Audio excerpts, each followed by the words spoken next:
145 42 032 79 145 42 dia mirary soa anao ary ho tonga soa aty amin'ny lanitra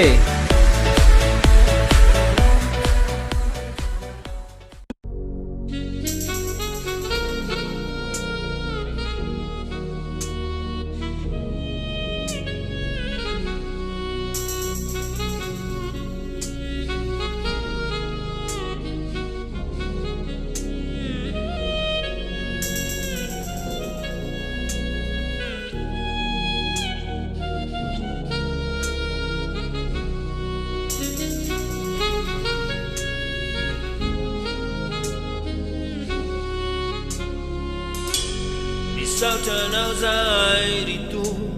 andiamanito ilainanao ny tany sy ny lanitra like taloha ankehitriny ary ny hoavy anome vonina hitranao nyatungavako etondroa yandyamanitaray siaosua tumputi yenu ni vavaka famiatso anareo za etoni kaumewanai ni eri ni fanai masina Kwata mi farani amni fanumpu kwana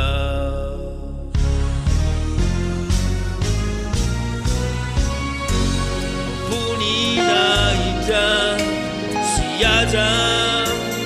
uanare Otera silaza Natulu tuana wekoni Rayo Rayo Mami dafu wa minayani Rayo Rayo Yanswa na uzai kambabali Ya usua Yandada bali mbaba kaminau Ya usua Yanswa na uzai simitala Amina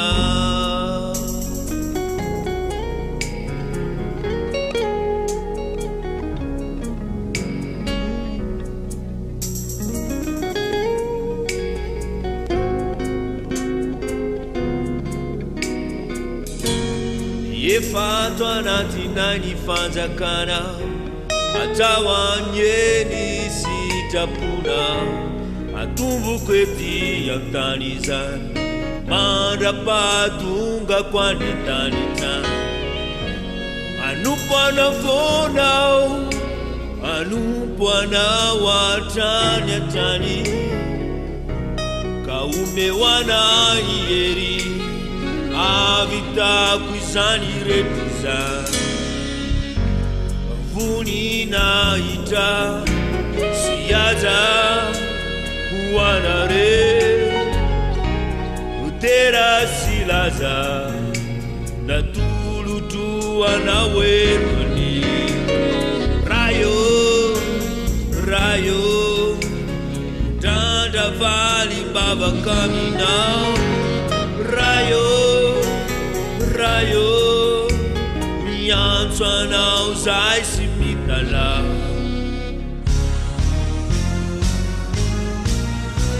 Ya usua Dada vali baba kaminau Ya usua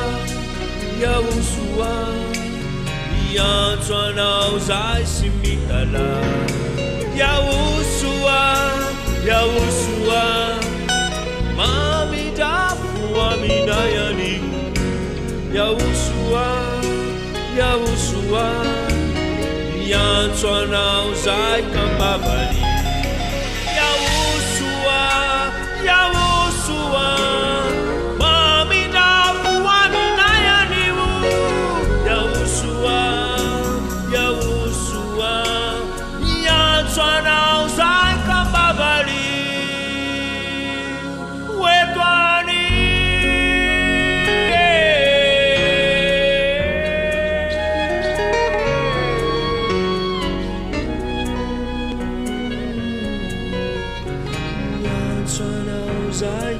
Kambavali.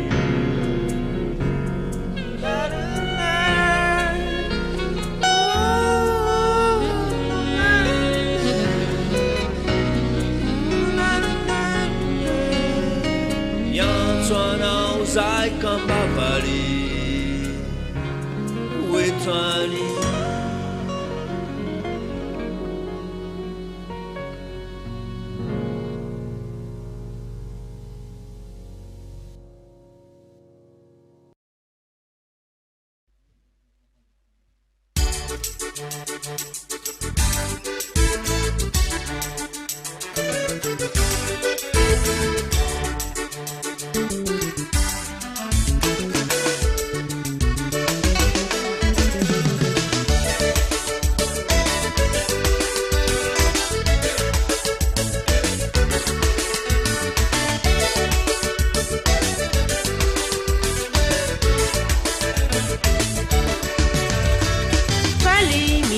Makalasanaw rayo Kapofitinaw Kaliliteranaw yauswa Kalupuntenaw Kaliliteras makalasanaw rayo Kapofitinaw Kaliliteranaw yauswa Kalupuntenaw Niteranaw makalasanaw Panaputanaw Nisautanaw si mirearea Amananaw Si etwantani lumisiana Isaupa Andanitani Ilay tanana lumaninaw Ipantananaw Ery, fitiavana, fahamasinana. Lanitra ny lanitra misy any Aotra zany e.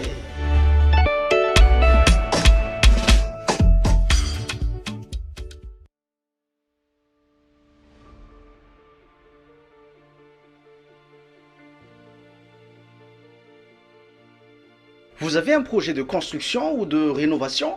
Faites confiance à EGM, entreprise Gasmamirat, spécialiste en construction, rénovation, études et architecture, ouvrages en aluminium et inox, mais aussi en travaux publics et ouvrages d'art. Que vous soyez particulier, entreprise ou collectivité, EGM vous accompagne de l'idée à la réalisation avec sérieux, qualité et respect des délais. Conception sur mesure, matériaux de qualité, équipe qualifiée, votre satisfaction est notre priorité.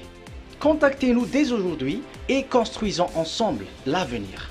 EGM, l'excellence au cœur de vos projets. Téléphone plus 261 34 18 302 89 plus 261 34 95 731 60. Facebook EGM Gasmamirat. Gmail egm.gasmamirat@gmail.com. Siège social 139 Tanjundava, Talatamati.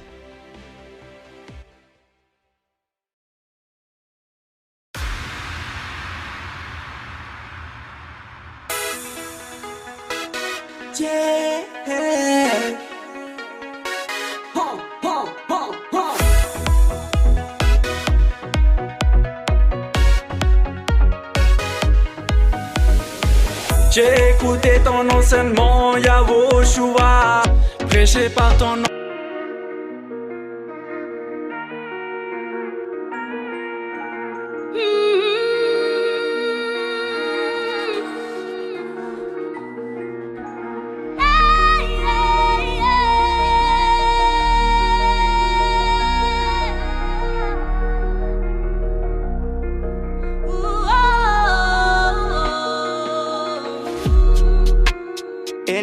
Now Yahushua Saireta mumba ai Kasauti fatiga Amura na sarutra Naisa misi ai Na anjna alina Tentana no yan tikitantana Tisnisa intun avela kipana Fataku ampia infanana Kwane Yahushua sao teny fikitra aminao sao iaho soa tsy ialitsony aho fitsoratra mifarany aho ataoko izay afaly anao amin'ny andro sisa iainako amin'ny andro sisa iainako iainako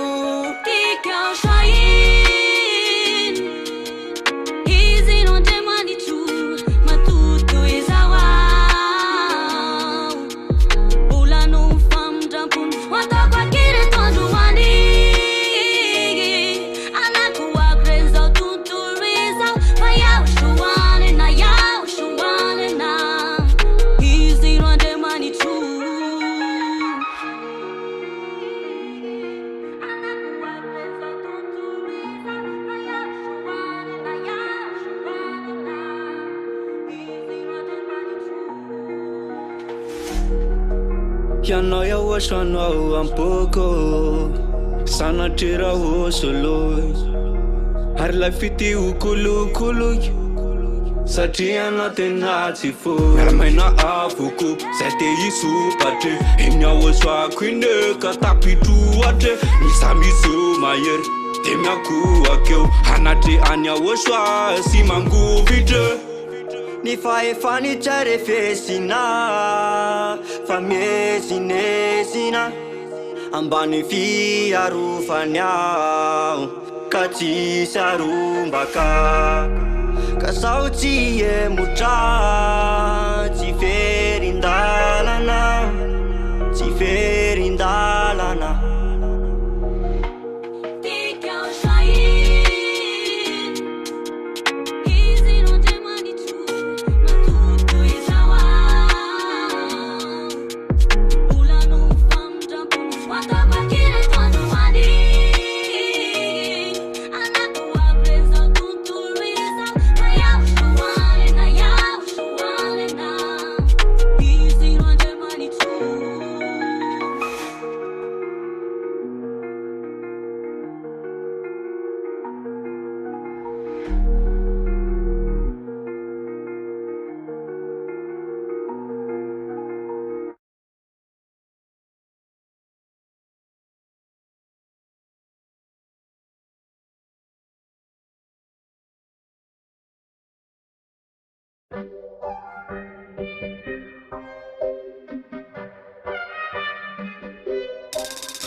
Gonna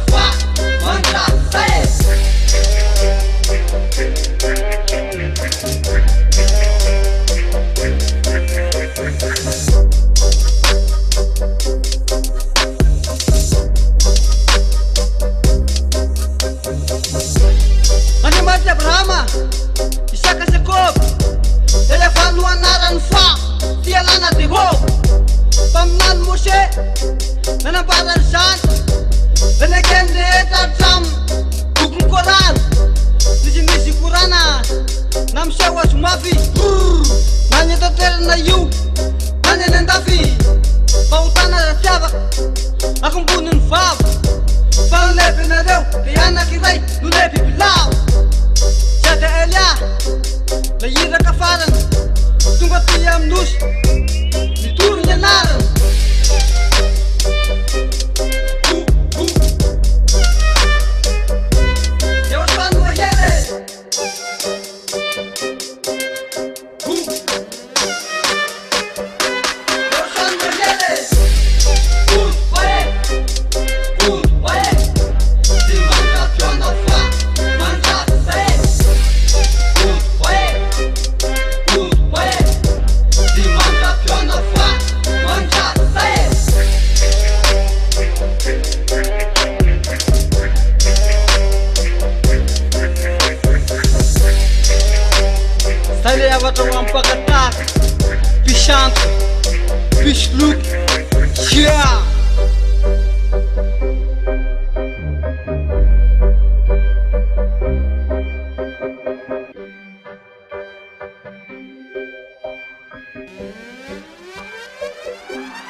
ratina latanimu eranya osua tiaptane sotutuliza ratinu sutuni ju lajapoka mangidi divavunjane izausiana ratina latanimu eranya osua tiaptane sotutuliza ratino sutuni ju lajapoka magidi divavunjane izausiana fana latanini ranbau fana vutana sotutuliza jaya satana bati super famba uvo avutra izausiana laisa kaizani fana latanini ranbau fana vutana sotutuliza jaya satana bati super famba uvo avutra izausiana laisa kaizani pamba wanyamini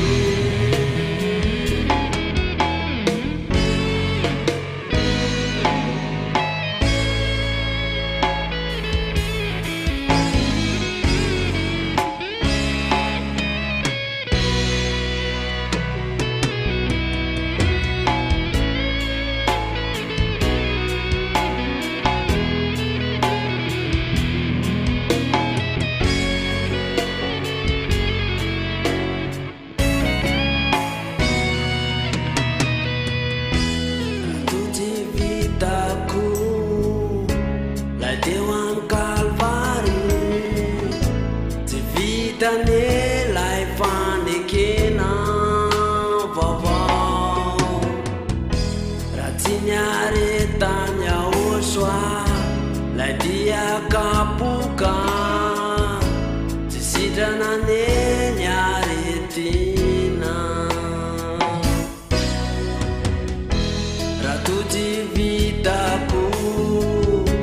lai dewan kalvari ti vitane lai fanikena vavau ratinare tanya oswa lai dia kapuka ti sidanane nyare tina fana latanini ranbau fana vutana sotutuliza jaya satana bati super famba uvo avutra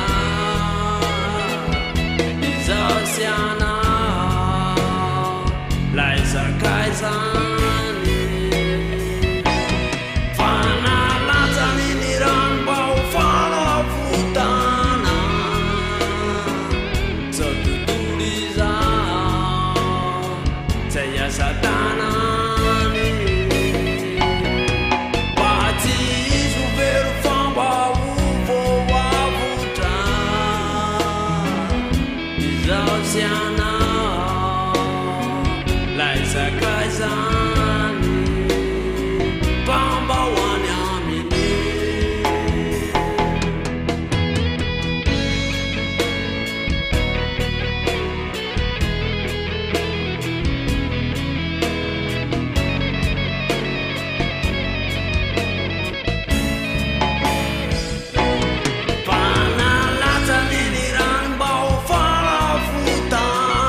Andriamanitra izao tontolo izao tsy maintsy anambarana fanenarany osoa ilay manala fahotana atreny ambany volo sy tanan-dehibe anelakelan-trano atreny an-dalambe tsy maintsy ampahafantarina tsy maintsy atao mandeha fa iaho osoa la tena Andriamanitra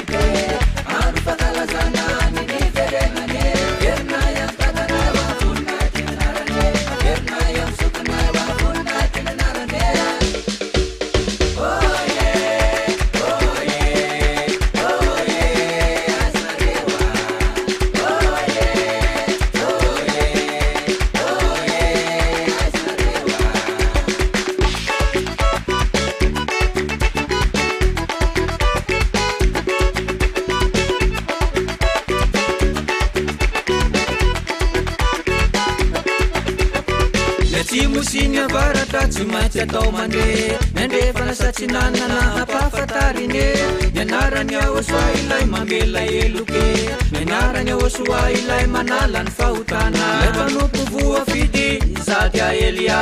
lanosy voafidy de i Madagasikara torina tamitsika le teny sosy tena tsara voalazany baiboly fa ny tombony asa tsara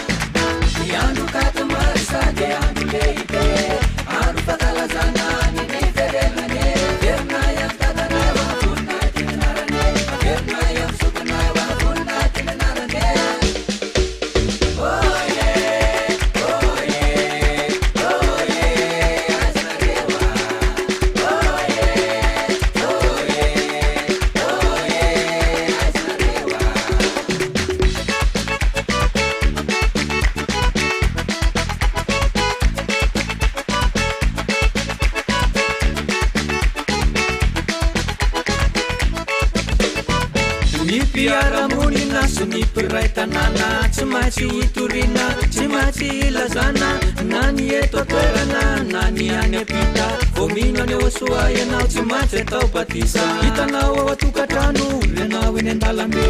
ny ACFF radio sy ny ACFF TV ianao any anaty bara sy ianao ao anaty fiara manasanao iaino le fampianarana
FM Iry fitiavana fahamasinana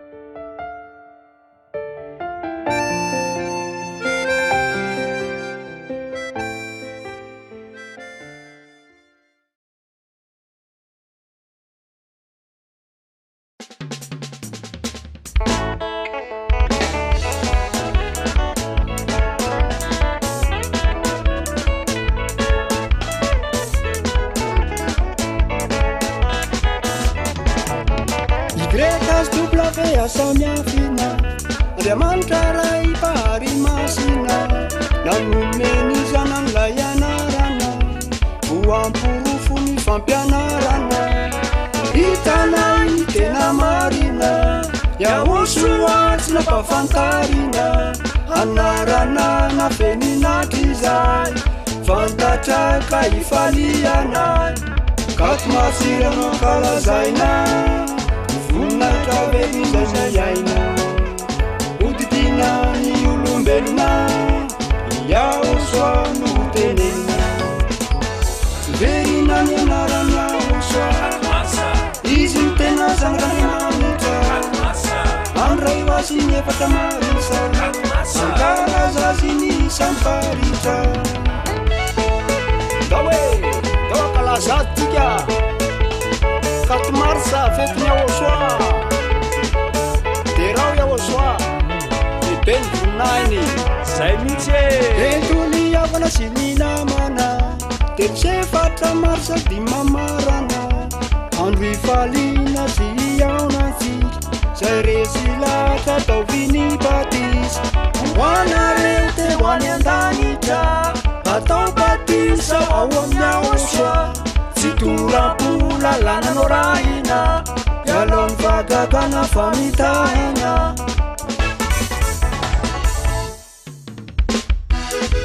aiza jiabytsika rehetra andô andimo amin'ny Yahoshua iterazy ame voninahitra azy fatafaverina ny anarany andô raha lasa ranabavy alefaso ny tanatsika iteka ho azy teka teka teka ho any Yahoshua hitanay ilay nirahina fantatray zay hivavahana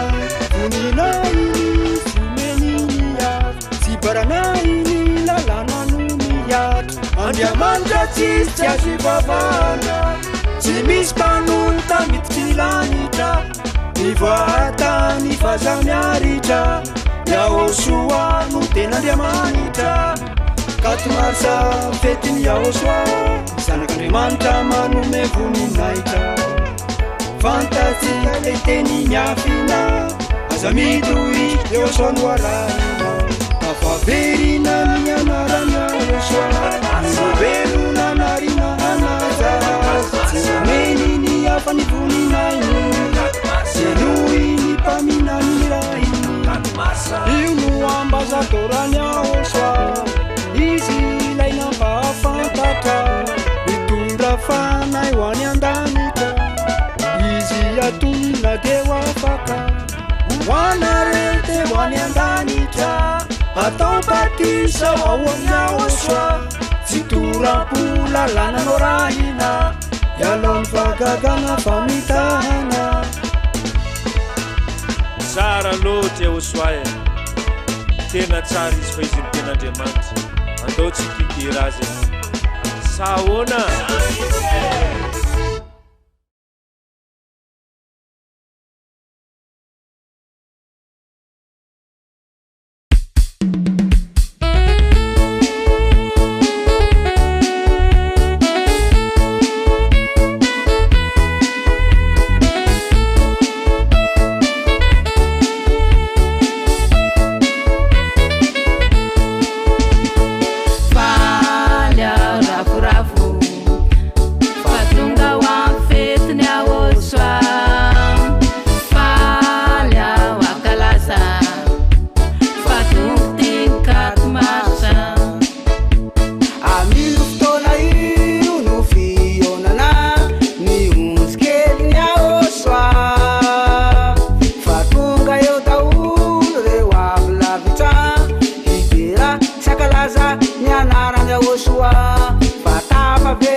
yaosua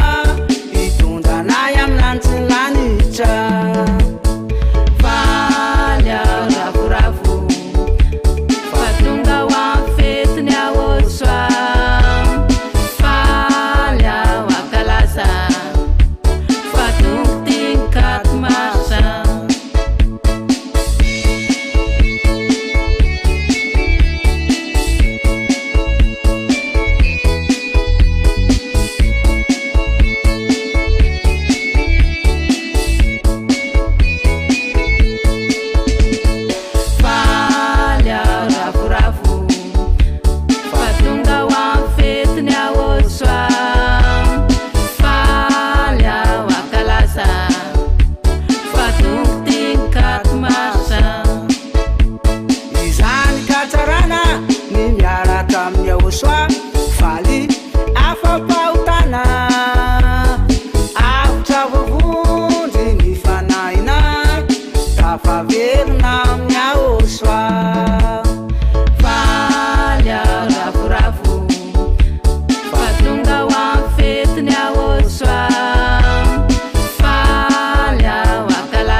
Ramanjat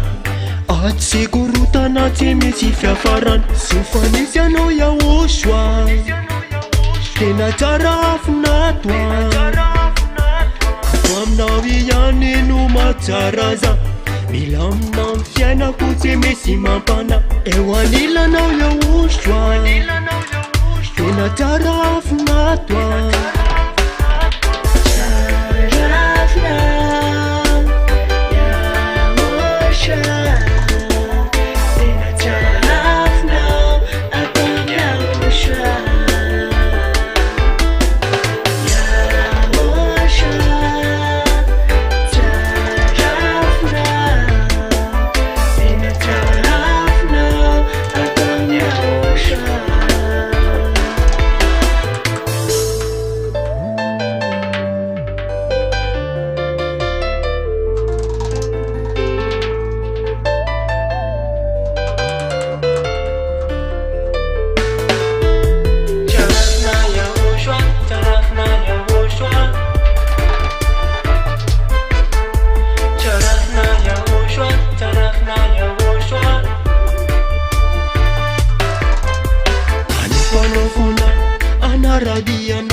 fanao fiainako koe zao tsy ala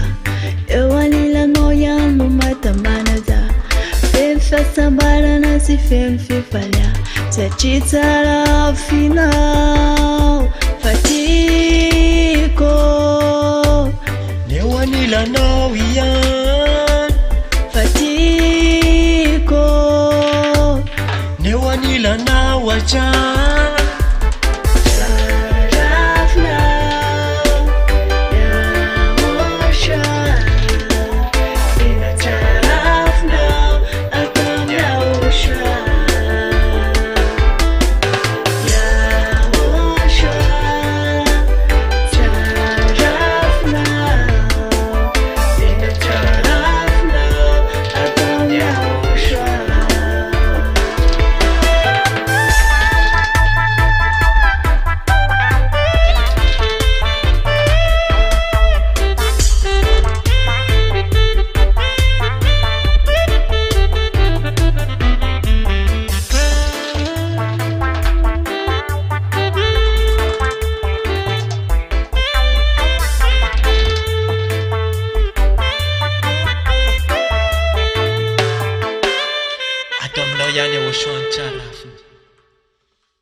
Ya waswako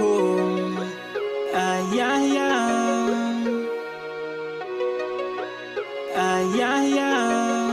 ya waswa matokisa fambotsy ny ova ty fokondra maro ty pandalo ty fitiavako anao tsy ny ova mitombo sanandro tsy matsatso raha mbola vetsy tany ombako zao tsy kivotsika moty taoro mandeha fombo tavela minao matokisa fambotsy ny ova ty fokondra maro ty pandalo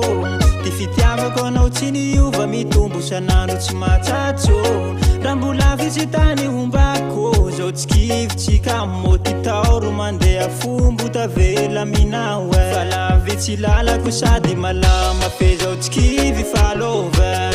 mba tsy paso rano tsy overma zao tsy mpoly amy lalako mandesoko mora fa kalma avao teritsery tsy manana anao mba tsy paso rano tsy overma zao tsy mpoly amy lalako yaho soako yaho soako kalkalma avao fa manana anao yaho soako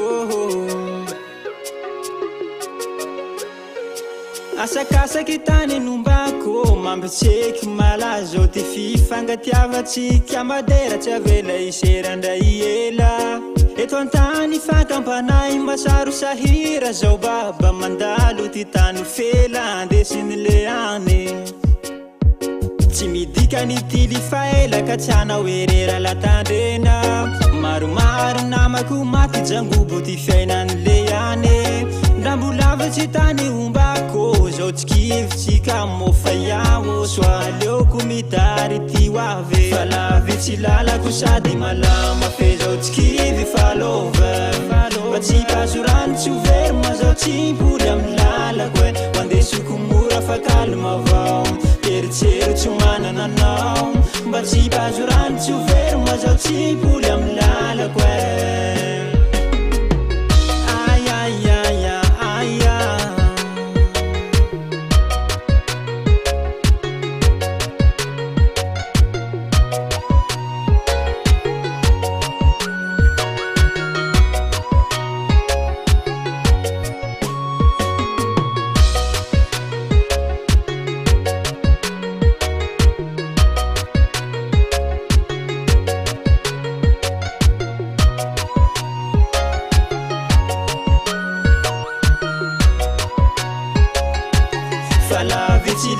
sady malama fe zao tsy kivy falova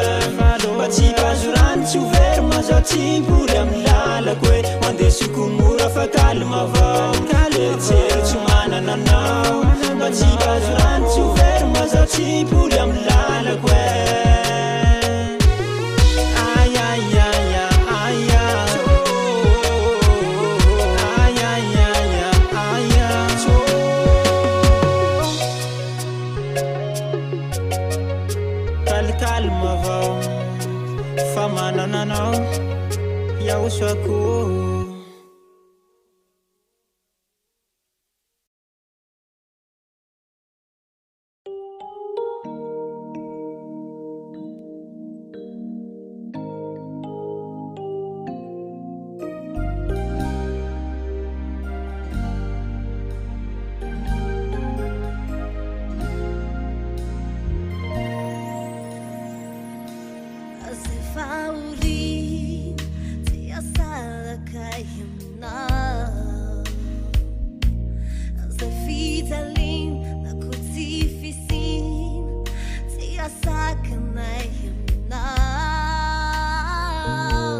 asike kaza ataonao sinosinona iayavana neony fitiavany asike kaza ataonao sinosinona nafoininy zanany ho famonjenasianao e natolony izy ho fanekena vavao mandinianao zay mandresao azo izao zany aneka fitiavan-dehibe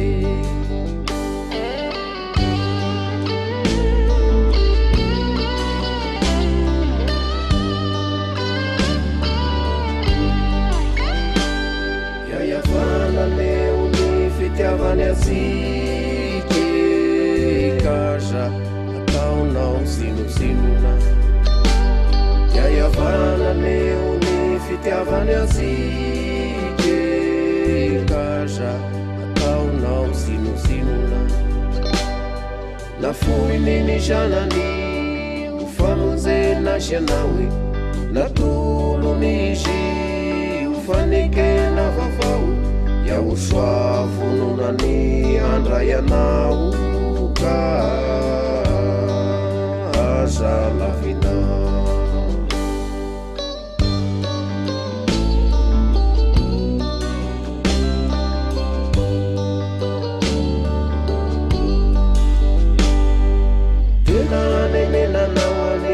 fandavanao zao azo izao zay ily amiazo anao zao anio izao manatona ianao zay mandresao azo izao andrailay fanafotandehibe tena nenenanao aniny fandavanao zao azo izao zay dia ily amiazo anao zao anio izao manatona ianao zay mandresao azo izao andrailay fanafotandehibe manatona ianao zay mandresao azo izao andrailay fanafotandehibe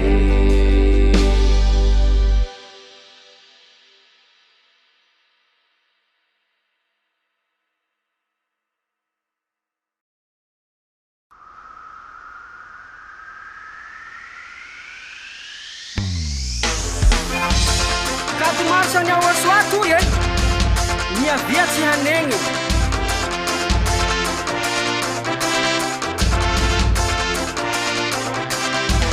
pitar tafki nyawa swajadia ayuwe pitar tafki nyawa swajadia ayuwe zahai zeda niara kamine zahai zeda niara kamine manume ivunai chanya yava zahaye manume ivunai chanya waswa zahaye dia io ambasadorany Osoa na tsy hainao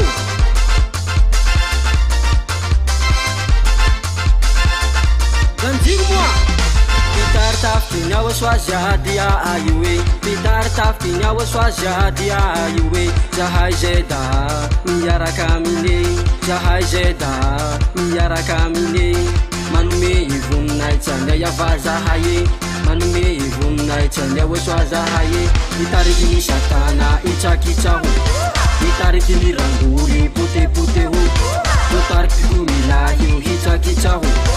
itarikiny satana potepoteho foro nareo afaka ambetoa tsy hainareo ya Osoa zao pakati marsany Osoa tsy voasakana hoe pakati marsany Osoa tsy voasakana hoe io tsy ravanao fa iaro reraky ava hoe io tsy ravanao fa iaro reraky ava o ya Osoa na io tsy raha hitsitsana hoe ya Osoa na io tsy raha hitsitsana hoe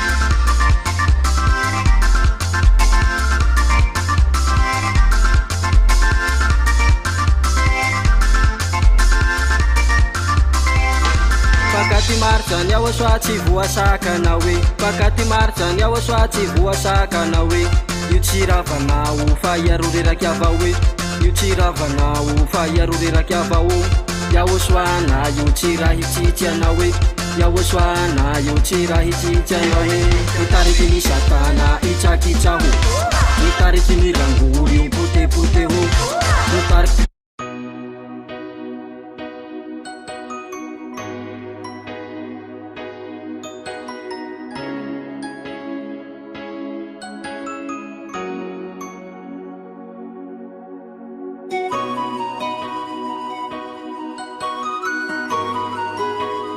faly miarabantsika rehetrandray tonga eto amin'ny ty fotoanatsika izay azotsika miroso amin'ny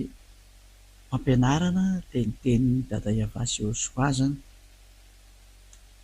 larana fahenina ambin'ny folo amin'ny fampianarana moa iarahantsika indray ny amin'ny teny ity ka ny lohan'izany dia lohandrayntsika hiarivavaka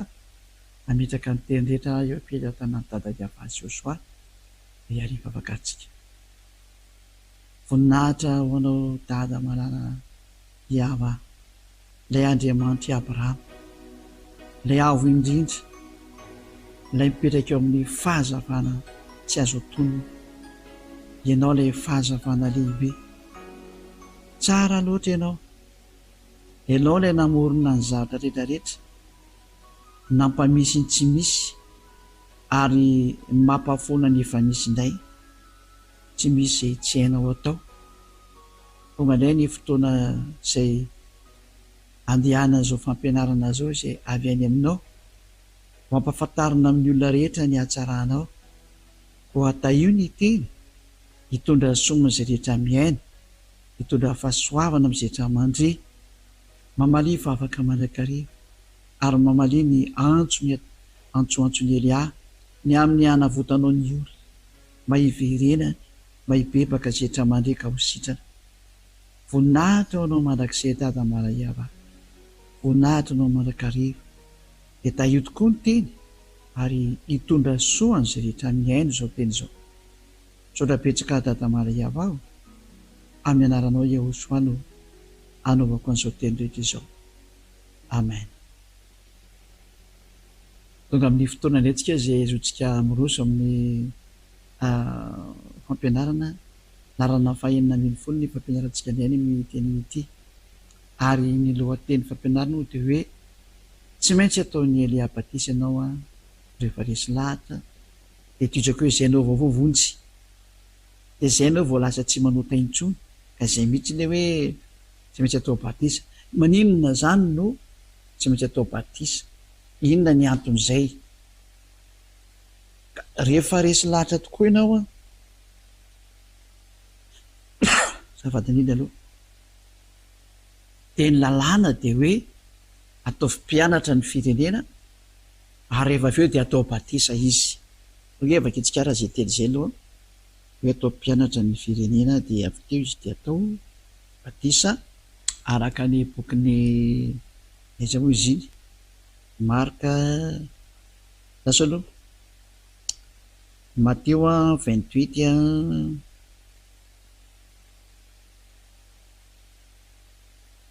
dia ny 19 sy ny 20 zay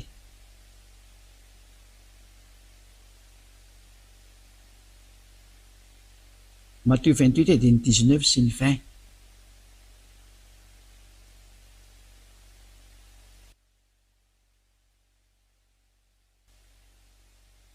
koa mandeha any ianareo dia atao mpianatra ny firenena rehetra io zany le hoe atao mpianatra zany ny firenena rehetra atao mpianatra zany ianao ny dikan'izay dia manao batisa azy mba mianaran'ilay sy ny zanaka ary ny fanahy masina sady mampianatra azy hitandrina zetra ny adiko anareo zany hoe rehefa avy ampianarina zany ny olona anankiray mandeha mampianatra zany taka an'izao ataony Elia zao dia vita izay fampianarana izay dia ina anao atao indray manao batisa an'ilay olona zay ary resy lahatra ny fampianarana ianao ka zany hoe tsy azo atao batisa zany olona rehefa tsy nandrea zao fampianarana izao izay aloha zany lalàna voalohany zay satria ataonao moa zany alao batisa olona tsy mahafantatra ny inona kosa zatra tsy lozia re zany dia rehefa vita ny batisa dia mbola mitoy ihany io fampianarana io taka zao ataony Elia zao hoe mampianatra foana na iza zay vita batisa dia mbola mitoy foana ny fampianarana ka lalàna mihitsy zany lay batisa ny dikan'izay aloha dia rehefa resy lahatra ianao dia tsy maintsy atao batisa za tsy resaka tsony hoe ny fampianarana rehefa hainareo le fampianarana maresy lahatra anareo de ny lalàna am'izay a rehefa tianao zany no voasasa sy afaka ny fahotany ho lasa tsy mahay manota intsony ato amin'ny fanjakany Iehosoa tahaka ny Elia de tsy maintsy manao batisa am'izay ianao satria lalàna mihitsiny a le eo amin'ny asan'ny apôstôly 22:16 hoe inona no mampisalasala anao mitsangana de ntsony anarany a de aoka ianao atao batisa araka an'izay efa fampianarany Iehosoa enao zay zany asan'ny apôstôly 22:16 asan'ny apôstôly 22:16 faketsika indray le teny ary ankehitriny inona no mampijanona anao mitsangana de miantsony anarany ary aoka atao batisa ianao ka ho sasana ho afaka ny fahotanao izany hoe ny olona zany rehefa resy lahatra n'le fampianarana hitahaka anao zay mandresy menao io ka resy lahatra de ny didy omenanao de hoe mitsangana de miantsony anarana hitanareo am'za fa important io anarana io zany a ary valy teny omenan'le olona tsisy important zany anarana io fa rehefa miny fotsy anao de am'izay de volona mpiantra anao an'izay fa ny teny eto ara de hoe miantsony anarana fa zay miantso anarany avany ho vonjena araka ny zavatra efa nampianarina antsika moa zany ka asena mitsangana am'izay anao rehefa resy lahatra fa tsy mila mipetrapetraka ao an-trano na miandryandry fotoana na hoe aleo iandry kely aleo e tsy mahazo manao zany ianao fa rehefa resy lahatra ianao a de lalàna miteny am'izay mihitsy hoe mitsangana didy zany no menanao androany hoe mitsangana ianao fa aza mianana ohatran'io ary rehefa mitsangana ho aiza miantso ny anarany ka rehefa miantso ny anarana ao zany de anatona ny Iehosoa am'izay ianao le makaty amin'ny fanjakany Iehosoa manatona ny fiangonany Iehosoa miantso ny tompona andraikitra rehetrarehetra zay efa mety atelefona hitanao de miantso anao hoe ho amin'ny fandehananao makaty ary tsy mila miantso koa ny tena marina fa hatra de mamonjy ny fivoriana e mamonjy ny fiangonany Iehosoa de ny toeram-pivoriana zany satria mitsangana ianao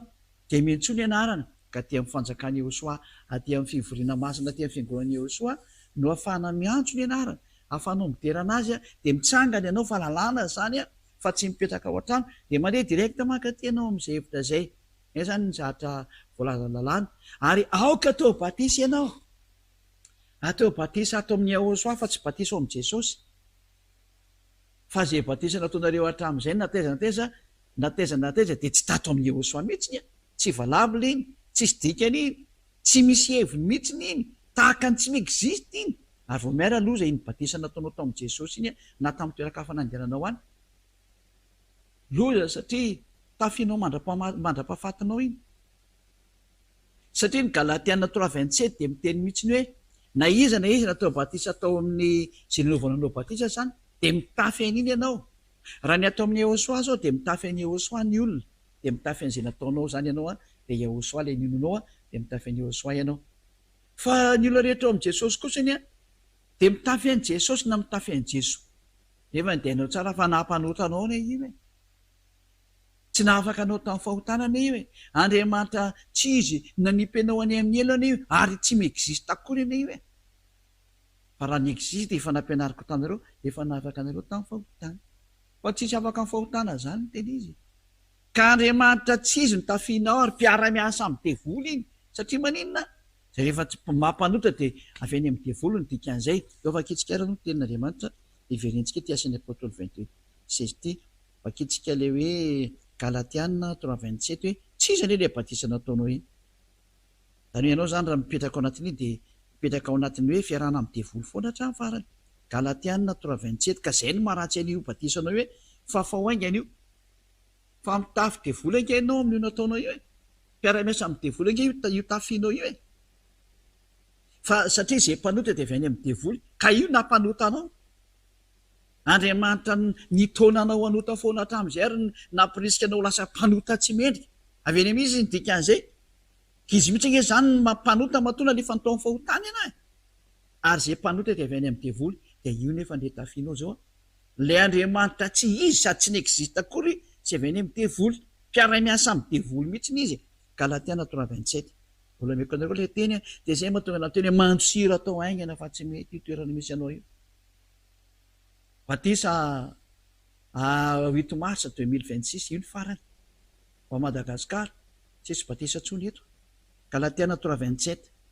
fa na iza ianareo no natao batisa tao amin'ny Yahosoa ohatra dia mitafy any Yahosoa. Izany le izy eo. Fa raha natao batisa tao amin'ny Jesosy any ianao dia mitafy any Jesosy ianao. Iza zany le batisanao farany teo. Fa iny foana ny tafianao.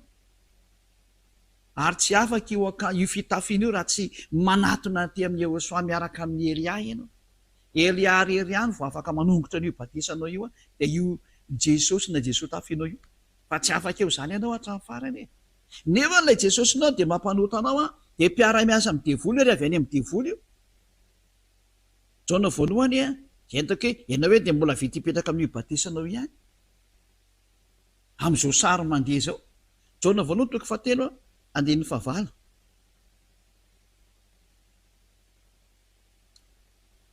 Jaona voalohany 3:8. Ao misy teo. Izay rehetra manota dia avy amin'ny devoly, satria ny devoly manota hatramin'ny voalohany.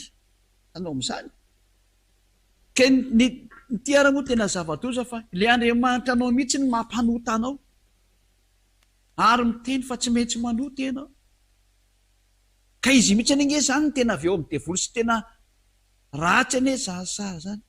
Mpiara-miasa amin'ny devoly anie zany. Dia avy eo amin'ny devoly anie zany. Iraka na devoly anie zany ka devoly ny dikan'izany sary zany. Mahitsy be mihitsy ny teny. Fa raha tsy devoly izy dia tokony analanao tamin'ny fahotana ary tsy navelany nanota ianao. Fa ny devoly anie ny mpampanota olona satria izy ny lehibe ny mpanota. Mazava be io teny hoe izay rehetra mpanota dia avy any amin'ny devoly. Ka ny zanaka devoly dia devoly. Ny zanak'Andriamanitra dia Andriamanitra. Ny zanakany olona dia olona. Ary izay avy any amin'ny devoly dia devoly tahaka anazy. Izy nampanota anareo foana 4 taona, 2 taona. Na tsipitsipi ny tany amin'ny hery daholo ny olona. Izay ny antony hoe ndana amin'izay ataovy ny batisa. Miala teo amin'io fa tsy afaka eo. Tsy mety afaka aminao io Jesosy io na inona ataonao fa petaka amin'ny vatana anao iny. Miraikitra amin'ny tenanao any amin'ny hoditra anao mihitsy no milevina. Dia tsy afaka mihitsy raha tsy manatona ny Elia ianao nombotana ny tao mba hanesorany tanteraka dia manao batisa aty amin'ny Elia ianao atao amin'ny Yahosoa. Dia tafahongitra atao aminao iny fitafiana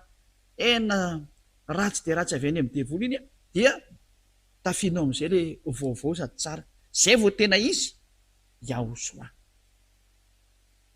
Fitiora izay tiana ho tafianao entinao hatramin'ny farany. Miaraka amin'ny Jesosy nampanotanao ianao dia efa mipetaka aminao io izy. Maty ianao zany dia miaraka aminy any amin'ny eny. Ateo efa mikolla aminao izy. Na ianao manala an'iny avy hatrany amin'ny alalan'ny batisa makaty amin'ny Elia. Mety marsa ny rendez-vous amin'ny 2026.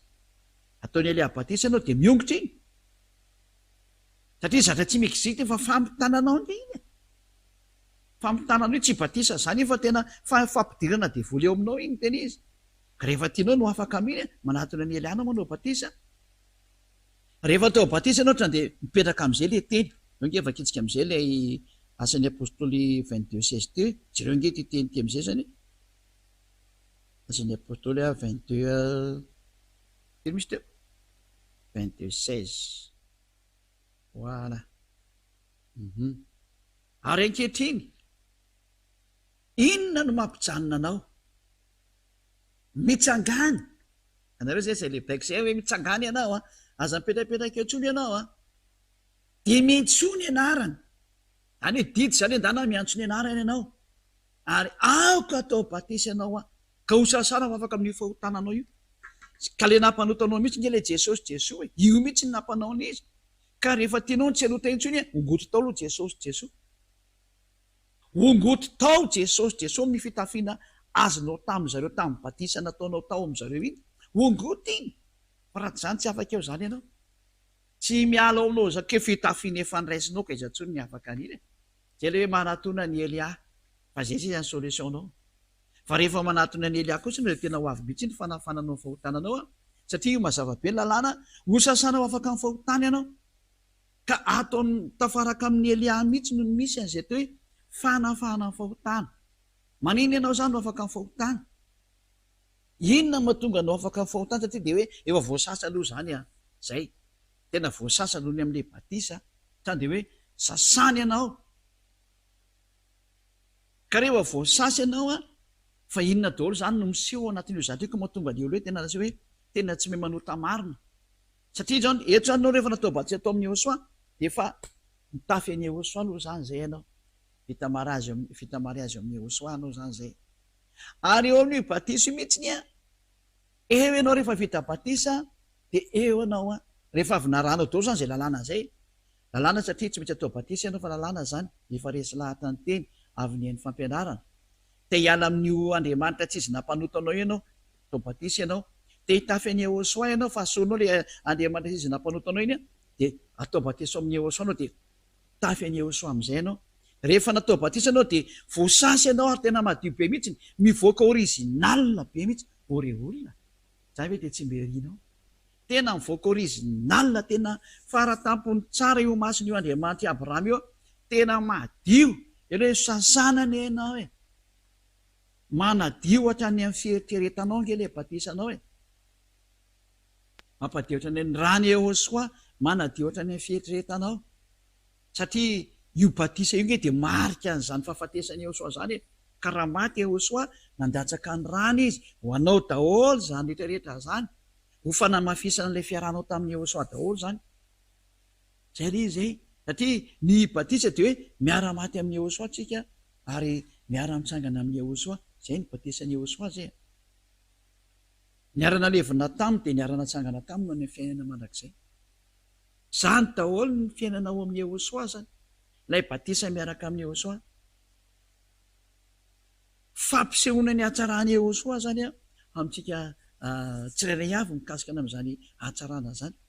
ho izay ny atao hoe batisa zany fahafatesana miaraka amin'ny Ehosoa zay ny tonga anaty hoe sady fahafatesana no fanasana anao loke misy teny zay aloha vakikely tsy haiko raha hitako ihany le teny fa vakitsika reo amin'ny Romanina toko 9:7 Romanina 6:4 koa niarana levina tamin'ny batisa ho amin'ny fahafatesana isika mba ho tahaka ny nananganana ny Ehosoa tamin'ny maty tamin'ny voninahitry ny ray no andehanantsika kosa amin'ny fiainam-baovao ary niara-maty tamin'ny Ehosoa zany tsika tamin'ny batisa de ho tahaka an'izany koa ny amin'ny nananganany Ehosoa tamin'ny maty tamin'ny voninahitry ny ray no andehanantsika kosa amin'ny fiainam-baovao 5 vaketsika indray le izy ka raha nampiraitsina tamin'ny endriky ny fahafatesasika de ho tahaka izany koa amin'ny fitsanganana zay zany hoe zany tsika de mahita mihitsiny hoe natao tahaka ny Ehosoa zany lay batisa niara-maty tamin'ny Ehosoa tsika zany a tamin'io batisa io ary hoe natao nitovy tamin'ny fahafatesantsika niara-maty taminy zany tsika mazava be mihitsy lay hoe tamin'ny batisa io a niara-maty tamin'ny batisa ho amin'ny fahafatesana isika fa tsy hoe miara-maty amin'ny zavatra hafa mazava zany ny amin'izany teny zany fa tena ity batisa ty mitovizana fihetsika amin'ny Ehosoa tanteraka zany tsy maintsy ataonao io zany ho an'izay olona tena naradian'ny Ehosoa zay teo vonjena ka teo afaka amin'ny fahotana de tsy maintsy miditra amin'io batisa io ka ny olona rehefa avy natao batisa de trany de tafapetraka ao an-danitra mihitsy eo amin'ny lanitry ny lanitra trany de tafapetraka ao amin'ny lanitry ny lanitra fa misy dingana tsy maintsy andehanana aloha vao tonga ao kosany a zay le mbola ampianariko antsika zao satria hoe mitanjona amin'io batisa io zany fiafarana io a niara-maty niarana levina de ho tonga tsy me manota intsony a de ny fiafaran'le dianao a trany de tafapetraka any amin'ny lanitry ny lanitra ianao mbola velona io tenena io a Efesiana toko 2 de ny 9 Efesiana 2:6 zay Efesiana 2:6 ary niara-natsangana sika io zany le hoe niara-natsangana tamin'ny Ehosoa tamin'ny maty tamin'ny batisa ka niara-napetra ny any an-danitra ao amin'ny Ehosoa zany hoe trany de mipetraka any amin'ny lanitry lanitra avy hatrany miaraka amin'ny Ehosoa ao amin'ny Ehosoa zany zany ny tombotsoan'ny olona vita batisa ao amin'ny Ehosoa lay tsy manota intsony ary ny tanjona avadindrindra ny tanjona de ho tanteraka le teny Ehosoa hoe aza manota intsony fa zay mantsy ny tanjona io batisa io ny tanjona io de ho tonga amin'ny hoe aza manota intsony araka ny teny Ehosoa araka hatramin'ny aiza moa izy Jaona toko 8:7 1:20 Jaona 8:11 ary hoe zafatinitra ary izy tsy misy tomboko de hoe Yehosoa izaho koa de tsy manameriko anao mandeha any ary am'izao sisa izao aza manao taintsony ka nitanjona le anao maty zany ka natsangana miaraka amin'ny Yehosoa ho tonga amin'ity toerana hoe tsy mahay manao taintsony ty ianao satria io ny lalàna ny Yehosoa lalàna ny fahatanterahana zay tsy maintsy andehananao tsy mahay manao taintsony ny fiavarahanao lalàna zany ary zany tsy azonao toerina mihitsy satria famarinanao amin'ny Yehosoa nge zao tenenina zao hoe aza manao taintsony ary zava-marina izany ary namafesiny indro moa hiteny io fainareo tsara araka ny Jaona 5:14 zany zao voalazany Jaona 5:14 vajerevantsika ihany koa hoe naveriny indro io teny hoe aza manao taintsony rehefa afaka izany de hitany Yehosoa teo ankianjan'ny tempoly izy izy misy teo rahalehilahy ka izy taminy indro efa sitrany ianao aza manao taintsony zafatindrindra aza manao taintsony fandrao anjoanao zay ratsy nohony teo aza verinao intsony nefa ho tanasanao ratsy nohony teo ny afaranao ka nao am'izany efa de jereo tokoa ny fiafaranareo olombelona mpanota io ianao zay mandresy mahitana io efa aiza ny fiafaranao zao tsara ve samy mandetika ny olona tsara zany de ny olona tsy mahay manota intsony ianao za ty mpanota laza ianao fa mpanota tsy mendrika inao koa tsy mendrika ho any amin'ny lanitry ianao ihany ary noteny an'izany tsy mendrika anao ny lanitry ny lanitra noho izany miantso anao Elia andao vo mendrika anao ny lanitry ny lanitra raha naiky bebaka ianao ka ho atao batisy araka amin'ny Yehosoa satria nahoana ho lasa tsy mahay manota intsony ianao amin'ny alalany ahoana eto am'izay tsika ny resaka amin'ny alalan'izao zatra natao dada Iava zao rehefa ny olona natao batisa mantsy de misotro an'ilay fanahy masina am'izay izy misy fanahy osotrony zay mangety izy de ho avy makaty amiko fa isotro rano velona boiboika ao ankibona izy araka volasa soatra masina zao misy an'izay teny zay ohatrany Jaona toko fafetaka amin'izay ndiny fa aiza ndray misy anindaka izy izy ndray mahita anareo izy tsy eo ny rano velona boiboika Jaona 7:37 le izy Jaona 7:37 ndao raha vakitsika ary tamin'ny andro farany zay andro lehibe tamin'ny andro firavoravona de nitsangana Yehosoa ka niantsona hoe raha misy olona mangetaheta aoka izy anatonaka izy tsotro 9:70 izay mino ahy de isyony rano velona iboiboky avy eo kibony araka ny voalazany soatra masina zany hoe isy rano velona iboiboky ao kibony 9:30 ary ny fanahy izay efa ho raisiny mino azy ny olona zay ny tam'izany fa ny fanahy tsy mbola nomena satria Yehosoa tsy mbola niditra any amin'ny voninahiny zany ho raisina zany ty fanavy any amin'ny Yehosoa ty ho any zay mino ho any zay atao batisa ary tena raisiny izy io any amin'ny batisa ny andraisina anazy andao raha vakitsika ny bokyny Korintianina voalohany toko 2:20 andininy fafika amin'izay hoe vakitsika kely karoana kely le andiny firy avany 12:13 Korintianina voalohany toko 2:20 de ny 3:20 fa tahaka ny teny iray ihany nefa maro ny momba ny tena ary ireo rehetra momba ny teny ireo na dia maro aza de teny iray ihany dia tahaka zany koa Yehosoa fa fanahy iray ihany no nanaovana batisa antsika rehetra ho tena iray na jiosy na jentilisa na andevo na tsy andevo ary isika rehetra de efa nampisitrona ny fanahy iray zany ao amin'ny batisa antsika de fanahy iray no raisitsika ao amin'io batisa io zay le aty amin'ny Eliana no atao batisa de ny fanahy ato amin'ny Eliana nakany aminao eny ihany no sotronao de zay veny amin'ny Yehosoa zay alefa nakaty amiko aty no makany aminao sotro fanahy iray nareo aty amiko aty de ny fanahy tsy mahay manota sy tsy mampanota ny tonga any aminareo any ary zay io satria hoe misy sotro an'iny fanahy iray iny daholo zany rehetra ito zany teny soatra masina ary isika rehetra de efa nampisotrona an'izany fanahy iray zany ao amin'ny batisa ny andraisanao an'io ka rehefa nyraisinao am'izay io fanahy iray io ao amin'ny batisa de inona ny zavatra miseho manomboka eo dia hitarika anao amin'izay hoe fanahy masina io ilay mitarika anao ary any amin'ny batisana andraisanao azy dia io ilay mahatonga anao tsy mahay manota intsony zay ilay hoe laova ketsinkeny jauna firy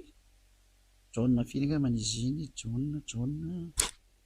tsy tadidiko jauna atao amin'ny 14 ato angambany izay 14-23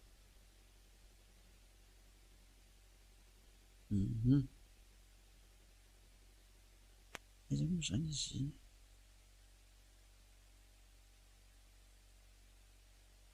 izy moa hoe ny fanahy no hitarika anareo tsy tadidy daholonay izy zany rehefa tena nilaina 14-26 hoe aiza izy zany rakizy a i 14-26 le izy jaona 14-26 fa ny mpananatra dia ny fanahy masina izay raha ny ray mianarako izy no ampianatra anareo ny zavatra rehetra sy ampahatsiaranareo ny zavatra rehetra zay nolazaiko taminareo io zany le tena Andriamanitra dia nametaka tsara mihitsiny hoe io fanahy masina io a dia atao hoe mpananatra sady mpananatra izy zany a i raha ny ray mianarako dia zao izy no ampianatra anareo a ny zavatra rehetra ary ampahatsiaranareo ny zavatra rehetra zay nolazaiko taminareo io fanahy masina io zany ny tena mampianatra sy mananatra sy manoro ny zavatra rehetra zay ilaina amin'izao fiarana amin'ny Joshua zao io ny tena mampianatra io zany no mitantana anao io no mitari-dalana anao zay sady mitari-dalana izy aiza moa izy jauna 16-13 angambany izay nongevaka itsika ndray ty jauna 16-13 ty fa raha tonga ny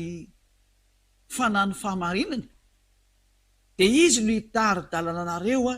ho amin'ny marina rehetra tari-dalana izy io zany mitarika anao sady mananatra no mampianatra no mitari-dalana dia aiza moa zany avitanao manao ratsy ny dikan'izay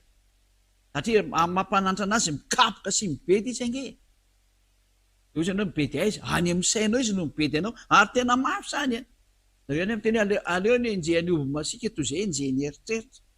ka le fanahy masina tena any amin'ny eritreritra sy ny fisainana mihitsy any izy mandeha any izy no mikapoka anao zany hoe trandany any me zatra tsy azo no ialana mihitsy ny dikan'izay ka rehefa tsy mety anarina ianao dia reniny olona lasa mivadika dala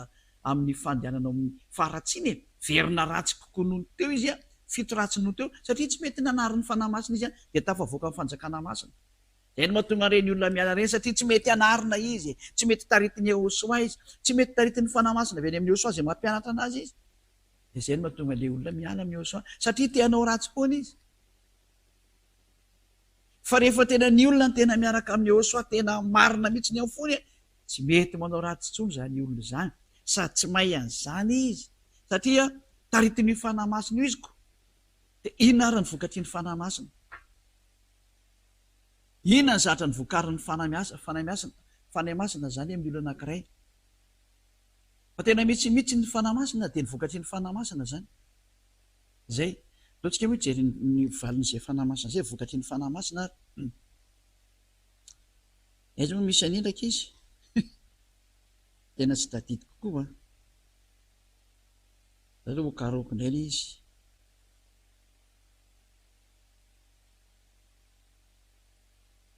jery kely indray tsika le hoe efa miariary ny azan'ny fanahy dia izao a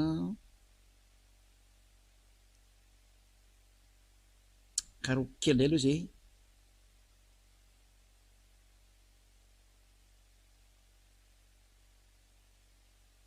zay mahitatra dia efa mba miteny ety amiko aty zany izy zao valiny zany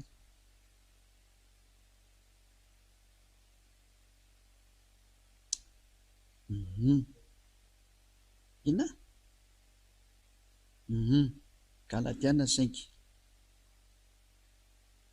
Galatiana 5 vakitsika manomboka amin'ny 19 sy ny 20 any ohatra le 22 antsika no teny Galatiana 5:22 fa ny vokatry ny fanahy kosa dia fitiavana, fifaliana, fiadanana, fahari-po, famoram-panahy, fanaovantsoa fahamarinana tanao ohatra dia mandeha marina fotsiny zao ianao fahalemem-panahy faholonam-po ary tsy misy lalàna manohitra an'izany zay hoe tsy mety mandeha amin'ny ratsy mihitsy le olona zany fa ny olona tsy manana fanahy masina kosa ny reto ny ataony 520 sy ny 20 fa miariary kosa ny asan'ny nofonao dia zao de olona tsy taritin'ny fanahy masina io fa taritin'ny nofony zany tsisy fanahy masina fijangatsangana falitony fijerijejona fanompo-tsampy fanaovana ody ratsy na zao fa tsy efa nataonao daholo zany fandrafina fifandirana adilahy fiafina fonana fifampiandaniana fisarahana fitokoana 20 fialonana fahamamona ianao mamilava io zao dia mahony ianao amin'io filalaovany ratsy toy ny piditra boaty de nuit sy ny fanaovany ny aratsiana teny ratsy rehetrarehetra ary ny toy izany zay lazaiko aminareo lazaina aminao koa ianao zay mandresa mahita io ianao misy ny antefahazany teny zany lazaiko aminareo raha teo tahaka ny voalazako fahiny koa fa zay rehetra manao an'izany de tsy andova ny fanjakan'Andriamanitra tsy hiditra any amin'ny lanitra lanitra ny dikan'izay ka ianao mpanoty io mazava be ny tena tsy mahazo miditra any amin'ny lanitra lanitra nkena hoe de rehefa eso am'izay ary ny tenanao ianao zay niaraka tamin'i Jesosy niaraka tamin'ny alahatra am'izay mpanota nareo mazava be io teny io tsy mahazo miditra any amin'ny lanitra lanitra nareo mazava ny teny fa ny tena mipetraka zany hoe aiza zany le mba espoiranao mandeha mivavaka io fa izao ny fiafaranao nge efa nyvakiany tenin'Andriamanitra ny fiafaranao de le Andriamanitra Abrahama namoaka zao teny zao tamin'ny alalan'ilay zanany naterany hoe Yahosoa anarana io ny lalàna voakany io tamin'ny lalan'ny mpianatra tamin'izany ny apôstôly hoe tsy miditra any amin'ny lanitra lanitra ianao mpanao ratsy io de mbola hipetraka ao ve ianao tsy aloha ve sasana am'izay maninona raha manatona ny Eliady ho sasana am'izay ianao andao ianao manatona aty am'izay de andao vonjeo ny fanahinao 2026 8 mars ny fiafarany batisa ka aza miandry an'izay fa izao ianao de efa miazaka za hoe za tompoko de isotra narana batisa fa za tsy teo any amin'ny elo ny adalanao rehefa te ho any amin'ny elo de anao ndray iny fa ny aza mba maty nefa ianao matahotra dokotera sy matahotra hafa maninaka rehetrany io voana hafa io alay le afisarbo de hitsy eo amin'ny tombotra de rehefa tsy matahotra an'izay ianao nefa ny zatra tsotra kely ary reny iny rehefa atahoranao vo mainka ave ny fananao any amin'ny elo mameritrirety samy mandenika tsara zay aloha zany ny sary anankiray hoe taritin'ny fanahy masina zao nde vaketsika indray ny teny eriketa ny bokyny aiza indray manaraka Efesiana vaketsika indray ny bokyny Efesiana ao minina ny saveditsika Efesiana 4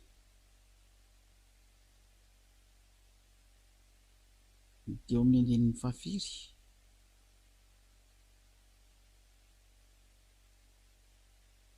dahoary mbola mila vakina kely tsy satria be de be le teny ahy de tamoka aminareo mantsy ale hoe mba tsy hanao ratsy tsony marina ny atao amin'ny Yehosoa oe nakaiza izy teo za azy aloha tena tsy hitako indray izy teo Efesiana firy azy zany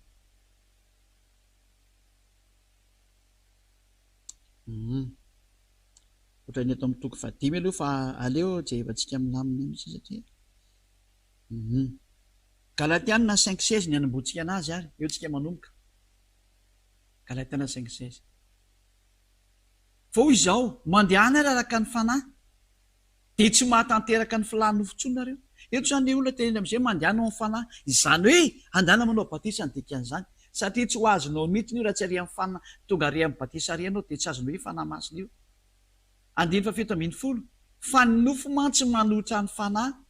ary ny fanahy manohitra ny nofo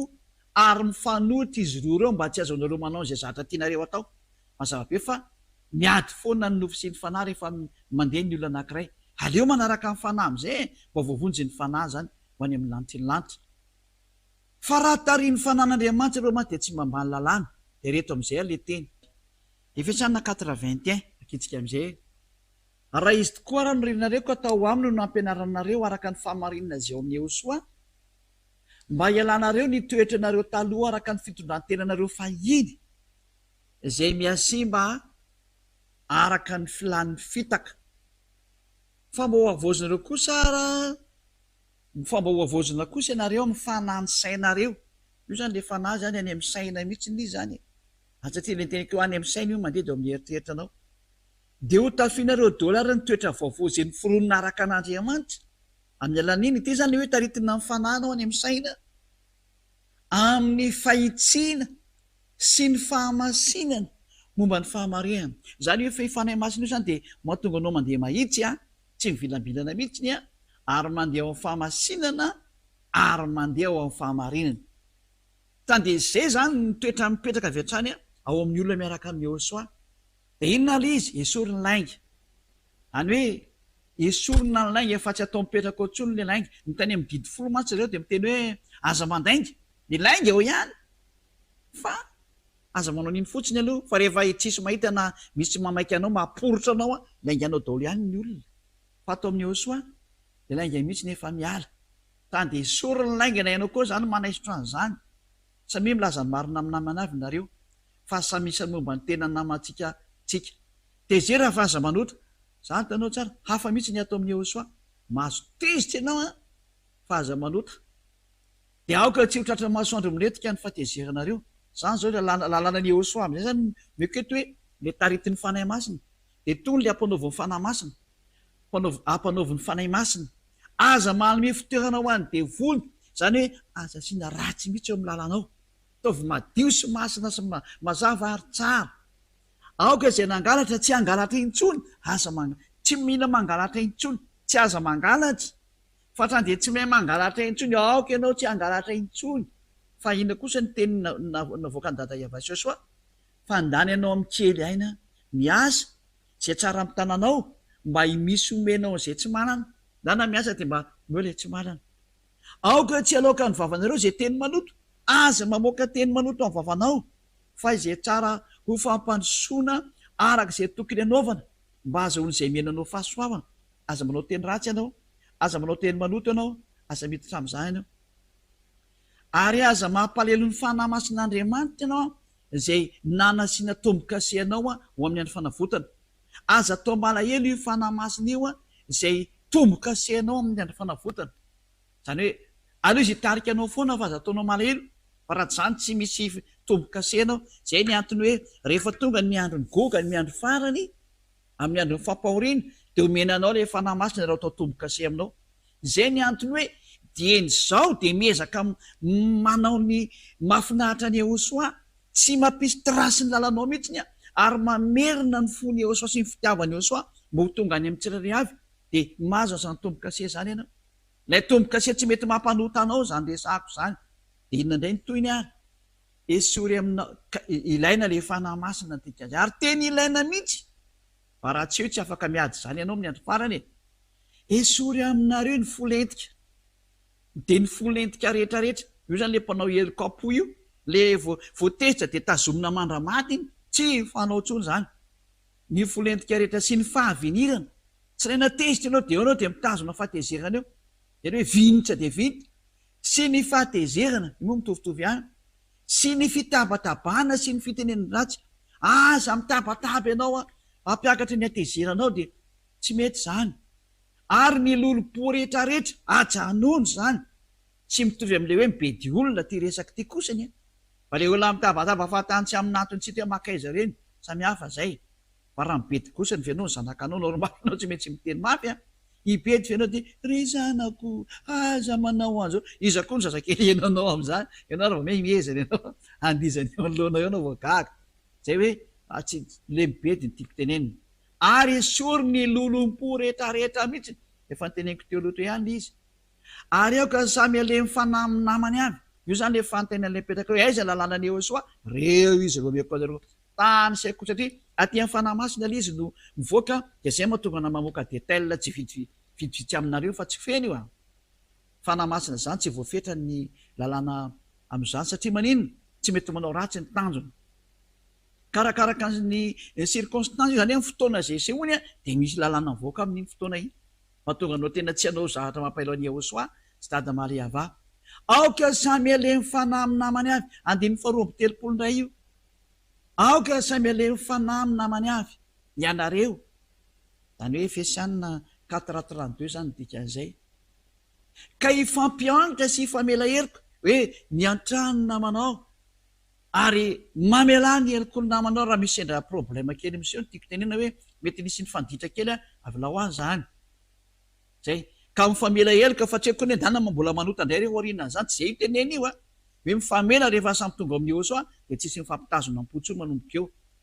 tahaka namelany Ehosoa ny helokanao zay ny izay fa tsy haiko ny hoe mbola anota foana dia mbola anota foana non Hébreu 10:26 raha miny manota itsika afaka itsika ndray zay teny zay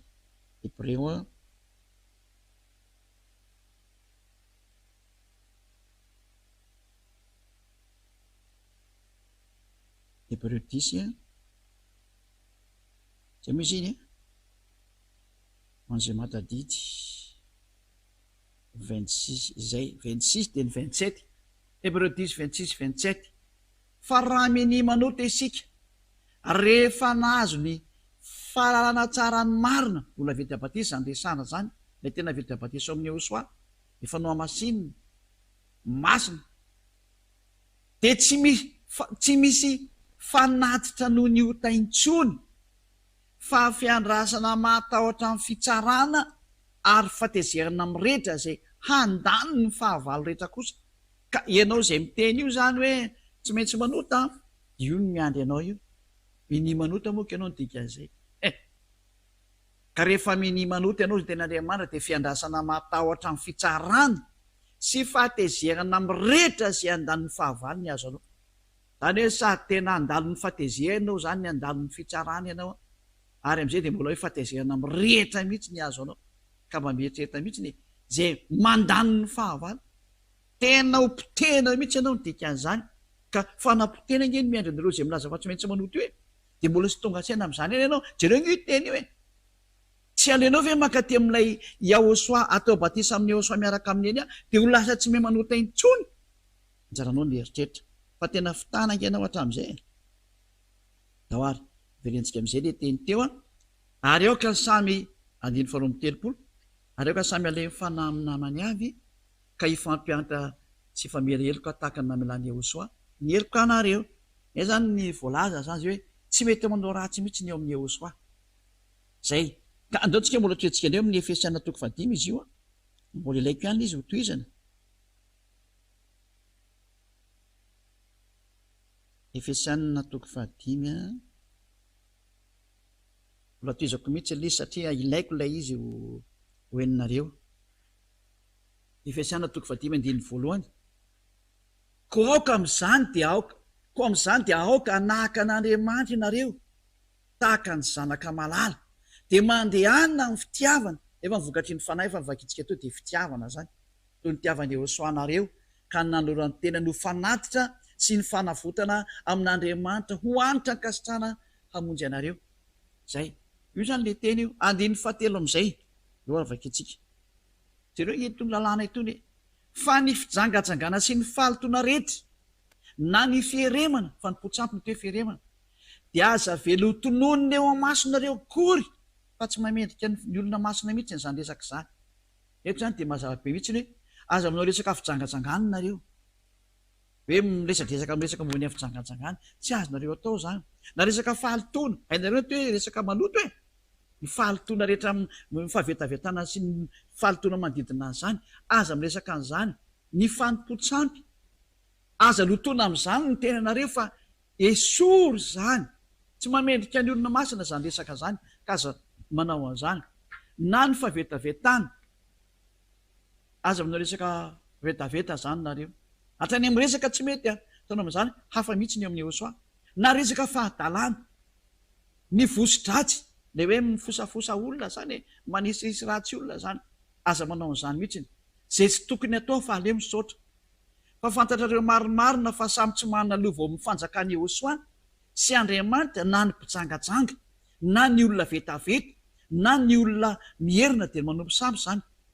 aza mety fitan'ny olona miteny foninareo fa izany zavatra zany no mahatonga ny fahatezan'Andriamanitra amin'izany tsy fanarahana koa aza mety mpiombona aminareo zay le hoe tsy mety ny manao fihavanandemony hoe miara manao ratsy amin'ny olona ratsy dia mitovy aminazy ihany manafina olon-dratsy dia olon-dratsy mitovy aminazy ihany ianao tanao zay le hoe aza mety hompiombona amin'ny olona manao an'izany am'ireo zanakiny tsy fanarana ireo, reo zanakiny faharatsianareo. Aza mety miombona am'ireo ianao, aza mety mankasitraka ny ataony, aza mety miara-miasa aminy na manafina ny ratsy ataony, fatra de simba ny fahamasinanao. Mazava be io teny io a, aza mety miombona aminy ianao, fa mahatonga ny fahatezerin'Andriamanitra amin'ny zanakiny tsy fanarahana izany. Kenao le zanakiny tsy fanarahana, tsy manaraka ny fahamarinana, le any amin'ny ratsy foana ny andehananao a, de mitera-toza ho an'ny fananao zany. De ozy amin'izay ny andinin'ny fahafiry izy io, andin'ny fahavalo. Fa maizina ianareo fa iny a, fa efa mazava ao amin'ny Ahosoa kosa ankehitriny, mandehana ary tahaka ny zanakiny mazava, fa ny vokatriny mazava de ao amin'ny fahatsarana rehetra sy ny fahamarinana ary ny fahitsiny. Zay ny ateo manana ny fanahy masina, ilay fahazavana. Mazava ianao de mandeha ao amin'ny hatsarana, mandeha ao amin'ny tsara foana, ao amin'ny fahamarinana ary ny fahitsiny. Mamantatra zay nkasitrahan'ny Ahosoa, zay mety amin'ny Ahosoa ny ataonao. Andin'ny faraka ambin'ny folo, aza mety miray amin'ny asany maizina zay tsy mavokatso, fa aleo mananatra an'izany. Tandremo miara-momba ny faharatsiny, tandremo manao fihavana an-demony. Mazava be io. Aza mitsikombakomba miaraka amin'ny mpanao ratsy na manafina mpanao ratsy, zay mantsy dikany hoe aza miray miasany maizina, manafina ratsy ianao ny dikan'izany, miara mitsikombakomba mpanao ratsy, fa andany ianao mananatra. Mazava be io teny, aleo mananatra, fa tsy mavokatso anao akory ny ary zany. Fa izay ataony eo amin'ny miafina de mamenatra na de milaza izany aza, fa ny zavatra rehetra raha narina de oseo ny mazava. Fa inona mo, fa na inona ho aseho de mazava. Zay de zay moa tonga le fanarana amin'ny ao anaty testamenta taloha hoe koa izany io lazany hoe mifoazy ianao zay matory de mitsangana amin'ny maty, de ampazavanao i Ahosoa. Andiny fa 5:10, satria mamoaka lalàna ilay fanahy masina mitarika. Koa tandremo tsara zay fandehanareo, mba tsy hitondranareo tena tahaka ny adala. Za manao daladala-tsony fa tsy mety mihitsy nye, ka zay mpinamana na zay tsy misy miraharaha zany mampinamana na mampivady na mpianaka anao. Lalàna raha rehefa te handeha amin'ny fanahy masina de tsy mahazo minao ratsy intsony dika zay. Aza mandeha tahaka ny andala fa mandehana tahaka ny endry. Araraoty ny andro azonao nao fantsoa rehefa ratsy zao fian'izao. Noho izany de aza manao adaladala ianao, ary aoko ho fantatrareo zay sitrapon'ny Ahosoa, ary azo mamondovainareo fa amin'izany de misy fananaram-po amin'ny ratsy. Zay fa ka ho an'le mpisotro dovay moa zany hoe ajanony ihany zany fa tsy mety tsony zany e. Fa aoko ho fenoina ny fanahy ka ifampilaza any amin'ny salamo sy ny firana ary ny tolokina-panahy, de mihira sy mikalo ao am-ponareo ho an'ny Ahosoa. Misaotra an'Andriamanitra ray mandrakariva noho ny zatra rehetra ao amin'ny Ahosoa tompontsika. Zay moa zany de famy zay fa isaotra antsika ny Ahosoa na nomeny zay teny zay. Zay ny atao hoe vokatry ny fanahy masina. Zay fanahiny zavaiko teo. Ary zay ny atao hoe tarity ny fanahy masina, ary zay ny tany saiko zay ny atao hoe lalàna amin'ny fanaikena vaovao. Tareo a zatra tsy mifanaraka ary amin'ny 10 mihitsy ny le sary. Ka misy teny hoe 10 zany, inona ma 10 an'izany? Zatra samy hafa daholo ny teneniko teo raha nihaino tsara ianao. Ngany amin'ny 10 misy teny manao vaobatisa. Ka misy an'izany eo, zay fotsiny de efa tsy mety ene. Fa atao amin'ny Ahosoa tena manao batisa ianao. Ary ao ianao no mandray le fanahy masina amin'le batisa, misotro an'le fanahy amin'izay ianao. Ary de tsy mety manao ratsy intsony aorinan'izany. Toera betsaka ny Ahosoa antsika ny amin'izany tena mahafinaritra zany. Tena faly be, ary fantatra fa nanao ary tena maniry hoe za tena te ho any amin'izany toerana tsy manota intsony zany, manatona ny Elia. Elia le miaraka amin'ny Ahosoa ary miaraka amin'ny dada Mariava, zay tsy mahay manota intsony rehefa tafaraka amin'ny Elia ianao, satria tafaraka amin'ny Ahosoa ny dikan'izay.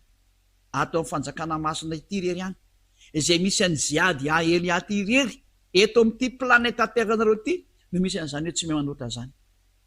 Ianareo rehetra mpanota daholo nareo, ary mpangalatra sy misandoka raha-mony sasany. Mirara soanao ary ho tonga soa ty amin'ny Ahosoa, ary isoratra anarana amin'ny batisa amin'izay. Iazakazaka ho atao batisa, andana misoratra anarana amin'ny batisa efa akaiky ny fotoana 700 andro sisa. Efa kely raha amin'izao andro itenenako zao, mieza mafy ary ny dikan'izay. Efa hiditra any amin'ny 700 andro any indray tsika zao, de kelikely de 500, de kelikely 700, de farany ho zato noho izany meza mafy ianao ary aza miandro aloha iandro efa kaiky vo isotra anareo ary raha maty de mba hoana mba hainao moa ny lozanjoany io fananao io zay efa niezahny hovonjena fa tsy ny rarahinao mbola ny fitiavantenanao amin'ny nofobenao io foana nytazominao mitevola nge mampirisika anao ny aza miainao an'izany devola io miteny aminao io tsy te hamonjy ny fananao izy fa za kosa miteny hoe vonjeny fananao aza manaiky vonona tsony ny fananao andao avotana ny fananao manarahany eosoa amin'ny alalan'ny Eliazy efa ny rahana kety aminao zany rahany amonjy anao dao anatonazy am'izay aza matahotra olona zany vonjeny fananao fa ny olona olombelona tahaka anao io nga io mavonjy anao fa ny fananao kosa ne ho tsara iny atadio fa tsy afaka miady amin'ny Andriamanitra Abrahama ianao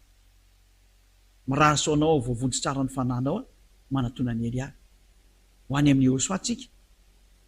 fa amin'ny alalako ny afanao manatona anazy ary vavatsika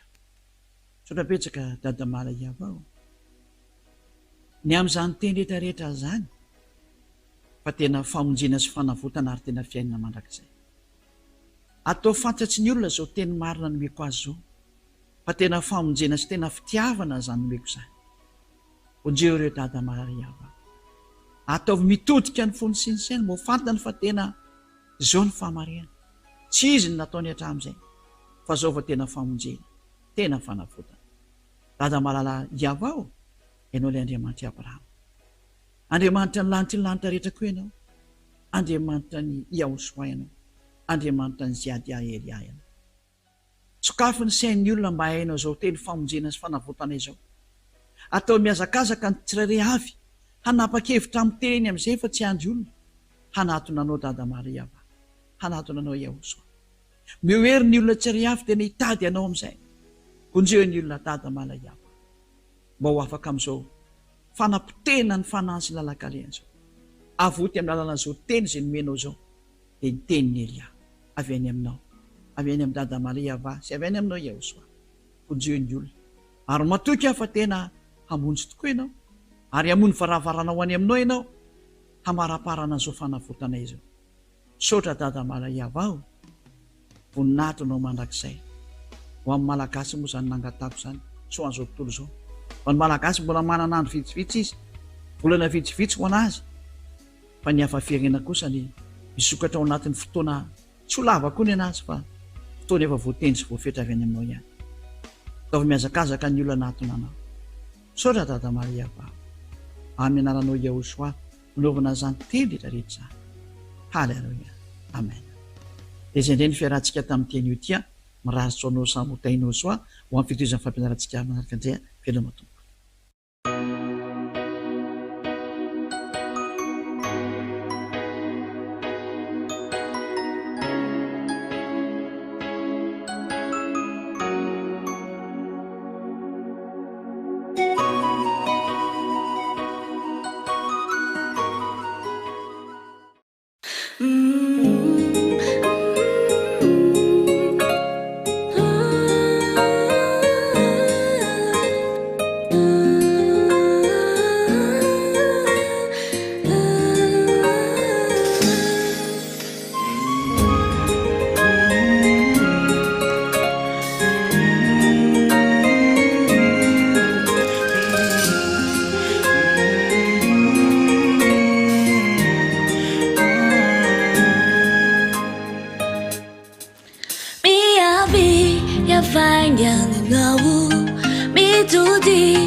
Kanani lala no te aruvi la sajubu ni naicho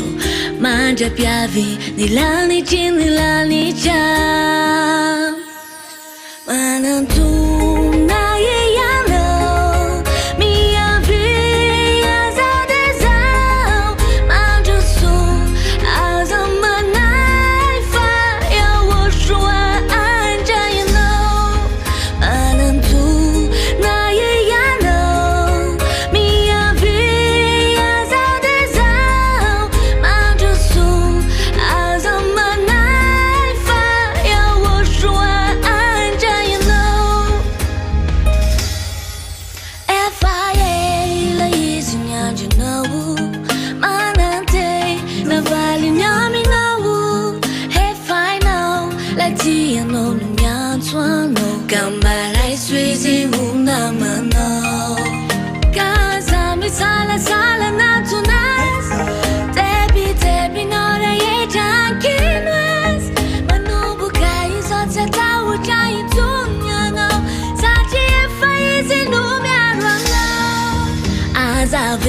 ratsy tratry ilay tanjonao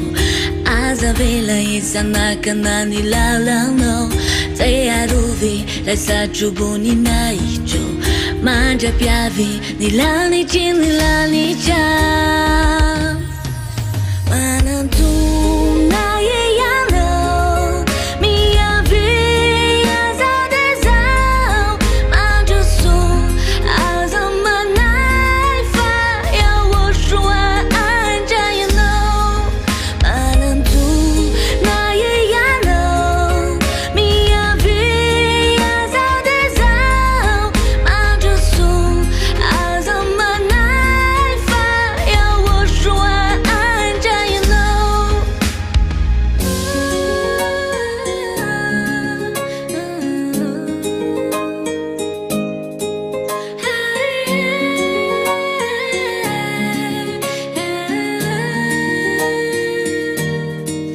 manantona ianao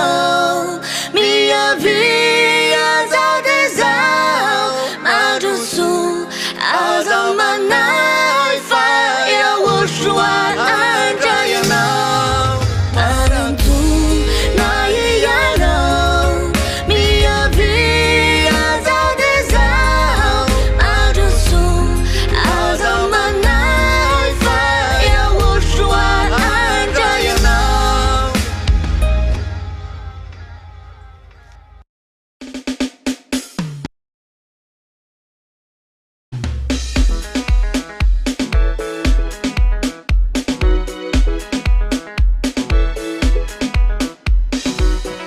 ho antsika rehetra eto Antananarivo sy ny manodidina izay maniry miamonjy ny fivoriam-bavaky ny zanaky ny avo indrindra izay tarehany ambasadorany Ahosoa Ziadia Ailia. Ny toerana misy ny fivoriam-bavaky ny zanaky ny avo indrindra ary dia ety Antaponambodrapety faritra Itosy distrikina Tsimondrano no misy azy. Ity ary ny toro lalana ho anao. Ataovy izay atongavanao eo amin'ny cité Itosy eo amin'ny terminus'ny bus 133. Rehefa tonga eo ianao dia mizotra manaraka lalana pavé mandrapa tonga eo amin'ny Simpiandrano. Afaka mandeha bajaja ihany koa ianao miainga eo amin'ny cité Itosy mandrapa tonga eo amin'ny Simpiandrano. Rehefa tonga eo amin'ny Simpiandrano iray ianao dia mbola miakatra hatrany amin'ny lalana pavé amin'ny ankavian-dalana. Rehefa tonga ao atapony ao ianao dia mahita trano miloko gris sy plaky misy soratra hoe Fiangonan'i Yahova Ahosoa ary Ailia. Dia ao no misy ny fivoriam-bavaky ny zanaky ny avo indrindra izay tarehany ambasadorany Ahosoa Ziadia Ailia. Raha mila fanazavana fanampiny ary ianao dia afaka miantso mivantana amin'ny ireto laharana ireto: 032 86 663 98, 032 86 663 98, 037 40 836 42, 037 40 836 42. Ary ny IAS 034 75 936 00, 034 75 936 00. Ny Airtel 033 46 852 11, 033 46 852 11. Dia mirary soanao ary ho tonga soa ty amin'ny lanitra ny lanitra.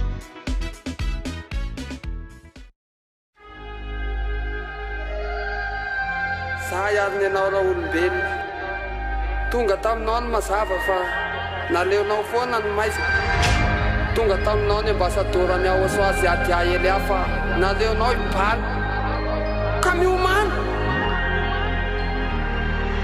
Efa mpiakaio le fontropetra farana fefa mativotapitra le teny fampianarana teto mandra olombelona fa vita ny tantarana hitady famonjena fefa bitiny farafarana. Efa mpiakaio le fontropetra farana fefa mativotapitra le teny fampianarana teto mandra olombelona fa vita ny tantarana hitady famonjena fefa bitiny farafarana. Ino fatateliko zay lasany ambasador Ziadia Ailia fa migadina nio isangana tsy hoe tepolo ny Jesalema ary tekatina sy hity lamina sampamonjena fanosana zay olona sy niny sikanosa fa ela bella sapamina ny amosa itotody karoky anao rehefa any apa hitady teny marina fa efa dispa fa fony farafara ka tsy azonao ilaparana de bisy no tapiditra fa etiny farafarana itomany kokoko anao fa sisa zao tao satria tsy mba ny aoasoa anao fa nizao tontolo zao mbola misy re mazava manatona fa za miavina mba hiara manjaka aminy anao fa tsisy andreo lavina de ny fiaina mandrakizay zay no afantoy an-tsaina ary ny fanapana hevitra zay ny teny ilaina kaminody manetreteny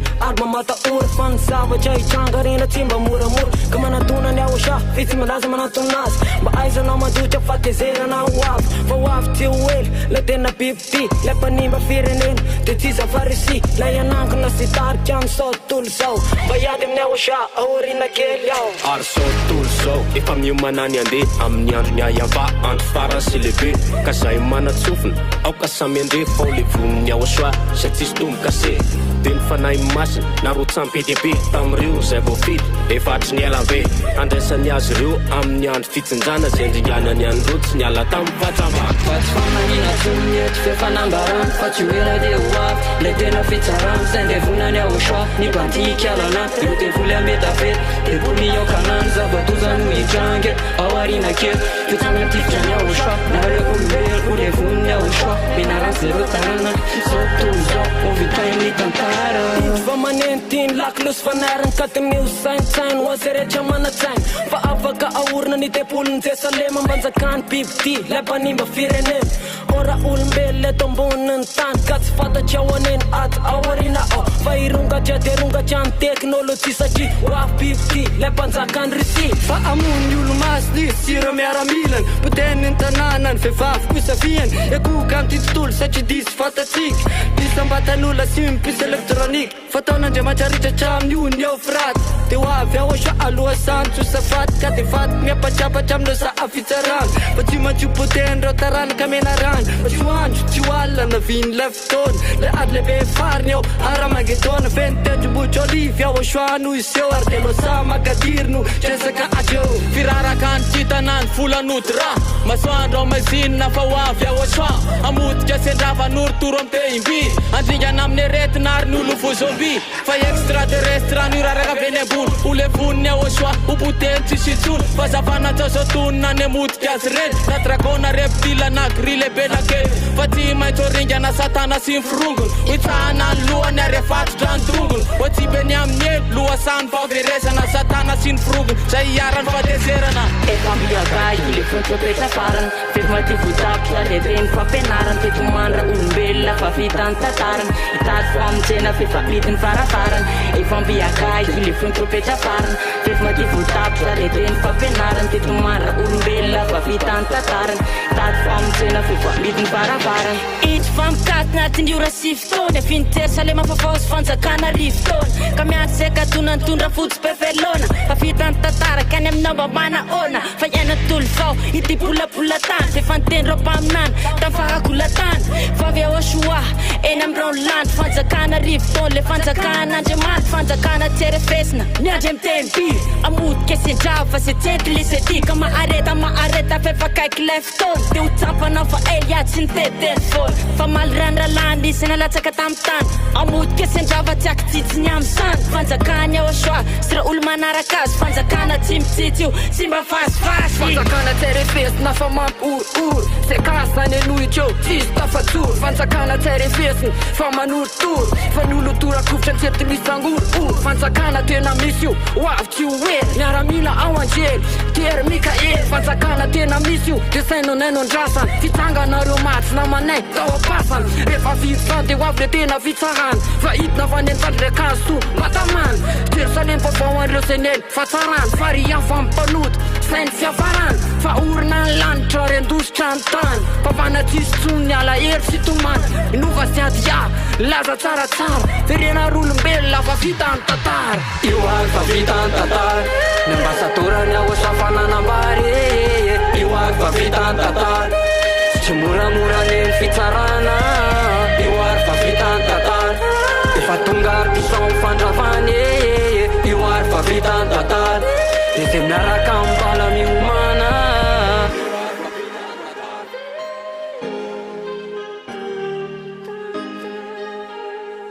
tomany an-dranomasy hoe Eliao nefa efa tsisy hevitra intsony.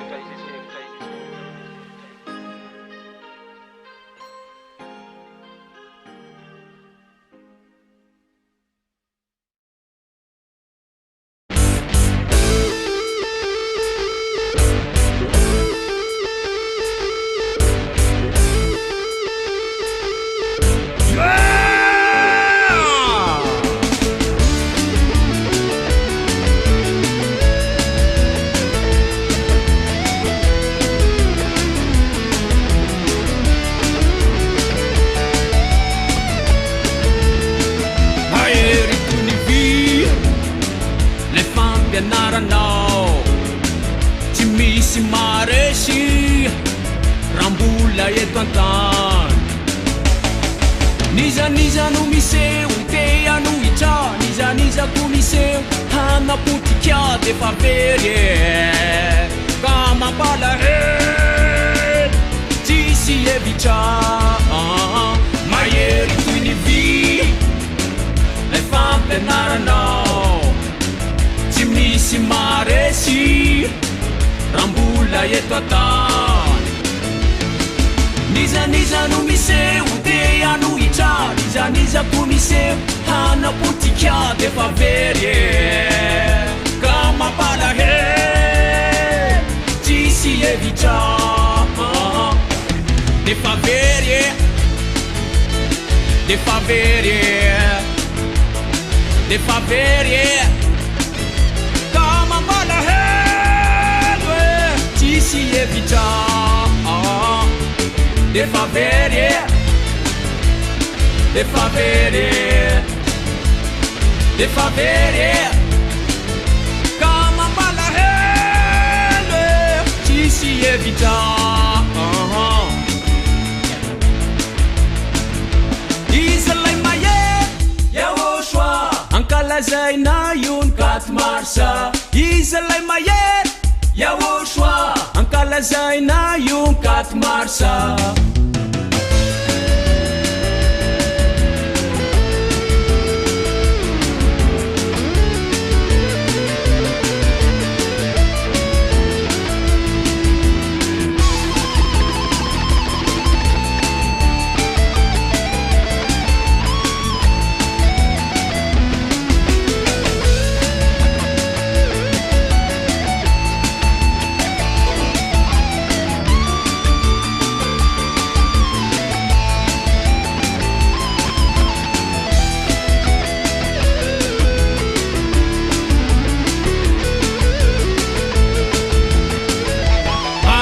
Sati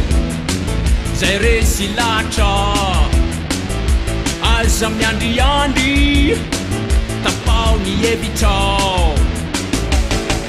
nizaniza no miseho tea no hitra nizanizako miseho hanapotika defa very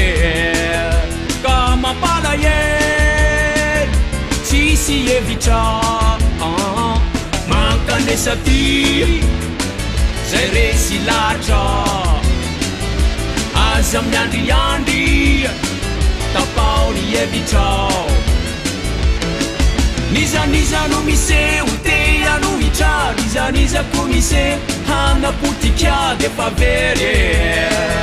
ka mampalahelo tsisy hevitra fa mahery fa mahery fa mahery lay fampianaranao yahoshua fa mahery fa mahery fa mahery lay fampianaranao yahoshua izy lay mahery yahoshua ankalazaina ion 4 marsa izy lay mahery yahoshua ankalazaina ion 4 marsa fa mahery fa mahery fa mahery lay fampianaranao yahoshua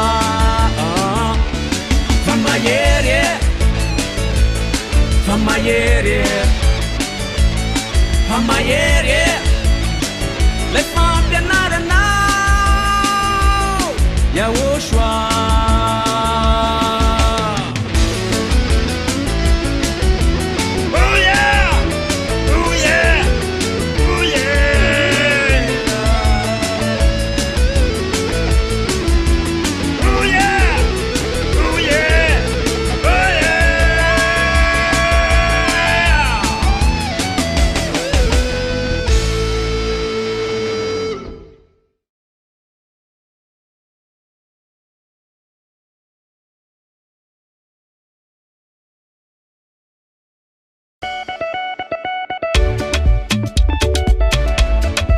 ery fitiavana fahamasinana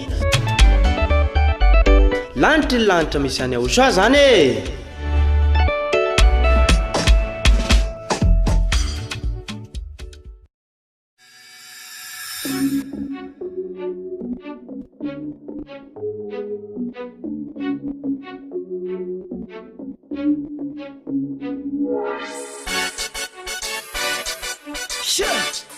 hiterany Ahosoa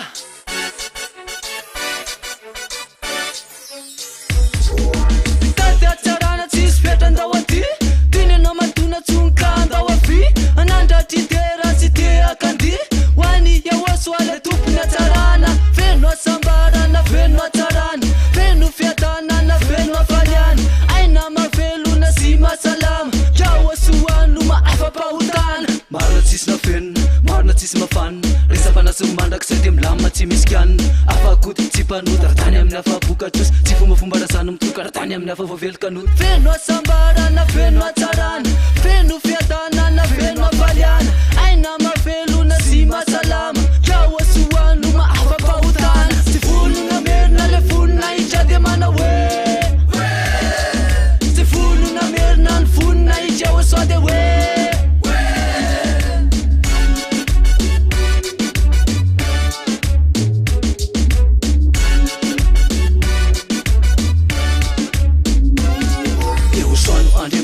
mandravatity volo Nianaran'io dia tokana tsy misy mahasolo Menanay ny fiainana dia anjaranay mikolo Ka ny tsara indrindra avy aminay no mena manontolo Fi Ahosoa io lafo mandolo mamolo mandrava sy manorotolo Nianarany tokana nafo mandevon'ireo fahavalo mitona mikolo Nery manitsaka mbampahefana no ety mandroka sy mampiroro Andriamanitra sy ady ahay elia io tsy hainy fahafy mandoro Fi Ahosoa no tsara manatonenao sy motara Tsy ndovony any apara mba ho lafatra ny anjara Anjara fiainana mandrak'izay ny tanaka fanandray Tsy fanandivozana maivefena triany afo mamay Ianao io mihitsy no efa natsona madova ny lanitra indray Ka raisy tingana ny ampatisa valafatra ny afanay Fi Ahosoa io niteboka farany ekina ny lalany iray Izy ny tsy avaratelo ny tsadina mitoro eo tratandray Tsy volona merina le vonona hitra dia mana hoe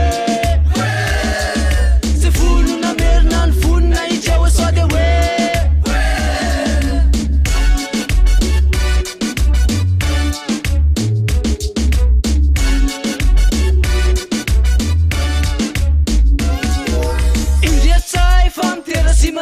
Ahosoa no iranay fa tsy afa-tsanatry Be mipaka ala fa saiko mankafy Neo akaiky ny Ahosoa rehefa ty dia tena ty Kasakasako reo zay tsy enina militsy te alala Filidina tala midirina mbala kaza manka ala Sekondra mikisaka rehefa manery anao misalasala io Fisikilaina tsony hoe indy ao malala Te volom-panakorotana dia atao fay Atsipazany amin'ny eloano may e Roy rehefa raha tsy fanay e Roy amin'ny anarany Ahosoa Samboro reo dia itsakitsao Fatoro reo dia ravaravao Toro reo dia tina tsotrosao amin'ny anarany Andriamanitra tsy aty Tsy volona merina le vonona hitra dia mana hoe Tsy volona merina ny vonona hitra Ahosoa dia hoe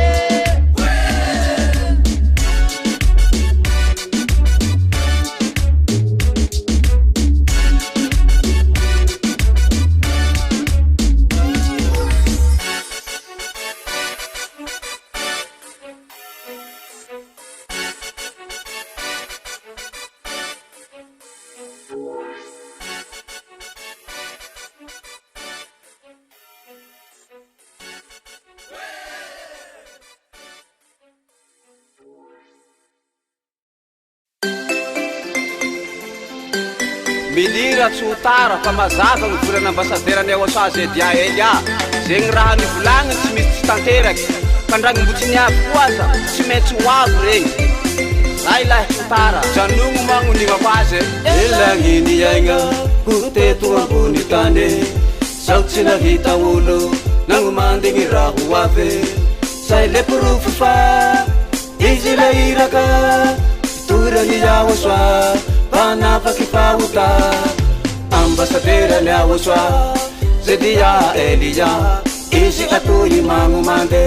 ny tepoly mijosy agny atanogno nareo tepoly mampitidozaka sy topio tsy fotoany fanova azy zao pamomaro gny raha atao pilitsolo andagny tsao ro atao enany zao pilitsolo andagny tsao ro atao enany zao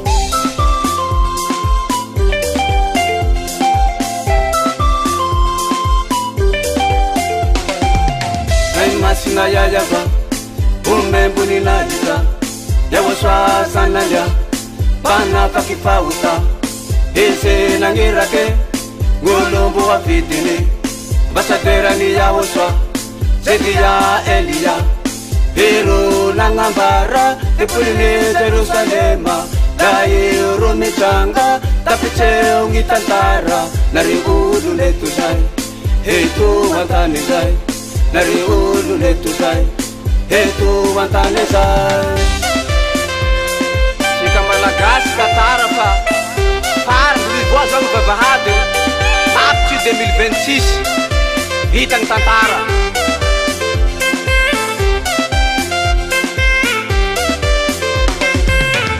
vitany tantara nare olo leto antany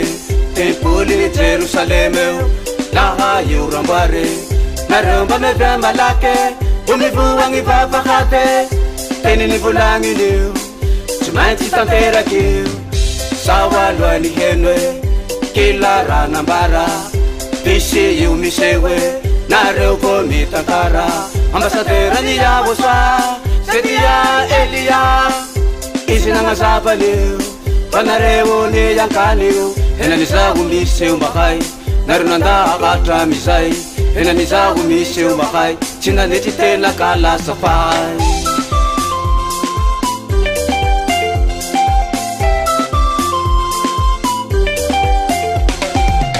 ay masina yayava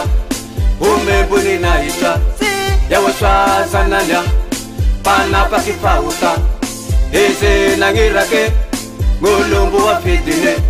ambasaderany Aosoa Zedia Elia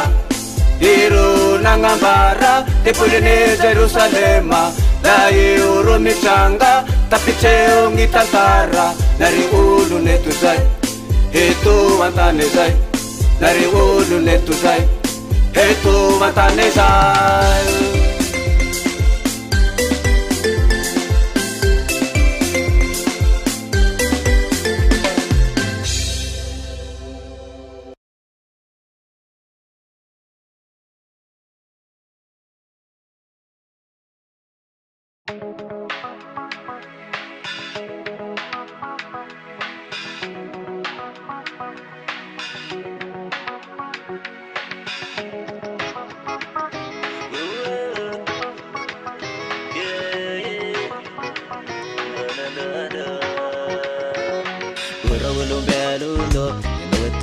sisundrena mitetanyty vandrakizao samotiko fatatao famatongo lampanoty anao tenandramanitrao notiso amsa efa iara maety zao ilosa sarety mandringana nony faratseny atata so tontolo izao mety mino ny Aosoa vitatreo ny tantarany vitany tantara fefarany sao tontolo izao fa avy Aosoa akanay tondranday any amy latry lanitra vitany tantara satu tulisau bahwa biawuswa akanai tundanaya nam lancelanita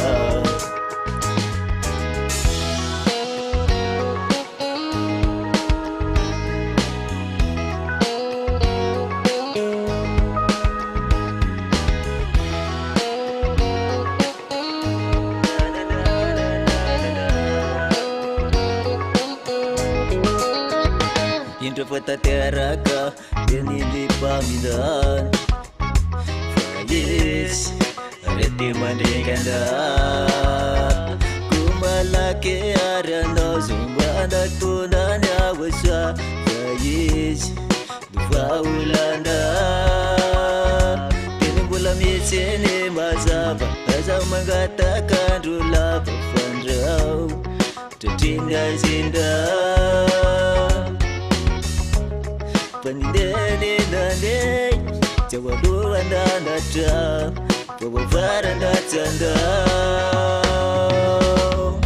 Vitani datar Kebaran satu tulisau Bawa biawuswa akanai Tundanaya nam lancelanita di datar Preparan satu tulisau Bawa biawuswa akanai Tundanaya nam lancelanita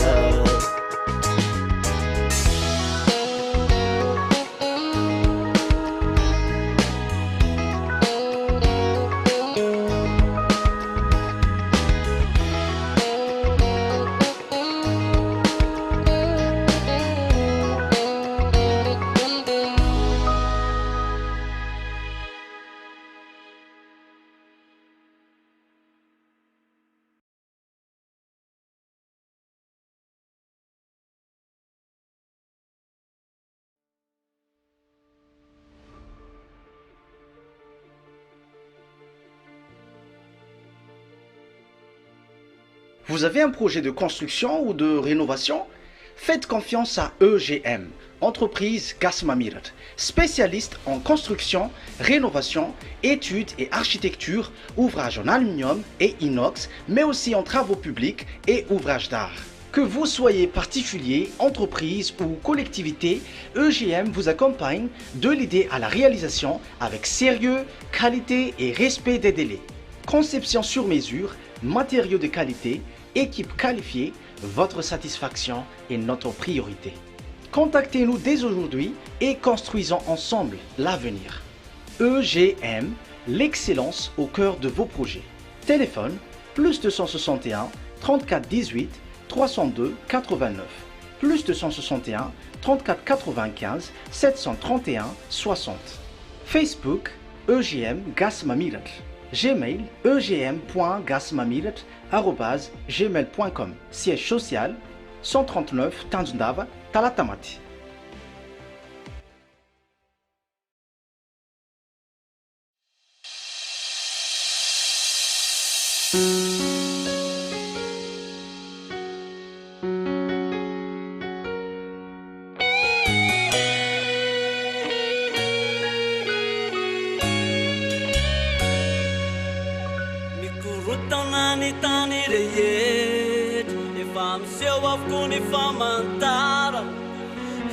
Maro aretumandinyanandro faranizao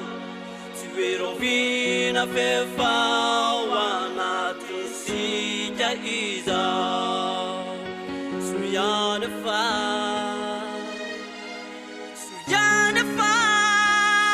Sarafina Tuambiawa sua Azuatuka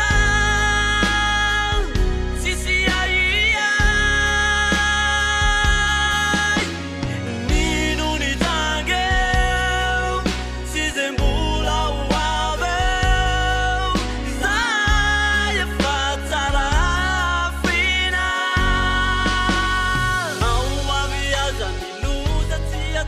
trao yahosoano ianteherako mety mijanony ny nofoko ety ny fahorinako tsy maintsy sedraiky rambola eto antany fa ny fanahitio efa miadana sambatra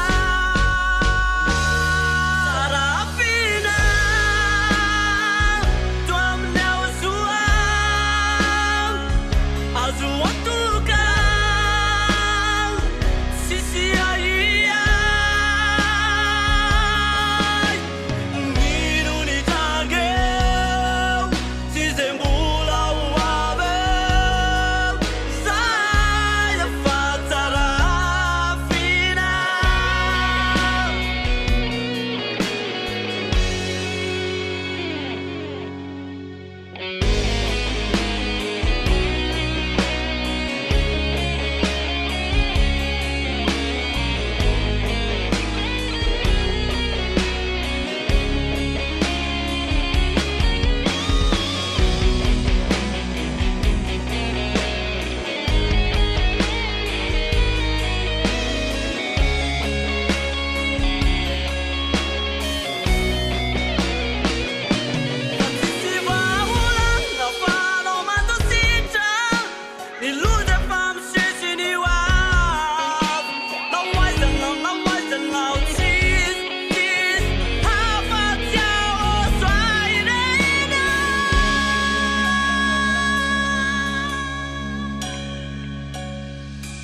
sarafina to amin'ny aosoa azo antoka sisy aia ny trangeo sy zay mbola ho aveo zay efa tsarafina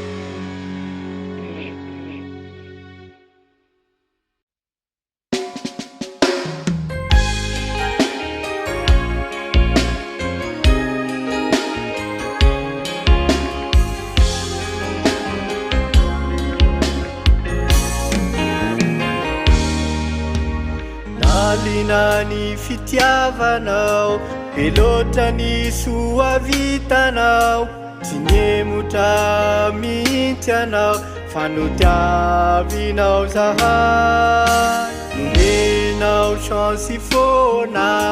navelanao ny ady foana nofenoinao erintaina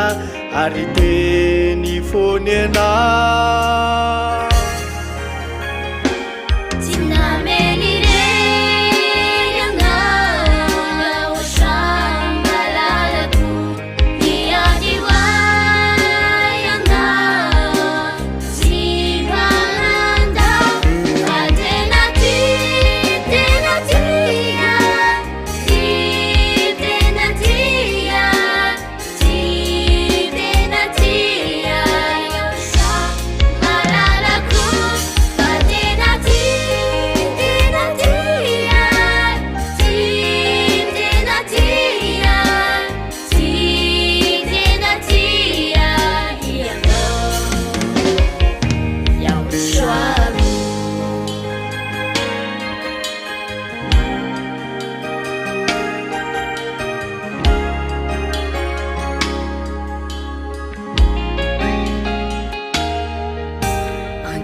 Ninjaizo anjarako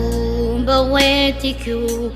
famaliko lay fitiavana zay nomenao ary hitandro ny famasinako ao anao izay faly andao aneo ny faratampo pitiavako na hialatra aminy aiko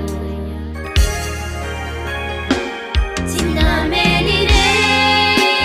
anao sambalalako niady hoay anao tsy manandao fa tena tia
Kaminao iao soandriamanitra mahery o arovy amin'ireo fakapana vela irery maro ny fandriky izay manodidina misy eto tany ranikatainy anao re mba hidina nafaka n'izany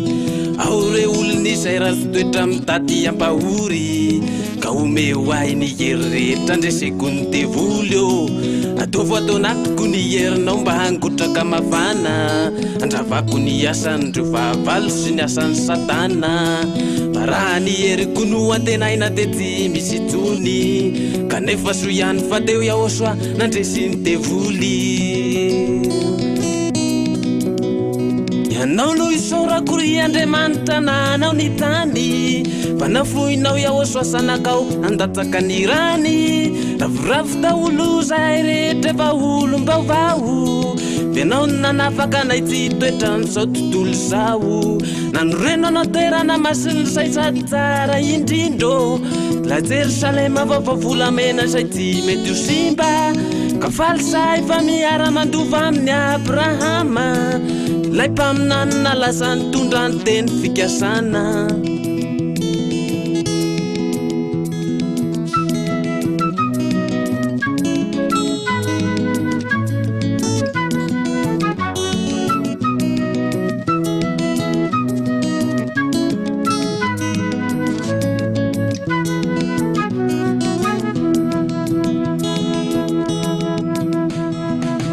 faretana nefa re olona izany rehetra zany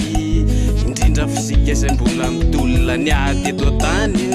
ka na isaka alasy anaratsitsika de aoka ijoro fa isika rehetra de vita batisana andrafadidy volo de osasapona ireo say mpanendrika avy ao afara fa irasao aloha de tsy mety ho rendrika fa ijoro tsare ka na izao tezitra n'izao faly sao tsy te halala manotanjoko aloha de ny venako rehetra ny boko ny ahosoa ka na inona zavatra mety anaitra mitady ampiala izany vo maika mahatonga iraikitra sy vikitra tsara any fitevanao aloha hatramin'izao de tsy manapetra fa zay aty aheliany olo fidinao hitondranay rehetra mitandrina titofolo ihany no anany tsarotra fa tsy misy marinina milalany zany rehefa any an-danitra fa izay tsanakao zay nanaiky ny maro no sambatra be Isana nda fampianarano mainy avobe anny kakana no marobe tsy mba mety olany zay vao anenanao hoe naleko ihany.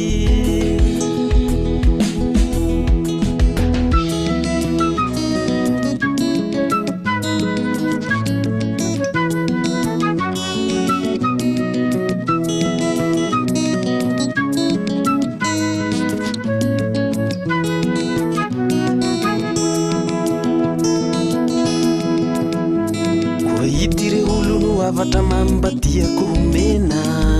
azavarina fa tinjovian'ilay Jerosalemy tika rehetra mahaiza manaiky mahaiza mandray fa ny afo mirehitra ty vetivety fa mandraky izay.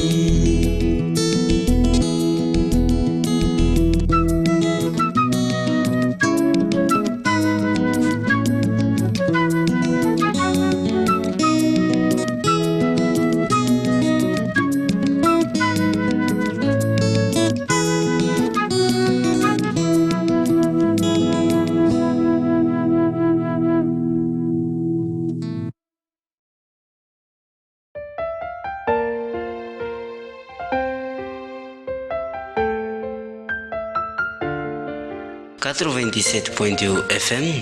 Iry fitiavana fahamasinana.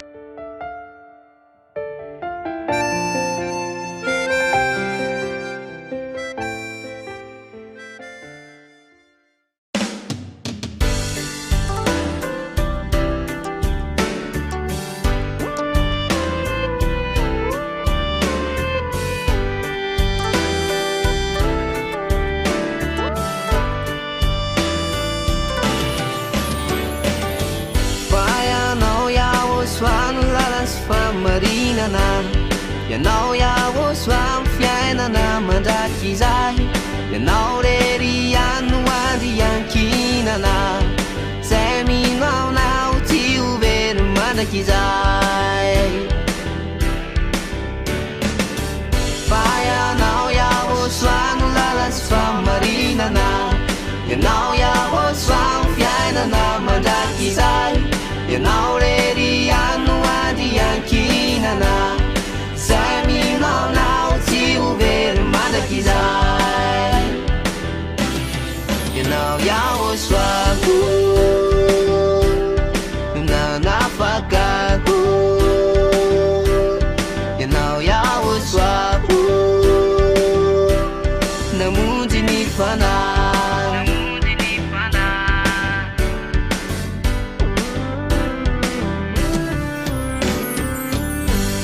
Now, but you wear my lacassi. The nana wuti azubai. Nibunina italia hosua. To men on a fati azuzarai. You now, but you wear my lacassi. The nana wuti azubai. Nibunina italia hosua. Tumeno na fati azuzaran kwanao ya Yanao ya hoswa Na nafaka Yanao ya hoswa Na mudi ni fana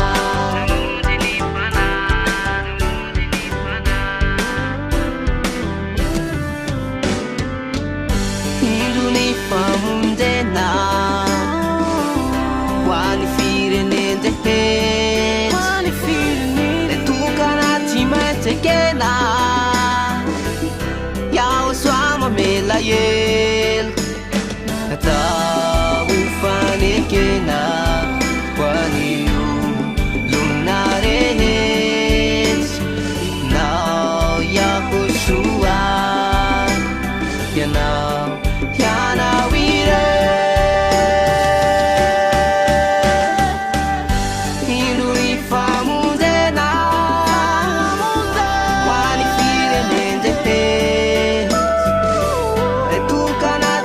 Again, I was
selel zahay lay reto groupe lanitsolanitra zahay lay reto manevinaitsany ayava zahay lay reto manevinaitsany aosoa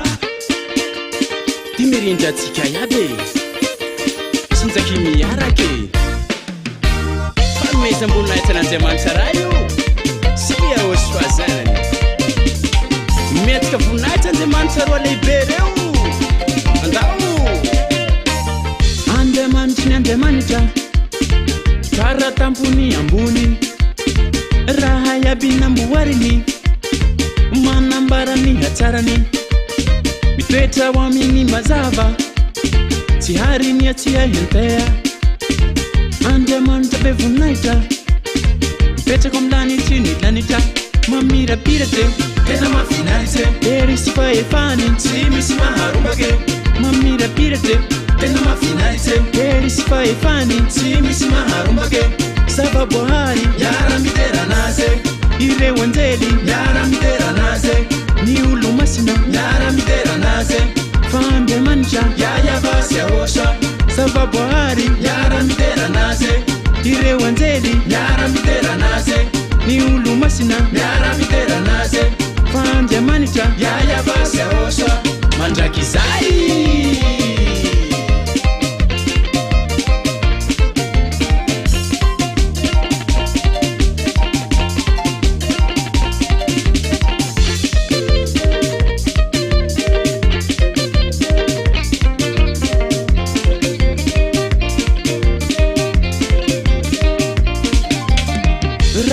Beni volaniny raha mahita io fa misy ny teny izay efa nambara tsy misy afaka miala Andriamanitra mahery tanteraka ny sitrapony ny olombelo moroteany tanteraka ny famonjeny mamirapirate tena mahafinaritsy ery sy fahefany tsy misy maharombake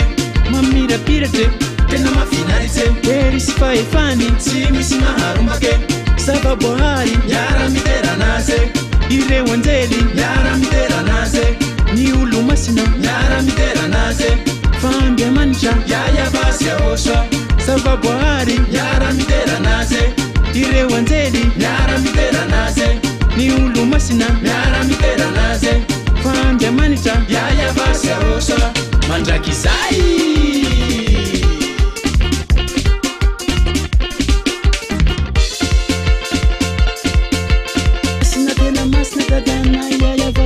lasa natamizana ny olo mino ny aosoa tsy mitoboky ambany fa mipetsaka ao ambony mialonanay devoly fa tsisy toerany intsony itsao ny devoly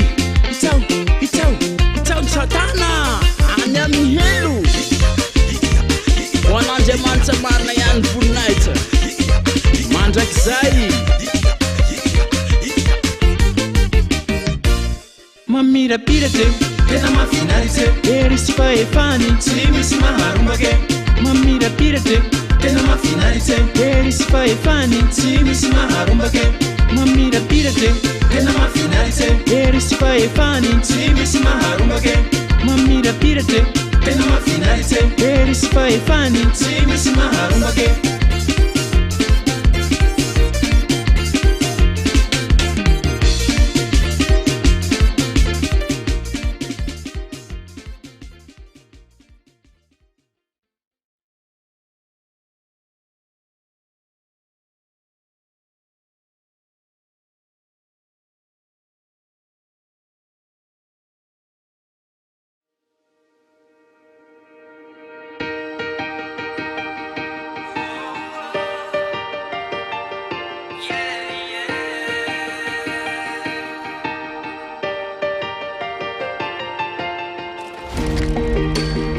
Mapanotany tena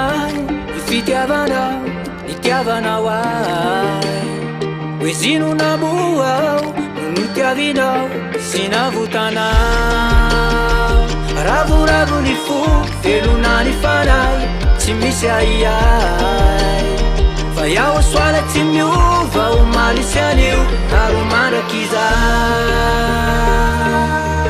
hea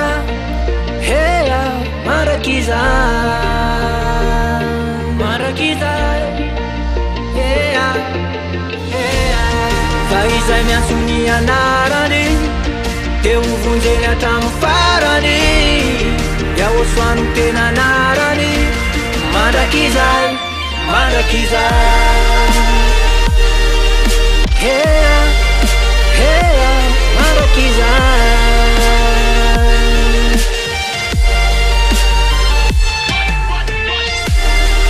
fazay miantsony anarany teo vonjeny hatramo farany iaosoano tena anarany mandrakizay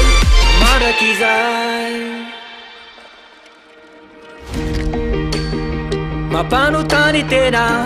fitiavana itiavanao hoe zino namoao no navotanao sy no tiavinao ravoravory fo felonany fanay misy aia fa iaho soala tsy miova ho malisy anio aro mandrakizay hea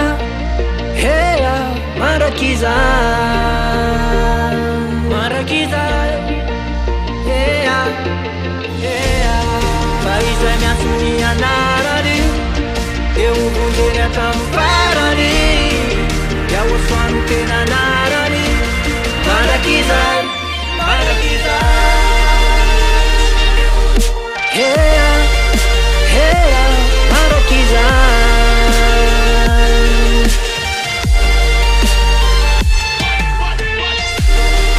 fazay miantsony anarany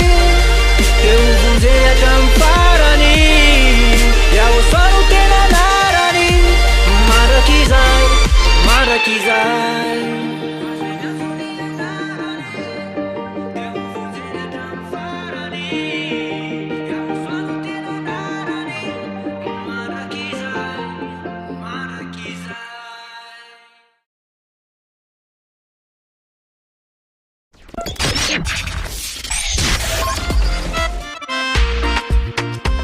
eo anilanao ihany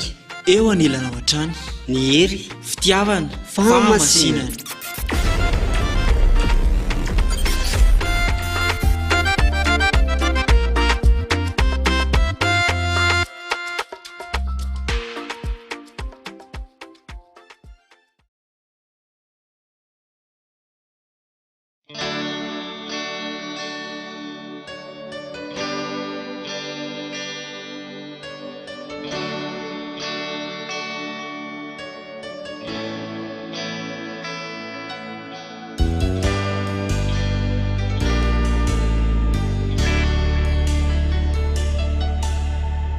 Sabuku ni ratstalu ni lauzaku tiveri ni chuniao am so sisizao te ume kwanao vija sitakao bikeleza kuaina asabuku ratstalu ni lauzaku tiveri ni chuniao am so sisizao te ume kwanao vija sitakao bikeleza kuaina te upurufu life chaba kwanao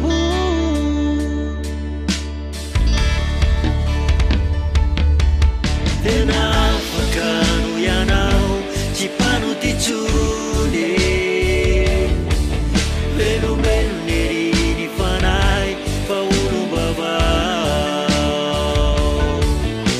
peneza nyacharanao yaoshua Kinume kwanao zotibarija Chamberi ni chune unaino kidune Ificha malawa atako chuvere Liye izakatany aho ampifaly aminaho okorofo kiray lay fitiavako anao tsy amerinitsony aho na ino kidony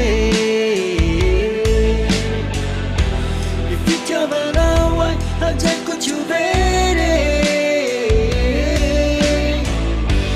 izakatany aho ampifaly aminaho okorofo kiray lay fitiavako anao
Ery, fitiavana, fahamasinana, ilay radio tsy manam-paharo, tsy manam-paharo, tsy manam-paharo. Iava Yahosoa TV, Ery, fitiavana, fahamasinana.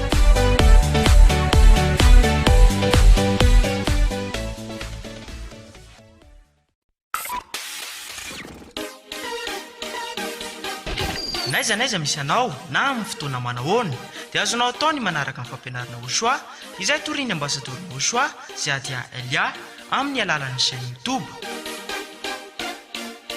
Raha amin'ny teny anglisy, Iava Yahosoa TV. Raha amin'ny teny frantsay, Iava Yahosoa TV français. Raha amin'ny teny sinoa, Iava Yahosoa TV Chinese. Ary raha amin'ny teny malagasy, Iava Yahosoa TV malagasy. Efa misy ihany koa ny fampianarana Yahosoa amin'ny teny japonais sy indiana. Raha ho an'ny teny japonais dia afaka arahanao ao amin'ny chaîne YouTube Iava Yahosoa TV Japanese. Raha ho an'ny teny indiana kosa dia afaka arahanao ao amin'ny chaîne YouTube Iava Yahosoa TV India. Azonao atao ihany koa ny manaraka mivantana amin'ny site internet www.rtvyahosoa.com na ihany koa www.ya-yava.com.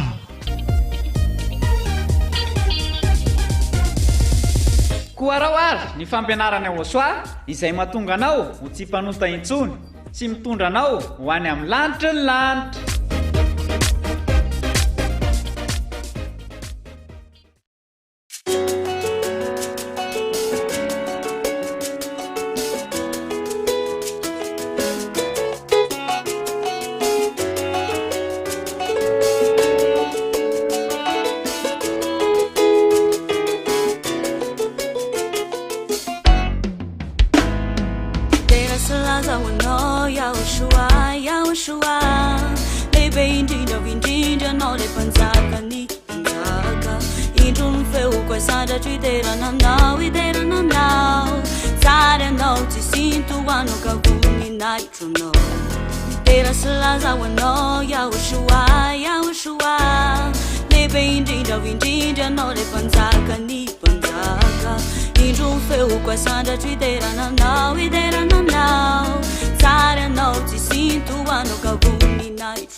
Ye de faly miaraba antsika rehetrarehetra totokatrano indray amin'izao takariva mahafinaritra zao ny mpanaraka ny RTVSFF de miaraba ny technician, miaraba ny mizaka ihany koa eto akaiky eto de salama daholy. De ampifarina ihany koa ny arabaka antsika rehetra izay manaraka tsy tapaka ny RTVSFF ny Ery fitiavana fahamasinana de miaraba ny technician ary miaraba ny gasy eto akaiky eto ray koa amin'izao takariva ny alarobia zao de miaraba antsika rehetra any atokantrano tena. Efa alarobia sahady tokoa moa zany androany njaka miazakazaka de miazakazaka ny fotoana efa hitatsika moa zany fa 8:20 amin'ny 100 andro indray sisa. Fa ny anankiray indray fa voamaly izy ny 7:20 de tena hoe efa lasa indray ny anankiray zay. Manamozy izy ny any amin'ny faritany zay hoe mandainday de mandainday ny fotoana. De irarina koa ianao mba hiazakazaka ohatran'izay fotoana zay koa de anantona fanjakana Yahosoa noratra narana amin'ny Batisa amin'izay satria ny Batisa efa indray mandeha sisa amin'ny fahavalon'ny volana Marsa 2022 de mirary soanao moa zay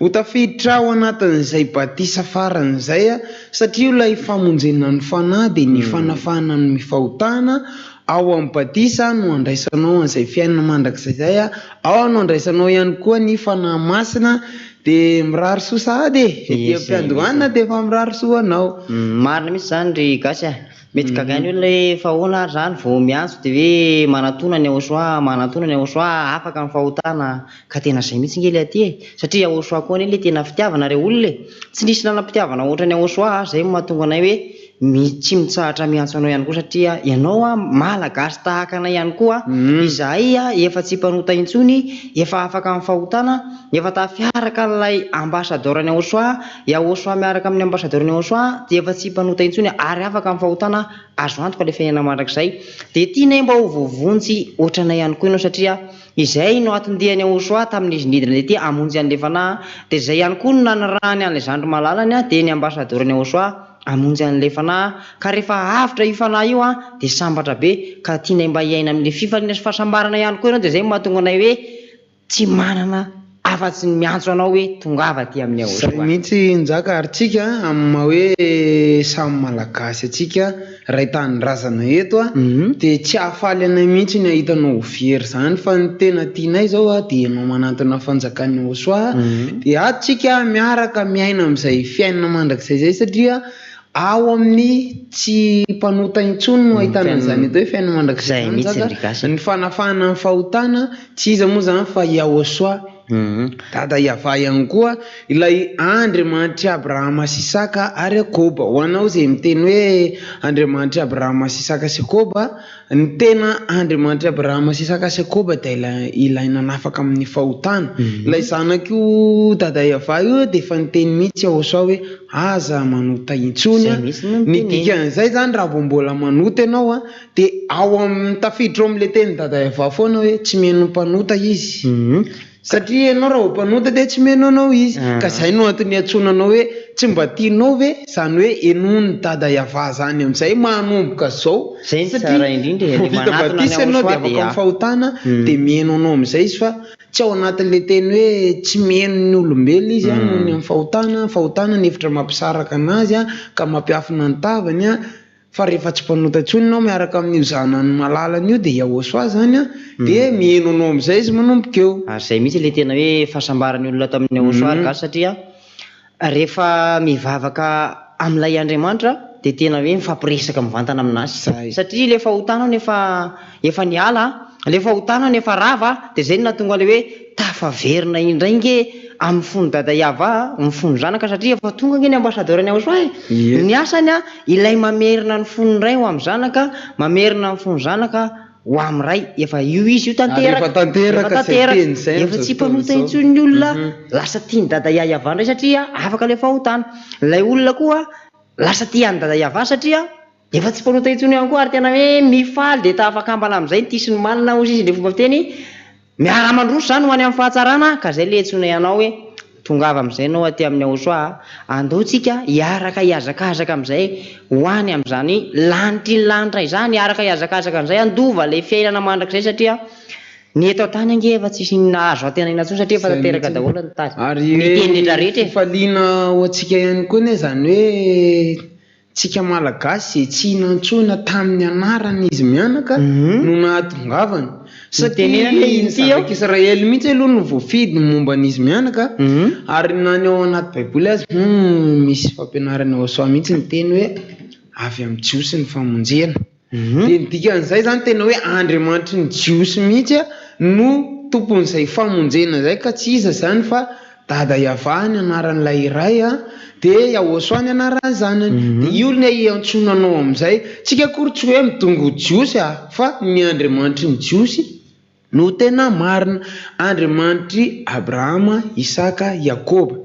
ary iaosoa ihany koa moa efa niteny hoe raha mba nino amin'ny Mose ianareo izy dia nino anazy satria izy no nanoratra sady nilaza ny momba anahy zany hoe dadabe Mose moa zany nefa nampianatra an'io amin'ny mpaminany lehibe dia iny nefa olombelona tety ihany zay nofidiny hitondra ny teniny zay fa eto kosa avy any amin'ny mihitsy indray no nirahana akety avy any amin'ny dada iava avy any amin'ny aosoa dia ny ambassadeur ny aosoa no nirahana anakety ambonin'ny tany indray hitondra atsika hiverina ho any amin'ny lanitry ny lanitra ary zay rehetra nampianarina sy ny teneniny zay no arahantsika dia tonga any amin'ny lanitry ny lanitra iny no hery fiarovana ho antsika rehetrarehetra ianao zay misy mijery io zao mbola ao anatiny zany anisan'izany ihany koa ianao tsy diso anjara amin'izany ianao ka aza manaiky fa tena tonga avy misy sifa zay le hoe miazakazaka tonga ty am'izay ianao manantona amin'ny fanjakany Oasoa satria le famonjena tsy natao hoe ho anay atao amin'ny fanjakany Oasoa rery fa matoa mbola misy zao antsoantso zao de ianao koa anisany ka tongava am'izay tapao am'izay ny hevitra de ataovy le dingana voalohany sady dingana goavana be de manantona de soratiny anaranao amin'ny ranony batisy. Amin'ny sabotsy latsy zao ny fivoriana masina atao amin'ny fanjakany Oasoa fivoriam-bavaka mahafinaritra be ary tena hoe fifaliana miaraka amin'ny Oasoa sy miaraka amin'ny ambassadeur ny Oasoa zany tena hafa mihitsy de anasananao sady izay fotoana amin'ny sabotsy alahady izay. Rehefa tonga aty matsy ianao de ho tsapanao sy ho hitanao am'izay le fifaliana ary hoe iainanao am'izay koa le fifaliana fa tsy ho mpiaino fotsiny ianao. Ho anao izay miaino hoe zao vao nandre an'izany hoe RTV SFF zany ka mahaino anay mirahalahy miteny eto amin'izao ora sy fotoana zao de ny zavatra ataona eto de miantso anao ho tonga ty amin'ny Oasoa mba ho vonjena am'izay ny fanahinao satria efa tena miafoy de mifoy ilay fotoana ahafahanao miazakazaka maka ty amin'ny Oasoa satria efa 7:20 amby 100 andro isisany zany hoe efa tena kely tena miena isan'andro miena isan'andro ka zay le tenenanao hoe engane ianao zay ao anatin'ny tokantrano io mba tsy salasala intsony fa tena hoe hitsangana am'izay ianao anapa-kevitra am'izay ianao hiatso ny anarany dada Yaya Vasy Oasoa ianao ary anatona ny ambassadeur ny Oasoa de anatona ny fiangonana Oasoa ihany koa de isorana anarao amin'ny batisa mba ho vovonjy ho afahana amin'ilay fahotanao ary andova le fiainana mandrakizay ho lasa tsy mpanota intsony ary tena hoe miavaka raha samy rehetrarehetra. Zay ny tena fahatsarana faratapony indrindra de ny fanafana amin'ny fahotana zay koa no antony antsonanao ho esoriny Oasoa ho afaka amin'ny fahotananao de andova ny fiainana mandrakizay am'izay fitiavana tsy sotran'izany satria ny anjely aza zay fa efa hoe te andinika an'le antony nidinan'ny Oasoa tetya noho ny amin'ny fitiavany atsika de iny moa le nisy teny efa nampianarana tatao amin'ny fanjakany Oasoa hoe ka zay ny tianiko satria zay ny tiany Oasoa za tiany Oasoa ianao mihaino sy mijery io koa tiany Oasoa ianao ka tongava am'izay ianao fa mbola tsy mikatona ny fisoratana anarana amin'ny rano batisa araroty teny mbola velonaina teny mbola manana ray segondra ianao io de manatona am'izay soratany anaranao fa tsy haneneninao zany miaraka amin'ny Oasoa zany atony misy ny fifaliana ho amin'ny fisoratana anarana moa efa veriny eto foana fa tsy voatery hoe miandry asabotsy alahady ianao vao afaka misoratra anarana satria efa misy ao ny laharana finday zay ahafahanao mandefa an'izay anaranao zay ho amin'ny fisoratana anarana fa tonga any amin'ny ambassadeur ny Oasoa foana iny de aza manafa rehefa tonga any ny anaranao voasotra ny anaranao de zay le efa nytenen'ny ambassadeur ny Oasoa hoe efa mitovy amin'ny zanak'Andriamanitra am'izay ianao makany aminao am'izay ilay hery fiarovana manomboka eo avy any amin'ny dada Yava avy any amin'ny Oasoa avy ao amin'ny ambassadeur ny Oasoa ka de fa mirary soa sahady zay ho anao ho tonga soa aty de ny fangatahan'andro moa nzaka efa tenenintsika am'zareo foana hoe aza de mangataka aleo ajanona am'izay le fangatahan'andro hoe raha ohatry ny hoe nitoriany ambassadeur ny Oasoa amin'ny fampianarana zao 70 taona tena efa lava be zay ka tsy ho isy 70 taona ohatr'izay intsony fa io efa hitantsika amin'ny fahitalavitra io moa zany ho an'izay mijery fahitalavitra 7:50 andro sisa foy de foy zany tsy afahana mivalapatra be intsony tsisy intsony tena tsisy hoe valaparanao intsony le fotoana satria efa tena miazakazaka de miazakazaka ny fotoana de zay le ianao nefa matoa mbola mandre anay matoa ianao mbola hoe tafajanona eo amin'io RTV SFF io mbola mijery an'io fahitalavitra io de tena mbola fitiavany Oasoanao zany satria renao nge le famonjena am'izao hitanao nge le famonjena am'izao efa tsy miafina intsony ary efa tena hoe nandritra n'izay nandehanany radio moa hoe 5 nandehanany radio efa maro ny zavatra rehetrarehetra hoe norenesina tam'izany raha misy zao mety efa hoe nanaraka efa ela mihitsy nanaraka an'ity RTV SFF ty efa hoe ela be izy nanaraka an'izany radio any Oasoa zany de zay le tenenanao hoe aza mijanonao mpiaino fotsiny fa mandraisan'izay dingana vonjeo le fanahinao fa tena sosiny tsara nge no hitanao ato amin'izany Oasoa zany ary tena hoe tsy ahitanao zavatra ratsy zany satria ilay avy any amin'ny lanitra ny lanitra mihitsy angeny tsara dia ny ambasadorany Aosoa ary ilay naniraka anazy ny tsara voalohany indrindra dia iay avasy Aosoa dia ny ambasadorany Aosoa tsara dia tsara daholo izay rehetrarehetra mivoaka avy any aminy dia tsara koa izay miaraka aminazy rehetrarehetra ka izay ilay anasana anao hoe raha tianao ilay aina amin'ny hatsarana dia manatony Aosoa fa aza misarasala intsony. Fampianarany Aosoa miteny hoe ny loharamamy tsy amoaka mangidy zay mihitsy mazava be zany manatanteraka le teny ny ambasadorany Aosoa moa zany ny loharano ipoirany dia dada iavasy Aosoa ka ny loharamamy tokoa tsy amoaka mangidy ary ny loharano mangidy tsy amoaka mamy zany hoe tsy mahazo mifangaro eo ary tsy fangaro novinanoviana na ny fampianarana kosa mbola niteny zaka hoe inona no iraisan'ny mahazava sy ny maizana samy mitokana mihitsy ireo nge ajerentsika azy ka aty amin'ny fahazavana mihitsy zao iatsonanao zao na ny fampianarana miteny foana hoe mandehana dia mbola misy ny mazava so atratranao ny maizina ka dia mbola misy aloha ny mazava dia tongava ianao mbola misy ny atsoantso ampitiavana be ny atongavanao ato amin'izao fanjakana masina zao dia efa tongava amin'izay ianao fa tsika samy malagasy zay tsy faly mihitsy raha hoe enao very tsy mahafaly anay mihitsy zany zay no ataony mahatonga anay hoe miantso anao hoe ndao anatina ny Aosoa amin'izay fa ny fifalianay dia ny fahatongavanao amin'izao fanjakana zao satria zay koa tany avelan'ny tany taloha tena hoe niaina tanatin'izany hoe fahoriana zany ary efa tonga hatrany amin'izany hoe ampamoizapo zany nefa mba tianao ny tsara ihany tany ihany koa nefa tsy afaka fa rehefa nahita ny Aosoa nandrehan'ny Aosoa ny antsoantso amin'izay dia tonga taty amin'izay mbola nandalo an'izany hoe tsy finoana zany koa nzaka tamin'ny voalohany hoe aiza koa dia afaka mifahotana fa tena afaka mifahotana rehefa tonga tato zay vao nahita le izy niaina tam'le izy dia zao zay tonga ndray zany zay miantso anao ndray satria zay koa tamin'ny alalan'ny Onjapeo tamin'ny RTVSFF no nandrenesana zao fampianarana zao nandrenesana ny antsoantsony Aosoa dia tao moa mety hoe tamin'ny fahita lavitra ihany koa satria nanay mbola tamin'ny Onjapeo tamin'izany fotoana zany dia mirarisoanao koa zay fa mifalie mbola eto aloha zao ny RTVSFF mbola andrenesanao ny fampianarany Aosoa mbola andrenesanao ny fitiavany Aosoa zay miantso anao andro manalina hoe tongava amin'izay tombony be ho antsika nge zao RTVSFF zao satria ny fampianarana Aosoa afaka miverimberina ao atokantrano dia efa afaka mandray fa raha jerentsika tamin'ny hoe andron'ny apôstôly nge mitory izy mbola tsisy zany hoe radio sy télé zany dia mitory izy dia rehefa miala eo amin'ilay toerana izy zany dia tsisy tsony ilay zavatra reny afa-tsy hoe raha nisy nanoratra tamin'izany dia izay nasoratra mba hoe mamaky zay ny soratany taony fa mitory izy ohatra zany zao hoe ataoko hoe makany amin'ny faritra ray izy dia mitory eo aloha dia rehefa miala teo izy dia tsy afaka mandre tsony le eo fa tsy haiko hoe amin'ny fomba hoana ray zany fa teneny ambasadoriny Aosoa moa nzaka zafady kely manapaka tena le hoe ny apôstôly tamin'izany fotoana raha nitory akavitsiana ny hoe olona tena hoe nitetezina mety hoe tokantrano fa le niteneny hoe ny mpanjaka no tenenina hoe ohatr'izao teny avy any amin'ny dada efa Aosoa dia zay atao mpaminano zay vao avory indray dia eo zany le izy hoe raha miamby izao fotoana antsika zao nefa efa mandroso ao tokantrano mihitsy zany RTVSFF zany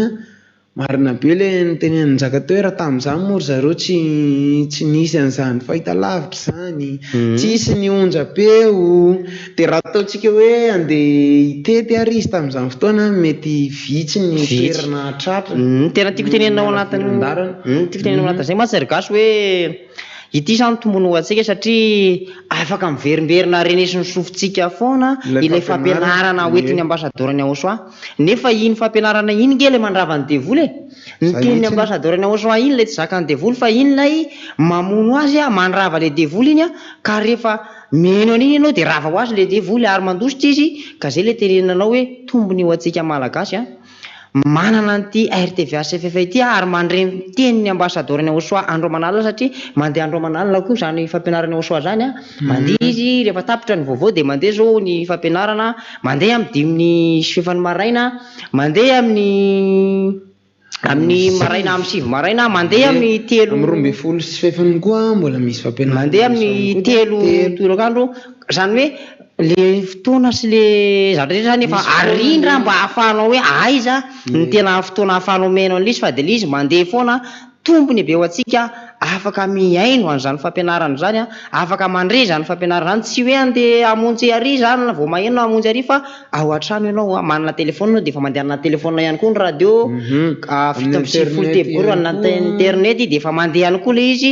manana radio anao de efa mandeha le izy, afaka alefanao zany. Ka zay le teninantsika hoe araroty fa tena tombony ho antsika zany ary tena hoe fitiavana antsika manokana angamba raha zay ny azo ilazana azy satria amin'izao vanim-potoana iainantsika zao no tonga lay teny, tonga lay famonjena ka leo ararotana an'izay zany. Ie de zay moa zany tsy manako lazaina fa tsy hoe manatona ny aosoa satria zay le fahatsarana de zay no antony iatsonanao foana ndao amin'izay manatona ny aosoa satria atony misy ny tena fiainana mandrakizay atony misy ny tena fifaliana zay efa karohanao andro manala any amin'ny toerana maro isan-karazany zay mety misy anao any fa nefa mandalo de miserana fotsiny fifaliana tazana ato amin'ny fanjakany aosoa nefa miboiboika tsy mety lany ny olana, misy ny olana mety hoe mandalo marary ohatra hoe voantazo na voan'ny sery na mety koa mety mandalo tsy fisina fa tsy any mihitsy tsy mamparary ny saina zany le satria lay fifaliana le fifaliana zany miboiboika ao anatinao foana. De atao amin'ny fanjakany aosoa koa misy an'izany hoe fana fifaliana zany njaka de io le mampifaly anao miboiboika foana ka na inona zavatra mianjady aminao manjoa anao de faly foana ianao miaraka amin'ny aosoa nefa vao mahazo an'izay fifaliana zay ny andraisana an'izay fifaliana zay ihany koa moa de amin'ny alalan'ny fisoratanarana sy manao batisa de averimberina foana moa zany fa ny batisa farany ho an'ny malagasy de amin'ny fahavalon'ny volana marsa 2024 zay 7-20 sisa ka de fa raroty raha malagasy zaraza aloha mbola misy fotoana kely io sady mbola misy anankiray raha mbola misy ray farany noho ny amin'ny fitiavan'ny aosoa antsika ka de manatony ianao de mirary soa be dehibe anao zay ho tonga aty ny fiandrandrasana namana ihany koa aza de miandry namany satria le namanao mety tsy tapa-kevitra anao aty mihitsy nefa ianao efa ao anatinao le hoe andeha ho aty de zay le hoe manatona ny aosoa hoento aloha ny fanahinao tonga aty fa rehefa tazany amin'izay ianao miainao anatin'le hatsarana de tsy maintsy tonga aty ho azy koa izy ka zay mihitsy rigasy marina mihitsy zany hoe tsy fampiandrasana aty tsy miandry anizan'izy ianao fa ianao manapa-kevitra mihitsy no ilaina. Zay mihitsy zany le zavatra de daviny aosoa aminao io koa nge le fanapa-kevitra raisinao avy amin'ny tenanao mihitsy ny anao manatona ny aosoa zay. Fa raha miantso ny mpianatra nge aosoa tamin'izany fotoana zany ry gasy de le hoe avy anao aloha ny maty le nisy le hoe nisy maty ny dadany de hoe ny rainy de hoe avy anao aloha zany andevina ny raiko fa maty ny raiko de ozy izy hoe avy anao ozy izy maty andevina ny maty fa ianao manarahana ka zany hoe ny tiantenena zany de hoe aza iasana saina aloha zay zavatra ny avelany any fa zay avonjy le fanahinao eritreretina fa rehefa voavonjy ianao de ainy aosoa mamonjy ny namanao rehefa ohatra hoe voavonjy izy fa rehefa ianao aloha no resy lahatra de tapao ny hevitranao miaraka zany maka ty amin'ny aosoa fa ho avy eo ihany ny anjarany rehefa ohatra hoe resy lahatra ihany koa zay tonga ty koa raha njaka de nisy teny hoe midio daholo ny fanahinanao de ndeha anaraka de tsika amin'izao fotoana zao ny an'ny aosoa de hoe ndao anaraka na fotsiny satria mety ohatra hoe misy olona anankiray zao mety tena mbola manao kajikajy hoe zany tena mbola sahirany aza mijery an'izay aloha fa manatona ny aosoa vonjeo aloha lay fanahinao satria na fampianarana aza miteny hoe fakatsao aloha ny fanjakako sy ny famarinako de anampy anao ny zavatra rehetra zany hoe rehefa tazanao rehefa hitanao rehefa mitoetra ao amin'ilay fanjakany sy ny fahamarinany amin'izay anao de manampy anao ny zavatra rehetra satria mitsika efatra amin'izay moa aosoa zany tsy nampianatra tsy nampanantena fahagagana zany izy na hoe fanasitranana fa zany moa fanomezana zany raha ny atao amin'ny fanjakany aosoa ngony hoe bonisy omena fotsiny zany fa ny zavatra tena goavana indrindra de ny fanafana ny fahotana de miara-mandova amin'ny fiainana mandrakizay miaraka amin'ny aosoa amin'izay ianao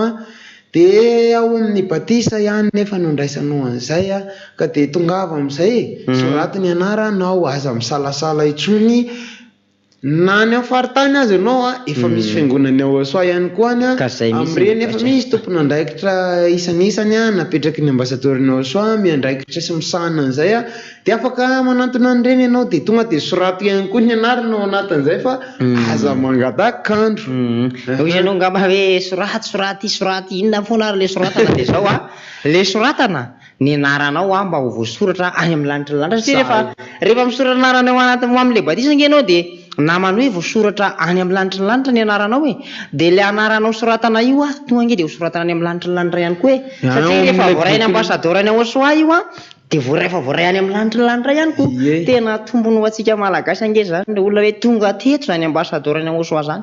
fa mba alaivo sara an-tsaina moa hoe raha tsy naketo ary ny ambassadeur any Soa de iza mba nitondra famonjena mba nisy vovonjy ve tsika de zay le tenenina hoe de fay daholo tsika na izay miteny zao raha tena tsy afitra raha tsy tonga teto ny ambassadeur any Soa zay le tenenina ianao hoe tombony ho antsika malagasy ny fahatongavan'izany ambassadeur any Soa zany teto Madagasikara ka aleo ararotsika am'izay zany aleo tena hoe miazakazaka am'izay tsika anatona any Soa fa zany tena hoe fifaliana be izay tsy ananana zao tontolo zao ary tombony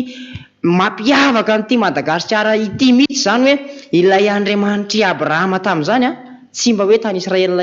tany Israely tsony izy no miverina fa teto Madagasikara ilay nosy kely tsy mba hoe nafantatra ninina na hoe tsy nalala ninina no fidiny dadaiava nanirany an'ilay mpanompo voafidiny ilay sitrako ny fony ilay tantanany ilay nametrahana ny fanahany de ny ambassadeur any Soa zany tena hoe fifaliana zany tena fifaliana tsy misy ohatr'izany ka raroty re zany aza miandry ianao hoe ho tapitra ny 8 mars 2026 zay ianao vao hoe hiazakazaka ka andeha hanenjika ny ambassadeur any Soa any ampitan-dranomasina ihany koa atao batisa satria hoe raha ohatra zany malagasy mbola izy teo atao batisa rehefa vita ny 8 mars 2026 de lasa manenjika ny ambassadeur any Soa any apita izy satria any avelany ray masy no misokatra amin'ny batisa ry gasy de nienjana nefa tena hoe zavatra anankiray enjana indrindra de aiza nefa ny afantarana hoe aiza toerana misy anazy efa raha hoany amin'ny firenena izay andehanany indray moa zany iny hoe fa ao amin'le firenena ary izy de efa manantony eo akaiky eo fa ho antsika malagasy zany dia mbola eto aloha izy de manatona satria tombony ho antsika ane mbola akaiky ane raha eto Madagasikara zany mbola vita Nafrianarivo Rahantsarivo Eninjato mbola tonganao ihany eto akaiky kely eto aza mangatakandro tsony fa sorato am'izay ny anaranao de aza varimbarina ihany koa satria ny fiainana zao hoe raha mahita njaka fa miamafy manahirana ihany koa lanjam-piainana hoe miamidina tsisy lanjamidina zany fa miamiakatra foana amin'ny lafiny rehetra mihitsy ka nefa raha io ny andrasana hoe hidina zay vao anatiny na ozy ianao mety andrasandrasana kely aloha ilamindamina de tsy lamina tsony io satria efa teny tanteraka io fa ny vahaolana de ny fanatonanao any Soa am'izao de mbola tsy mikatona zao ny fisoratana anarana amin'ny batisa de fa tongava sady ianao aza mangatakandro itsony de aza dino ihany koa ny men'ny fampianarana satria ao moa zany no andrenesanao an'izay tena hoe teny ny fiainana mandrakizay zay io ihany koa no anisany antso atsika rehetrarehetra zay zao anisany fampianarany ao Soa tamin'ny alalan'ny fampianarana no nanaovany ao Soa ny antso-pitiavany ka na tonga ny fanahintsika hoe tonga nakaty am'izay nefa iny tsy maintsy misy koa ny fanapaha-kevitra avy any aminao tondranao fananao makaty amin'ny Soa raha tsika zao ohatra hoe nijanona opi amin'ny fotsiny anatin'ny tokantrano tsy nakaty de tsy tonga taty fa tena tsy vovonjy fa le izy rehefa mandrelo ianao amin'ny zavatra rehetrarehetra zany ninina atao de misy dingana raisina sy atao zay vao mahavita zavatra ianao ataoko fotsiny hoe nandeha hividy mofo azy ianao ka raha eo ambony fandrina fotsiny ao ny eritrretra hoe nandeha mividy mofo fa tsy ho tonga eo ambony fandrina mihitsy le mofo aloha mazava ho azy fa raha tsy ianao mihitsy ny lasa mamoaka vola mandeha makany ampivarotra de mividy an'le mofo eo ampivarotra ianao manomeny vola de miverina zany zay ianao vao mahazo an'le mofo de ohatran'izay io mbola mihoatra lavitra anao zany de zay le tenenanao hoe mandray dingana mihitsy ianao zay ianao vao mahazo an'izany hoe fiainana mandrakizay ary zay ianao vao mahazo an'le fahafahana amin'ny fahotana ianao zany le dingana andrasana aminao mitsangana ianao miainga dia miantso ny anaran'ny dada Iavasy Ahosoa, dia manatona ny fanjakany Ahosoa, dia misorana rano amin'ny Batisa, ary miandry ny Batisa anao amin'ny 8 mars 2026. Zay nge le dingana dia afaka mifahotana ianao e. Ary hoe voasorana amin'ny lanitra ny lanitra ianaranao hoe mbola tsotra, azo atao tsara, mbola tsisy nininina hoe sakatsakana fa tena mbola nitsotra ny tanany Ahosoa. Manolotra izay famonjena izay a, mbola miantsoantsoko ny ambassadeur ny Ahosoa amin'izay andraisanao amin'izay famonjena izay a, ka valio amin'izay le fitiavany Ahosoa e. Zay ny tena tsarany hoe aleo valiana fitiavana amin'izay le fitiavany Ahosoa, mba ho faly izy ity anao a, mba ho ravoravo izy mahita anao hoe ity a malagasy anankiray indray tonga ty amiko. Afaka mifahotana miaraka amin'ilay zandriko tena malagasy no voaloham-bokatra hoentina makany amin'ny dada Iavasy Ahosoa. Dia mampirehare be aloha zany zavatra zany a. Mampirehare mihitsy tsika tena hoe nahazo tombony tonga teto amintsika ilay fampianarana, ary ny tena vao mainka tombony lavitra indrindra azontsika malagasy a, dia ilay iraka avy any amin'ny lanitra ny lanitra mihitsy ny tonga teto. Ary tsika no natongavany mazava ny fampianarana izay hitantsika moa izy nandritra n'izay 7 taona izay, fa nitady ny hevitra ny hampazava n'ilay fampianarana amintsika rehetrarehetra foana, asiana ny fandaharana manokana, asiana ny fametrahana fanontaniana, betsaka ny zavatra nataony zany e, mba hampazava n'ilay fampianarana, satria mety misy mbola ohatra hoe tsy azonao kely a dia manontany ianao. Dia ireny zany mbola anisany hoe fitiavana antsika daholo fanaporofona le fitiavana mihitsy. Ka zay le fitiavana izay mihitsy no mbola io iantsoantsonanao ihany koa hoe andao anatona ny Ahosoa amin'izay, fa Sara aza aloha mbola tsy mikatona ny fisoratana anarana amin'izao Batisa farany amin'ny fahavalon'ny volana Mars 2024, dia sady mirary soanao zay no ihany koa tapao amin'izay ny hevitra ao anatin'izay. Satria ianao raha mangetaheta fotsiny ao an-tokantrano ao ianao manam-paniriana fotsiny ao an-tokantrano ao dia mba tanterao amin'izay ny fanirianao hoe dia hiaraka amin'ny Ahosoa amin'izay ka dia manantona dia soratanao ny anaranao, dia tsisy tsisy atahorinao tsony zany amin'izay. Satria teneny ambassadeur-nao sao hoe rehefa nisoratra anarana ianao ka sanatrian'izany maty efa mba misy ho tantaraina eo anatrehan'ny Ahosoa zay ka dia tonga misoratra anarany efa tena tombony ho anao mihitsy aloha zay fa ny ao anatin'izay zavatra rehetrarehetra zay dia manasanao io tena hoe hiaino an'ilay fampianarana Ahosoa aloha, satria manatanteraka le teny koa hoe mianatra aloha hoe ampianaro ny mandeana dia atovy mpianatra amin'ny firenena rehetra, ka tsy maintsy hoe misy mpampianatra. Dia misy zany le fampianarana, dia ao anatin'ilay fampianarana ianao no mianatra an'ilay fampianarana izay hoentin'ny ambassadeur Ahosoa, dia mahay ianao dia rehefa hainao amin'izay le izy manatona ny ambassadeur ny Ahosoa amin'izay ianao ho ataon'ny Batisa. Rehefa vita Batisa amin'izay ianao dia afitra le fanahinao dia zay le njaka le toyan'le teninao teo hoe atao ahoana ny fahay raha tsy misy mampianatra. Dia ohatran'ny any an-tsekoly ihany hoe tsy mahay ianao raha tsy nisy mpampianatra. Eto indray ny any an-tsekoly moa zany fahaizanao anofo, fa eto indray momba ny fanahy teny ambassadeur ny Ahosoa no nampianatra antsika, dia haitsika amin'izay hoe dada Iavasy Ahosoa kay ilay tena mpamonjy, ilay tena Andriamanitra manafaka mifahotana sady tompon'ny fiainana mandrakizay. Dia efa mirary soanao sady zay ho tonga dia amin'ny fanjakany Ahosoa dia manatona amin'izay. Mandeha dia mandeha moa nora 7 taona fa andao aloha tsika naraka ny zanam-pandarana toloron-tanana dia miverina eto indray avy eo. Eny ary toloron-tanana andaharana arahanao eto amin'ny RTVHFF, ampahafantarana anao ireo olona sembana, marary, kamboto na ireo sahirana ka mila fanampiana.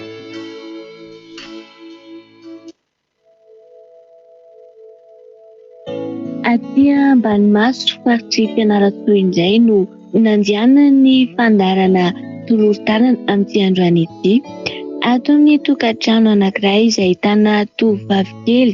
17 taona manana fahasembanana, tsy mahay miteny fa mahazo resaka. Mianatra tany amin'ny kilasiny zaza sembana, saingin'izany no izy nampijaliany ankizy tany am-pianarana kanefa marihana fa ny tanana tsy afaka mandray ninina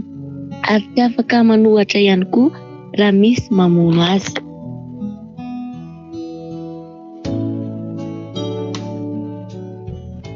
anarany zany dia Henitsoa dia valambifolo taona io dia izy zany mahay micomprendre fa izy zany tsy mahay miteny dia izy tsy mahay mihinana mihitsiny dia tia efa nianatra tany amin'ny kilasiny Zaza Sembana tany Akazobe fa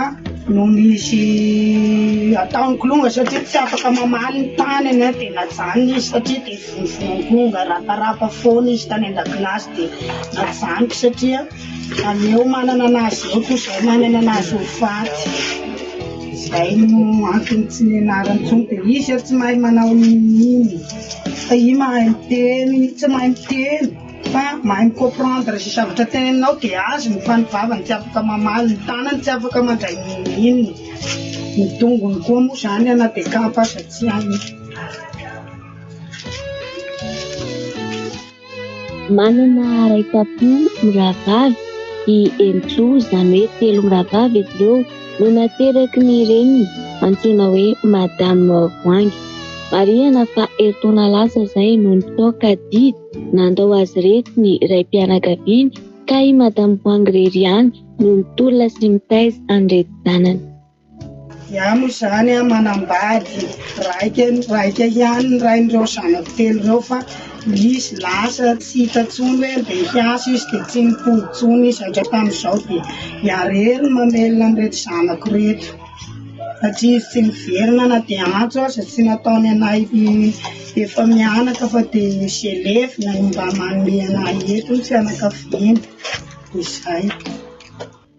Efa nisy ihany koa ny fitsaboana nataona dokotera vazaha any Henitsoa saingy rehefa taty aoriana dia maty io mpitsabo io ka tsy nisy intsony izany fikarakarana izany moa ihany koa ny reniny tsy manana fahefana entina hitsaboana azy.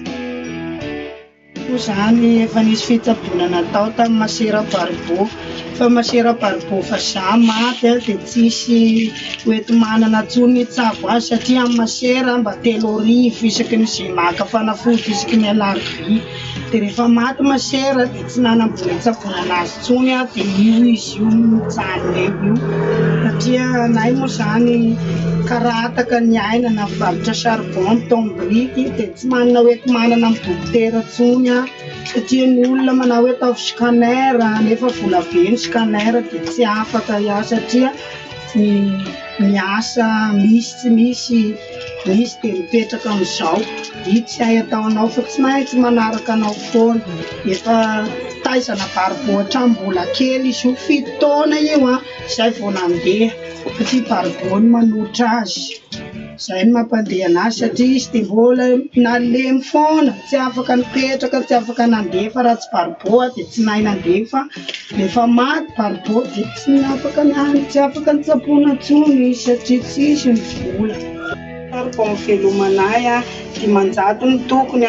nefa ny anatin'ny iray andro zara re malafo 2,000 nefa ny rationay satria tsy 2,000 akory dia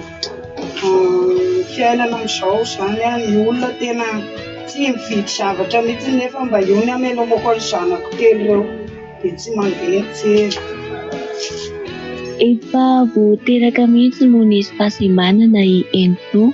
ary namampisany reniny fa teo am-piterahana no efa noheverina maty mihitsy izy saingy velona ihany saingy izao misy fahasembanana izao ary ny tena mampalahelo indrindra azy dia eritaona lasa ihany koa izay dia nisy nanolana Henitsoa ary tsy hita ilay navandozy mandraky tiny androany. Ty zanakiraika ty misy olana hatramin'ny naterahana satria izy ty dia efa saika maty efa nalevina no tena nidrasasy nijerena izy hoe mitempo ny tendany eto dia velomina rehefa velona izy dia tsy mba mitomany taka zazakely mitomany fa rehefa tenono izy dia molotra natao dia tenono izy izay dia mifidy na hatrizay dia ny mbola kely dia tena vola belona nitaizana ny tsaboana anazy nefa ny aho dia karataka mitombriky ny asako anambady afa misy olana ara-panambadiana dia ty zanako ty tsy afaka manao ininina fa dia charge eo na mandeha mikarama zay dia mandeha foana izy dia tsy maintsy mijanona tsy afaka mikarama fa miambina anazy dia izy ty heritaona lasa zay dia nisy nanolana dia rehefa nisy nanolana iny dia nataonay hoe règle izy ty zazy ty dia ka izy ty tsy règle fa nolanan'olo dia narary be mikibony satria amin'ny pipiny lasa mibotsina ao amin'ny kibony ao dia namonjy rasasy anay tamin'izay dia hoy ny rasasy hoe fa maninona ty osisy dia navelatra ao ambony fandriana dia simba zany le zazy dia nandeha tany amin'ny polisy anay dia nandeha tamin'ny PMAS dia natao test izy dia tena simba dia hatramin'izao le olo dia tsy tratra ary hatra tamin'izao dia hita mandeha foana dia efa mandeha dia any toetra any dia efa tia zay efa saika maro tany amin'ny WC fa io izy io tsy mahay miteny vilavilana dia mandeha dia ambiny mandeha ria dia tsy afaka miasa dia miambina azy eto foana dia ny zanak'roa reo mba manampy anahy amin'ny fiainana dia izay moa zany izy tsy afaka mandeha fa mivilavilana. Noho ny vesatry ny fiainana sy fananana fivelomana, fahasahiranana misy eo amin'ny fahasalaman'ny ento dia mangataka fanampiana amin'izay malala-tanana ny reniny, indrindra ho antsika mpanaraka ny fandaharana eto amin'ny toloron-tanana. Zavako ny zavatra niainako nandritra ny 70 taona dia mangataka aminareo sy malala-tanana ty numéro zahonana 038 89 778 59. Izahay eto ny ekipan'ny toloron-tanana eto amin'ny RTVHFF dia mampahery hatrany ny reniny Enzo, mampahery ihany koa ny Enzo amin'ny lalana izay mbola hodiavina, ny fiainana izay mbola hoatrehana ary mirary soa be dia be ihany koa ho an'ny tokantrano. Aetsika izao fidiny firy izao firy afanena vary dito kay mifiry ny hina kay andeha hoe iadry firy taona dry hoe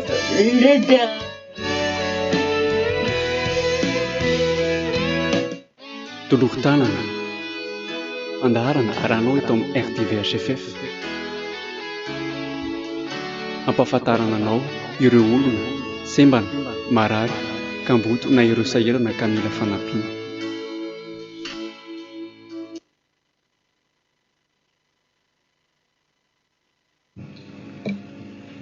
dia iny re moa zany ny toloron-tanana izay nentina ho antsika tato an-tokantrano tato momba ny entsoa izay hoe tena mampalahelo dia mampalahelo tokoa ny tantarany fa iny efa norenisitsika teo iny dia hoe mangataka fanampiana ho amintsika izay malala-tanana ihany koa izy ho amintsika malagasy izay afaka mifanampy dia efa nalefany teo ihany koa moa ny numéro izay ahafahanao mifandray aminazy dia ho anao izay afaka manampy dia mba hampio izy fa tena hoe mampalahelo satria na mamany ihany koa azy moa entsika tao nitarany hoe tsy afaka mihetsika, tsy afaka mitady vola zany nohony amin'izay hoe tsy maintsy karakaraina izy eo ihany koa moa zany ao anatin'ny fiambenana satria raha le nolazainy teo koa mbola nisy nanolana koa izy dia eo mihitsy ilay izy hoe saripady ilay izy hitantsika fo hoe tsy misy ray aman-dreny hoe sambatra amin'izany hoe zanany manana fahasimbanana zany ary reny tena nisany hoe manahirakirana kely mitaizana azy dia izay no antony mahatonga an'zareo ihany koa ny tena hoe eo amin'ilay fahefana zany mba mangataka toloron-tanana izy hitsaboana ny entso ihany koa dia mino zay fa efa voarainareo ny larina findainy teo ho an'izay manana etaetany anampy ny entsoa dia izay hita mitakariva mahafinaritra ihany koa mirary soa be dia be ho an'ny entsoa sy ny mamany ny ankohonany ny amin'izay voina mazo any zareo izay dia mirary soa anareo tonga te amin'ny aosoa ihany koa satria izay ny tena tsara indrindra ilay fanahy mantsy no tena hoe vonjeny izay ilay tena hoe avotana aty amin'ny aosoa io ilay tena hoe dedavina mihitsy ny dedavina ambasadorany aosoa mihitsy izay hoe hevitra rehetrarehetra fana mamonjy an'io fanahy io satria zay koa le asany tena tsy mora ny asan'izany ambassadeur Néosoa zany satria ilay fanahy nge dia tena hoe hoentsika mandehandeha any amin'izay tany alehantsika rehetrarehetra any kanefa io lay ambenany avonjeny avotana ary hoentina makany amin'ny Néosoa tena tsy mora le asany fa dia izy moa io tsikivy mihitsy zay le hoe tsikivy tsy reraka mandra-panorony any rariny amin'ny tany fa tena manam-pirofo an'izany teny rehetrarehetra zany tokoa ny ambassadeur le rariny amin'ny tany moa dia efa io tafahorina soamatsara io satria izany fanafana fahotana zany zay le rariny amin'ny tany ary anisany hoe amoaka fitsipika ho an'ny jentilisa ihany koa izy efa hitantsika izy ny anisany nampianatra an'izany hoe tsy natao any hafa firenena ny didy folo fa natao any zanak'Israely irery ihany dia zany anisan'le hoe nanorina ny rariny tamin'ny tany izy dia tanteraka le izy efa hita ny fanafana fahotana koa efa tanteraka zava volombelona nzaka volombelona ny zanak'Andriamanitra rehetrarehetra atao amin'ny fanjakany Néosoa izay miaraka amin'ny ambassadeur Néosoa dia fa volombelona ny fitsinjany fanafana fahotana izany izay rehetra niaraka tamin'ny ambassadeur Néosoa ka dia mbola misy koa ny batisa farany ho an'ny malagasy dia misoratana arina amin'izay ianao dia tongava amin'izay ianao fa ianao koa nisan'izany hoe tiany Néosoa zany matoa mbola mandresy mahita ny RTVSFF izay fitaovana iantsoantsoana ny fanahinao hoe ndao amin'izay anantona ny Néosoa ao no andrenesanao an'izany fampianarana Néosoa zany ao ihany koa no ahitanao ny sarin'ny ambassadeur Néosoa satria izy efa niteny ny maheno ny feony tena tsara be mahasoa ny fanahintsika zany ny mahita anazy ihany koa mbola tombony be ka zany no antony antsonanao hoe aza mijanonao mpankafy fotsiny ao atokantrano fa manatona amin'izay teny mbola eto ihany koa ny ambassadeur Néosoa eto Madagasikara araroto zao ora faraparan'izao anatonanao fanjakany Néosoa amin'izay aza mitaredraretra antsony tongava soa zay mihitsy ny tena hoe mirary soa anareo rehetrarehetra izay mandre mba ho tonga soa aty amin'ny Néosoa daholo ny nareo rehetrarehetra izay mandre anay mirahalahy amin'izao ora sy fotoana izao raha jerena mantsy ry gasy ny fataterahany teny zay nambarany ambassadeur Néosoa ho an'ny manaraka ny vaovao maneran-tany moa dia efa mahafantatra sy mandre any zava-misy any avelany rehetrarehetra any fa samy miezaka manamboatra fitaovam-piadiana daholo ny firenena rehetrarehetra ary ohatrany hoe mifaninana mihitsy manao an'izany fitaovam-piadiana zany rehefa zany hoe samy teo ambony zany samy miezaka teo ambony kanefa manatanteraka ny tenin'ny ambassadeur Néosoa daholo zany zavatra rehetrarehetra zany dia zay le tenenana hoe tsy ho tanteraka nge ny tenin'izany ambassadeur Néosoa zany na dia iray aza fa ny tena tsara indrindra dia ianao manatona ny Néosoa ho afahana ny fahotana satria zany no ambony indrindra ary na inona tsy misy ambony noho zany hoe afaka ny fahotana zany satria ny zavatra rehetrarehetra eto an-tany ange dia mijanona eto ihany zany hoe rehefa maty ianao dia mijanona eto ihany ilay zavatra rehetrarehetra eto momba an'ity tany ity fa le fanahinao nge na izy voavonjy dia makany amin'ny lanitra ny lanitra na izy tsy voavonjy dia makany amin'ny elo fa ilay fanahinao io avotana ambassadeur Néosoa io ary tena hoe omena toerana ambony indrindra ianao rehefa afaka ilay fahotana satria efa mitoetra any amin'ny lanitra ny lanitra ka tsy zany ve ambony indrindra ry gasy ie ary mbola misy ilay fotoana izay mbola ahafahanao mihazakazaka manatina fanjakany Néosoa ao anatin'io 7-10 andro io ianao zany no manararoatra faraparany ho amin'izay fandehananao makaty amin'ny fanjakany Néosoa zay fanoratanao ihany koa ny anaranao ho amin'ny ranony batisa satria zay le hoe rehefa voasoratra amin'izay ny anaranao dia voasoratra ao amin'ny bokin'ilay zanak'ondry ka ilay zanak'ondry tsy iza fa Néosoa izay manafaka amin'ny fahotana tsy mba ho faly ve ianao ve tsy afinaritra anao ve zany hoe ny anaranao voasoratra any amin'ny lanitry ny lanitra zany ny tena hoe zavatra goavana indrindra zany zay mbola iatsonanao foanafoana ary amin'io gasy zava-kely manapaka ny tenanao mba mifampitohany tsy mba hoe sy hitilo na fety raha nanoratana anarana fa ny raha ny Néosoa mihitsy nanoratana an'ilay anarana any amin'ny lanitra ary eo amin'izay raha zay nzaka tsy nandatsaka raha indroa na intelo na imbe dehibe ao soa fa indre mandeha tsy miverina ary zay rehetra voasoratra tamin'izay raha nalatsaka ao soa zay afaka tamin'ny fahotana ihany koa satria indrany ao soa iny no nanasana antsika dia afaka amin'ny fahotana ka manomboka eo amin'izay mihaino amin'izay daday va ilay fiainana mandrakizay efa nyteny koa eo soa hoe tsy misy makany amin'ray raha tsy amin'ny alalako ka ianao koa nefa raha vao teo any amin'ny daday ava zany dia tsy maintsy manantana ny ao soa dia atao badisany dikan'izay iny no mahatonga an'ilay lohateny ilay fampianarana hoe tsy maintsy ataony ambassadeur-ny ao soa badisa ianao zay vao tafiditra any amin'ny lanitry ny lanitra satria izy irery ihany no manao an'izay badisa atao amin'ny ao soa zay izay badisa fanafana amin'ny fahotana dia manomboka eo ihany koa ianao dia mandray ny fanahy masina iny fanahy masina iny izay tsy azo sandohana ary tsy misy fanahy masina be dia be zany hoe maro karazana toerana maro karazana ny petrahany fa ny tobiny dia ao amin'ny ambassadeur-ny ao soa irery ihany ary iny aza moa efa voalaza amin'ny fampianarana hoe iny ihany koa no manangana amin'ny maty rehefa amin'ny andro farany njaka ary anisany ihany koa rehefa tonga ao amin'ny fitsarana ihany koa ianao dia mbola iny ihany koa mpisolo vava ny dikan'izay zany mbola misy ny fiarovana omenanao misy ny fitiavana anao dia araroty manatona ny fanjakana ao soa amin'izay fa aty ny misy ny fiainana mandrakizay izany hoe fanafana amin'ny fahotana zany ka dia efa mirarisoanao sahady zay tongava aty amin'ny fanjakana ao soa ary aty tsy mifidy sarangan'olona na hoe mpanefoefo be ianao na olona sahirana be tsy mijery an'izany ao soa fa nijerevany ao soa dia hoe ianao manantona anazy zay le hoe mpanotara izay mibebaka neka fifalimbe tany amin'ny lanitry ny lanitra tany ka amin'izao fotoana zao anisan'izany koa ianao tongava amin'izay ianao aty dia miara faly atrika dia miara mifety mifety atao amin'ny ao soa moa dia isan'andro san'andro satria zany fanafana amin'ny fahotana zany tsy hoe anatina segondra fotsiny zany na ora fotsiny na mety hoe andro na volana fa iainana mihitsy fa mandrakizay iainana amin'izany fanafana amin'ny fahotana izany ka zay no antony atsonanao hoe dao amin'izay anatona ny ao soa marina mihitsy zany gasy hoe ny atao amin'ny ao soa dia mifity isan'andro san'andro satria ny anaovana fity ange ka hidadavana fifaliana ka itsika efa mifaly satria misy an'ilay fanahy masina mampifaly dia efa mifaly noho izany zany efa fety isan'andro san'andro le izy ka zay le anasana ianao ianao zay mitady fifaliana io mikatsaka fahasambarana mikatsaka fiadanana mitady an'izany hoe andovana ny fiainana mandrakizay zany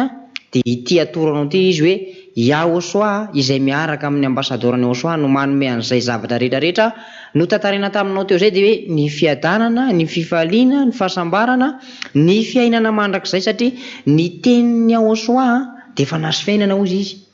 ny tenin'ny ambassadeur-ny ao soa dia efa nasy fiainana satria efa ny tenin'ny ambassadeur-ny ao soa fa raha nahitana nareo dia nahitany ao soa ary raha nahitana nareo dia nahitany daday ava zany hoe tena tsara tena ao anatin'ny hoe fahafenona mihitsy zany zavatra rehetrarehetra zany ka daday ay ava ihany ange naniraka ny ao soa dia ao soa naniraka ny ambassadeur-ny ao soa tena hoe ny ambassadeur-ny ao soa solotena ny ao soa mivatana ety amin'ity zao tontolo zao ety ka andao amin'izay tsika anatona an'ilay solotena ny avy any amin'ny lanitra ny lanitra ho afahany amin'ny fahotany ary andray an'ilay fiainana mandrakizay zay atolony satria zany ny tena fiadanana fahasambarana izay tsy indrina foana hoe tsy misy mpanana satria tena zay tokoa le izy ange re olona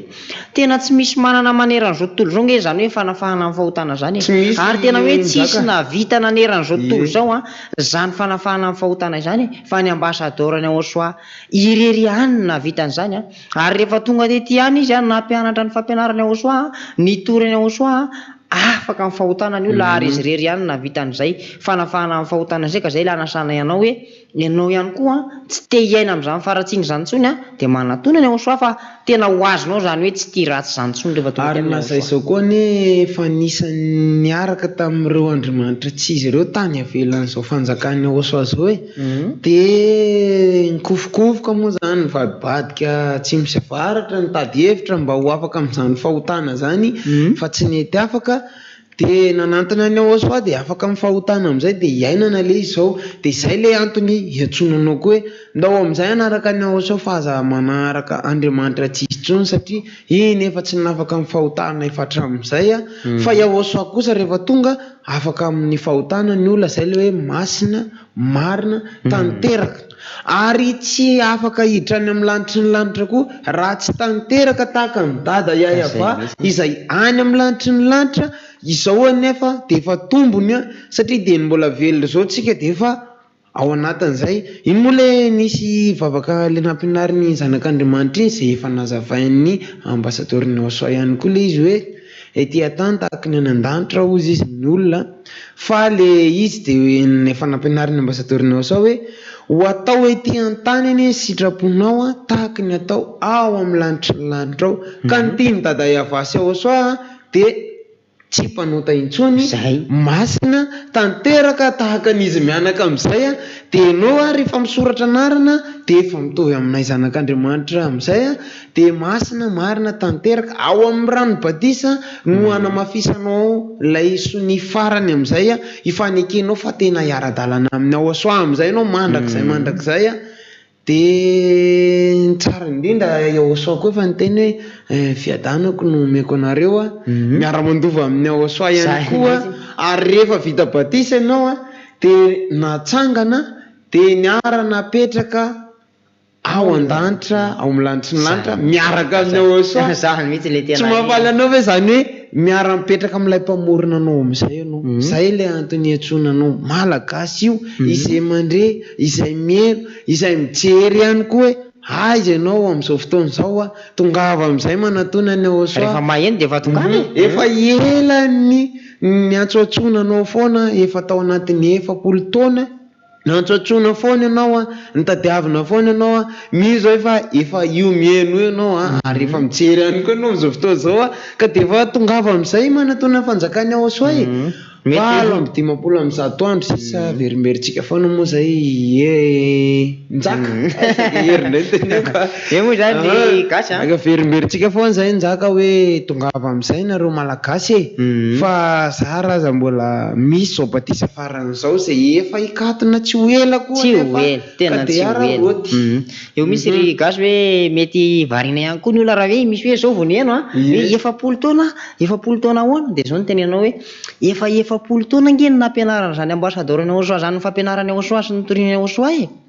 ka raha zao ianao vao mandray de tena hoe tombony ho anao mihitsy mbola naheno ara ny sofinaoko mbola nahita ara ny masonaoko de aza misalasala intsony fa eno iny fampianarana izay mandeha amin'ity RTV HFF ty izay hoentin'ny ambasadorany Aosoa izay ampianarany ambasadorany Aosoa de arao ngeny fampianarany de ho hitanao amizay izy ary ho azonao hoe zany le teniny avy any amin'ny lanitra ny lanitra mandrava ny fahotana mandrava ny devoly mandrava ny asan'ny maizina rehetrarehetra ka mametraka an'ilay fahazavana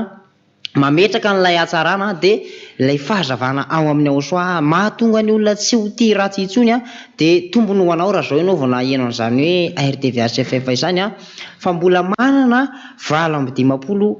100 andro ianao kanefa aza miandra hoe fa ndraindray ianao mieritreritra hoe mbola lava be zany misy 100 andro mahery zany hoe mbola 50 amby 7 amby 100 andro fa efa avy 300 andro mahery angy izy ty ry gasy fa nienana teo tonga 7 amby 50 amby 100 andro sisa zany hoe tena mekely fohy de fohy sisa le fotoana nananao ka araroty tongava amin'ny asabotsy tongava amin'ny alahady mamonjy ny fivoriam-bavaka ty amin'ny fanjakany Aosoa iaraka ifaly sy ravoravotsika iaraka amin'ny voninahitra an'io Andriamanitra io de rehefa tonga tenao soraty ny anaranao ho amin'ny batisa fa anatin'ny batisa andraisanao ny fanahy masina hitantsika eo amin'ny soratra masina hoe fohy ny farafara ka tsy azo ilamparana zany hoe tena efa fohy de fohy tokoa tsy afaka mivalapatra be anao zany na hoe mangatakandro mbola ivezivezena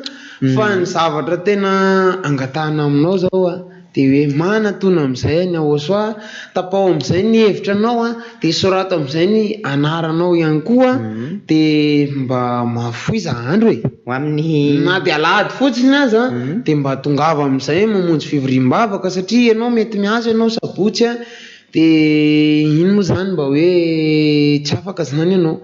fa ny tsara nefa raha afaka ny asabotsy dia tongava ihany koa fa rehefa tena hoe tsy afaka ny asabotsy ianao dia lahady dia efa mirary soanao zay mba ho tonga na asabotsy lahady io dia efa mirary soanao zay ho tonga aty averimberitsika foana moa njaka hoe tsy voatery hoe sabotsy alady ihany koa anao vao afaka misoratra anarana amin'ny ranobatisa fa na andavanandro zao azy anao no te hanoratra anarana amin'izay batisa zay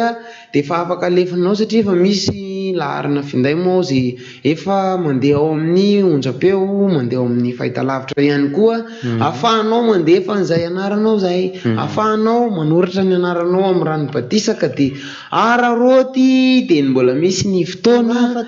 dia mirary soa zay firaritsoa efa foana njaka tsika koa nisan'ny mitovy amin'ny zareo reo ihany koa taloha antsoantso teto amin'izao RTV SFF zao ihany koa no nahatonga atsika tato dia izao zany anjaranay indray zao miantsoantso anareo hoe ndao rereo olona hanantona fanjakany ao asoa amin'izay fa tena tsara be miaraka amin'ny ao asoa tsara be zany afaka amin'ny fahotana zany zay le hoe hafa mihitsy izy tena hafa loatra ny miaraka amin'izany ao asoa zany zay zao dia fifaliana foana ny arana amin'ny ao asoa ravoravo foana tiana banga rahatsika tsisy hoe banga miala atoandro mihitsy le izy ny fananona vodany ao asoa fanano vonjeny ao asoa tsy misy atao mamenatra aloha raha raisitsika amin'izay teny mizaka sy hoe banga zay satria iny zavatra nofo ihany mbola verina vovoka io dia aza miady varotra ho an'io nofo io trony zany mbola isy nifony rehefa mitsangana amin'ny maty ho an'ny fanahy amin'izay satria ianao mbola hitsangana amin'ny maty ianao rehefa miaraka amin'ny ao asoa dia tsy misy zavatra mampatahotra anao tsony satria na ny ambasadorina ao asoa aza fa nyteny hoe mahazo vatana vaovao nareo tonga tsisy kianina tsony vatana vaovao zany tahaka ny fahatanterahany teny rehetrarehetra zay naloky ny vavany dia ho tanteraka koa zany hoe hitsangana amin'ny maty tsika azo vatana vaovao tsika ho lasa tanora kely mbola te tanora kely raha ohatra zany olona anankiray hoe nalemy izy no voafidiny ao asoa fa rehefa tonga le vatana vaovao dia efa tsy malemy tsony fa tonga dia matanjaka be tena hoe tombony zany zay ny tena karaha eo zay mandeha zay moa njaka ohatra hoe na ny fampianarany ao asoa zany ny teny soratra masina ny teny hoe raha ny tananao no manelingelinanao tapao ka ny dikan'izay zany aza ataonao mankivy raha ohatra ianao ka mety hoe manana fahasembanana fa vao mankara hoe hiazaka zanaka ty amin'ny ao asoa mety hoe tsy haiko zay karazan'olona mahazo anao any aza ataonao mankivy zany fa manatona ny ao asoa satria izy ary rehefa niteny hoe ho anareo sy mavisatretana manatona na ozy izy ka le mavisatretana tsy hoe tanalanjainy zany akory fa mety hoe karazana olana ihany koa dia efa voasokajy ao anatin'izay dia tongava amin'izay ianao manatona ny ao asoa fa izay ilay efa olana fara tsara indrindra ho an'ny malagasy aloha zao dia efa hoe tongava amin'izay misy ratana anarana amin'ny batisa satria efa 7:30 andro sisa ho an'ny malagasy ka araroty io fotoana io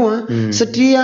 amin'io batisa farany fa 9 volana marsa 2024 ihany koa ilay efa voalaza fa hiala eto amin'izay dada iafasy ao asoa dia tsy eto intsony izy mianaka zany hoe lasa fireneny lozan'Andriamanitra tahaka ny zanak'Israely koa i Madagasikara raha vao tapitra io fotoana io ka dia mbola tsy tonga re zany dia efa miazakazà amin'izay ianao araroty amin'izay hoento makaty amin'ny ao asoa amin'izay mifanahinao fa vovonjy ny ao asoa io afaka ny ao asoa ny fahotana satria raha ny fahafatesana aza efa resiny ao asoa resiny daholo ny zavatra rehetra tongava amin'izay ianao manatona ny fanjakany ao asoa aza mangatakandro aza matoritory aza mitaridretra tsy haiko inona koa zany filazana azy marina misy zay ry gasy hoe tena leo manatona ny ao asoa amin'izay tsy mangatakandro ary tsy mandany fotoana amin'ny zavatra hafa ntsony fa tena hoe aleo amin'ny velalina ty amin'ny ao asoa lay fotoananao sy ny andro sisa velomanao aminjenao an'le fananao iverenako kely gasy le hoe malemy teo zany tsy hoe malemy ianao kory dia hoe ataonao sakana tsy andehananao katy amin'ny ao asoa zany na fa na inona zany fahasembanana mahazo ny vatanao dia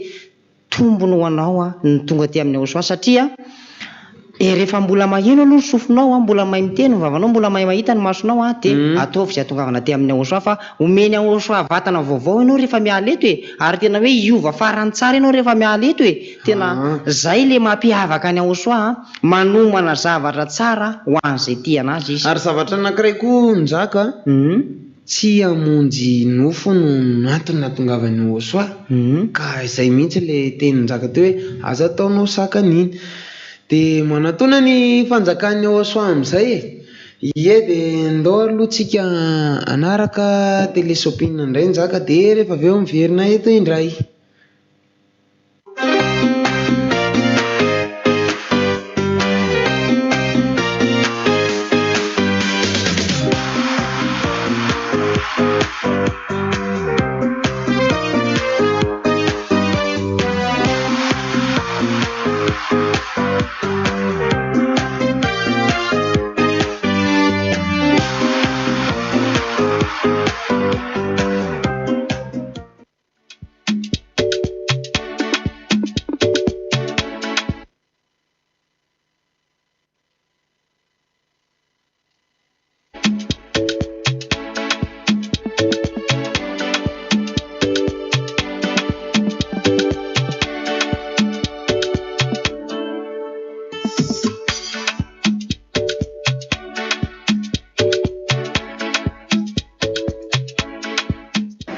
Miarabantsika rehetra fanaraka fandarana télésopine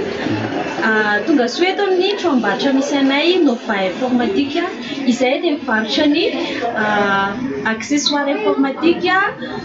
divers informatique, ordinateur portable, misy karazany maro à partir ny 350 000 ariary dia efa mahazo ordinateur ka hatramin'ny 3 millions d'ariary.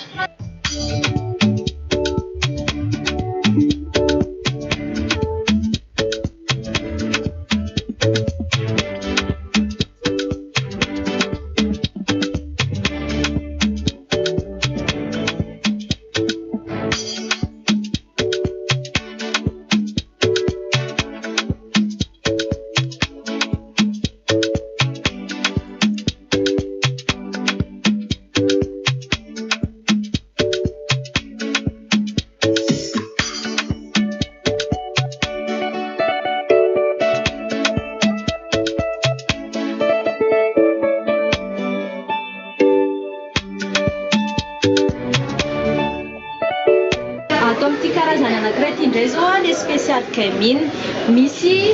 mirehatra ny clavier-ny efa misy ny option rehetrarehetra type C Core i5 10e génération, ny RAM-ny 16 GB, ny disque dur 256 mbola extensible tsara mihitsy, GTX 1650 Ti. Raha ohatra hoe mahaliana anao dia tongava aty magasin fa mbola misy karazany maro, misy ny Asus TUF, ny Acer Nitro raha ohatra hoe spécial Camine ny ilainao, misy garantie daholo ny tana ato aminay, garantie 1 mois, service après-vente 6 mois.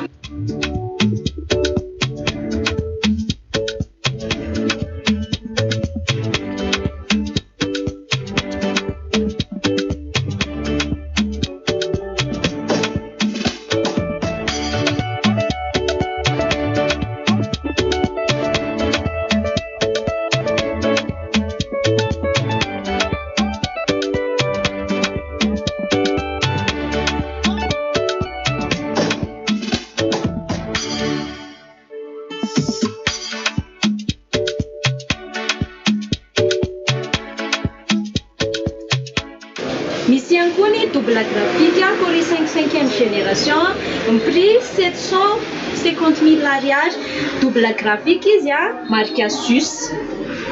2 Go DD, efa mety asana tsara mihitsy. Ity anankiray ity zao Core i5 2e génération, ny RAM-ny 4 Go, dia ny disque dur ny 320 Go. Double graphique izy nefa ny prix mora dia mora 420 000 ariary dia efa mahazo anazy atao aminay. Ity manaraka ity indray dia marque HP Core i5 6e génération, ny RAM-ny efa 8 Go, dia ny disque dur ny 500 Go, ny coque alu, l'écran efa 15.6 pouces Full HD. Sombitsombiny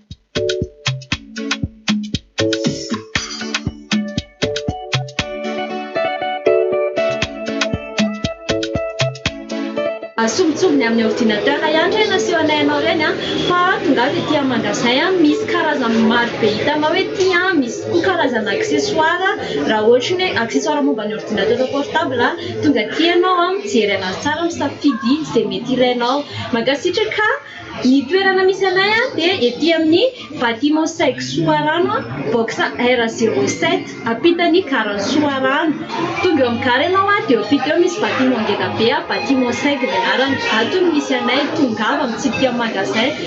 koa ny page Facebook Nova Informatique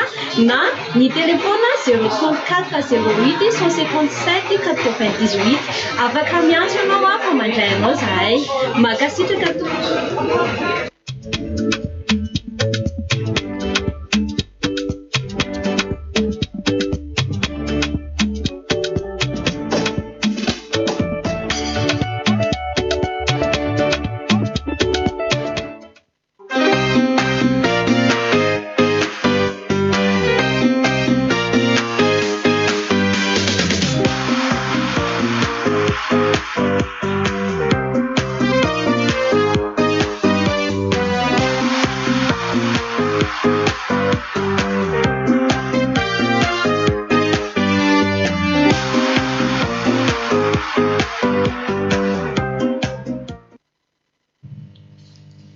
Ie dia indray moa ny télésopine izay narahantsika tato tokantrano ato mpivarotra solosaina moa zany Nova Informatique ampitany Karana Soarano moa zany no ahitanao anazy efa namonina larina finday ihany koa izy teo ahafahanao miantso ihany koa satria ny mpianatra ihany koa zao am'izao tena hoe anisany hoe mila an'izany solosaina zany njaka misy aloha hoe mita boky maro isan-karazany zany na ny mpiasa bro mampiasa an'ireny solosaina reny ka defa iny zany dia afaka mijerina satria misy amin'le raitra dia raitra ao mividiny koa moa zany miakina amin'ny fananao fa misy kalitao misy isan-karazany ihany koa tao anatin'le izy tao afaka misafidy ianao fa ianao manatin'iny betsaka ny zavatra naseho an'teo ordinateur maro samihafa mihitsy isan-karazany fa afaka manatin'iny ianao rehefa te ampiasa an'izay zavatra zay moa efa marina koa ny teny gasy teo hoe betabe no mampiasa an'ireny ordinateur reny mila an'ireny ordinateur reny mba hahafahanao manampy izay zavatra efa anananao mba hahafahanao mikarokaroka zavatra mbola tadiavinao ihany koa fa dia manatona zany anazy rehefa misy zavatra tadiavinao iny fanampinanao iny mba hatoronao hoe eto aloha misy an'ity zavatra ty ka mba tsy hanano sarotra anao intsony rehefa mitady zavatra ohatran'ireny ianao dia zay tsara be manatona ny zareo ianao raha hividy an'izay karazana solosaina mety aminao izay fa ny antsonanao koa dia manatona ny ambassadeur ny osa ianao raha teo vovonja ny fanahinao satria izy irery ihany no afaka hitondranao makany amin'ny lanitra ny lanitra dia io batisa farany izay antsona amin'ny malagasy io moa indrindrandrindra no anisan'ny hoe hitenenina anareo foana hoe tongava malakilaky amin'izay manatona fanjakany ao sao fa indray mandeha nge sisany batisa dia tsisy tsony ao arinan'io tapitra ho an'ny malagasy dia izay le antsoantsona hoe mbola fitiavana no antony siny zao batisa farany zao satria ny ambassadeur ny Oasoa fa ny teny hoe efa saika ny taperiny ao Oasoa tamin'ny taona 424 la izy fa nefa aveo hoe mbola nasiana ray farany amin'ny fahavalo marsa 424 ka zay moa baiko ny tata Evasy Oasoa dia zay nampitany ambassadeur ny Oasoa tamintsika hoe tapitra amin'io zany ny any Madagasikara dia mbola nisy ihany koa le teny hoe ialeto ihany koa tata Evasy Oasoa amin'io fotoana io ka raha roty mba ho isan'ilay tafiditra atao amin'izao fanjakana masina zao ianao andovan'ilay fiainana mandrakizay dia zany no hiantsonanao foana mandehana aza miandry namana fa raha ohatra manaiky koa le namanao entinao aty maika koa tsara zany fa ao eto ihany koa izy fa indraindray manko ohatra hoe mety mbola misy zavatra eritreretiny, mety mbola misy zavatra mampisalasala kely anazy a ka hoe tsy andeha izy fa ianao nefa vonona de mandehana aloha ianao rehefa vonona fa tonga eo foana ny namany atsotsika eo foana izy de tonga eto izy a de efa mirary soa anao sahady a,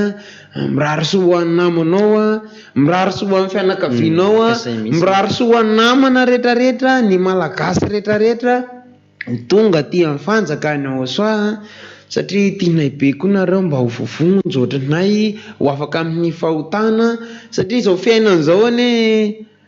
sarainy satria zay nahazo maimaim-poana de tonga koa zay a mizara maimaim-poana de atsona mbola tombony ho an'ny malagasy aloha zao ny fisian'izany RTV SFF zany ato tokantrano ato foana isan'andro isan'alina miantso anao foana satria ny any amin'ny internet moa zao na amin'ny alina aza mandeha foana koa ny any a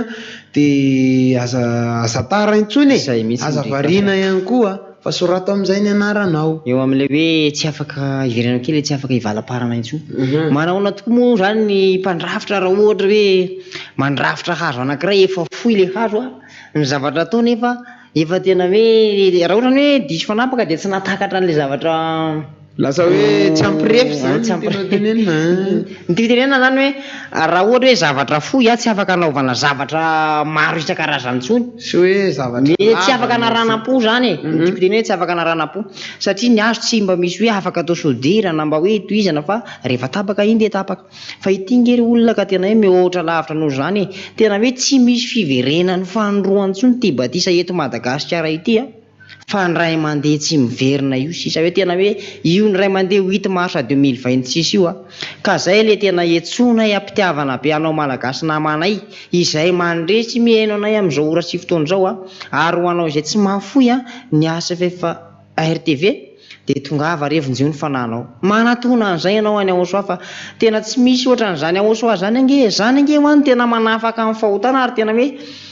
automatika tsy tia ratsy tsony ianao rehefa tonga ato aminazy tsy mila hoe hiezaka be avy aminao io ka hoe za hiala amin'ity hiezaka be za hiala amin'ity fa ny zavatra tediavina aminao de ny fitiavanao any Aosoa fa rehefa tianao Aosoa de manaraka zay tenin'ny ambassadeur any Aosoa rehetra ianao a tena hoe miala automatika le faratsiana sy fahotana ka zay le teninanao hoe ianao mangetaeta hiala amin'ny faratsiana io satria be da be nge ry gasy raha resahana malagasy eny an-dalana eny rehefa miresaka aminazy ianao hoe zay koa nge tena tsy tianao an'izany ratsy zany mba te hiala amin'izany faratsiana zany ka rehefa tena te hiala ianao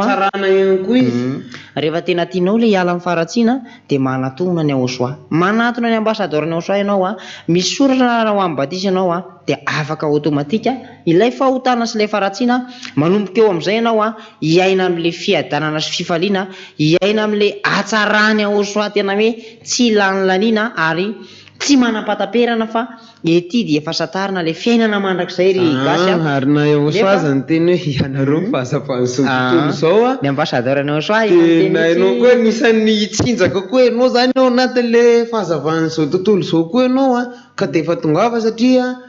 ilay tena fahazavana lehibe mihitsy no tonga ny anjo atsika de dada iava zany ilay mazava tsy azo antonina mihitsy no miteny hoe ny zanako sy ny asan'ny tanako aoka ho adidiko rery ihany de mba miadiva ianao zany ao anatin'izay hiadidiny dada iava zay Aosoa koa moa efa niteny hoe fiadanako nomeko anareo a veritsika foana iny zaka satria tena nomeny Aosoa fiadanana mihitsy ange ny zanak'Andriamanitra izay miaraka aminazy de ny mpitarika moa zany atokana ihany a satria zay le hoe mpiandry anankiray ny mpiandry ondry kely ny Aosoa de anankiray ihany vala ray mpiandry tokana Aosoa irery ihany ary de teny anankiray ihany koa no arahany zanak'Andriamanitra rehetrarehetra fa tsisy hoe teny be de be no mitondra teny de nanoloanao ary isaviritaka fa anankiray ihany no mitondra an'izay teny zay de ny ambassadeur ny Aosoa izy moa lay mahatateraka ny teny hoe ninosy andry ny lalany de ninosy andry ny lalany tsy iza fa Madagasikara zay mbola iatsonan'ny malagasy hoe efa indray mandeha nge sisa lay batisa de tapitra ho an'ny malagasy a de tsy saranao aza ve hoe tena nosy misy atsika no voafidy ka aza miavinavina intsony, aza mana mafo intsony raha olona fa tongava amin'izay manatona ny fanjakany ao sao fa zao antsoantso lava atao aminao zao ne fitiavana be anao zao tena zay hoa tsy faly ny avery anao zany, zay tena tsisy zavatra tsisy tombononay zany hoe iny misy namana anankiray ka hoe overy akany amin'ny elo satria zay efa nahita an'ilay fahamarinana, efa nahita ilay fiainana mandrakizay de mizara zay amin'ny taonanareo amin'izay hoe ndao anatona ny ao soa. Ny fampianarana koa mbola hitanao fa mbola miantso anao foana, mbola fitiavana anao daholo zany ny badisa farany zao no antsonanao hoe ndao anatona ny ao soa amin'izay. Sorato ny anaranao hoe aza mangatakandro, aza avarimbarina antsony ny fiainana. Maiza moa zany misy fitenena zay koa nizaka hoe faiza mandamo no entina miady.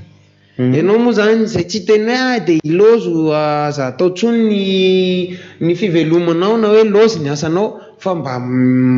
mila mahay mandamina fotoana ianao zany fandaram-potoana hoe amin'ity ka hatramin'ity za mba misahana ny fiainako amin'ny andavanandro. De rehefa sabotsy lahady ianao an'izay tsy afaka sabotsy moa lahady ianao tonga aty amin'ny fanjakany ao soa mamonjy ny fivoriam-bavaka sady manoratra anarana ihany koa amin'izay fa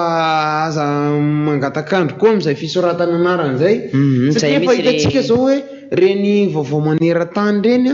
raha reny aza no voalaza fa mbola publicité de anahoana zany ilay tena loza ka ny devoly koa de mitady hevitra andro manala foana aminganana anao tsy hatongavanao amin'izao fanjakany ao sa zao ka zay no ilaivana an'ilay hoe fanapaha-kevitra anao farak'izay maika indrindra. Zay misy ry gasy hoe neny ao soa mantsy rehefa manao zavatra izy de tonga de hoe rehefa atao ty de to de atao fa tsy miandro hoe mbola andeha anao an'ity za na andeha anao an'ity za fa rehefa izy mandray fanapaha-kevitra ity na to de tonga de eo no enao de mandray an'iny zavatra manao an'iny zavatra ele ozy izy mivahiny hoe exécution izy zay le teniny hoe ankehitriny ozy inona mampijanona anao mitsangana ny antsony anarany de oka ianao atao batisa sasanao afaka amin'ny fahotanao de ngany eno hoe le fampianarana de mitsangana amin'izay amin'ny asabotsy miasaka za amin'izay mankaty amin'ny aosoa manatona amin'ny fanjakany aosoa soraty ny anaranao miaty ianao miantso ny anarany dada Yayavasy aosoa de misoratra anarany ianao de miandra ny batisanao amin'ny 8 mars 2026 de sambatra be ohatrana ihany koa ary tena hoe fiadanana ho atsika rehetra tena eo masy re gasy hoe le teny hoe le teny le hoe tsary aosoa satria tsara ihany koa le mpanompo ny hoe akory ny atsarany tongotry mitondra teny somafaly re tendrombohatra efa io ny ambassadeur ny soa ity tendrombohatra izy no mitory ary raha voalaza ary moa hoe tongony aza tsara de manahoana zany izy vao maika tena hoe faratapin'ny atsarana reto ndao anatona ny aoso amin'izay atsona daholy na zatovy ianao na antitra ianao na sakanavaka mihitsy zany hoe mbola zaza efa matsapa-teny ianao hoe tena mila an'izany famonjena zany ny fanahanao de ndao anatona ny aoso amin'izay. Ary aoso lay zanak'Andriamanitra tena marina, zanak' dada Yava Andriamanitry Abrahama sy Isaka sy Jakoba tsy mihaino ny mpanota zany Andriamanitry Abrahama sy Isaka sy Jakoba zany de dada Yava. De nefa ianao raha vao miaraka amin'ny aoso de esoriny aoso afaka amin'ny fahotana tsy mpanota intsony mihaino anao amin'izay manomboka eo dada Yava. Ary zanak'Andriamanitra tena marina ny aoso de efa nisy koa teny hoe raha ny zanaka no anafaka de tena afaka tokoa ianareo ka ny zanak'Andriamanitra tena marina de aoso de afaka amin'ny fahotana zay miaraka aminazy satria izy lay tena zanaka de tanteraka amin'ny aoso hoe ny zanaka no manafaka anareo de tena afaka tokoa. Tena hoe zay misy raha malagasy zay misy tena hoe nampiavaka any aoso ry gasy rehefa nyteny misy ny hoe Andriamanitra hoe tsy mihaino mpanota izy de tsy nijalona teo an'le hoe tsy fihainonan'le mpanota izy fa nitady solution izy mba ahafahana miverina mba hoe ahatonga le olombelona hoenon'Andriamanitra indray de nidina mihitsy aoso nakety ambony ty tany ty hoe nandatsaka na rany nafo ny ainy mba iverenana ahafahana hoe manala an'le fahotana manala an'le sakana mahatonga ny dada Yava tsy mihaino an'le mpanota de nesorina le fahotana ka rehefa afaka le fahotana de ny ainy ndray izy ary rehefa tianao zany no henony io Andriamanitra io rehefa mivavaka anao de mba io Andriamanitra Abrahama io an'izay mihaino anao de manatona ny aosoangy ry gasy de vita ho azy manatona ny aoso anao de mba voarainao lay atsarana ary miaino anazy miaino anao am'izay io andriamanitra io a satria anao fa tsy mpanota intsonoko zay koa moa le fampianarana hoe fa izy no naseho hanaisitra ny ota ary tsy misy ota intsony ao aminy fa izay rehetra manota de sady tsy nahitany tsy nahalala anazy ka raha mbola mpanota zany ny olona anankiray a de sady tsy nahita no tsy nahalalany zany Yahosoa zany tonga de efa tenentsika foana moa zany satria Yahosoa lay zanak'Andriamanitra tena marina de matoko nisy an'le teny anankiray hoe ankehitriny inona no mampijanona anao a mitsangana miantsony anarany de tena hoe zava-dehibe zany anarana zany a iny moa anisan'ny nahasarotiny any dada Yava mihitsy iny na tonga anazy ny teny hoe ny anarako tsy azo lotoina de ny voninahitry tsy omeko ny hafa de zao ny voninahitry dada Yava tena tsy omen'ny hafa tokoa ary tafaverina am'izay ilay anarany a efa nisy moa ny mpanompo izay fidiny ny rany a namerina an'izay anaran'izay a tafaverina somatsara eto ambonin'ny tany a teto Madagasikara niverina zany anarany zany a anarany dada Yava sy Yahosoa ny ambassadeur-ny Yahosoa no namerina an'izay anaran'izay ka mbola tombony atsika malagasy aloha zany a malagasy mihitsy ny tsindritsika satria efa indray mandeha sisa mibatisa ho amin'ny malagasy njaka tombony atsika hoe nomena fahefana itsika nahita an'izao fahamarinana zao zay aloha hoe tsy avy am'izay maniry na avy am'izay mihazakazaka fa avy am'izay nifidy ka nofidiny dada Yava tsika malagasy aloha hoe ahita an'izao famonjena zao a niverena an'izay anaran'izay a na de efa fotoana fohy na de efa 7-100 andro aza sisa mbola misy zany fotoana zany a mbola afaka mihazakazaka ianao a mbola azo lazaina hoe mbola tsy tara ianao raha zao ianao manapa-kevitra hoe anantona ny Yahosoa am'izay a de manoritra anarana batisa atao batisa am'izay ianao de afaka amin'ny fahotana tsisy fahatsarana ohatr'izany zany ne nitadiaviny matoany mivavaka ny olona anankiray de teo vovonjy a te andova fiainana mandrakizay a fitenitsika olombelona azy moa hoe te andova paradisa fa ny any ambassadeur-ny Yahosoa zao eto ny hitondrany atsika de hoe oentina makany amin'ny lanitra ny lanitra ary efa nanome antoka 100 isan-jato izy hoe tsy maintsy tonga koany ianareo garantie 100% ny sady le garantie ny tsisy farany hoe hatramin'izao fa raha jerentsika amin'le olona manao garantie sy mametraka garantie reny ohatra ny resipina le téléshopping teo le téléshopping teo a ay mois nge garantie misy garantie ay mois zany hoe ny olona koa ary rehefa ohatra hoe mitady zavatra anankiray a de mila garantie hoe misy garantie ty zavatra ty raha mividy zavatra anankiray zany misy garantie ve ty zavatra ty zany hoe ilaina ihany zany le garantie ka niny ambassadeur-ny Yahosoa nge re olona ka tena garantie 100% sady izy tsy nametra hoe atretiko ny farany fa tena mandrakizay ny anazy a lay garantie hoe tonga ny any amin'ny Yahosoa izay miaraka aminazy maka tony teny rehetrarehetra izay nambarany ambassadeur-ny Yahosoa de zay le tenena ianao hoe ianao rehefa hitady zavatra hoe misy garantie a de ity zavatra garantie ny ambassadeur-ny Yahosoa ity nge de le fananao mihitsy ny hoe hovovonjy io mihitsy le hoe garantie 100% andova le fiainana mandrakizay andova le tany vaovao sy lanitra vaovao rehefa tonga izany fotoana zany any Jerosalema vaovao ka zay le tenenanao hoe mba tianao ihany le iaina zany fiainana mandrakizay zany a de miazakazamaka te amin'ny Yahosoa fa mbola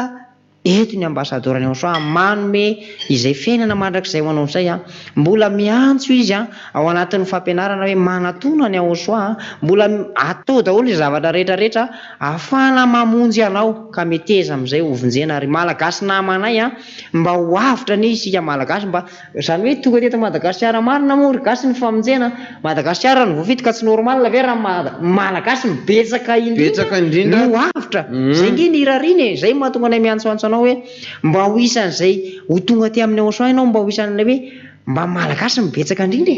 hoentin'ny ambassadeur-ny Yahosoa ho any amin'ny lanitra ny lanitra mba tena hoe na izy ara mba hereare hoe reto le malagasy teo nanranao ana maro tonga avy ianao mba ho isan'ilay orakoraka hitazona an'ilay amboarako hoe azonao koa ny amboara mandresy ianao zany satria miaraka amin'ny Yahosoa ianao efa nandresy ny devoly ianao satria ny fahotanany ka devoly no ambadika an'io hoe de rehefa resinao fahotana zay yaosoa moa zany tena marina ny namafana azy a yaosoa ihany koa na nadio an'iny a yaosoa na ndrava an'iny ka rehefa miaraka amin'ny yaosoa anao de rava ho azy zay a de mpandresy am'izay anao de anisan'ilay miorakoraka miaraka am'ilay amboara am'izay anao hoe mivoaka mpandresy anao niaraka tamin'ny yaosoa zay le hoe mpandresy ambony mpandresy miaraka amin'ny yaosoa ka miaraka amin'ny mahery tongava am'izay miaraka amin'ilay mahery ambony mahery ka hoana moa tsy mpandresy ambony mpandresy tambatra tamin'ny yaosoa daholo ny zavatra rehetrarehetra re olona zany hoe ny hatsarana faratapony a de ato amin'ny yaosoa ananany daholo ny zavatra rehetrarehetra mpandresy ambony mpandresy ato aminazy mahery ambony mahery ato aminazy ny tompony fahefana zay mbola hoe ambony zay nilazaka manana fahefana anazy ka inona indray moa zany no dedavina fa ny tsara indrindra de manatona n'ilay mahery a am'izay no tsisy maharesiko rehefa tonga ty amin'ilay mahery moa ianao izy atsony no aresanao eo fa ny devoly aza potika sy rava de zay le anasananao hoe rehefa tianao ihany koa no andrava sy amono an'ireo devoly reo am'izay a de manatona ny yaosoa fa ato amin'ny yaosoa no azahoanao hery sy fahefana anapotehana sy andravana ireo devoly reo ka zay manko njako anatin'ny tomantsika ny olona hoe ny olona anankiray zao vao matsapa fotsiny hoe yaosoa no manafaka amin'ny fahotana de manomboka eo koa ny devoly de efa manomboka vao maika tsy faly amin'iny olona anankiray iny a de mitady hevitra amin'ny fomba rehetra am'izay izy hoe ahoana ny aminganany an'iny olona iny tsy ho tonga aty amin'ny fanjakany yaosoa satria ary zareo moa efa nahita an'izany hoe fahatsarana tany amin'ny lanitry zany satria avy any zareo nondroany ka tsy ho faly mihitsy izy hoe olombelona no andeha hitoetra any amin'ilay fahatsarana any amin'ny lanitry ny lanitra de io koa no hitadiavany hevitra amin'ny fomba rehetra am'izay hoe aminganana ny olona iny anaovana kasiparana raha ny teny koza moa hoe mandrovintsika am'izay satana satria efa fantany fa kely sisany andro iainany a de ny olombelona tsy tiany vovonjy efa hainy nefa hoe zany olombelona zany ane ka naamboariny yaosoa makarary ny ainy yaosoa matona namoizany ny ainy mihitsy nandatsahany rany a tena tiany zany dikan'izay hitantsika zao efa satria hoe tsika olombelona moa zany tsika zanak'olombelona kilalaon'ny yaosoa tena tiany yaosoa tsika ny namboariny voalohany raha mijery zao tsika ohatra hoe sary anankiray eo ana zazakely misy kilalao tena hoe tiany a fa na de efa potika ary iny raha tsika zao raha olona kely a raha ohatra hoe olona kely ka na efa tsisy tanany iny tsisy tongony iny fa mbola tiany koa iny na de efa mifeny fotaka ohatra hoe tena lalao eny atokotany maloto kely de mbola sasany hitadiavany hevitra foana de ohatra zay moa nefa teneny ambasadoriny yaosoa foana hoe tsika de makatahaka ny fiainana tany amin'ny lanitry ny lanitra tany tsika de io makatahaka io a ohatra zay hoe raha kilalao farany tianao zany a de tsy fonao zany indrindra fa hoe ianao koa nanamboatra anazy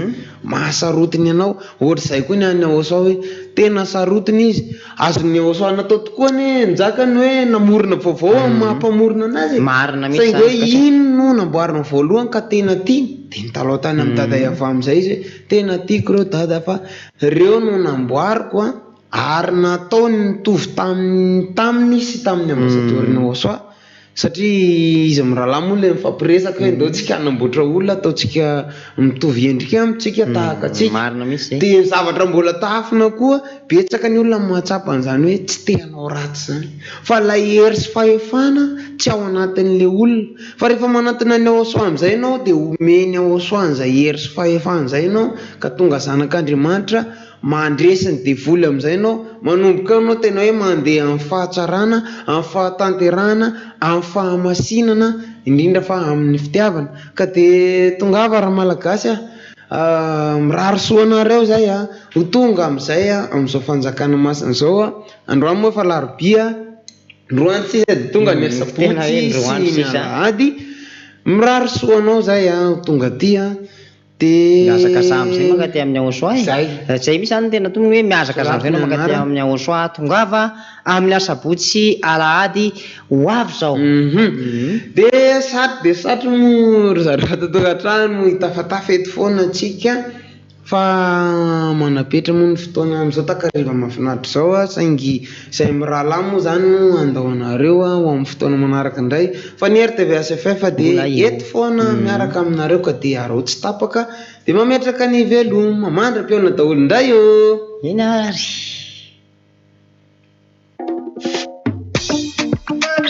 takariva mafinaritra, takariva mafinaritra, takariva mafinaritra, takariva mafinaritra.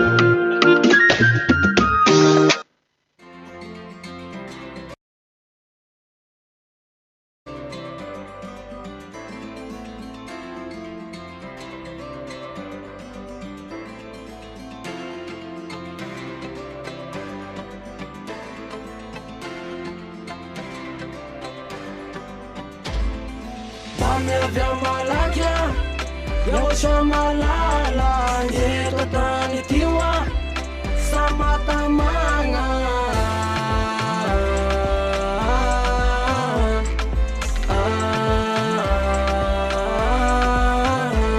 yaosoa le zoko be fity waibe mirano lanitra dia zay le onjy kely tsy anazy bita kafinatra doka fahasambarana lomany fiadana izay vao tena iaina amin'ilay fiaina pitsaharana mafinety aty miroso foana tanjona tohizana ny dy ny fo mangorakoraka miandry ilay fotoana hoe rovina foana zany ho iona amin'ilay tiako yaosoa saoty ane yaosoa efa tehoany amina ka ianao mefia malaky fa haroitsenana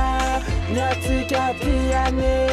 mandraky zay tory ka ianao mefia fa tena ratsety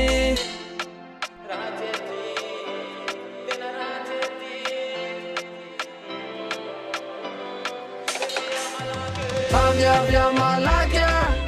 yaosa malala eto tany tio samatamagna rany fiainana eto feno atalana samba misy koa azo antignaina avya malaky yaosa malala eto tany tio samatamagna rany fiainana eto feno atalana samba misy koa azo antignaina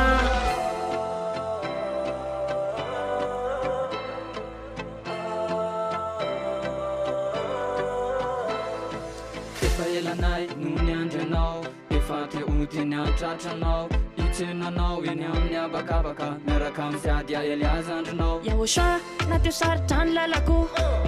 sao tsy kivy fanatenako tsy ufona sasanao tsy maintsy iaona fatsary tokoa ane yaosoa lay fotoana tongavanao zay ro mahatonga na miady mafy misisika mafy teo anilanao azafoty sakory yaosoa fa mba hoaiza mosara ilaozanao leo hery aho entoko miazakazaka fako tonga eo atratranao tena tsy andriko tsony yaosoa tena tsy andriko tsony tena tsy andry samba andriko koa isenanao kaza manadino fambatsarude samatumia koa fangahinaye kaza elalosa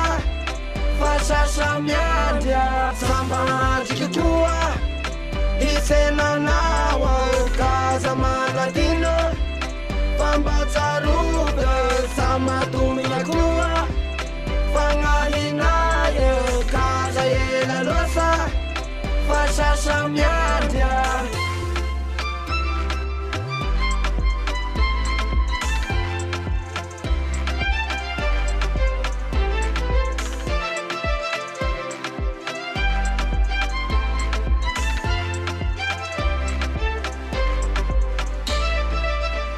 avya malaky yaosa malala eto tany tio samatamagna rany fiainana eto feno atalana samba misy koa azo antignaina avya malaky yaosa malala eto tany tio samatamagna rany fiainana eto feno atalana samba misy koa azo antignaina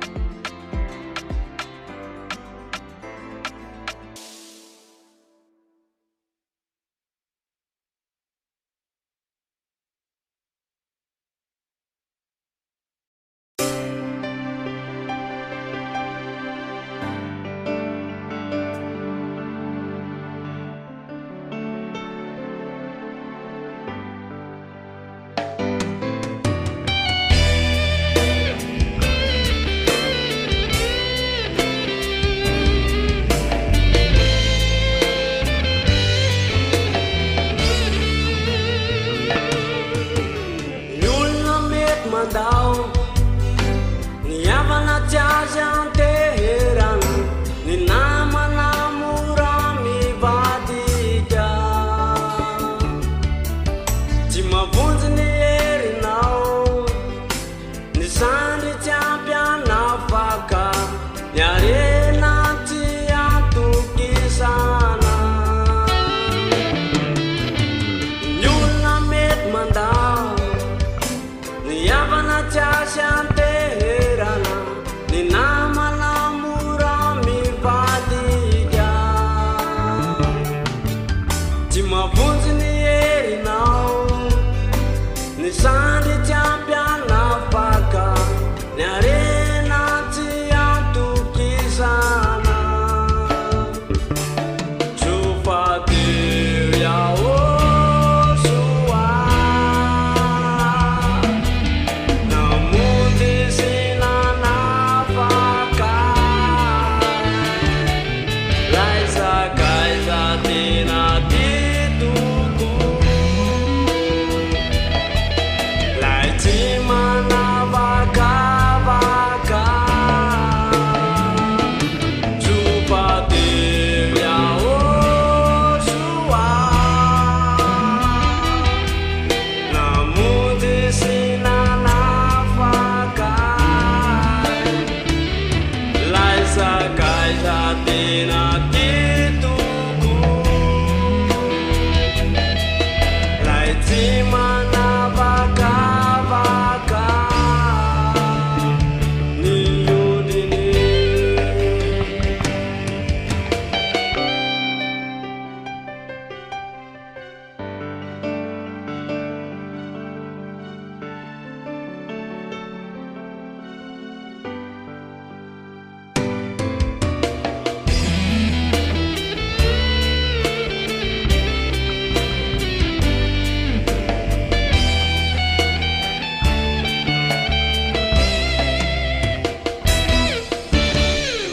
Magniadetin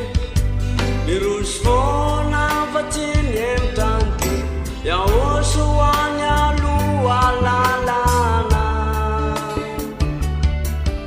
Ampayersi umbisi Ampandesi aran nafaka Ya nawangin pais nuyatwana Memagniadetin Virus fona patinye tanti Ya osuanya lualalana Ampayersi umbisi Ampandesi aran nafaka Ya nawagin pais nuyatwana Chupatir ya osua Namun di sini nafaka Laisa kaisa tina tituku Lai cima nafaka baka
ho antsika rehetra izay resy lahatra ny fampianarany Aosoa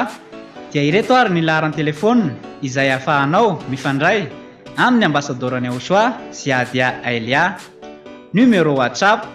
plus 261 32 86 663 98 plus 261 32 86 663 98. Yas 034 75 936 00 034 75 936 00. Airtel 033 46 852 11 033 46 852 11. Orange 032 79 145 42 032 79 145 42. Dia mirary soa anao ary ho tonga soa aty amin'ny lanitra ny lanitra e.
fa izy le tena de manitra asandrajavo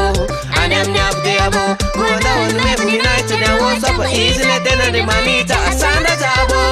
any amin'ny abodiabo koandao ifalisiady kato marsa le fetiny ahoso fa tonga aty aminose le anarana avy amitsose koandao ifalisiady kato marsa le fetiny ahoso fa tonga aty aminose le anarana avy amitsose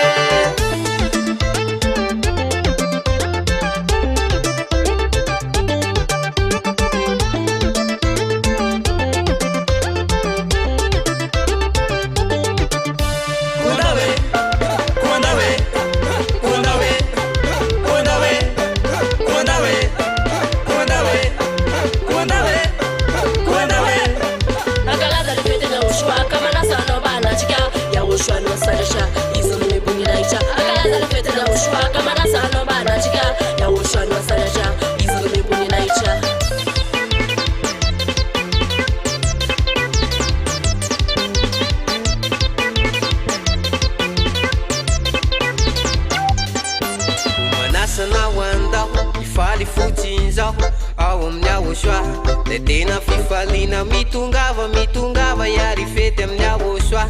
izy tsy manavaka navany atsimina ny avaratrany andrefa natinanana tongava iary fety amin'ny ahosoa ifety amin'ny ahosoa izy tena tianao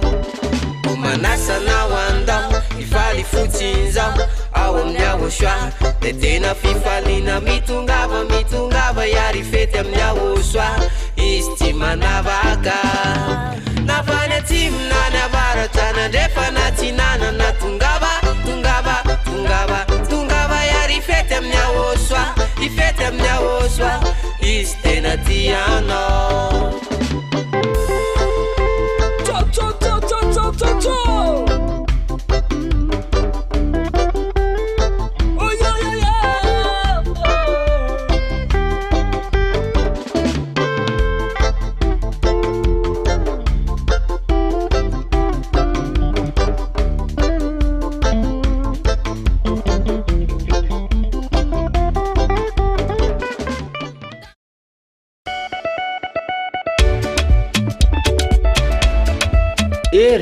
fitiavana fahamasinana lanitra ny lanitra misy any ahosoa zany e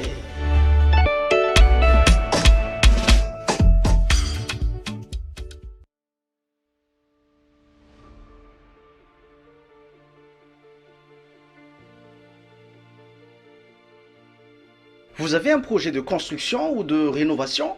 Faites confiance à EGM, entreprise Gasmamirat, spécialiste en construction, rénovation, études et architecture, ouvrages en aluminium et inox, mais aussi en travaux publics et ouvrages d'art. Que vous soyez particulier, entreprise ou collectivité, EGM vous accompagne de l'idée à la réalisation avec sérieux, qualité et respect des délais. Conception sur mesure, matériaux de qualité, équipe qualifiée, votre satisfaction est notre priorité.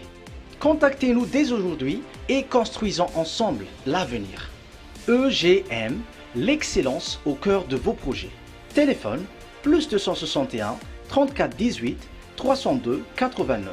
plus 261 34 95 731 60. Facebook EGM Gasmamirat. Gmail egm.gasmamirat@gmail.com. Siège social 139 Tanzundava, Talatamati.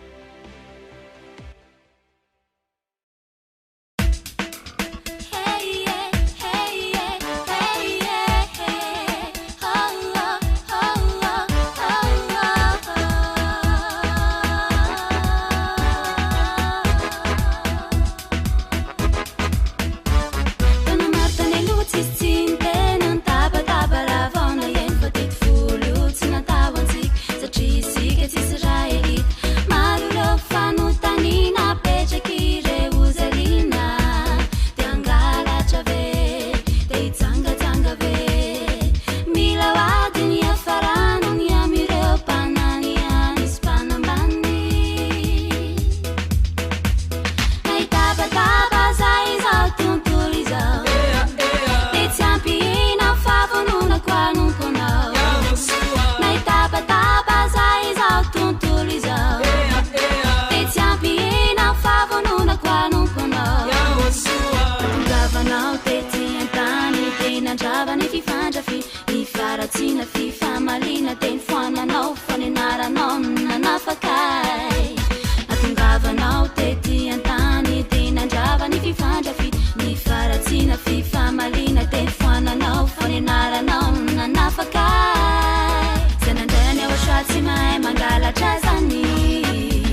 awashwatsy mahay mitsangatsanga zany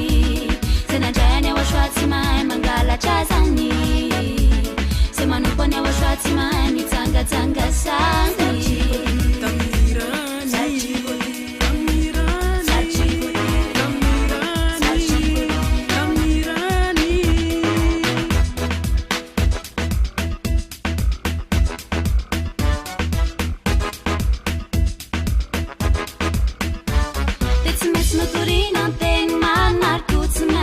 Pafatano fampiavonavona mipetebe de navitany teny hoe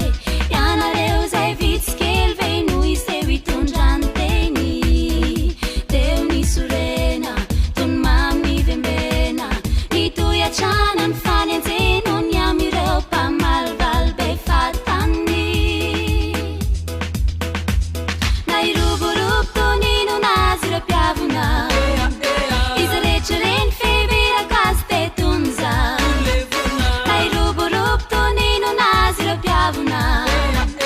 izy rehetra reny fevira kasy te tonja efa voalaza mpaminany faneparany any izy fahory ny olo tiana fianakaviny havanakaiky te tsy anaiky fanensikay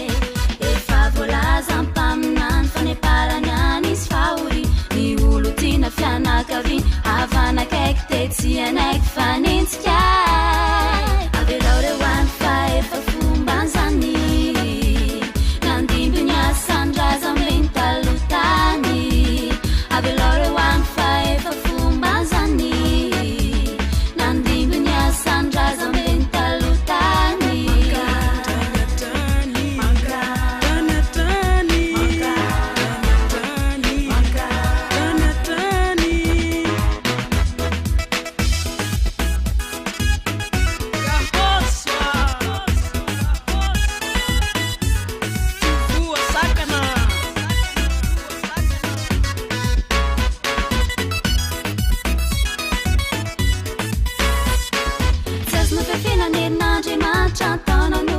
trany dantra resy latra tsy notereny re malagasy te hovonjena filazantsara ny afinatra sano indro fahitanay tsisy tsony otrity ekavana iakavy ararato fazavarina saonelinao kavitina lafre fanyorina ekatrany dantra tanjonahatra amizay kanizaniza itsangana ekachani dacha tanzonahatra amizay kanizaniza itsangana anotranay avoniandro ankehitriny adrenesany olona ny tena maromatsoto fanary tena iarina ny falavo reo voatona veratray avoniandro ankehitriny adrenesany olona ny tena maromatsoto fanary tena iarina ny falavo reo voatona veratray kenyao shatso voasakanitsony ny fampenarany tsy olevonitsony kenyao shatso voasakanitsony ny fampenarany tsy olevonitsony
andray zay nandrasana tramizay vetibe any aosoano derainay katy marsay zay amizay katy marsay zay amizay vetyjeto antany ihany fahatrany andanitrany tongo ty ilay andray zay nandrasana tramizay vetibe any aosoano derainay katy marsay zay amizay katy marsay zay amizay vetyjeto antany ihany fahatrany andanitrany andao ifaly andao iravo fa tongo ty ilay andro nandrasanatsinely kandao ifaly andao iravo fa tongo ty ilay andro nandrasanatsinely fa fifalina sy aravona fonafona zany no fiainanay anilanao fa fifalina sy aravona fonafona zany no fiainanay anilanao say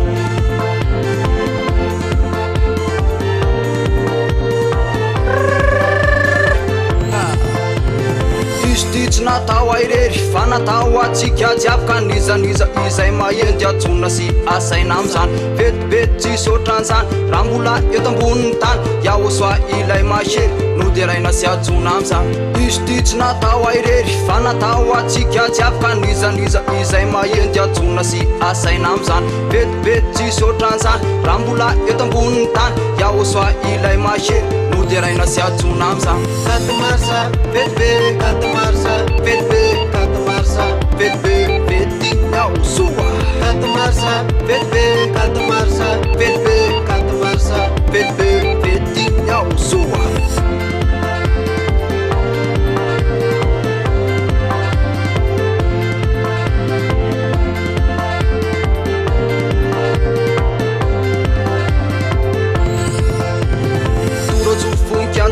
atsony anao andao ifaly revany sady tsy misy otrany iaosoany atsona amizany naizanaiza no misy anao de tongava fotsiny anao fa vetibety tsisy otran'izany any andanitry ompaky ty antany toratsofonky anjandro any de atsony anao andao ifaly revany sady tsy misy otrany iaosoany atsona amizany naizanaiza no misy anao de tonga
fiankrofana daholo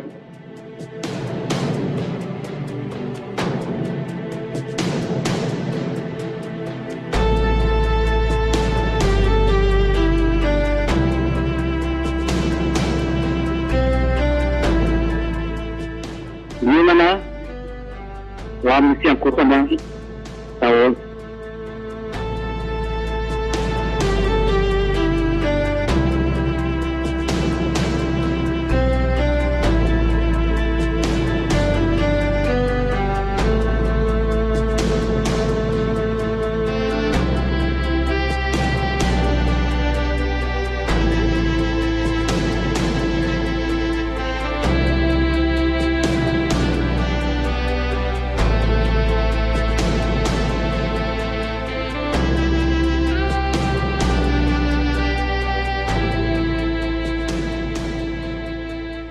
Gimana?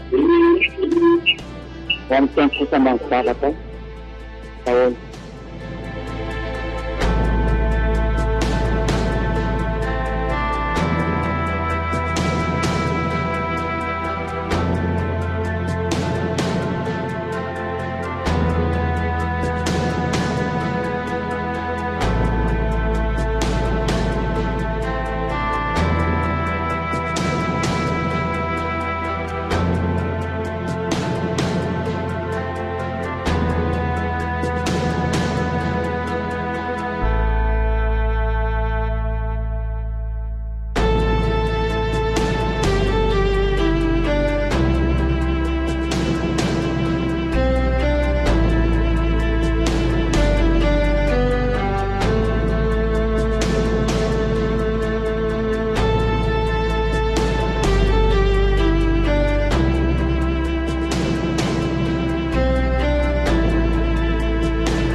Miankoka hivavaka daholo manisa voninahitra dada malalà iay ava miankoka eo anaty ny voninahity ankalazao ny anarana ary derao ny hatsarana miankoka daholo ny zanak'Andriamanitra rehetra sy ny resy lahatra rehetra miankoka daholo da mivavaka miankoka daholo.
Itu yang menyebabkan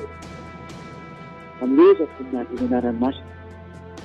semua sepenuhnya mas, sepenuhnya kalian deman sama itu, sepenuhnya kalian abungin, dia apa? Cari dia, yang deman tadi, yang menyiapkan dia, yang lampilam, yang khusyuk nanti, dia benar tadi. Ele que não demanda mar nanti, ele que pun farmasi, hari que pun tiada mana kesai. Ni pun nanti, nanti kau nanti, nanti kau nanti, makalah sana nara, hero facari, ni pun nanti, dah malah jawab.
Sami merisakkan, sami menambara jawab punya nanti, ambarawana dunia nanti kuno, ada misa tendi nanti ni cun, pijannya kena, mamun si manafakan, ya pano na, ayah usuale sana, ancule na, ambarawam si ada, setiap nau. Kacawa wam farmasi, país itu pun farmasi. Mais ang pandayam, ipanday sam, atau siya pananam, yavanam situyo na, yavano na, yavanam situyo na, yavano na, ang tuwis, yavanino na, ang tuwis. Eu faria não. Antes eu faria não.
Misoras. Misoras ang tanggapin. Misoras. Umibon natin. Yaba. Umibon natin. Diyan di man tiyatsat. Yaba. Yaba no naran. Is yang ku feo na tin. Yang ku feo na tin. Yang ku feo no yo na tin.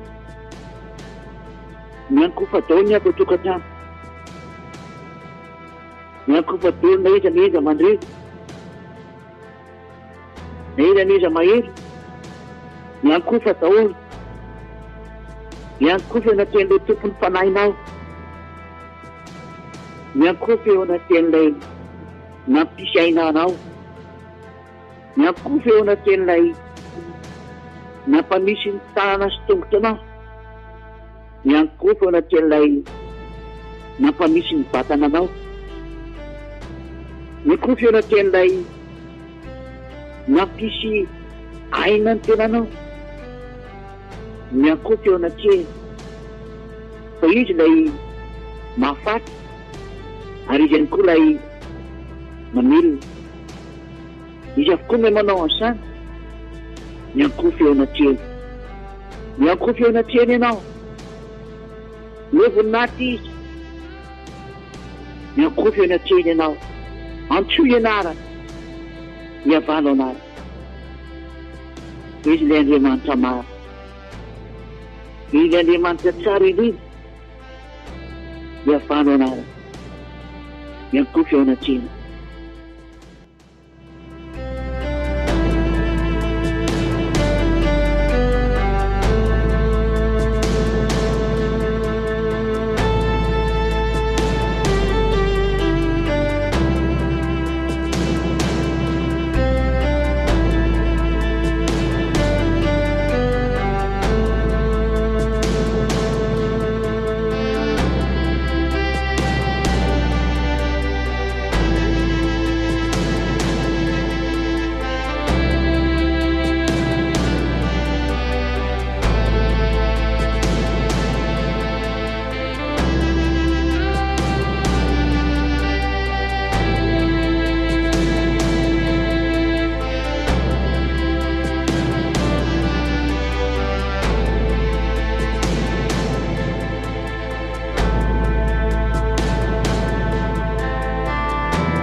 misaora azy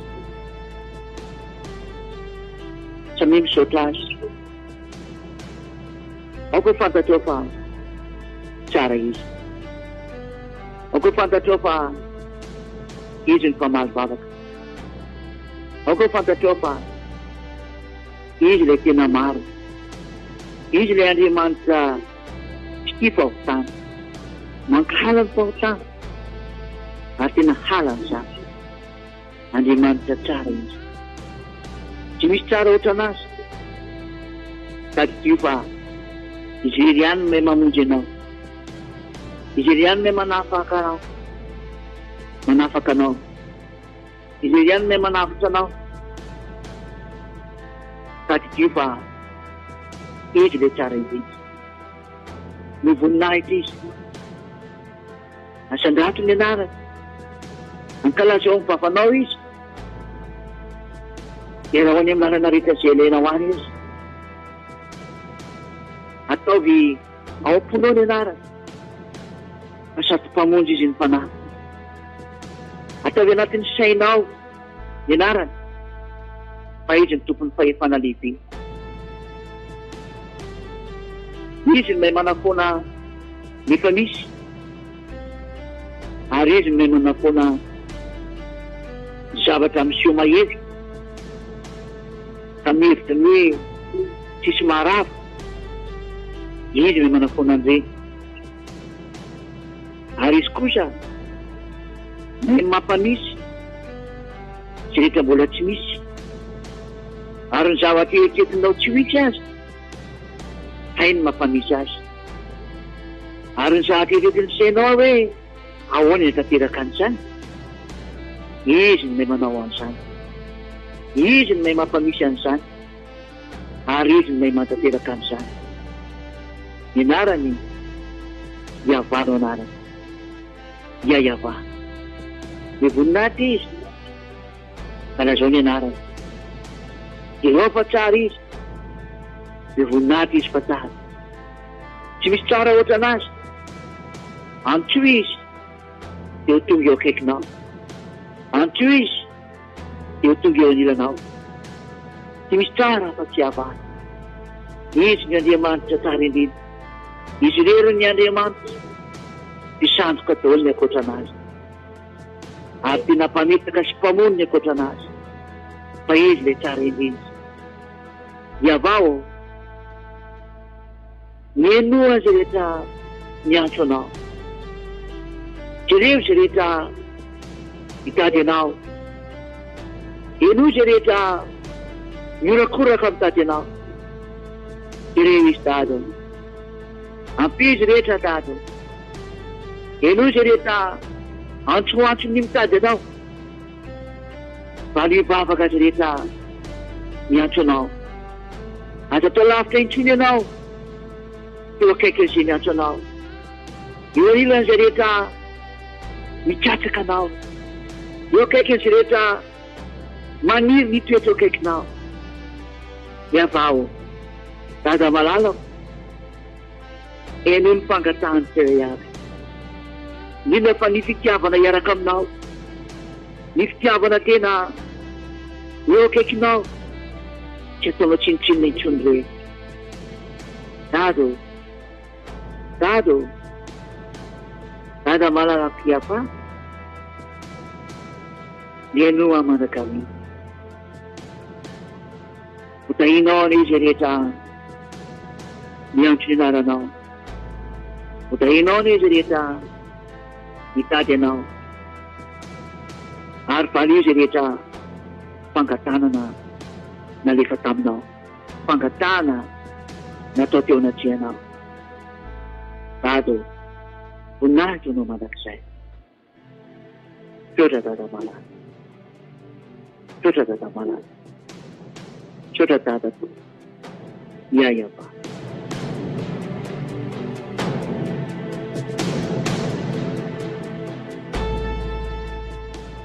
Amen.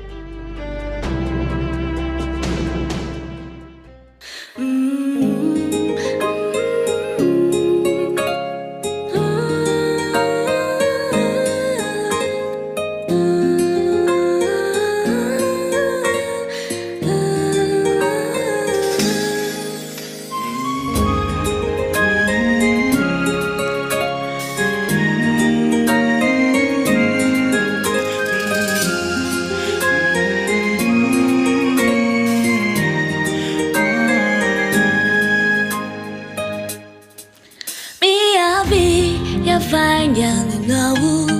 mitudi awamina nawu miure nafaye fagaikyane yawo shwanu me fiaina mbova matuki me fali nawu sanjini malalanya nawu easy life anya suantuka anurena no niwa vina azavela rati chachi lai tanzuno azavela isanaka nani lalano Tayaruvi la sajubuni naicho Manja piavi nilani chin nilani cha Manantu na yeyalo Mia via zadezao Manja su azamanai fa Ya woshua anja you know Manantu na yeyalo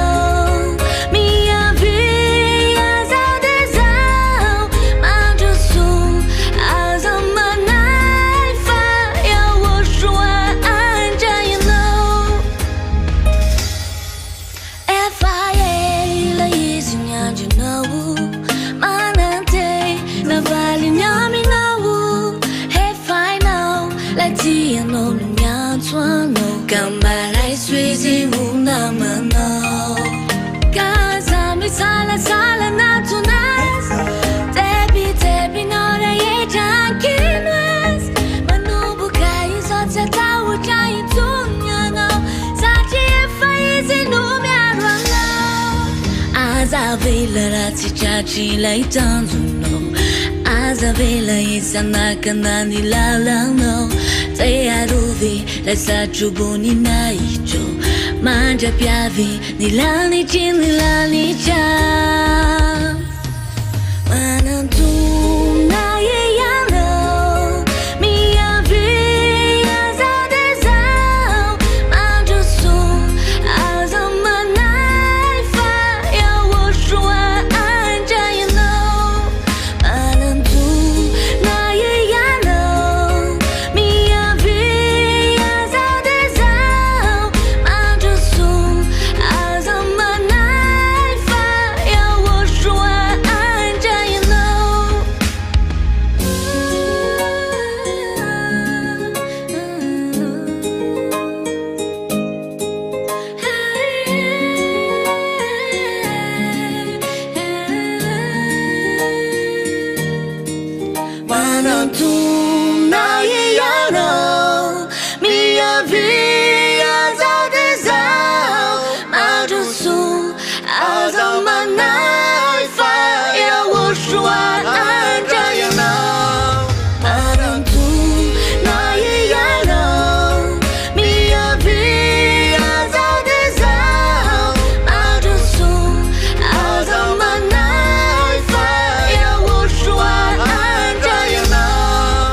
Saimitajan itu dia itaji marine sai maratuna detsi baulavinu Saimitajan itu dia itaji marine sai maratuna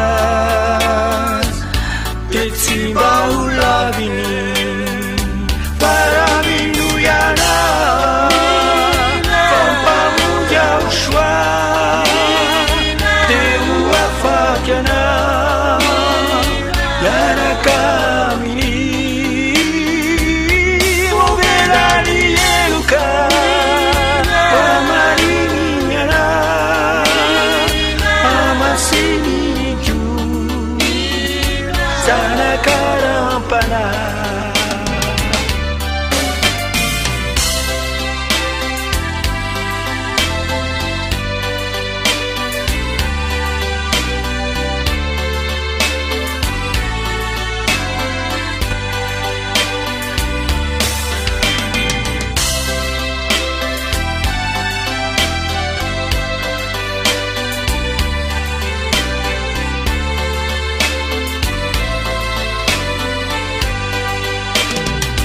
zay mikatsakany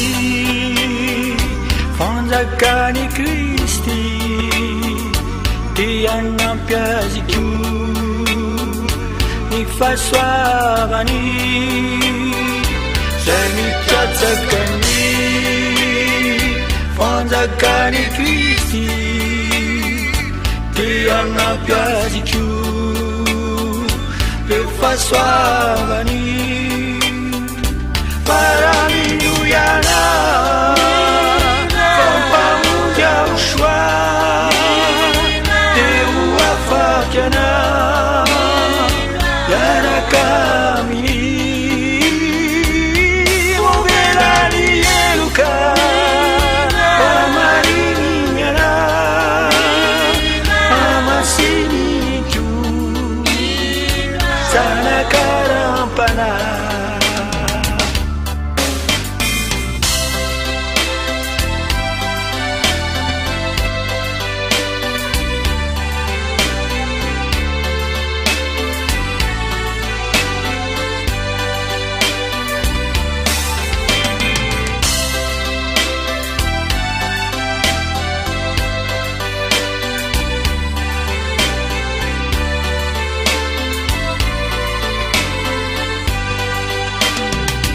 Nyamjinana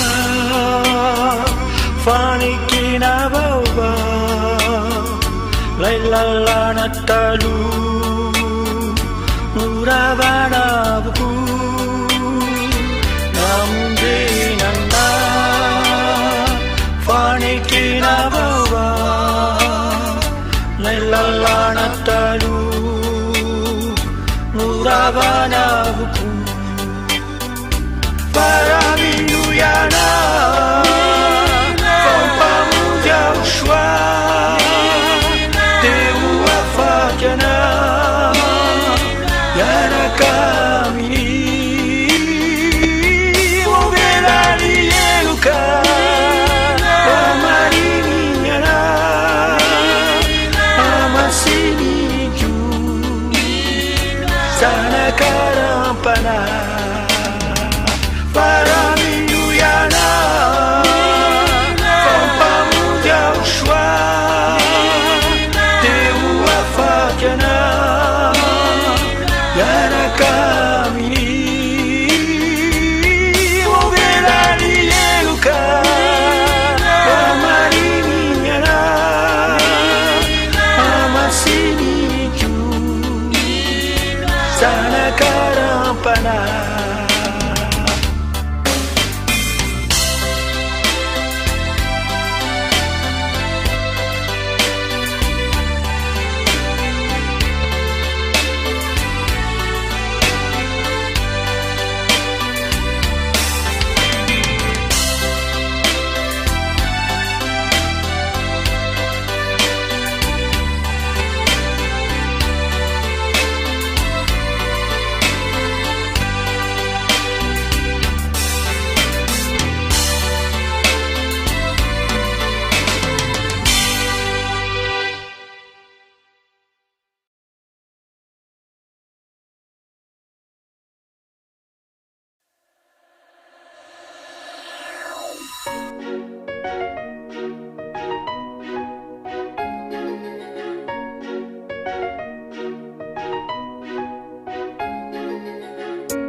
Mahafinaritra ny mahita ny rehetra miaravory sy miara-miankina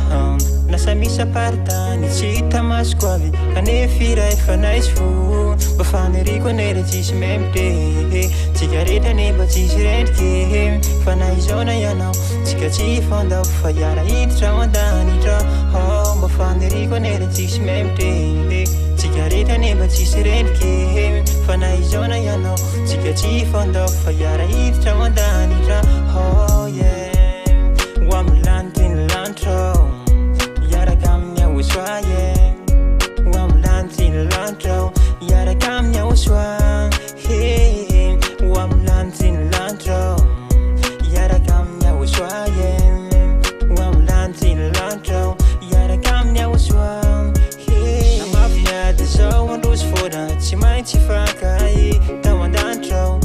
Arovina tsy anderaka nany anompany ahosoa isan'andro izao ravoravoka de mira tsy manara-peo toritory ny foka tsy mety leo zao tsy omenatra ramboly de ra nyahosoa zao komeny fa ianao valitoana iko anera tsisy memite tsika rehetra nema tsisy rendriky fa na izao na ianao tsika tsy fonda fa iara hiditra ao andanitra mafanariko anera tsisy memite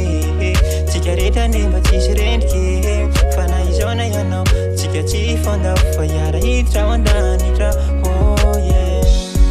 amin'ny lanitry ny lanitra iaraka amin'ny ahosoa ho amin'ny lanitry ny lanitra iaraka amin'ny ahosoa ho amin'ny lanitry ny lanitra iaraka amin'ny ahosoa ho amin'ny lanitry ny lanitra iaraka amin'ny ahosoa faniriko tsy faranany eo fa ifankahita fony de manatenanao fijaliana de fifaliana trany no iarana iaradia tety tsy saraky miaraka amin'ny ahosoa tsy manavaky ny fanirina de ifankahita sady iara ilalao faniriko anera tsisy memite tsika rehetanema tsisy rendriky fa na izao na ianao tsika tsy fonda fa iara hiditra ao andanitra faniriko anera tsisy memite tsika rehetanema tsisy rendriky fa na izao na ianao tsika tsy fonda fa iara hiditra ao andanitra ho amin'ny lanitry ny lanitra iaraka amin'ny ahosoa ho amin'ny lanitry ny lanitra iaraka amin'ny ahosoa ho amin'ny lanitry ny lanitra iaraka amin'ny ahosoa ho amin'ny lanitry ny lanitra iaraka amin'ny ahosoa na izao na ianao tsisy memite tsisy memite na izao na ianao tsisy memite na izao na ianao tsy fandao.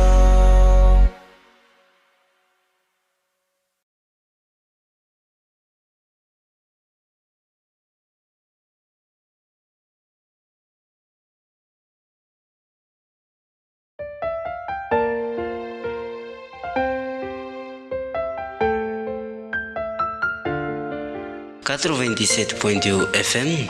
iry fitiavana fahamasinana.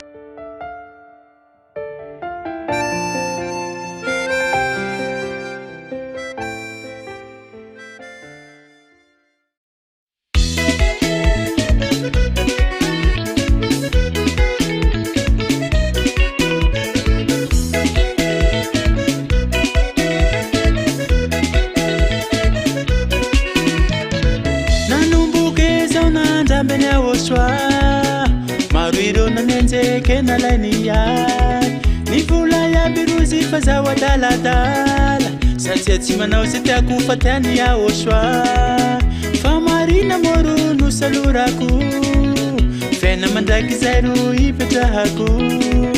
izao tontolo izao mandeha amin'ny fahota de tarika irozy fa zaho le manda nanomboke zao nandrambeny ahosoa maro ireo nanenjeke nalainy ay ny vola iabirozy fa zaho adaladala satria tsy manao ze tiako fa tiany ahosoa fa marina moro no salorako fena mandraiky zay ro ipetrahako izao tontolo izao mandeha amin'ny fahota de tarika irozy fa zaho le manda eu soavotia eu soavotia eu soavotia fena mandraiky zay hoa he tanjako mare tanjako mare tanjako mare siatakaloko anizanize eu soavotia eu soavotia eu soavotia fena mandraiky zay hoa he tanjako mare tanjako mare tanjako mare tifamutena fanyasiko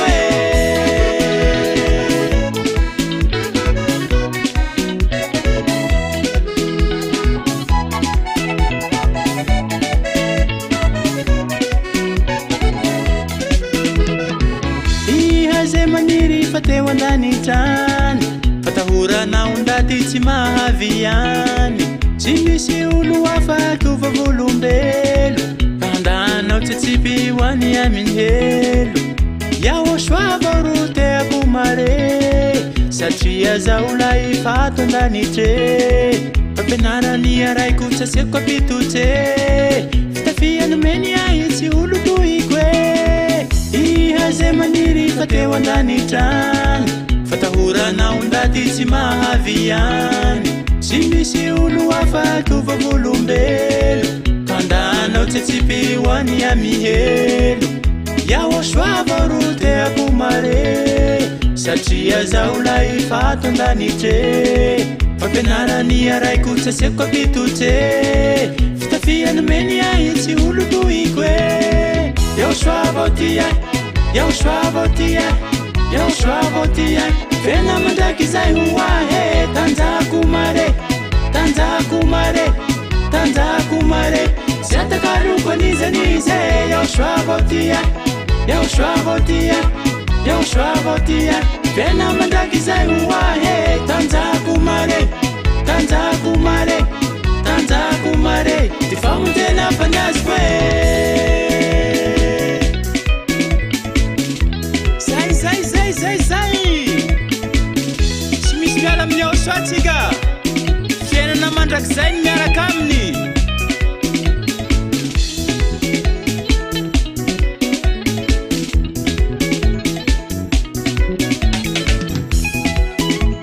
iza e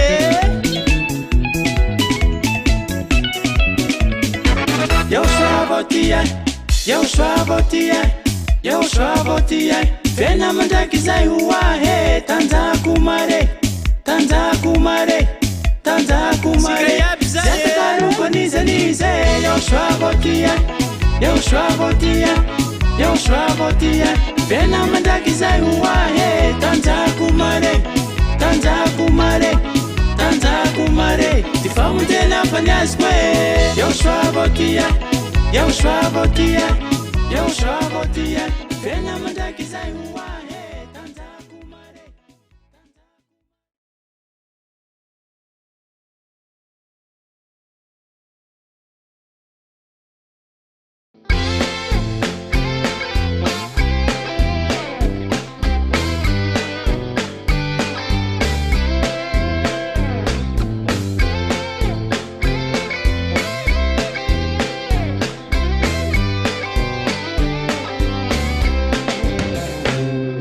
zakazakany ora sy fotoana sila de farana zao rehetra izao rozany ty tany ty anefa fa miazakazaka ho amin'ny fandringanana fotoana kely de kely sisa no mananao le tany maizy anao mandositra loza be hoavy maizy anao miafina mba tsy ovo hitadiava fiafenana tsara tsara finao ato aminao yaho soa avela hoavy zay hoavy fa izao efa miafina ato aminao iza ampijaly tsy mba hampivadikahy fa tena hiaritra hatramy fahafatesanao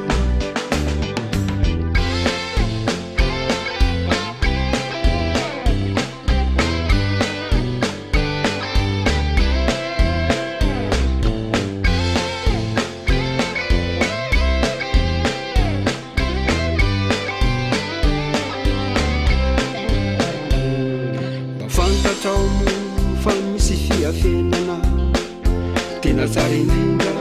miandry anao mba hiditra sy tafiditra de tena tsara afina tsy mba te hifindra rehefa to amin'ny osoa tena be loatra miadalanao ny olona ho avy aminao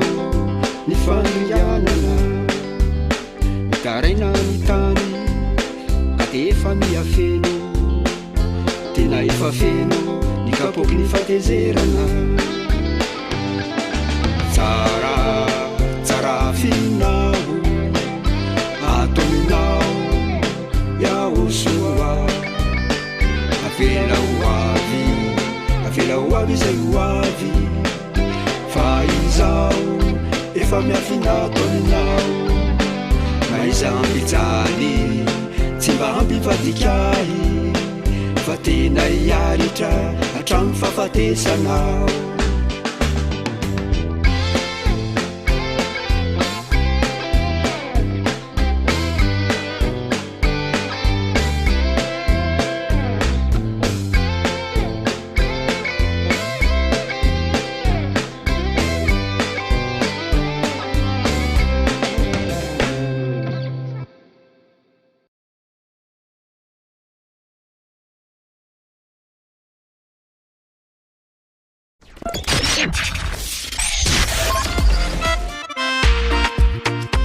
eo anilanao ihany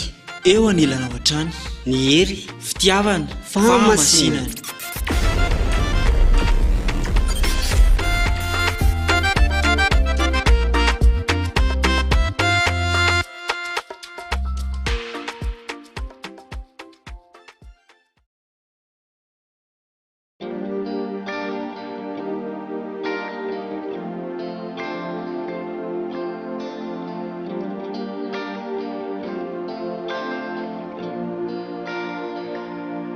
Befahavalo tany lalako ety tsy ataoko ahaiky ay ianao mitantana an'ity iaho soako natanteraka zay sitrako ao namorana sarotra ity ao befahavalo tany lalako ety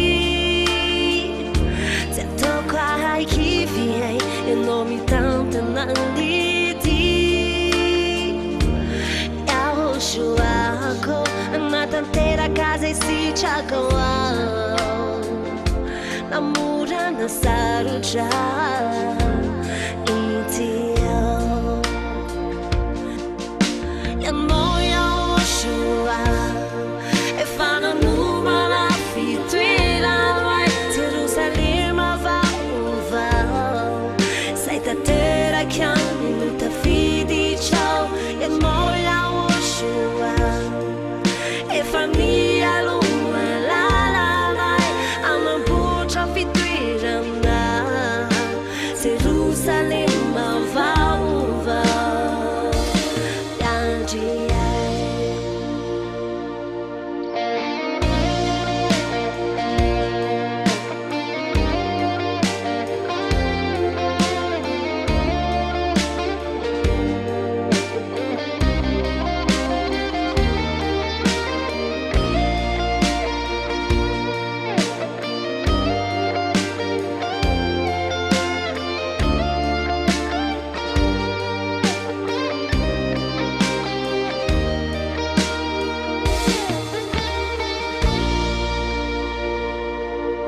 atukinao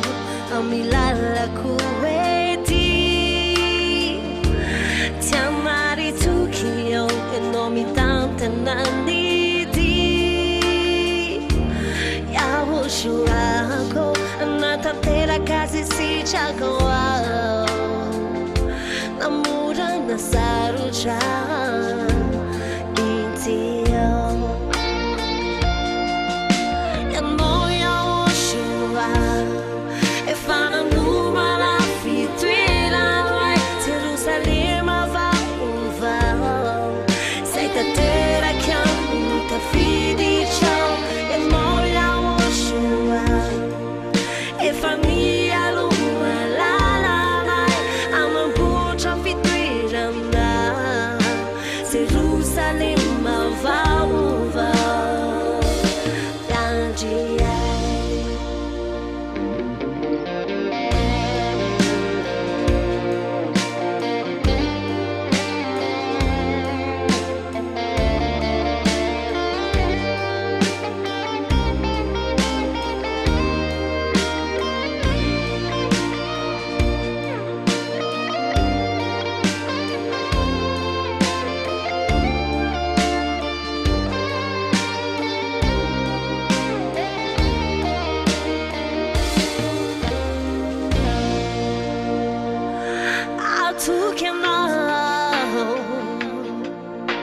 namora na sarotra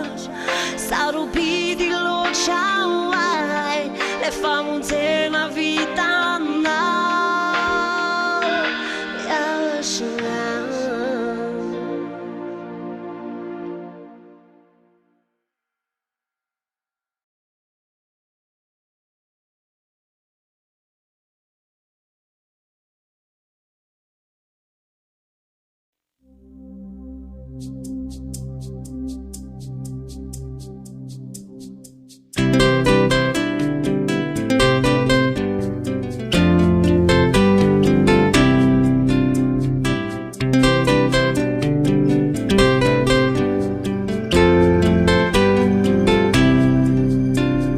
Mampalahelo ianareo zay manohitra ny fampianarany ao soa, miendry mahita ny lozaka mieriny adala mandrosoka vo, tsy misy lalana hafa tsy izao fampianarany izao amonjenana.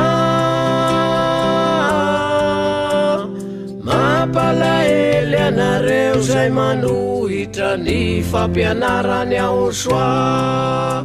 miendry mahita ny lozaka mieriny adala mandrosoka vo, tsy misy lalana hafa tsy izao fampianarany izao amonjenana.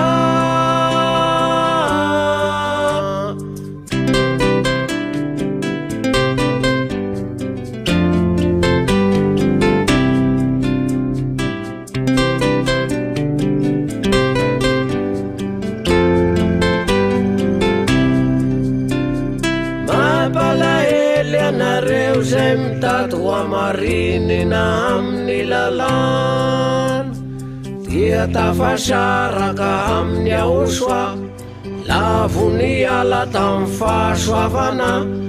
ka dia mampalahelo.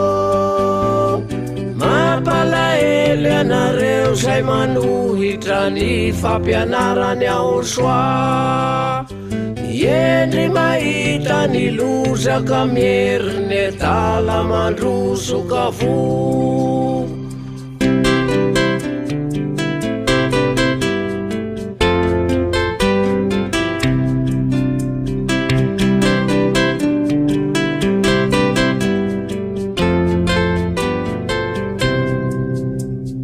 Mampalahelo ianareo zay manohitra ny fampianarany ao soa,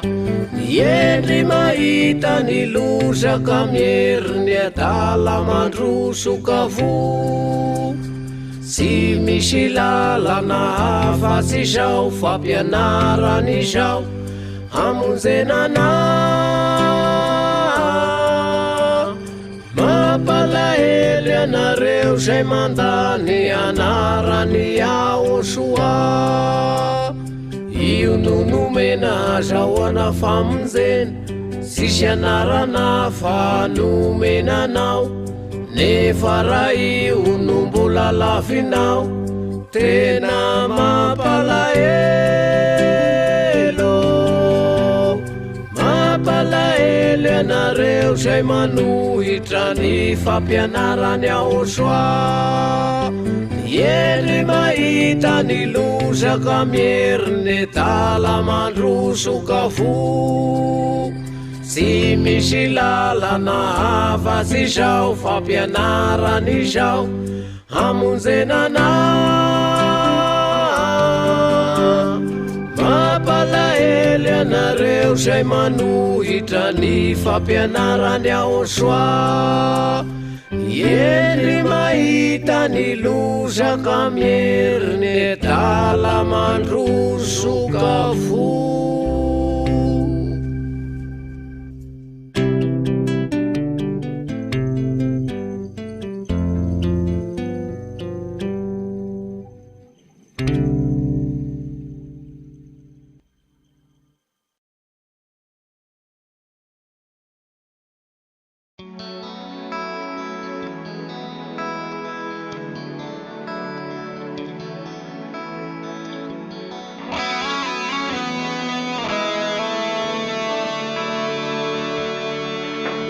Israelizay avutao anatiny fahotana vofitakireo andriamanitra tsizy tsamba tanteraka ho tsy nahita ny lalakombana tsy nisaina kory zay afarana pakehitriny kosa nefa fantatrony marina yahosa ilay mpamonjy ny fanay hitako ihany yahosoa hitako ihany ilay mpamonjy ay tanako mafy niatsaranao ngarakanao ao mandrakizay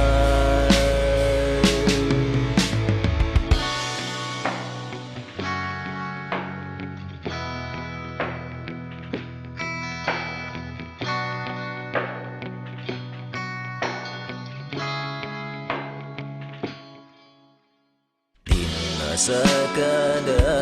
na induna kasuparana anupana ufana yawasa sarakwazi zawandu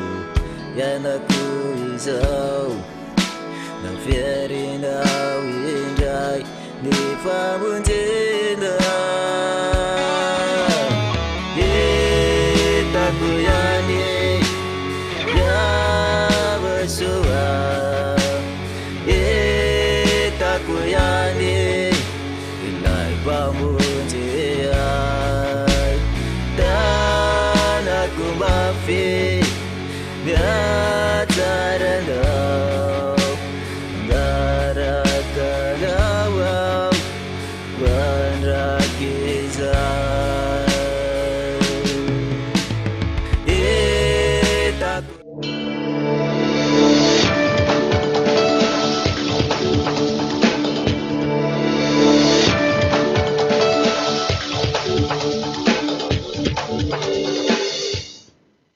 atolotra anao indray ny finavinan'ny mety toetry ny andro ny rahampitso alakamisy faharoa ny volana oktobra 2024.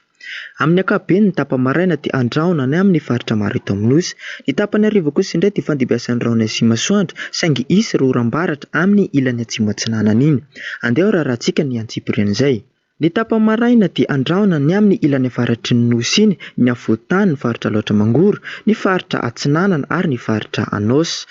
Anorana kosa nany amin'ny faritra ivakina karatriny, ny faritra ivatovavy sy fitovinana ary ny faritra atsimo atsinanana. Ifandimbiasan'ny raona Atsimo-masoandro ny faritra sisa. Ny tapany hariva kosa indray dia ifandimbiasan'ny raona Atsimo-masoandro amin'ny ilany andrifana iny, ny faritra Itasy, ny faritra Bongolava, ny faritra Betsiboka, ny faritra Analamanga. Anorana tandrifondraona kosa ny amin'ny ilany avaratry ny nosy iny, ny faritra ivakina karatra, ny faritra Amoromania, ny faritra Aloatra Mangoro ary ny faritra Atsinanana. Anorana matevina rano-tsilatra kosa ny amin'ny faritra sisa. Ny maripana kosa indray dia manodidina ny 13 hatramin'ny 15 degré celsius ny tapa-maraina. Ny avoatany iny dia 13 hatramin'ny 17 degré celsius. Ny ilana atsimo-nosy dia 17 hatramin'ny 14 degré celsius.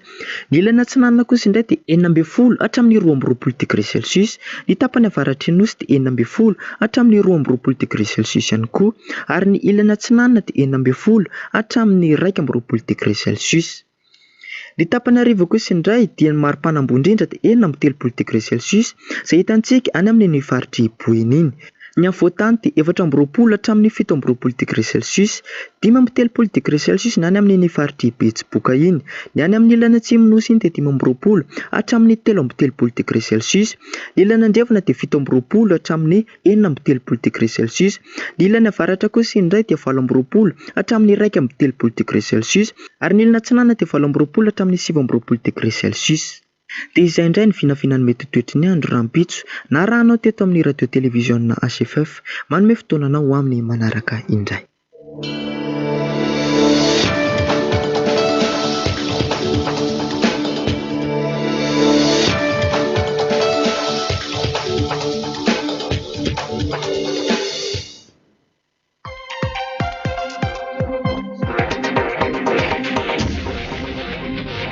HFF manolotra ho anao ny vaovao maneran-tany.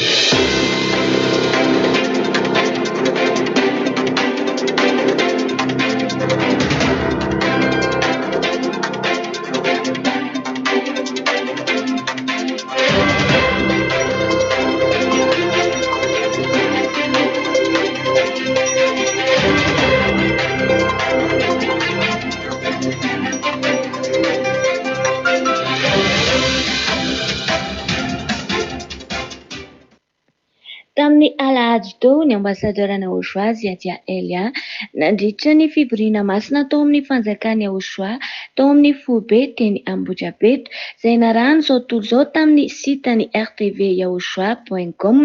dia nanamafy izy fa ilaina ny mankatosy manaraka ny teny ho fiarovana ny fanahy indrindra ho an'ireo izay miaraka amin'ny Aozoa vita batisa ary tsy manota intsony dia ireo zanaky ny avo indrindra rehetra izany. Miditra amin'ny vaninandro farany itsika izao, ilaina noho izany ny fiarovana mafy, tsotra nefa ny fiarovana izay nomeny dia tsy inona fa ny fankatoavana ny teniny. Mbola tsy tonga saina ihany ny rehetra ho izy dia ireo manara-dian'i Jesosy mahita ny zava-misy rehetra eto ambonin'ny tany satria raha toa tokoa ka tena lazaina fa Andriamanitra tokoa ilay narahana hatramin'izay maninona no mifamono ianareo. Ary efa nambarany ihany koa fa mampanaonao foana io fampianarana ao amin'ny didy 10 io satria tsy natao ho an'ny hafa firenena izany fa natao ho an'ny Israela irery ihany. Fa fanekena vaovao dia ilay nandatsahany Aozoa andrano teo amin'ny hazo fijaliana ilay tsy manota intsony, izay no lalàna sy didy natao ho an'ny firenena rehetra. Notsindriny tao anatin'izany ihany koa fa ny miaramila manafika ho izy dia tsy mahazo maningo teny amin'ny raharahany izao tontolo izao, koa mahagaga ihany ireo milaza ho mpitandro ny mpitondra fivavahana kanefa mitakosina sy milona ao anatin'ny sehatry ny politika. Raha ny fanambarany hatrany dia nanambara izy fa raha vao niverina amin'ny tany ny jiosy nanomboka tamin'ny taona plus 1822 na 1920 dia nanomboka teo ny fantanterahany teny ary niandry ny fahatongavan'i Elia izao tontolo izao. Rehefa niverina amin'ny tany ny jiosy izany dia niazakazaka amin'izay ny fahatanterahany teny ary nitotsika tamin'ny teny ny dada Yahova. Vokatra izay indrindra dia tsy nirahana ho an'ny Israeliana Elia fa nirahana ho an'izao tontolo izao, ilay nirahana hamerina ny fon'ny olona amin'ilay mpamorona azy dia i dada Yahova izany. Tonga ankehitriny ilay tompon'ny teny, tonga ilay Andriamanitry Abrahama. Sambatra itsika satria tsy anjely no nirahana fa ilay iraka mivantana dia lazandriny Aozoa Elia ary Madagasikara ilay nosy voafidy ho amin'izany. Tonga nefa ny andro ny fahamalindro tsy hita maso, tonga ny fahamaliana satria raha voafidy tokoa ilay nosy Madagasikara, niavonavina tsy nety-niaino, indro tonga eo aminy loza ankehitriny. Tahaka ny seho tamin'ireo zanak'Israely, rehefa niala tao Israely dada Yahova dia lasa andevo ny Israeliana ary korotana sy fampitehana no hita tao. Tahaka izany ihany koa ny seho eto Madagasikara tsy ho ela araka ny nambaran'ny ambasadorany Aozoa Dia Elia. Ny endry mahita loza ka mihery mamonjy ny fanainy, ny adala mandrosika avo dia very any amin'ny elo.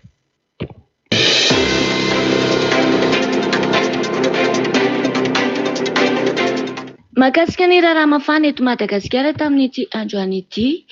dia mbola nitony tolona izay nataon'ireo Gen Z fa teo amin'ny 12 ora sasany kosa dia efa hita niantra na teny amin'ny tanimbarinan-drihana Mahamasina ny avy ao amin'ny Solidarité des syndicats de Madagascar sy ny antoko randrana ary ihany koa ireo tao amin'ny Paramed. Niandry ny hamaroan'ny vahoaka izy ireo ary niandry ihany koa ny fahatongavan'ireo Gen Z izay handray anjara ny tolona. Ny tanjona moa dia hiazo ny kianjan'Ambohijatovo. Tamin'ny iray ora ireto farany no tapa-kevitra andeha hiazo ny kianja amin'izay satria efa maro no tafavory. Tsy nisy lalana nefa teo amin'ny tunnel satria efa nisy ny barrage izay nataon'ireo mpitandro ny filaminana. Efa voasakana ihany koa ny fiakarana amin'iny Antsamanitra iny. Noho izany dia nanapa-kevitra ireto farany ny andeha any Pahibe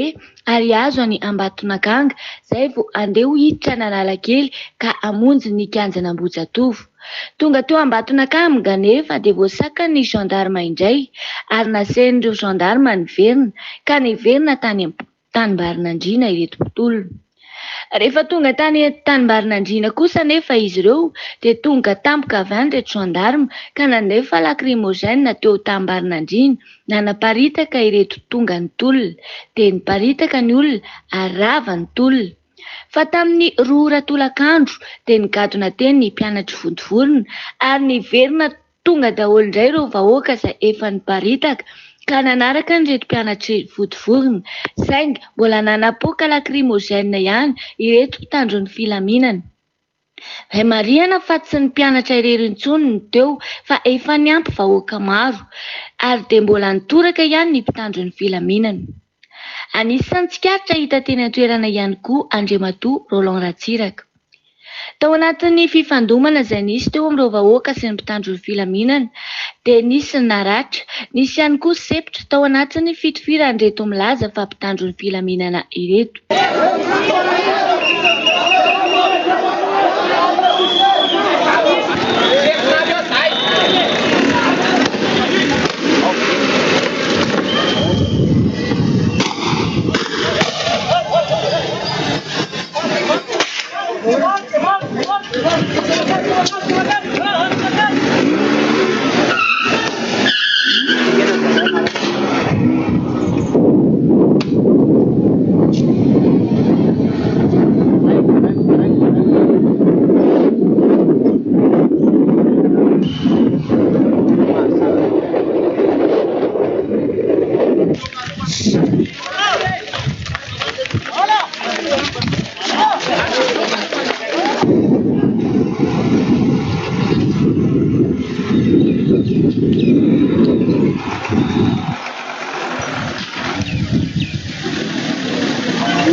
Deux personnes, pas plus.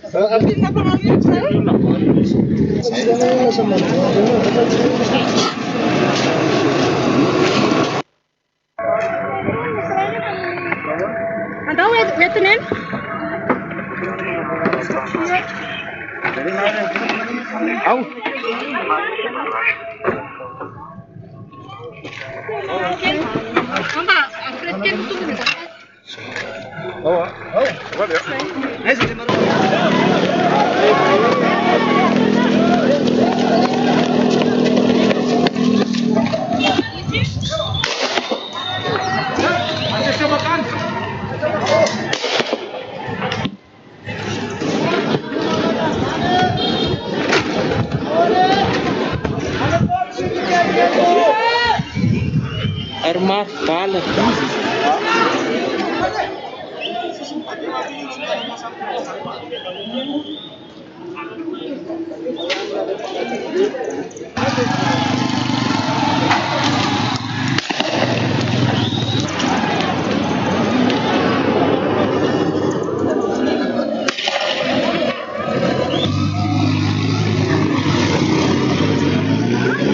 Aviote teo amin'ny hôpitaly be Falatanana indray no nifanandrina ny mpianatra sy ny mpitandro ny filaminana ary atosika ireo mpitandro ny filaminana any amin'ny hôpitaly avokoa ireo mpianatra. Ny antsoantso moa ny vahoaka tao anatin'izany ny tsy hitifirana lacrymogène satria faritry ny hôpitaly io. Afaka fotoana fohy dia niemitra ihany ireo gendarme ary niverina nivoaka indray ny vahoaka, kanefa vao nivoaka dia ninjehany reto farany ary nisokirina mihitsy hatrany anaty hôpitaly.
Fa niaraka tamin'izay ihany koa anefany dia efa maro ireo vorivory tao amin'ny faritra Antaninandro sy Ambatomitsangana ary dia nikambana teo ambony tetezana beoririka ny GNZ sy nalona ny Suprême Center teo amin'ny 2 ora tolakandro teo. Tsy mpianatra irery intsony no tonga teo fa saika efa nifandraisana anjara ny vahoaka malagasy rehetra mihitsiny. Araka ny fanambarana izay nataony fireto GNZ tamin'ny antsoantso omaly hoe aoka tsy ny GNZ irery ihany no hitolona fa ny vahoaka rehetra satria fitakiana iombonana. Nosakana ny mpitandro ny filaminana nefa izy ireo ka tsisy afaka nandroso, vao maika ry zareo na hembitry ny gendarme. Nidina tao ambany tetezana ka nanao barage teo reto mpianatra sy ny vahoaka ary nitovy ny fitakiana dia ny fialan'ny ny filoha Andry Rajoelina. Rehefa nijanona kelikely teo dia tapa-kevitra ny andeha any Analakely, kanjo nandroso 200 metatra dia niverina indray fa voasakana. Teny Antaninandro teny amin'ny Essence Jovena dia nisy ihany koa andiana tanora ny vorivory saika ho any Ambohijatovo fa voasakan'ny gendarme. Dia niemitra ry zareo ka niemitra nakany Andravoahangy ambony akaiky Cité Ampandrana.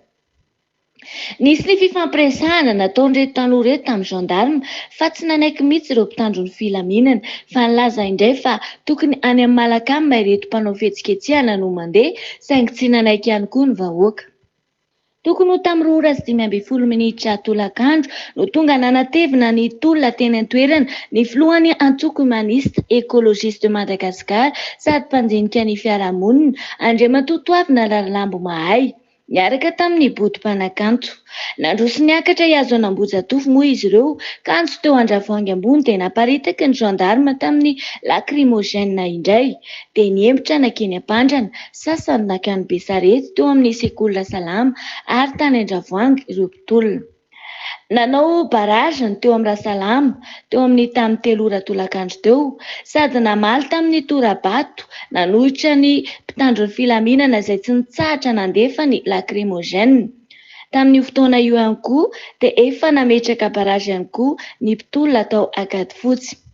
Nisy lehilahy iray naratra tao anatin'izany fifandomana izany.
Nandroso ny gendarme ary nanaparitaka tamin'ny lacrymogène. Mbola nisy lehilahy indray afaka naratra fandroany teo amin'ny la rotonde Besarety. Niemitra trano mitolona ary nandroso ny gendarme. Rehefa tonga teo Ambodimanga Besarety dia niparitaka indray reto mpitolona. Taty Andravoahangy indray no nitangorona mpitolona tamin'ny 4:30 minitra teo eo. Nisy ihany ny barazy nataony tamin'ny fandoroana pneu teo ambanimbanikeliny Lux.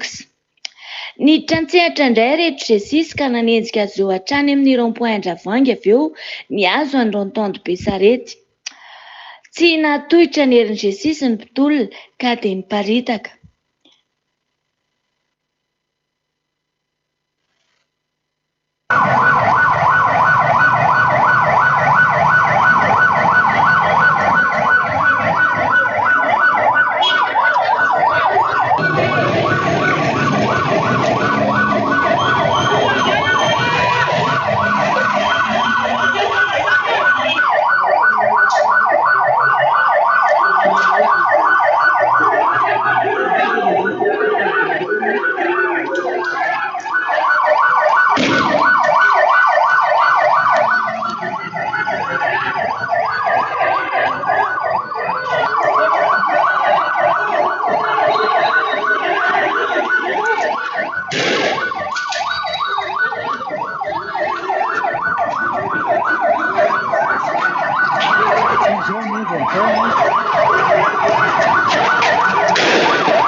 Amin'ny fotoana io ihany koa teny amin'ny faritra Ankadifotsy dia nandeha ny fitifirana amin'ny sesisesy natao tamin'ny lacrymogène na ny bomba nandajilon'ny filaminana tamin'ireo mpitolona. Ary nisy ihany koa ny zazakely izay mbola mena vava sy zazakely amam-bolana no nentina nitsoaka ny alan'ny trano mihitsy satria sepitra ny lacrymogène izay nataon'ireto mpitandro ny filaminana mahay mitifitra ireto.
Tokony tamin'ny 5:00 indray dia niverina teo Andravoahangy amin'ny sampandalana akaiky ny fivarotana solomaso ny mpitolona saingy noravan'ny Jesisy indray ary dia lehilahy iray no voasambatra tao anatin'izany. Raha fitinina izany tamin'ity androany ity dia tsy tafiditra tao amin'ny kianjan'ny Ambohijatovo ireto mpitolona ireto. Tsy mitovy kosa ny any amin'ny faritany satria raha jerena ny sary misy any dia ny mpitandro ny filaminana dia mitary-dalana mihitsy an'ireo mpanao fitakiana sy mpanao fihetsiketsehana ary ny lamina tanteraka izany satria tena nanao ny asany amin'ny fiarovana ny vahoaka sy ny fananana ny mpitandro ny filaminana. Fa ny eto Andrenivohitra kosa ny hita dia manao fiofanana amin'ny fitifirana tsy hay hoe hiatrika ady amin'inona ireto mpitandro ny filaminana ireto ka ny vahoaka manao fitakiana no anaovany andrana.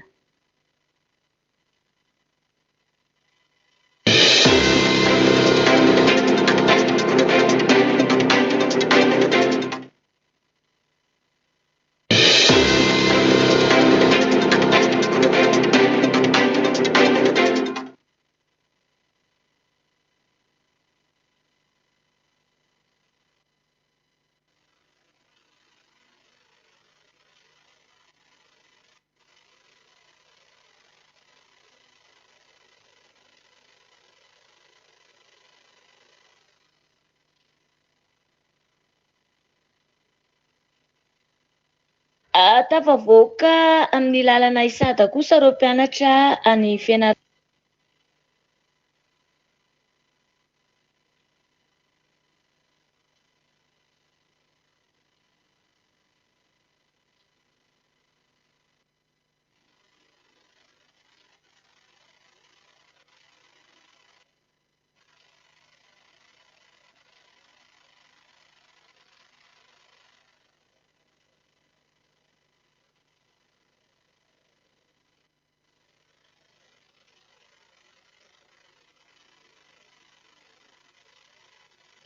Tao anatin'ny filaminana tanteraka ny dolona sy ny hetsika tamin'ny faritra Fianarantsoa iny tamin'ity androany ity na dia hita aza fa toa mbola nanakaty-trano avokoa ny ankamaroan'ireo mpivarotra tany an-toerana. Ny mpianatra avy ao amin'ny Oniversite Andrianjato Fianarantsoa moa no nitarika ny dolona tany Fianarantsoa tamin'ity androany ity. Nanomboka tamin'ny 7 ora izy ireo no efa nifamory tao amin'ny oniversite ary dia niainga andeha hiazo ny vilana ny tanàna ny Fianarantsoa. Tonga teo amin'ny tetezana kosa dia voasakany ny mpitandro ny filaminana. Nisy tamin'izany ny fifampiresahana saingy nanakana ny mpitandro ny filaminana ny tsy andehanany ireto mpianatra ireto. Tsy nanaiky anefa ireto farany ka dia nanivaka tany an-tanimbary mihitsiny ary dia tafavoaka teo amin'ny lalan'ny Isada. Tonga teo indray dia voasakany ireto mpitandro ny filaminana ka nangataka ireto mpianatra fa tsy maintsy azo ny kianjan'ny Magro izy ireo na tiana na tsy tiana. Noho izany dia namela azy ireo indray ireto mpitandro ny filaminana. Efa nisy ihany koa ireo vahoaka izay vory teny amin'ny sisiny ny andro ny fandalovan'ireto mpianatra ka dia nanaraka avy ato aoriana nanamafy ny tolona. Rehefa tonga teny amin'ny kianjan'ny Magro indray anefa ireto mpitolona ireto dia mbola nangataka tamin'ny mpitandro ny filaminana fa andeha hiazo ny interphoto. Nanakana azy ireo amin'izay ny mpitandro ny filaminana ka tsy nanaiky intsony. Nefa rehefa nisy indray ny fifampiresahana teo amin'ny rotonta izay efa saika nisy ny bomba lacrymogène mihitsy izany saingy lamina ihany dia nandeha namakivaky ny lalany Ampasamazara manontolo indray ny mpianatra rehetra sy ny vahoaka mpitolona. Norarana moa izy ireo tsy handalo amin'ny bureau misy ny administratif ireny fa tsy nanaiky fa nanohy ny lalany ihany ary niazo ny lalany Anjoma. Eny an-tampona Anjoma mihitsy no nijanona ny mpianatra. Avy eo dia nitohy niazo teo alohan'ny tribonaly Anjoma, nihodina tany amin'ny région sy ny lamban'ny tanàna iray manontolo. Niverina indray avy eo nidina ny lalana Anjoma rehefa avy nihodina ny lampan'ny tanàna sy ny lampan'ny région Jirama ary dia niverina nizotra indray izy ireo hiazo ny RN7. Nanomboka teo dia nijanona ny mpianatra ary teo nanakana ny lalany RN7 ka tsy nanaiky ny mpitandro ny filaminana na dia nisy aza ny fifampiresahana. Afaka fotoana fohy moa dia rava izany ary dia nanapa-kevitra indray ireto mpianatra fa ho amin'ny rapitso indray ny toy ny tolona.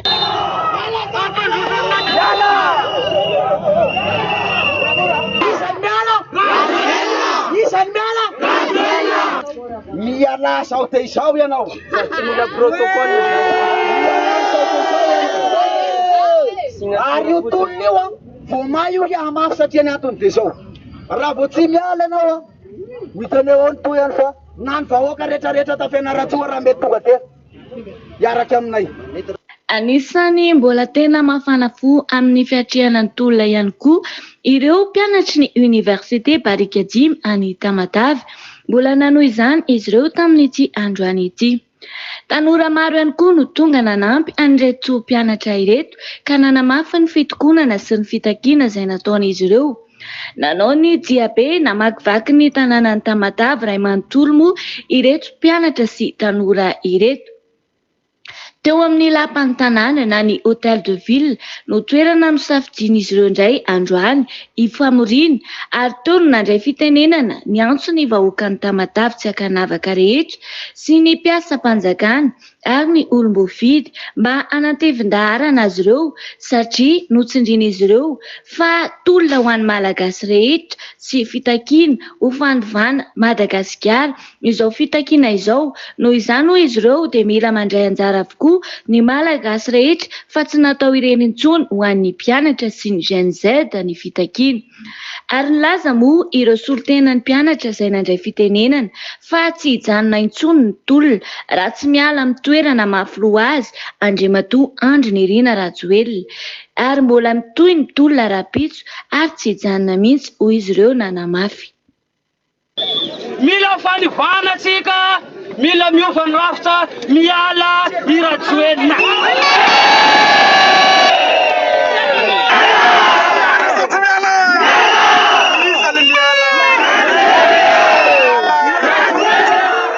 Tsy hijanona amin'ny fitakiana sy ny tolona ataony ihany koa izareo Andrego raha tsy mivalo izy ireo. Ny fitakiana izay natao dia ny amin'ny olan'ny rano sy ny jiro ary ihany koa ny felan'ny filoha Andry Rajoelina. Amin'ny ankapobeny dia lamina izany na dia feno vahoaka tsy tambo isaina aza ny arabe satria ireo mpitandro ny filaminana kosa dia tsy nanao herisetra na nanakana ny tolona izay nataon'ireto vahoaka fa ny savalalana ka niaro ny vahoaka sy ny fananana.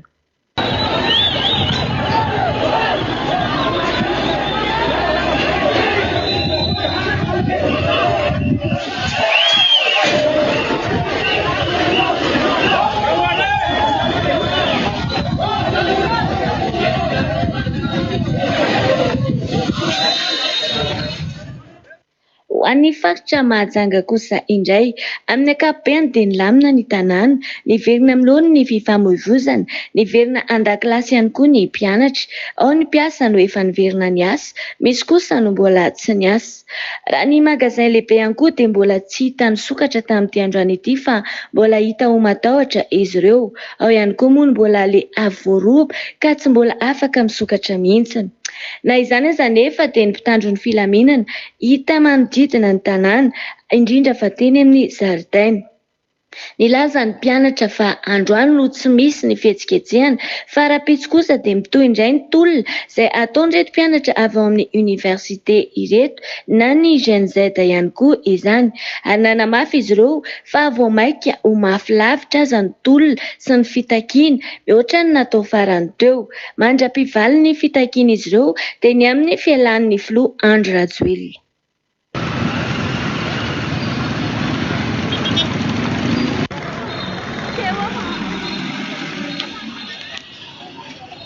Raha no heverina nangingina tao anatin'ny 3 andro ny hetsika tany Manakara dia nanomboka androany tolakandro nanao diabe ireo vahoaka izay taritin'ny Gen Z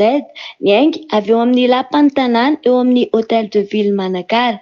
Tsy tonga lavitra nefa fa voasakan'izy ireo rehefa andeha hiasa ny Manakara be ho any amin'ny prefekturany Manakara. Nisy arak'izany ny fifampiresahana teo amin'ny mpitandro ny filaminana sy ireto vahoaka mpanao fihetsiketsehana ireto. Ny fanarahany roa tontary fa andefa solotena 10 ametraka ilay taratasy fangatahana dia ny fialan'ny filoha Andry Rajoelina, fialan'ny filohan'ny train, ny direkteuran'ny Jirama, ny direkteuran'ny population ary ny gouverneur fito finansa ny virongony. Napetraka teo amin'ny prefekturany Manakara ny taratasy ny amin'ny ametrapelan'ny ireo olona izay voalaza anarana ireo ary tsy misy atakandro. Mbola itony tolona araka ny nambaran'ireto mpitolona ireto mandra-pahatonga ny fialan'ireo voalaza anarana. Tsisy kosa nefa ny korotana fa lamina ny tolona amin'ny ankapobeny ary maro ireo fivarotana mbola nikatona ary nahitana mpitandro ny filaminana ihany koa eny amin'ny tsena rehetra eny.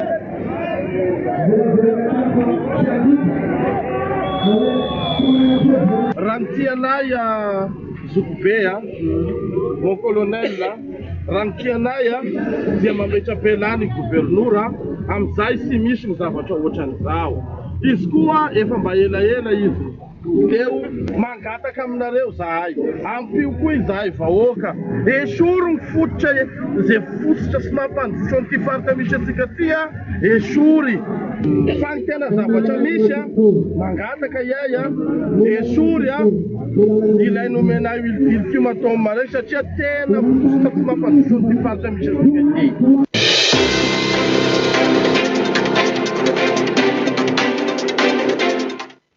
Mbola malona izay raharaham-pirenena izay hatrany dia nisan'ny fanambarana nataony holavitry ny mpanao gazety na ny OGM teny amin'ny Brown teny Ambodiaty tamin'ny 10 ora sasany teo manameloka ny herisetra nataon'ny zandariny G6 tamin'ny mpanao gazety omaly. Mitaky fifonana ampahabemaso, mitaky ny anaovana fanambarana manoloana ny herisetra natao tamin'ny mpanao gazety ny holavitry ny mpanao gazety sy ny fikambanan'ireo mpanao gazety eto Madagasikara raha ny fanambarana nataon'izy ireo. Ametraka fitoriana ihany koa manoloana ny herisetra atao amin'ny mpanao gazety ihany koa ireo fikambanana samihafa ireo raha ny fanambarana nataon'izy ireo tetsy amin'ny braony OGM. Kan hitantsika eto dia eto avokoa ny fikambanan'ireo mpanao gazety eto Madagasikara sy eto Antananarivo izay mijoro ara-dalàna. Toy amin'ny efa noresahana omaly ihany sy ireo fanambarana maro lafo izay navoaka dia miray feo izany izao mpanao gazety fa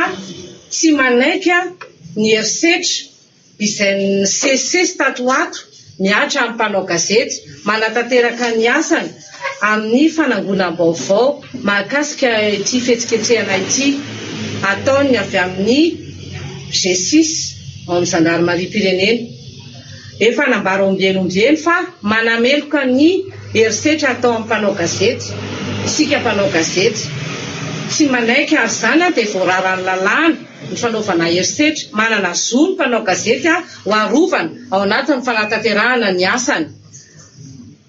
Izany hoe fa nitsakitsahana ny lalàna ny fanaovana herisetra amin'ny mpanao gazety. Nisy ny tranga omaly izay niatra tamin'ireo mpanao gazety amin'ny Real TV.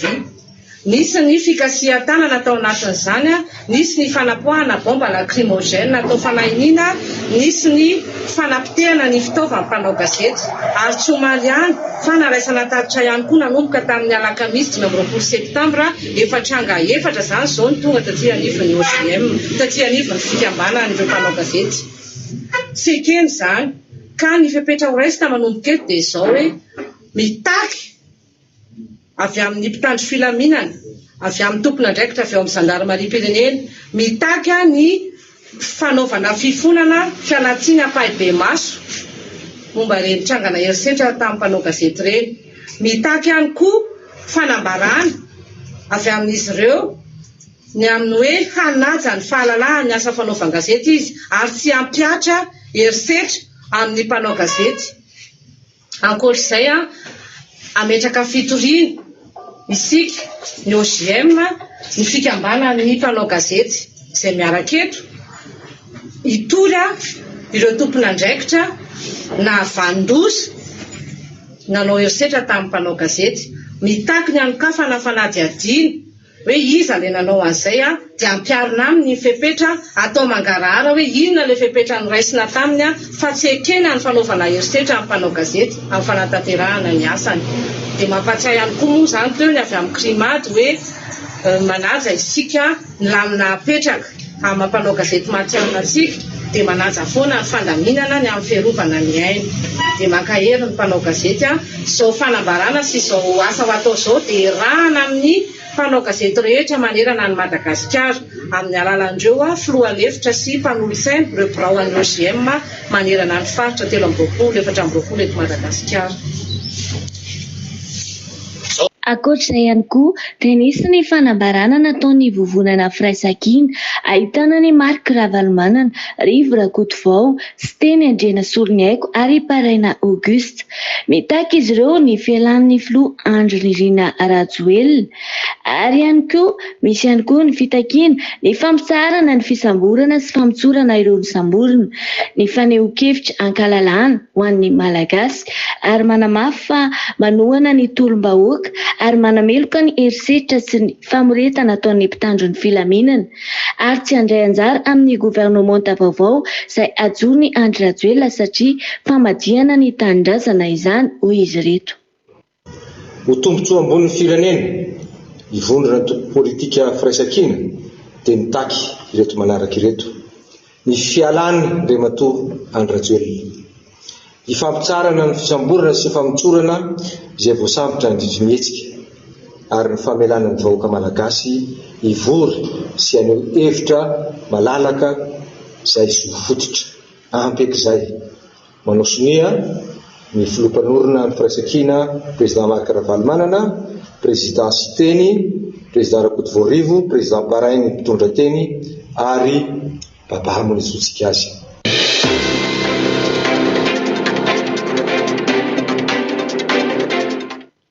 Vokatry ny ady eo amin'ny Moscou sy Kiev nandritra ny taona vitsivitsy izay dia faritany Ukrainiana maro no efa tafakamana ho isan'ny faritany Rosiana izay nankalazaina ny talata teo ny fanamariana izany.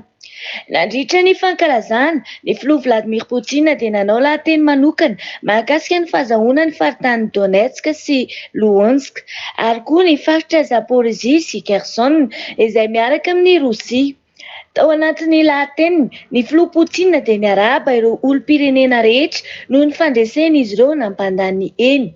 Nandritra ny fitsapakevim-bahoaka tamin'ny taona 2020 izay nisafidy niaraka amin'ny Rosia izay tanindrazany manan-tantara. Ireo olona tapitrisany tao Donbass sy Novorossiya.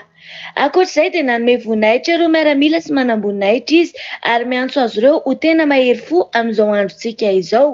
ary misaotra azy ireo noho ny herim-pony, ny tsy fifadiany tamin'ny tanindrazana ary ny fanetrehany ny ady isan'andro izay miantoka ny fiarovana ny Rosia. Nasongadin'ny filoha Rosiana ihany koa fa nisy ny fanamboarana fotodrafitrasa sy fampandrosoana goavana ao Donbass sy Novorossiya. Nanamarika Poutine fa nanomboka tamin'ny taona 2024 dia navita nanorina trano mahery ny 534 izy ireo, ahitana trano fonenana sy sekoly ary ireo hôpitaly. Ankoatr'izay dia no amafisin'ny filoha fa mamerina amin'ny laoniny ireo fotodrafitrasa i Rosia ary manavao ny lalana sy ny tambazotra ny angovo ary mamorona asa tsara ho an'ny fianakaviana indrindra. Teo ampamaranana dia nananotranitra mahakasika ny fitandrovana ny firaisan-kina, ny fitiavan-tanindrazana ary ny anjara tantara iraisana ho an'ny vahoaka manontolo i Poutine.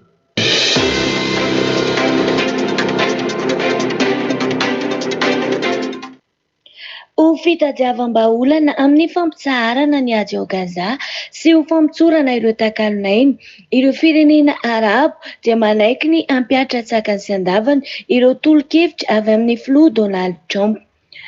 Ho an'ny vondrona Hamas sy ireo jihady islamika palestiniana na dia efa ela azy izy ireo no nangeta fatratra ny hampitsarana ny ady dia mbola ao anatin'ny fandinihana tanteraka ity drafitra ity izy ireo. Nisy koa anefa ireo firenena Arabo sy Musulmana miisa 9 izay efa namoaka fanambarana iraisana fa manaiky ny fampitsarana ny ady ao Gaza sy ny famerenana ny fandriampahalemana ao amin'ny faritra. Ireo firenena 9 manaiky ny fampiarana ity fanapakevitra ity dia ahitana ny Arabia Saodita, Jordanie, Emirat Arabo Mitambatra, Indonésia, Pakistan, Turquie, Qatar ary Egypte. Izy ireo izay nanao fanambarana andraisana ary nilaza fa tena mankasitraka ny ezaka amin'ny kitsipo rehetra nataon'ny filoha Amerikana Donald Trump mba hampitsarana ny ady ao Gaza mba hisian'ny fandriampahalemana indray. Ity drafitra ity izay navoaka ny trano fotsy izay ahitana teboka lehibe misy 20 nampitondrana ny lohateny hoe famaranana tanteraka ny ady sy ny fifandirana ao Gaza. Andrasana noho izany izay fanapahan-kevitra ho raisin'ny vondrona Hamas na dia efa nampafantatra azy ny fampahalalam-baovao Qatari Al Jazeera fa efa nampita ity drafitra ity tamin'ny Hamas, i Qatar sy Egypte ary nampanantena izy ireo fa andinika tsara aloha mialohan'ny andraisana fanapahan-kevitra matotra.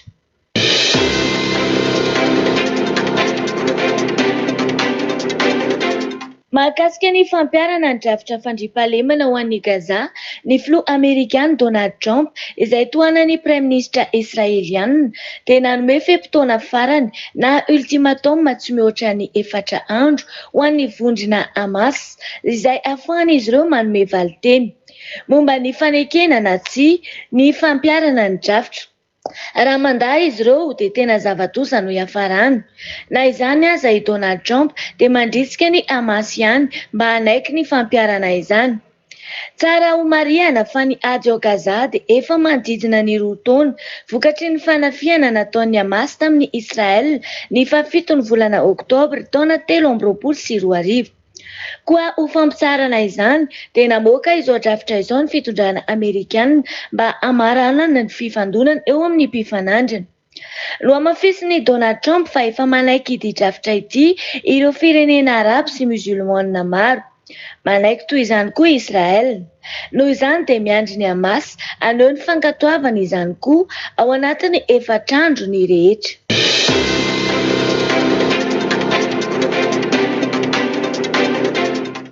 Nilaza i filoha Ukrainiana Volodymyr Zelensky omaly fa tapaka ny tambazotra-pamokarana herinaratra Ukrainiana nandritra ny 7 androny sesy tao amin'ny tompy famokarana herinaratra nukleary ao Zaporizhia, izay nobodon'ny tafika Rosiana ankehitriny. Nomarihany fa tena sarotra sy mety ampidi-doza ny toedrarà. Tena sarotra ny toedrarà noho ny fanafian'ny Rosiana dia tapaka tamin'ny famatsiana herinaratra sy ny tambazotra ny toby. Ny générateur diesel no ampiasaina amin'ny famatsiana herinaratra azy amin'izao, hoy Zelensky tamin'ny lahateny fanao isan'andro. Ny Rosiana nanimba an'io izy, tsy avelan'izy ireo amboarina ihany koa ilay toby fa vao maika midaroka bomba izy ireo. Nefa tena tandinin-doza ny olona rehetra, hoy Zelensky ny taraina. Efa ho herinandro no tsy nanana jiro zahay, hoy hatrany izy. Ny fampiam-pangatrany i Moscou sy Kiev fa atahorana hitranga ny loza nukleary amin'ny fanafiana an'ilay toby ary ny fanilika andraikitra tamin'ny fahatapahan'ny jiro farany. Nilaza moa i Rosia tamin'ny herinandro lasa fa nahazo famatsiana herinaratra vonjimaika ilay toby izay nibodojiny tamin'ny fiandohan'ny ady tamin'ny taona 2022. Taorian'ny fanafiana iray izay ampangainy any Ukraine ho nanao an'izany.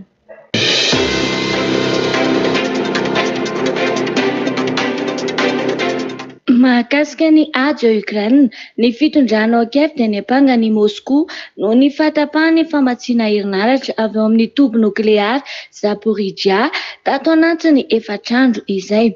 Marihana moa fa ny tafika Rosiana no mifesy miaro ity toby ity izay miorina ao Energodar any amin'ny faritra atsimon'ny Zaporizhia ary voalaza fa ity toby ity ihany koa no toby nukleary lehibe indrindra ao Eropa. Amin'izao fotoana izao dia fantatra fa mikatona avokoa ireo reakteur enina nanomboka ny sabotsy teo.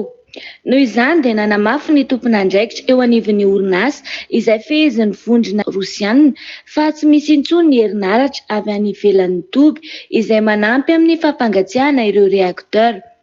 Vokatry ny fanafiana nataon'ny tafika Ukrainiana. Noho izany dia misedra olana ny toby ary samy mifampiampanga ny andaniny sy ny ankilany.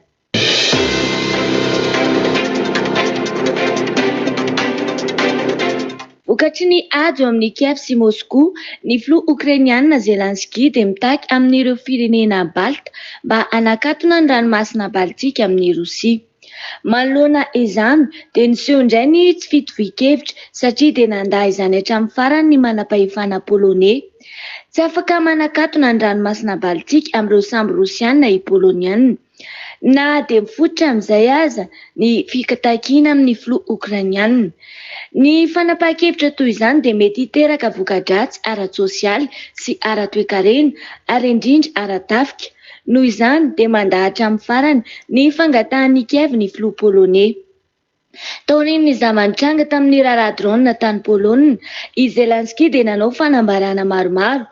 nameloka ny Rosia tamin'ireo zava-nitranga rehetra. Ary dia izao miroso amin'ny fitakiana ny fanakatonana ny ranomasina Baltika amin'ny Rosia izao indray izy, fihetsika tsy neverin'ny Varsovia.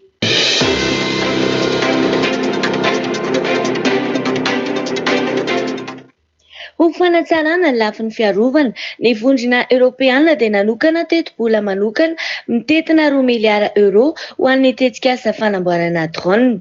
Araka ny fanambarana nataon'ny filoha voamera vondrona Europeana Ursula von der Leyen tamin'ny talata dia nilaza izy fa ny vondrona dia hanome lela vola mitetina 2 miliara euro ho fampiroboroboana ny teknôlôjia sy ny famokarana drone ihany koa. Ity tetikasa ity dia mifandraika tanteraka ary mifameno amin'ny fikasana hametrahana ny atao hoe rindrin'ny drone. Manamorona ny sistany iarahana amin'ny Rosia sy Ukraine mba ahafahana manara-maso ireo drone manitsakitsaka ny habakabaky Eropa. Mila miaro ny habakabaka isika ary mila mifandray andraikitra ara-potoana hoy Ruth Nanamafy. Araka ny fanazavana trano dia natao izao tetikasa izao mba ahafahana miaro tena sy ahafahana misoroka meloa ireo toe-java manahirana tahaka ny South farany teo dia ny fisian'ny drone ny fahavalo izay nanitsakitsaka ny faritra n'habakabaka Europeana farany teo.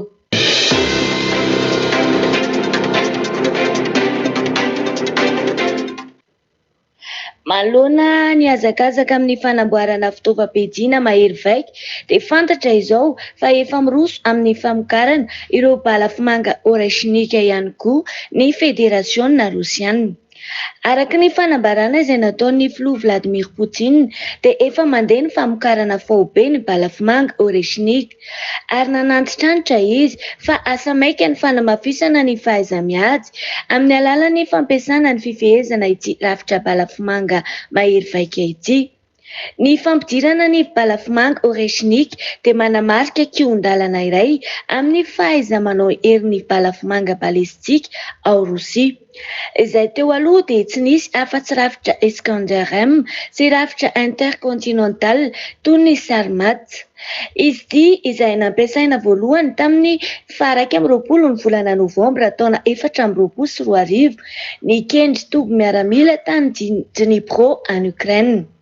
Ny balafomanga oreshnika dia azo ambara fa tombony lehibe amin'ny arsenal stratégique rosiana raha ny halavirana takany no jerena dia mahatratra 10 kilometatra hatramin'ny 505 kilometatra izy ary afaka mamelona sibatra any Eropa sy amin'ny faritra sasany any Azia. Mihoatra ny 10 matcha ny fahafainganam-pandehany, izany hoe mahavita 570 kilometatra isan'ora ka sarotra amin'ny rafitra fiarovana n'habakabaka mahazatra ny manakana azy.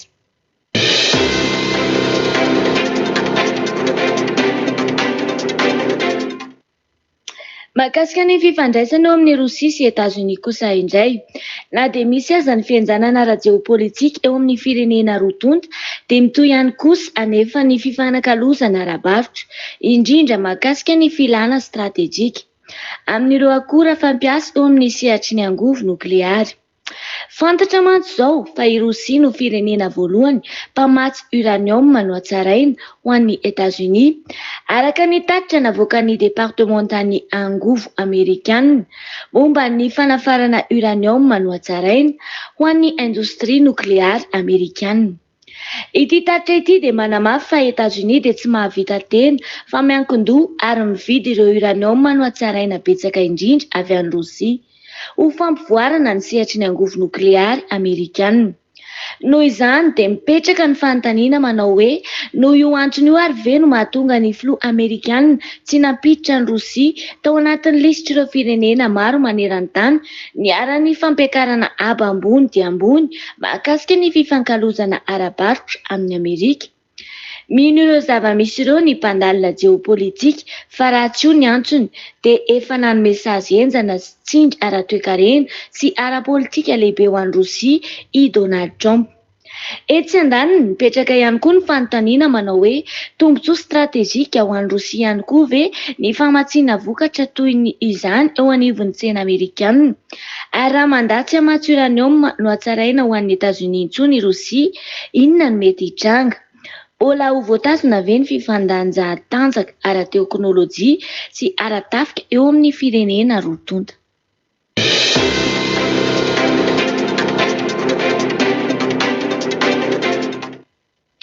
Amidy ny Ukraine ny fitaovam-piadiana mihoatra eo ampelantanany mba ahafahana mividy ireo izay tena ilaina, mividy an'izay tsy ampy, hoy ny fanambaran'ny filoha Ukrainiana Volodymyr Zelensky omaly hariva. Manana fitaovam-piadiana mihoatra i Ukraine ka ho amidy. Firenena 4 no efa nanaovana fifanarahana fa andranana ireo fitaovam-piadiana ireo dia Etazonia, Europe, Moyen-Orient sy Afrika. Tsy no hazavain'i Zelensky hoe inona avy ny karazan'ireo fitaovam-piadiana amidy ireo fa ny fantatra dia efa vita ny fifanarahana ka ny vola ho azo amin'izany dia anatevenana ny fitaovana mahataka-davitra faran'izay aingana. Tena mila an'izany ny miaramila ahafahany Ukrainiana miaro ny firenena.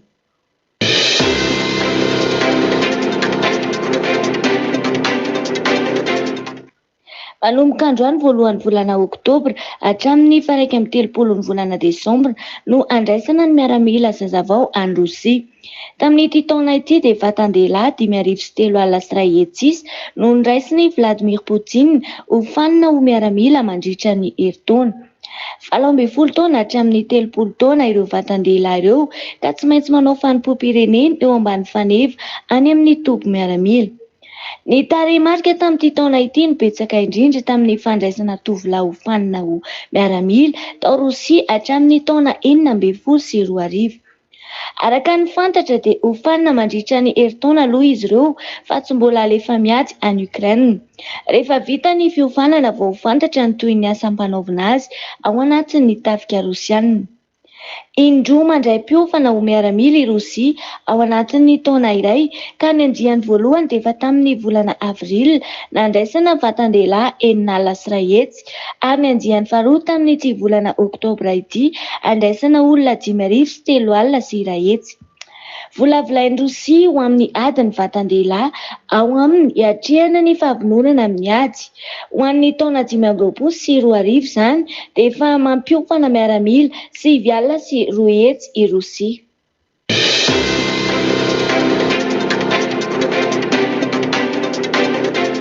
Snoop Tskil mpanome vaovao an'i Pekin mikasika ny fandefasan'ny Alemaina fitaovam-piadiana any Israel no noelohan'ny fitsarana tao Alemaina. Mamatsy fitaovam-piadiana any Israel i Alemaina ary omena ny Chine ny vaovao miafina mikasika an'izany. Izay no asa nataon'ny Django Snoop Tskil noelohan'ny fitsarana Alemaina. Nanome vaovao miafina ny Chine i Django ka izay ny vao maika na voaheloka azy. Sazy 4 taona sy 9 volana hatranomaizina no azony. Araka ny nambaran'ny mpitsara Hans Schlotterstadt dia tsy misy salasalana fa i Django dia nampiasain'ny sampam-pitsikilovana sinoa ary ny pirofo mivaingana indrindra dia ny fampalalana nangatahany namany mpiray tsikomakomba taminy sy ireo resaka azo. Araka ny fitsarana ambonina ny parquet ao Alemaina izay milaza fa nanomboka ny tamin'ny taona 2004 ny fiaraha-miasa izany dia nampita antotan-taratasy mihoatra ny 500 i Django izay misy ny sasany voasokajy ho tena saropaty tokoa.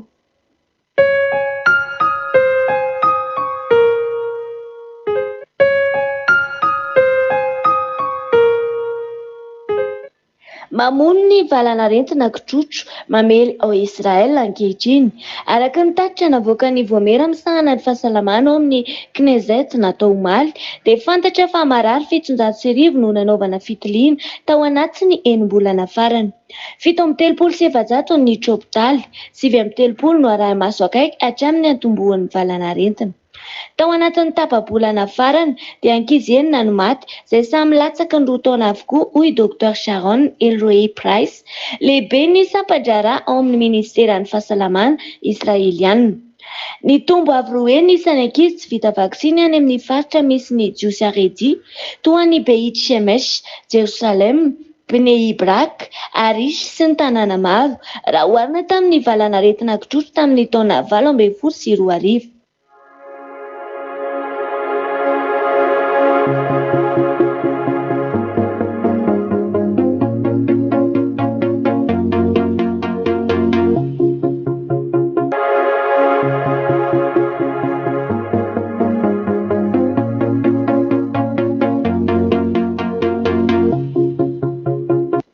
Amin'ny tsy volana Oktobra ity no anatanterahana ny toy ny fifanitsanana hiakarana amin'ny Coupe du Monde taona 2024 amin'ny taranja baolina kitra araka ny fandaharam-potoana napetraky ny FIFA. Ho an'ny Madagasikara dia navoaka ny mpanazatra coréen Da Silva Martins androany ny lisitry ny mpilalao andrafitra ny Barea hiatrika ny lalao amin'ny andro 15 sy ny andro 20. Amin'ireo mpilalao 520 mirahalahy andrafitra ny ekipam-pirenena malagasy dia ny 4 ihany no milalao eto an-toerana, fa ny ankoatr'izay dia mpilalao mpila-ravinahitra ny ivelany avokoa. Ahitana ny mpiandry Arato Michel Ramandimso avy ao amin'ny LGCO Plus, ilay vodilaharana Tony Randriamanampiso avy amin'ny LGCO Plus, Mamso Rakotson mpilalao Avonikanja avy amin'ny LGCO Plus ary Rajoniaina Rabemanantso vodilaharana milalao amin'ny AS Fanalamanga. Iona amin'ny Comore ny Barea Madagasikara amin'ny 9 volana Oktobra, anao amin'ny Mali kosa amin'ny 12 volana Oktobra, any Côte d'Ivoire avokoa no anatotosana ny lalao. Ny nosy kely tao Ibiza amin'ny faritra ny Espagne, ny omaly dia natratra 200 mm ny atevin-drotsakorana ny latsaka nandritra ny adiny romonja. Tondra-drano sady feno fotaka ny tanàna. Tsy fantatra intsony nanavaka ny ranomasina sy ny tany tetỳ an-tanety nandritra ny fidiran'ny rivo-doza Gabriel tao amin'ny nosy Ibiza. Tamin'ny fotoanany Aviloza dia mbola feno mpizahatany milalao teo amin'ny tora-pasika, ny sasany lalao teny ambony sambo. Niakatra tampoka nefa ny rano ka tsy azo nialana ny vokadratsy nentiny. Na hery vaika ny tafio-drivotra, orana tokony latsaka ao anatin'ny 9 bolana no nirotsaka tao anatin'ny adiny 2. Nototofan'ny onjan-drano ny seranam-piaramanidina, hoy ny vavolombelona nanatro maso. Simba ny trano fonenana, ny trano fivarotana sy ny foto-drafitrasa maro. Nitsahatra ihany koa ny orana ho malotolakandro, saingy betsaka ny fahavoazana navelany tao Ibiza ao Espagne. Gaga ny mponina tao amin'ny distrika Tsiombe, faritra Androy any atsimon'ny Madagasikara fa nivoaka nandady teo tora-pasika Voakap omaly. Biby mandady any an-dranomasina ny foka ary tsy tokony ahitana azy ny fahan-dranomasin'i Madagasikara sy ny lakan-dranon'i Mozambika. Ankoatra ny any amin'ny firenena mangatsiaka dia any amin'ny ranomasin'ny Mediterane sy Atlantika no tena fonenan'ny foka, ka nahagaga ny nahitana azy nandady teo amin'ny tora-pasika Voakap. Diso lalana ve? Tafasaraka tamin'ny namany ve? Efa nampianatra ny ambasadorina Ochoa fa mikorotana ny tontolo iainan'ny biby noho ny zava-misy eto ambonin'ny tany. Efa tsy ara-dalàna ny zava-misy ka voakorotana hatramin'ny fonenan'ny biby. Ny trangana horohorontany mahery mirefy 4.5 tao Filipina omaly talata alina. Tao ambany ranomasina teo akaikin'ny nosy Cebu no nisy ny fohibeny tamin'ny 7:30 minitra alina. Ny Institut d'études géologiques des États-Unis na ny USGS no nampafantatra ny vaovao. Araka ny vokatra vonjy-maika dia tafakatra 80 ny olona maty, marobe ny naratra, niakatra hatrany ny vokatra araka ny fanazavan'ny Rafaelito Alexandro, tompon'andraikitra ao amin'ny Braomsana ny fiarovana sivily ao Mani. Vao avy nandalo an'ny rivo-doza ragazay Filipina, mbola tsy tafarina akory ny takaitra navelan'ny tondra-drano sy ny tafio-drivotra dia efa niditra indray ny faravana vokatry ny horohorontany omaly. Nisy horohorontany mirefy 4.8 tao amin'ny nosy Java tao Indonezia omaly 17 ny volana Septambra 2022. Vao maraina dia efa nihetsika ny tany ka nifanindry ihany koa tamin'ny fihetsehan'ny tany mahery vaika tao Filipina izay nahatratra 4.7.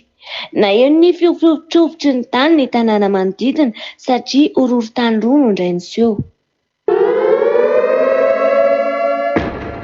Farafahakeliny olona 7 no maty tao Ukraine tao amin'ny tanànany Odessa vokatry ny oram-be nirotsaka omaly. Orana tokony rotsaka tao anatin'ny 2 volana no nilatsaka tao anatin'ny adiny 7 monja. Ny fanampy tamin'ny famonjenany niarambona ny mpamonjy voiny nandritra ny alina, namonjy ny olona notapohan'ny tora-drano, nanakisaka ny fiarakodia tafahitsika tao anaty rano, nitroka ny rano tao anaty trano. Efa tsy zaka nitatatra fanarin-drano intsony ny abetsahan'ny rano tao amin'ny tanàna, hoy ny ben'ny tanàna ny Odessa, Gennady Trokhanov. Niara-ny tondra-drano Ukraine na dia mbola mitohy aza ny daroka bomba ataony tafika Rosianina. 20 isanjato ny velaran-tany ao Ukraine no efa voafeny miaramila Rosianina amin'izao fotoana izao. Araka ny fanadihadiana nataon'ireo siantifika britanika nivoaka tao amin'ny Nature Communication dia mety hiteraka oram-baratra raha navandra ny fiovaovan'ny toetr'andro ao Eropa. Avandra tsy dia latsaka matetika nefa mety avindravarava sy ahiry vaika. Ny avandra dia anisan'ny loza mety hitranga amin'ny toerana iray ary tena saropady indrindra vokatry ny oram-baratra. Nefa mbola misy fisalasalana ihany momba ny fomba fiforonany, hoy ny siantifika avy amin'ny Met Office Britannique sy ny Universitény Bristol sy ny Newcastle. Antony maro no mety hanampy amin'ny fisian'ny avandra toy ny fiforonany any amin'ny atmosfera raha toa ka miakatra ny hafanana, ary io hafanana io no mampitsonika azy melohany hitotonany amin'ny tany. Mety be amin'ny fiforonany koa ny rivotra mitsoka mafy. Mbola milaza ihany koa ny valin'ny fanadihadiana fa tokony hiomana ihany isika amin'ny firotsahan'ny avandra amin'ny ho avy izay hamelany Eropa. Amin'ny fotoana io dia ho vongana avandra mihitsy no hilatsaka ka hiteraka fahavoazana goavana. Nilaza i Hayley Fowler, mpampianatra anisany nanao an'ity fanadihadiana ity, fa amin'ny fiarahamonina antsika dia mila miomana mitranga tena sarotra toy izany isika. Tranga tena mbola tsy nisy toy izany amin'ny firotsahan'ny avandra manaraka eo, satria ongeza no hirotsaka. Ny avandra latsaka farany hoy izy dia nanimba zavatra maro toy ny trano, ny fambolena sy ny fiaramanidina mihitsy. Loza tena fahavalon'ny olombelona ny avandra. Mandrava fambolena izy ary mamono olona ihany koa. Ka raha simba ny fambolena, inona no hoan'ny olona? Ny miosary ny efa miditra, araka ny fampianarana ambasador Naojoa Ziadia Elia hoe hamely mafy ny mosary satria mamaly ny tany. Nanambara ihany koa izy fa mbola ho avy ny avandra mahatratra 700 kilao. Dia izao efa mananontanina n'izao tontolo izao ary indrindra fa ireo manam-pahaizana efa manomboka mahatsikaritra fa ongeza ny avandra izay hilatsaka araka ny fanadihadiana izay nambara teo. Noho ny toetry ny andro tena maina loatra dia voarara ny fanaovana afo eny amin'ny faritra Midadaska ao Queensland any Australia. Ny fandretana afo mihitsy no tsy azo atao satria tsy vitany hoe maina sy mafana ny andro fa sady mandrivotra no atahorana amin'ny firotsahan'ny oram-baratra hoy ny manam-pahefana. Mampanahy ny manam-pahefana ao Queensland ny hafanana sy ny rivotry ny haitany miaraka amin'ny rivotra ka atahorana ny mety hisian'ny oram-baratra. Ary efa afampolony maro no hita manerana ny tanàna. Tao anatin'ny 5 andro dia faritra 320 no nahitana afo. Amin'izay afo midedadeda be manaka-danitra mihitsy. Ka noho izany dia voarara ny fanaovana afo eny Kalamanjana. Voatery nofoanana avokoa ny fahazoan-dalana handrehatra afo efa nomen'ny manam-pahefana.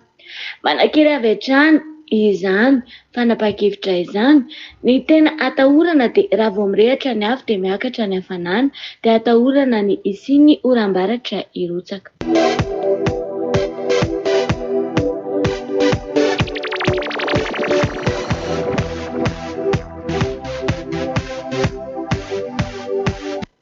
Matahotra sy miororo ny mponina any Californie fa manafika azy ireo ny écureuil.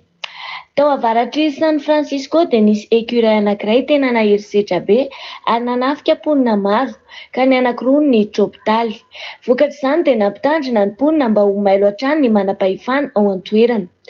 Tao San Rafael ao avaratry San Francisco ihany koa dia nisy écureuil anankiray hafa mampiororo ny mponina, tena masika sy maherisetra. Olona 5 ny tafiany ka ny tropitaly ny anankiroa. Ho fiarovan-tena manoloana ny fanafian'ireto écureuil ireto dia lasa mametraka fitaovana fanairana na alarma ny olona rehefa manantona azy ilay biby. Efa nasiana peta-drindrina fampahafantarana ny zava-misy ihany koa eny amin'ny lalana rehetra mampilaza fa misy loza manano tanina, nasiana soratra hoe tena tsy vazovazo ity. Tena tsy ampozina mihitsy ny fanafihan'ireto écureuil ireto. Mpiara-monina iray no sendra nandeha nitsangatsangana dia nisy ny sarangotra tampoka ny tongony. Nikikika ilay olona mba hampiala azy. Ny maharatsy azy dia sady mandrangotra izy no manaikitra ary mipoitra tampoka. Na dia bibikely tsy dia ngeza akory aza ny écureuil dia tena maratra rehefa tratrany. Mampatahotra hoy ny olona satria tsy afaka hisorona mihitsy izy rehefa mifikitra amin'ny vatanao. Dia nisesy hatrany ny fatarainan'ny mponina efa notafian'ny écureuil tao amin'ny Californie. Ao ny voarangotra hatramin'ny tanany sy ny tarehy, any ka lasa tsy tia azy izay efa voany, na dia bibikely nahafinaritra azy izy teo aloha.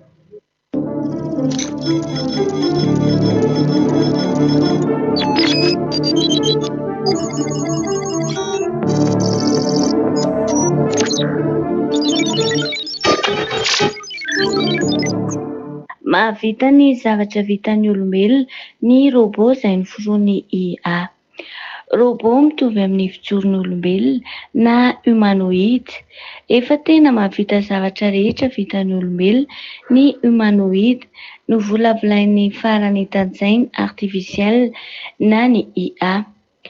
Vokatry ny fivoaran'ny teknôlôjia informatika sy ny IA dia efa volavolaina ny fanamboarana robot mahay mandihy, mahay mihira, miara-misotro zava-pisotro, manasa vilia, mandray olona, manadio trano, mahandro sakafo.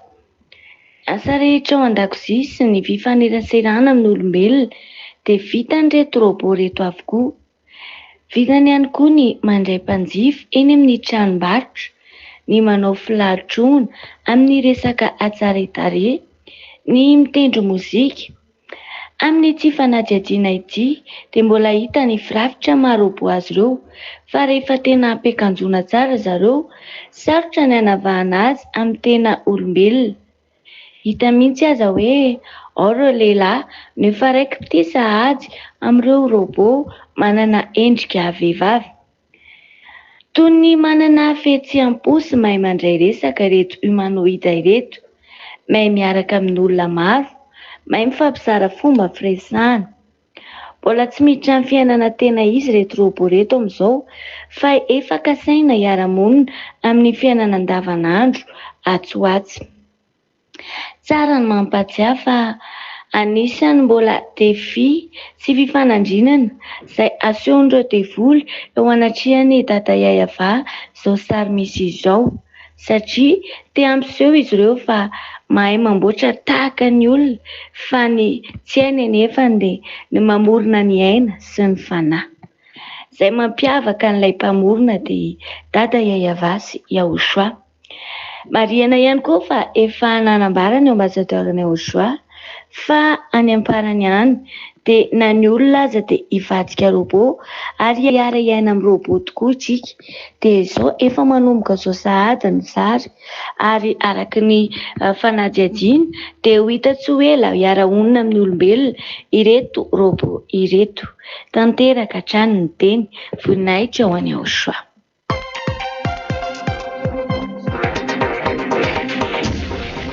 RTVHFF nanolotra ho anao teo ny vaovao maneran-tany.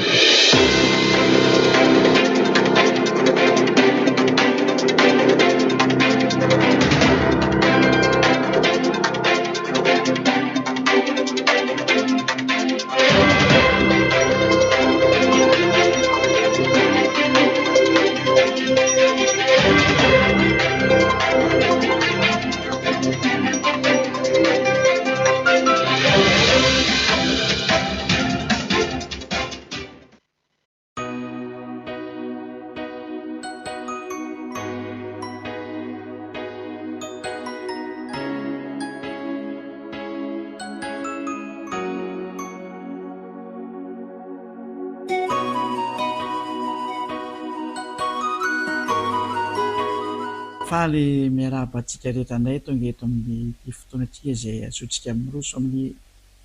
fampianarana teniteny Dada Yayava sy Yaoshoa zany. larana fahenina ambin'ny folo amin'ny fampianarana moa iarahantsika indray ny amin'ny teny ity ka ny lohan'izany dia dao indraintsika hiarivavaka ametraka ny teny rehetra eo apely tanàny Dadadiavasy Joshua hiarivavaka antsika. Voninahitra ho anao dada manana Iava, ilay Andriamanitra i Abrahama, ilay avo indrindra, ilay mipetraka eo amin'ny fahazavana tsy azo antonony, ianao ilay fahazavana lehibe. Tsara loatra ianao ilay namorona ny zavatra rehetrarehetra, nampamisy ny tsy misy ary mampafoana ny efa misy indray, tsy misy izay tsy hainao atao. Tonga indray ny fotoana izay andehana izao fampianarana izao izay avy any aminao, ho ampahafantarina amin'ny olona rehetra ny hatsaranao, ho hataio ny teny, hitondra somona izay rehetra miaina, hitondra fahasoavana amin'izay rehetra mandre, mamalia vavaka mandrakariva ary mamalia ny antsoantsony Elia ny amin'ny hanavotanao ny olona, mba hiverena, mba hibebaka izay rehetra mandre ka ho sitrana. Voninahitra anao mandrakizay dada Mariava, voninahitra anao mandrakariva, dia taio tokoa ny teny ary hitondra soa an'izay rehetra miaino izao teny izao. Saotra betsaka dada Mariava aho amin'ny anaranao Jehosoa no anaovako an'izao teny rehetra izao. Amen.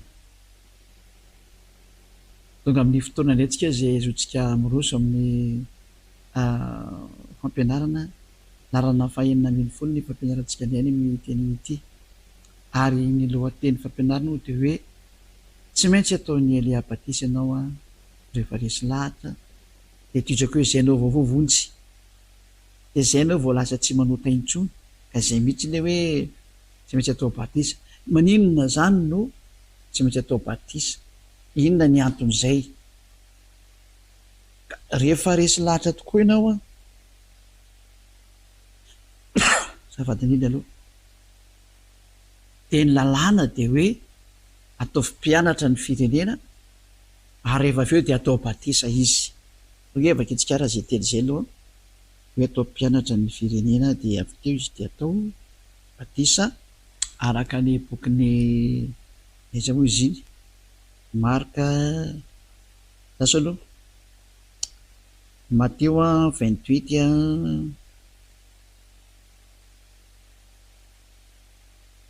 ny 19 sy ny 20 zay.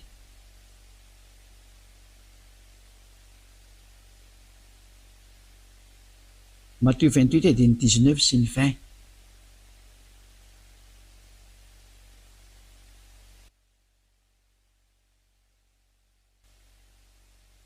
Koa mandeha any ianareo dia atao mpianatra ny firenena rehetra. Io zany le hoe atao mpianatra zany ny firenena rehetra, atao mpianatra zany ianao ny dikan'izay. Dia manao batisa azy mba mianarana indray sy ny zanaka ary ny fanahy masina, sady mampianatra azy hitandrina izay rehetra nadiko anareo. Izany hoe rehefa avy ampianarina zany ny olona anankiray mandeha mampianatra zany taka an'izao ataon'ny Elia zao, dia vita izay fampianarana izay dia iny anao atao indray manao batisa an'ilay olona izay ary resy lahatra ny fampianarana ianao. Ka izany hoe tsy azo atao batisa sa ny olona rehefa tsy nandeha izao fampianarana izao. Izay aloha zany lalàna voalohany izay, satria ataonao moa zany anao batisa olona tsy mahafantatra ny inona kosa, tsy lôzika re zany e. Dia rehefa vita ny batisa dia mbola mitohy ihany io fampianarana io, taka zao ataon'ny Elia zao hoe mampianatra foana na iza izay vita batisa, dia mbola mitohy foana ny fampianarana. Ka lalàna mihitsy zany ilay batisa ny dikan'izay aloha. Dia rehefa resy lahatra ianao dia tsy maintsy atao batisa. Za tsy resaka tsony hoe ny fampianarana sy rehefa hainareo le fampianarana maresy lahatra anareo. Dia ny lalàna amin'izay rehefa tianao zany no voasasa sy ho afaka amin'ny fahotana, ho lasa tsy mahay manota intsony ato amin'ny fanjakany Jehosoa tahaka ny Elia, dia tsy maintsy manao batisa amin'izay ianao, satria lalàna mihitsy le eo amin'ny asan'ny apôstôly 22:16 hoe inona no mampisalasala anao, mitsangana dia intsony anarany dia aoka ianao atao batisa araka an'izay efa fampianaran'ny Jehosoa enao zay zany. Asan'ny apôstôly 22:16, asan'ny apôstôly 22:16, faketsika indray ilay teny. ary ankehitriny inona no mampijanona anao mitsangana dia mientsony anarany ary ao ka atao batisy ianao ka hosasana ho afaka amin'ny fahotanao izany hoe ny olona zany rehefa resy lahatra n'le fampianarana hitahaka anao zay mandresy menao io ka resy lahatra dia ny didy omenanao dia hoe mitsangana dia mientsony anarana hitanareo amin'izany fa important io anarana io zany ary valy teny omenan'le olona tsisy important zany anarana io fa rehefa mino fotsiny anao dia am'izay dia volona mpianatra anao an'izay fa ny teny eto ara dia hoe mientsony anarana fa zay miantso anarany avany ho vonjena araka ny zavatra efa nampianarana antsika moa zany ka asena mitsangana amin'izay anao rehefa resy lahatra fa tsy mila mipetrapetraka ao an-trano na miandryandry fotoana na hoe aleoa hiandry kely aleo e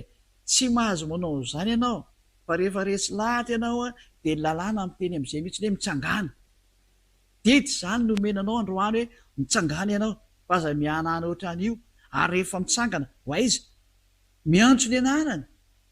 ka rehefa miantso ny anarana anao zany dia anatona ny Yehosoa amin'izay ianao le makaty amin'ny fanjakany Yehosoa manatona ny fiangonany Yehosoa miantso ny tompona ndraikitra rehetrarehetra zay efa mety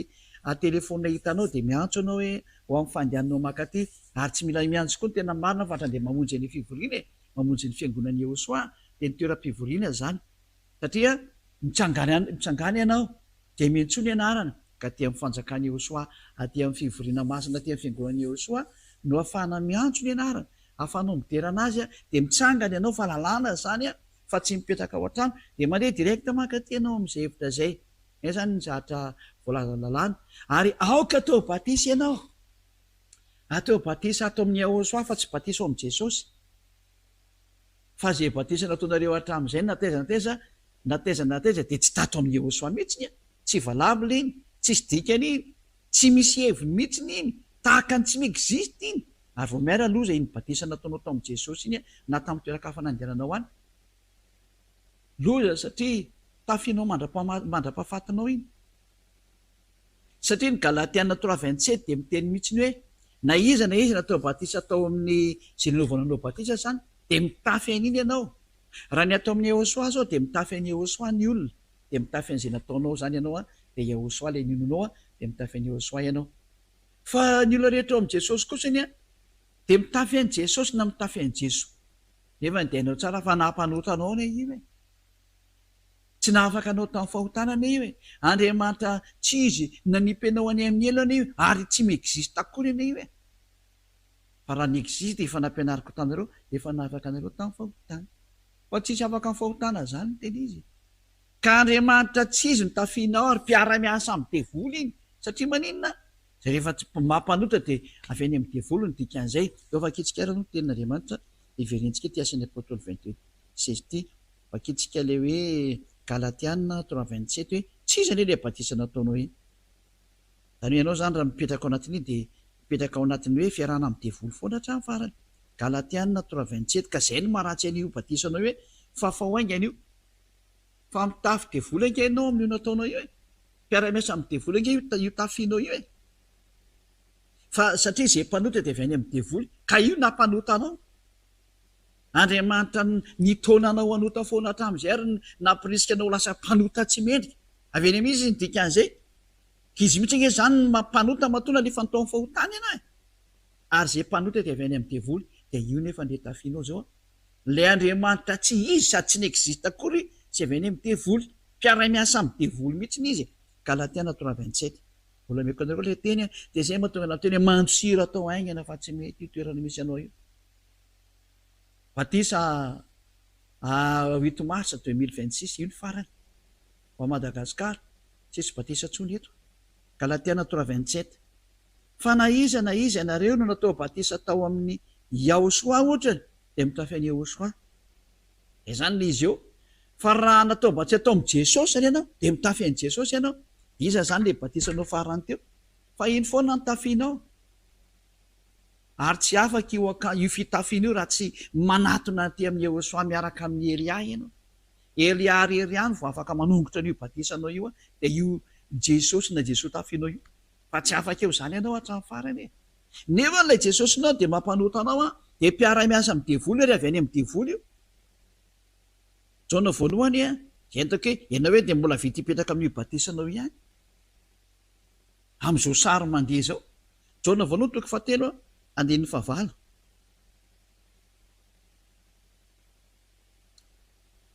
Jaona voalohany 3:8 aona misy teo zay rehetra manota dia avy amin'ny devoly satria ny devoly manota hatramin'ny voalohany. Anao amin'izany ke ny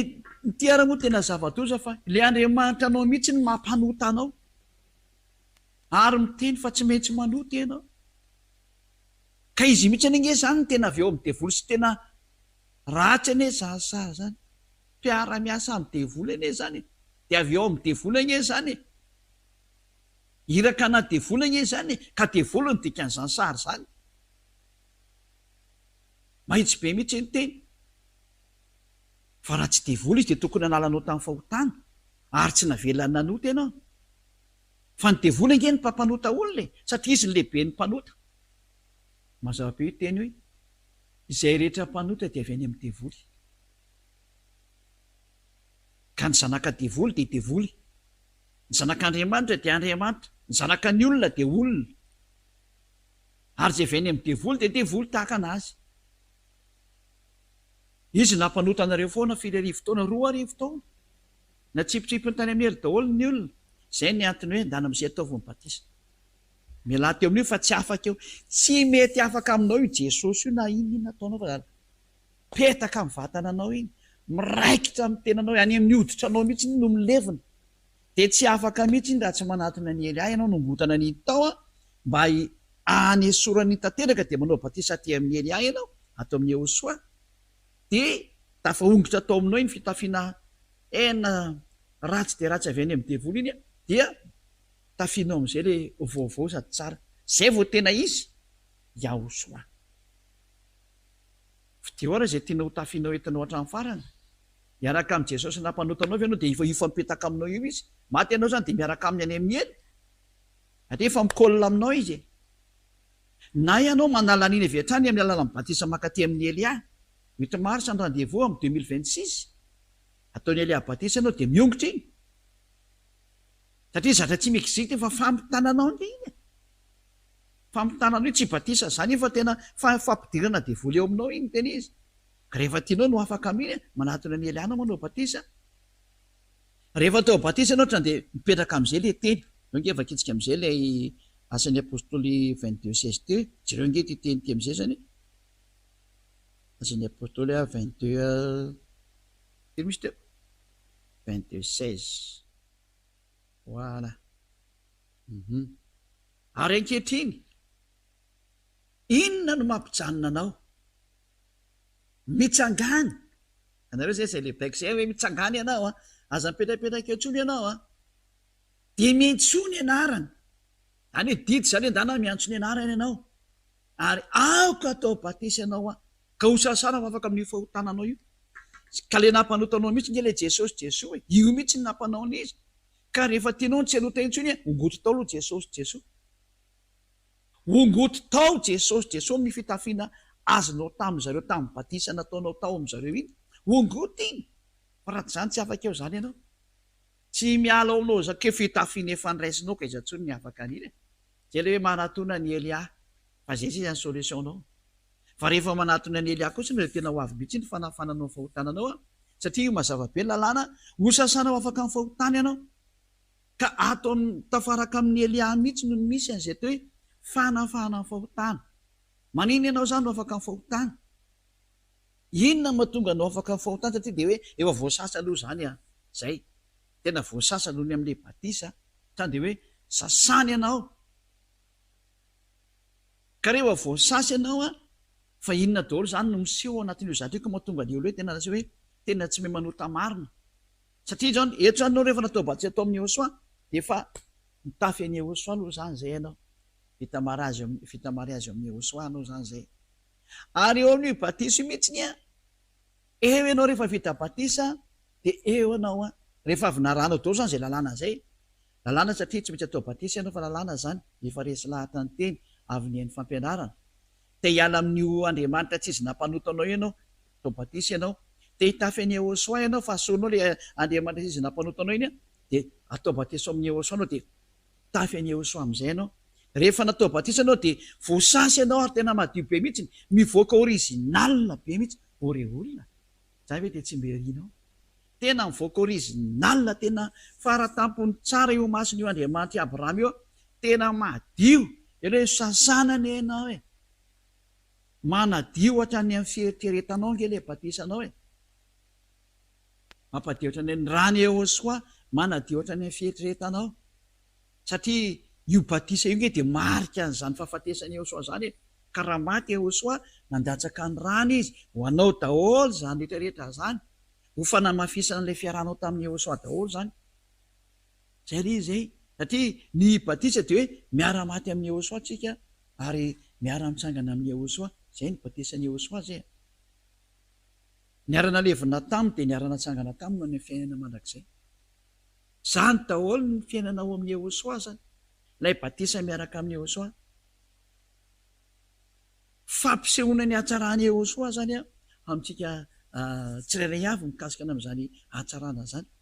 Ho izay ny atao hoe batisa zany. Fahafatesana miaraka amin'ny Yehosoa. Zay ny tonga natao hoe sady fahafatesana no fanasana anao. Nake misy teny zay aloha vakikely tsy haiko raha hitako ihany le teny fa vakitsika rao amin'ny Romanina toko 4:7 Romanina 6:4. Koa niarana levina tamin'ny batisa ho amin'ny fahafatesana isika mba ho tahaka ny nananganana ny Yehosoa tamin'ny maty tamin'ny voninahitry ny ray no andehanantsika kosa amin'ny fiainam-baovao. Zany hoe niara-maty tamin'ny Yehosoa antsika tamin'ny batisa dia ho tahaka an'izany koa ny amin'ny nananganana ny Yehosoa tamin'ny maty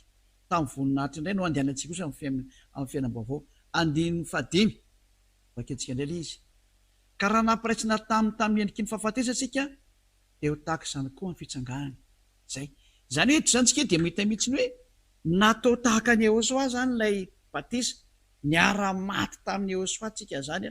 tamin'io batisa io. Hoe natao nitovy tamin'ny fahafatesana tsika. Niara-maty tamin'ny zany tsika. Mazava be mihitsy ilay hoe tamin'ny batisa io niara-maty tamin'ny batisa ho amin'ny fahafatesana isika. Fa tsy hoe miara-maty amin'ny zavatra hafa. Mazava zany ny amin'izany teny zany fa tena ity batisa ty mitovizana fihetsika amin'ny Yehosoa tanteraka zany. Tsy maintsy ataonao io zany ho an'izay olona tena naradian'i Yehosoa. Zay teo vonjena ka teo afaka amin'ny fahotana dia tsy maintsy miditra amin'io batisa io. Ka ny olona rehefa avy natao batisa dia hatrany dia tafapetraka ao an-danitra mihitsy ao amin'ny lanitra ny lanitra. Dia tafapetraka ao amin'ny lanitra ny lanitra fa misy dingana tsy maintsy andehanana aloha vao tonga ao kosany a. Zay ilay mbola ao ampianariko antsika zao. Satria hoe nitanjona amin'io batisa io zany fiafarana io niara-maty niarana levina dia ho tonga tsy mahay manota intsony dia ny fiafaran'ilay dianao tany dia tafapetraka any amin'ny lanitra ny lanitra ianao. Mbola velona io tenena io Efesiana toko 2 dia ny 9. Efesiana 2:6 zay. Efesiana 2:6. Ary niara-natsangana sika, io zany le hoe niara-natsangana tamin'ny Yehosoa tamin'ny maty tamin'ny batisa. Ka niara-napetra ny any an-danitra ao amin'ny Yehosoa. Zany hoe trany dia mipetraka any amin'ny lanitra lanitra avy hatrany miaraka amin'ny Yehosoa, ao amin'ny Yehosoa. Zany ny tombotsoan'ny olona vita batisa ao amin'ny Yehosoa, ilay tsy manota intsony. Ary ny tanjona avadindrindra ny tanjona dia ho tanteraka ilay teny Yehosoa hoe aza manota intsony. Fa zay mantsy ny tanjona io batisa io. Ny tanjona io dia ho tonga amin'ny hoe aza manota intsony araka ny teny Yehosoa araka hatramin'ny izy Jaona toko 8 andiny 9:11 Jaona 8:11. Ary hoe izy tsy misy tomboko dia hoy Yehosoa, izaho koa dia tsy manameriko anao mandeha any ary amin'izao sisa izao aza manota intsony. Ka ny tanjona lenao maty zany ka natsangana miaraka amin'ny Yehosoa ho tonga amin'ity toerana hoe tsy mahay manota intsony tena satria io ny lalànan'i Yehosoa, lalàna ny fahatanterahana zay tsy maintsy andehananao. Tsy mahay manota intsony ny fiavaranao. Lalàna zany. Ary zany tsy azonao toerina mihitsy satria famarinanao amin'ny Yehosoa nge zao tenenina zao hoe aza manota intsony ary zava-marina izany ary namafesiny andromo iteny io fainareo tsara araka ny jauna 5:14 zany zao voalazany jauna 5:14 vajerevatsika ihany koa hoe naveriny andrio teny hoe aza manota intsony rehefa afaka izany dia hitany Ahosoa teo akanjan'ny tempoly izy izy misy teo raha lehilahy ka izy taminy indro efa sitrany ianao aza manota intsony zafatindrindra aza manota intsony fandrao anjoanao zay ratsy nohony teo aza verinao intsony efa ho tana sonao ratsy nohony teo ny afaranao ka nao am'izany hoe mandeha jereo tokoa ny fiafaranareo olombelona mpanota io ianao zay mandresy mahitana io efa iza ny fiafaranao zao tsara ve samy mandeha ny olona tsara zany dia ny olona tsy me manota intsony ianao za ty mpanota laza ianao fa mpanota tsy mendrika ianao koa tsy mendrika ho any amin'ny lanitry ianao ihany ary noteny an'izany tsy mendrika anao ny lanitry ny lanitra noho izany miantso anao Elia andao vo mendrika anao ny lanitry ny lanitra raha naiky ibebaka ianao ka ho atao batisy araka amin'ny Ahosoa satria nahoana ho lasa tsy mahay manota intsony ianao amin'ny alalany ahoana eto amin'izay tsika ny resaka amin'ny alalan'izao zatra nataony dada Iava zao rehefa ny olona ny atao batisa mantsy dia misotro an'ilay fanahy masina amin'izay izy misy fanahy osotrony zay mangety izy dia ho avy makaty amiko fa isotro rano velona miboiboika ao an-kibona izy araka volasa soatra masina zao misy an'izay teny zay ohatra ny jaona toko fafetaka amany izay ndininy fa aiza indray misy an'indraka izy izy indray mahita anareo izy tsy eo ny rano velona miboiboika jaona 7:37 ilay izy jaona 7:37 ndao raha vakitsika ary tamin'ny andro farany zay andro lehibe tamin'ny andro firavoravoana dia nitsangana Ahosoa ka niantsona hoe raha misy olona mangetaheta aoka izy anatonaka isotsotro 9:30 izay mino ahy dia isyony rano velona iboiboky avy eo kibony araka ny voalazany soatra masina zany hoe isy rano velona iboiboky ao kibony 9:30 ary ny fanahy izay foraisiny mino azy ny olona zay ny tamin'izany fa ny fanahy tsy mbola nomena satria Ahosoa tsy mbola niditra any amin'ny voninahiny zany hoe horaisina zany ty fanavy any amin'ny Ahosoa ty ho any zay mino ho any zay atao batisa ary tena raisiny izy io any amin'ny batisa ny andraisina anazy andao raha vakitsika ny boky ny Korintianina voalohany toko 2:10 andininy fafika amin'izay hoe vakitsika kely karoana kely le andiny firy amany 12:13 Korintianina voalohany toko 2:10 dia ny 3:10 fa tahaka ny teny iray ihany nefa maro ny momba ny tena ary ireo rehetra momba ny teny ireo na dia maro aza dia teny iray ihany dia tahaka zary koa Ahosoa fa fanahy iray ihany no nanaovana batisa antsika rehetra ho tena iray na jiosy na jentilisa na andevo na tsy andevo ary isika rehetra dia efa nampisitrona ny fanahy iray zany hoe ao amin'ny batisa antsika dia fanahy iray no raisitsika ao amin'io batisa io zay le hoe aty amin'ny Eliana no atao batisa dia ny fanahy ato amin'ny Eliana nakany aminao eny ihany no sotronao dia zay veny amin'ny Ahosoa zay alefa nakaty amiko aty no makany aminao sotro fanahy iray nareo aty amiko aty dia ny fanahy tsy mahay manota sy tsy mampanota ny tonga any aminareo any ary zay io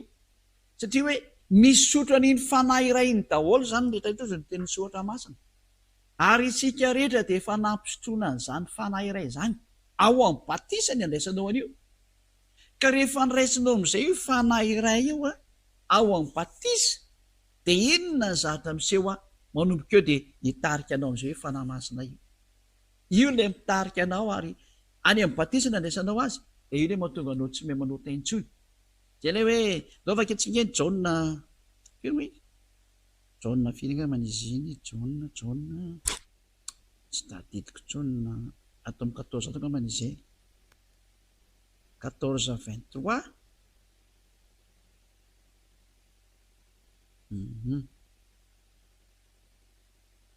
aiza moa zany izy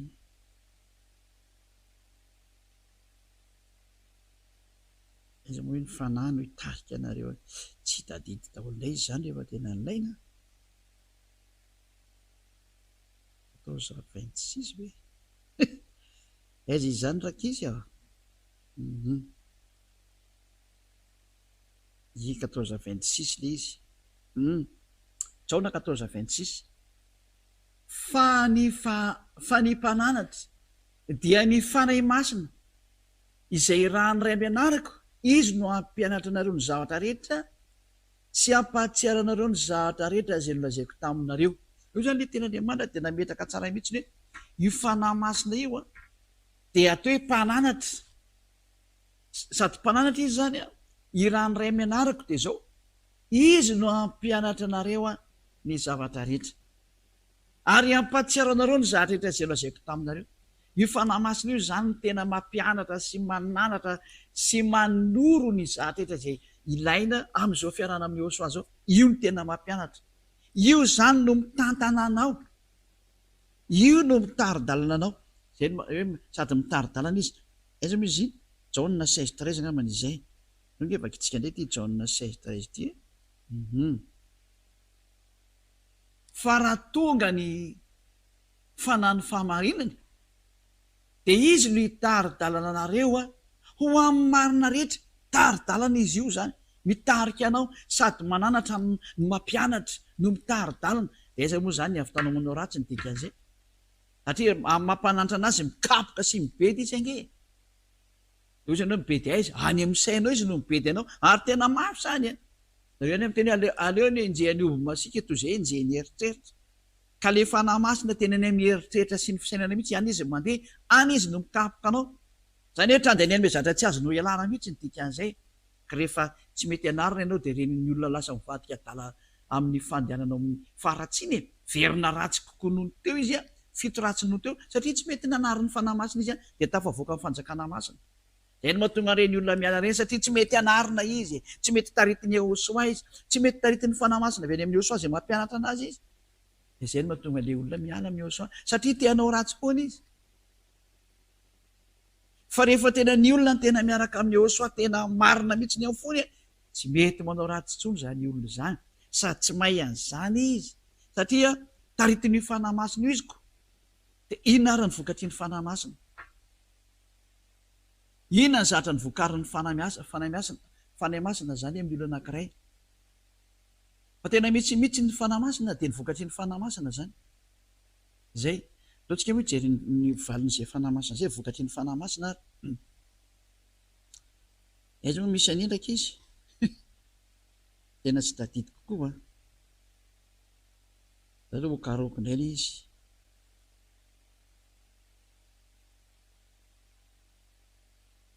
jery kely indray tsika le hoe efa miariary ny azan'ny fanahy dia izao a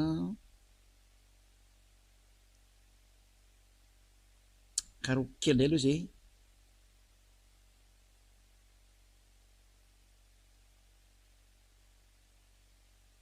zay mahitatra dia efa mba miteny aty amiko aty zany izy zao valiny zany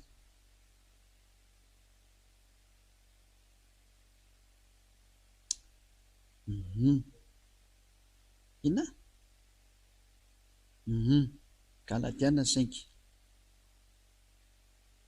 Galatiana 5 vakitsika manomboka amin'ny 19 sy ny 20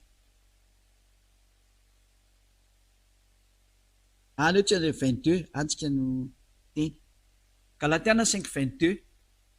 fa ny vokatry ny fanahy kosa dia fitiavana fifaliana fiadanana fahari-po famoram-panahy fanaovan-tsoa fahamarinana tanao tandeha mandeha marina fotsiny zao ianao fahalemem-panahy fahononam-po ary tsy misy lalàna manohitra an'izany hoe tsy mety mandeha amin'ny ratsy mihitsy le olona zany fa ny olona tsy manana fanahy masina kosa ny a reto ny ataony 120 sy ny 20 fa miariary kosa ny asan'ny nofonao dia zao dia olona tsy taritiny fanahy masina io fa taritiny nofony zany e tsisy fanahy masina fijangatsangana falitony fijejojejoana fanompo-tsampy fanaovana ody ratsy na zao fa tsy efa nataonao daholo zany fandrafina fifandirana adilahy fiafina fonana fifampiandaniana fisarahana fitokoana 2 fialonana fahamamona ianao mamilava io zao dia mahoana ianao amin'io filalaovany ratsy toy ny piditra boaty de nuit sy ny fanaovany aratsina teny ratsy rehetrarehetra ary ny toy izany zay lazaiko aminareo lazaina aminao koa ianao zay mandresa mahita io ianao misy ny antefahazany teny zany lazaiko aminareo raha teo tahaka ny voalazoko fahiny koa fa zay rehetra manao an'izany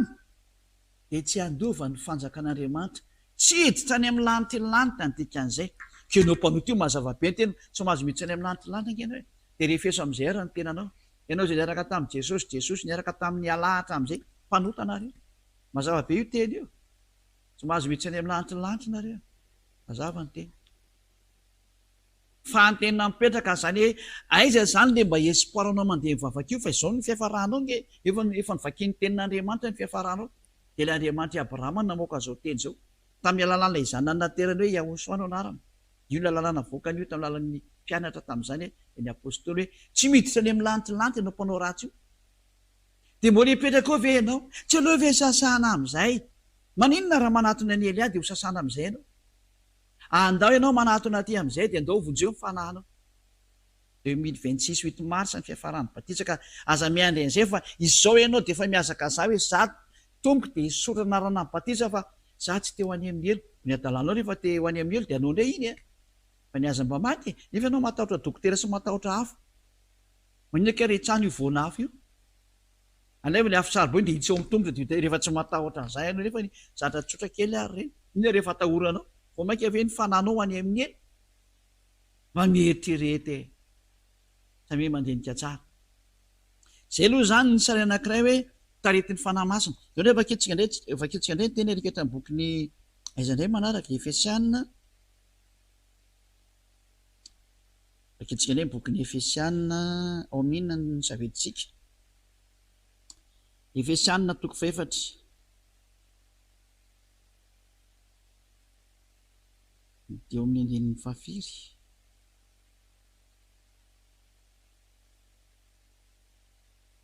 dahoary mbola mila vakina kely tsy satria be de be le teny ahy de tamoka aminareo mantsy le hoe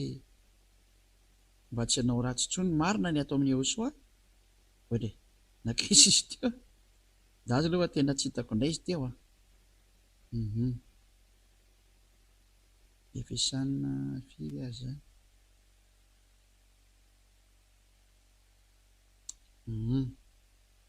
ohatra ny atao amin'ny toko 5 aloha fa aleo jehevantsika milamina mihitsy satria Galatiana 5:16 ny anomboantsika anazy ary eo tsika manomboka Galatiana 5:16 fô izao mandehana ary araka ny fanahy de tsy mahatanteraka ny filany nofon-tsonareo eto zany le olona teny amin'izay mandehana amin'ny fanahy izany hoe andana manao batisa ny dikan'izany satria tsy ho azonao mihitsy io raha tsy arian'ny fanahy tonga ary amin'ny batisa arianao de tsy azonao io fanahy masina io 9:70 fa ny nofo mantsy manohitra ny fanahy ary ny fanahy manohitra ny nofo ary mifanohitra izy roa ireo mba tsy azonareo manao zay zatra tianareo atao mazava-be fa miady foana ny nofo sy ny fanahy rehefa mandeha ny olona anankiray aleo manaraka ny fanahy am'izay mba voavonjy ny fanahy zany ho any amin'ny lanitra ny lanitra fa raha tarian'ny fanan'Andriamanitra ireo mantsy de tsy mba mbany lalàna de reto amin'izay le teny Efesiana 4:21 akitsika amin'izay raha izy tokoa raha norenareo ka atao aminy no ampianaranareo araka ny fahamarinana zay ao amin'ny Yahosoa mba ialanareo ny toetra nareo taloha araka ny fitondrantenanareo fahiny zay miasimba araka ny filan'ny fitaka fa mba ho avozonareo kosa fomba ho avozona kosa ianareo amin'ny fanany sainareo io zany le fanahy zany any amin'ny saina mihitsy ny zany satria le tenako any amin'ny saina io mandeha de amin'ny eritreritranao de ho tafinareo dolary ny toetra vaovozy ny fironina araka an'Andriamanitra amin'ny alan'iny ty zany le hoe taritina amin'ny fanahinao any amin'ny saina amin'ny fahitsiana sy ny fahamasinana momba ny fahamarinana zany hoe fahefanahy masina io zany de mahatonga anao mandeha mahitsy tsy mivilambilana mihitsy ary mandeha ao amin'ny fahamasinana ary mandeha ao amin'ny fahamarinana tany de zay zany ny toetra mipetraka avy hatrany ao amin'ny olona miaraka amin'ny Yehosoa. Dia inona le izy? Esorina lainga. Any hoe esorina ny lainga efa tsy atao mipetraka ao intsony le lainga. Mitany amin'ny didy folo mantsy ireo dia miteny hoe aza mandainga. Ny lainga eo ihany. Fa aza manao niny fotsiny aloha, fa rehefa tsisy mahita na misy mamaika anao mamporotra anao lainga anao daholo ihany ny olona. Fa atao amin'ny Yehosoa dia lainga mihitsy nefa miala. Tany dia esorina lainga na ianao koa zany manaisotra an'izany. Samy milaza ny marina amin'ny namana avy nareo. Fa samy misy momba ny tena namantsika tsika. Tezera fa aza manotra. Zany tanao tsara, hafa mihitsy ny atao amin'ny Yehosoa. Mahazo tezitra ianao fa aza manotra. Dia aoka tsy ho tratra masoandro miretika ny fahatezerinareo. Zany zao lalànan'ny Yehosoa amin'izay zany mieketo hoe le taritin'ny fanahy masina. Dia tony le ampanaoviny fanahy masina. Ampanaoviny fanahy masina. Aza manome fitoerana ho an'ny devoly. Zany hoe aza asiana ratsy mihitsy eo amin'ny lalànao. Taovy madio sy masina sy mazava ary tsara. Aoka izay nangalatra tsy hangalatra intsony. Tsy mila mangalatra intsony. Tsy aza mangalatra. Fa trany dia tsy mahay mangalatra intsony. Aoka ianao tsy hangalatra intsony. Fa ina kosa ny teny navoaka ny dada Iavasy Yehosoa. Fa ndany ianao amin'ny kely aina miasa izay tsara amin'ny tananao mba himisy omenao izay tsy manana. Ndana miasa dia mba meo ilay tsy manana. Aoka tsy aloka ny vavanareo izay teny manoto. Aza mamoaka teny manoto amin'ny vavanao. Fa izay tsara ho fampandrosoana araka izay tokony anaovana mba aza olona izay menanao fahasoavana. Aza manao teny ratsy ianao. Aza manao teny manoto ianao. Aza miditra amin'izany ianao. Ary aza mampalelo ny fanahy masin'Andriamanitra ianao izay nanasiana tombo-kase anao ho amin'ny andro fanavotana. Aza atao malahelo io fanahy masina io izay tombo-kase anao amin'ny andro fanavotana. Zany hoe aloha izy hitarika anao foana fa aza ataonao malahelo. Fa raha zany tsy misy tombo-kase anao. Izay ny antony hoe rehefa tonga ny andro ny goga ny andro farany amin'ny andro ny fampahoriana dia omenanao ilay fanahy masina raha atao tombo-kase aminao. Izay ny antony hoe dieny zao dia miezaka manao ny mahafinaritra ny Yehosoa. Tsy mampisy trasy ny lalànao mihitsy ary mamerina ny fon'ny Yehosoa sy ny fitiavany Yehosoa mba ho tonga any amin'ny tsirairay avy dia mahazo izany tombo-kase zany ianao. Ilay tombo-kase tsy mety mampanota anao zany resahako zany. Dia inona indray ny toyny ary? Esory aminao ilaina ilay fanahy masina tika ary teny ilaina mihitsy. Fa raha tsy eo tsy afaka miady zany ianao amin'ny andro farany. Esory aminareo ny folentika. Dia ny folentika rehetrarehetra. Io zany le mpanao helikoptera io. Le voatezitra dia tazomina mandramaty tsy fanao intsony zany. Ny folentika rehetra sy ny fahavinirana. Tsy raina tezitra ianao dia ianao dia mitazona fahatezerana eo. Dia hoe vinitra dia vinitra. Sy ny fahatezerana moa mitovitovy ihany. Sy ny fitabatabahana sy ny fitenenana ratsy. Aza mitabataba ianao hampiakatra ny hatezeranao dia tsy mety zany. Ary ny lolo-po rehetrarehetra ajanony zany. Tsy mitovy amin'ilay hoe mibedy olona ty resaka ty kosany. Fa ilay olona mitabataba fahatany tsy amin'ny antony tsy te makaiza reny. Samy hafa zay. Fa raha mibedy kosa ny fianao ny zanakanao normalinao tsy mety miteny mafy. Ibedy fianao dia ry zanako aza manao an'izao. Iza koa ny zazakely ianao amin'izany. Ianao raha vao miezana ianao andizany eo anoloana eo ianao voagaga. Zay hoe tsy le mibedy ny tiako tenenina. Ary esory ny lolom-po rehetrarehetra mihitsy. Efa niteneniko teo loatra ihany izy. Ary aoka samy alemy fanahy amin'ny namany avy. Io zany le fanontanian'ilay petraka hoe aiza ny lalànan'ny Yehosoa? Reo izy vao meko anareo tany saiko satria aty amin'ny fanahy masina ilay izy no mivoaka dia izay mahatonga na mamoaka détail tsy vitsivitsy aminareo fa tsy feno io. Fanahy masina zany tsy voafetra ny lalàna amin'izany satria maninona? Tsy mety manao ratsy ny tanjona. Karakaraka ny circonstance io zany amin'ny fotoana izay sehoany dia misy lalàna mivoaka amin'iny fotoana iny. Mahatonga anao tena tsy hanao zavatra mampaelo an'i Yehosoa sy dada Maria va. Aoka samy alemy fanahy amin'ny namany avy. 2:30 io. Aoka samy alemy fanahy amin'ny namany avy. Ianareo. Zany hoe Efesianina 4:32 zany dika izay. Ka ifampianatra sy ifamela heloka hoe niantrano ny namanao ary mamela ny heloko ny namanao raha misy sendra problème kely miseho ny tiako tenena hoe mety nisy ny fanditra kely avy lao azy zany. Zay ka mifamela heloka fa tsy haiko hoe ndana mbola manota indray rehefa aoriana zany tsy zay tenena io hoe mifamela rehefa samy tonga amin'ny Yehosoa dia tsisy mifampitazona am-potsiny manomboka eo. Tahaka ny namelan'ny Yehosoa ny helokanao. Zay ny izay. Fa tsy haiko hoe mbola hanota foana dia mbola hanota foana. Non. Hébreu 10:26. Raha miny manota itsika. Hoe avakitsika anay izay teny izay. Hébreu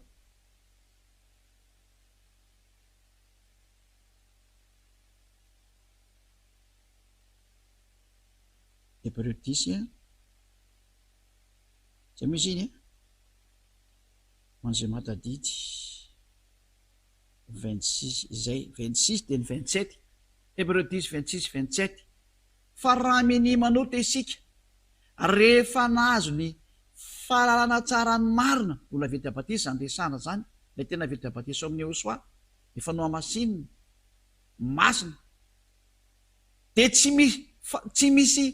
fanatitra noho ny otaintsony fa fiandrasana matahotra amin'ny fitsarana ary fatezerana mirehetra zay handany ny fahavalo rehetra kosa ka ianao zay miteny io zany hoe tsy maintsy manota io ny miandry ianao io mini manota moa ka ianao ny dika zay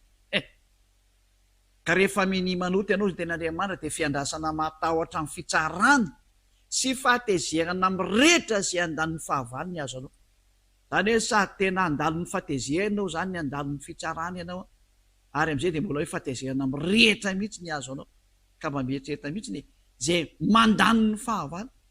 tena hopotena mihitsy ianao ny dikan'izany ka fanapotena nge ny miandry an'ireo zay milaza fa tsy maintsy manota io dia mbola sy tonga tsaina amin'izany eny ianao jereo io teny io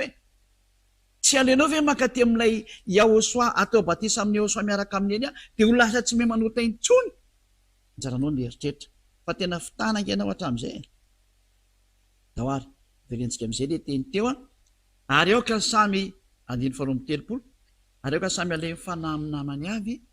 ka ifampianta sy famereheloka tahaka ny namelany Yahosoa ny heloka anareo e zany ny voalaza zany zay hoe tsy mety manao ratsy mihitsy ny eo amin'ny Yahosoa zay ka andeontsika mbola toetsika andreo amin'ny Efesiana 5 izy io mbola ilaiko ihany izy ho toizana Efesiana 5 mbola toizako mihitsy le satria ilaiko ilay izy ho eninareo Efesiana 5:1 ko aoka amin'izany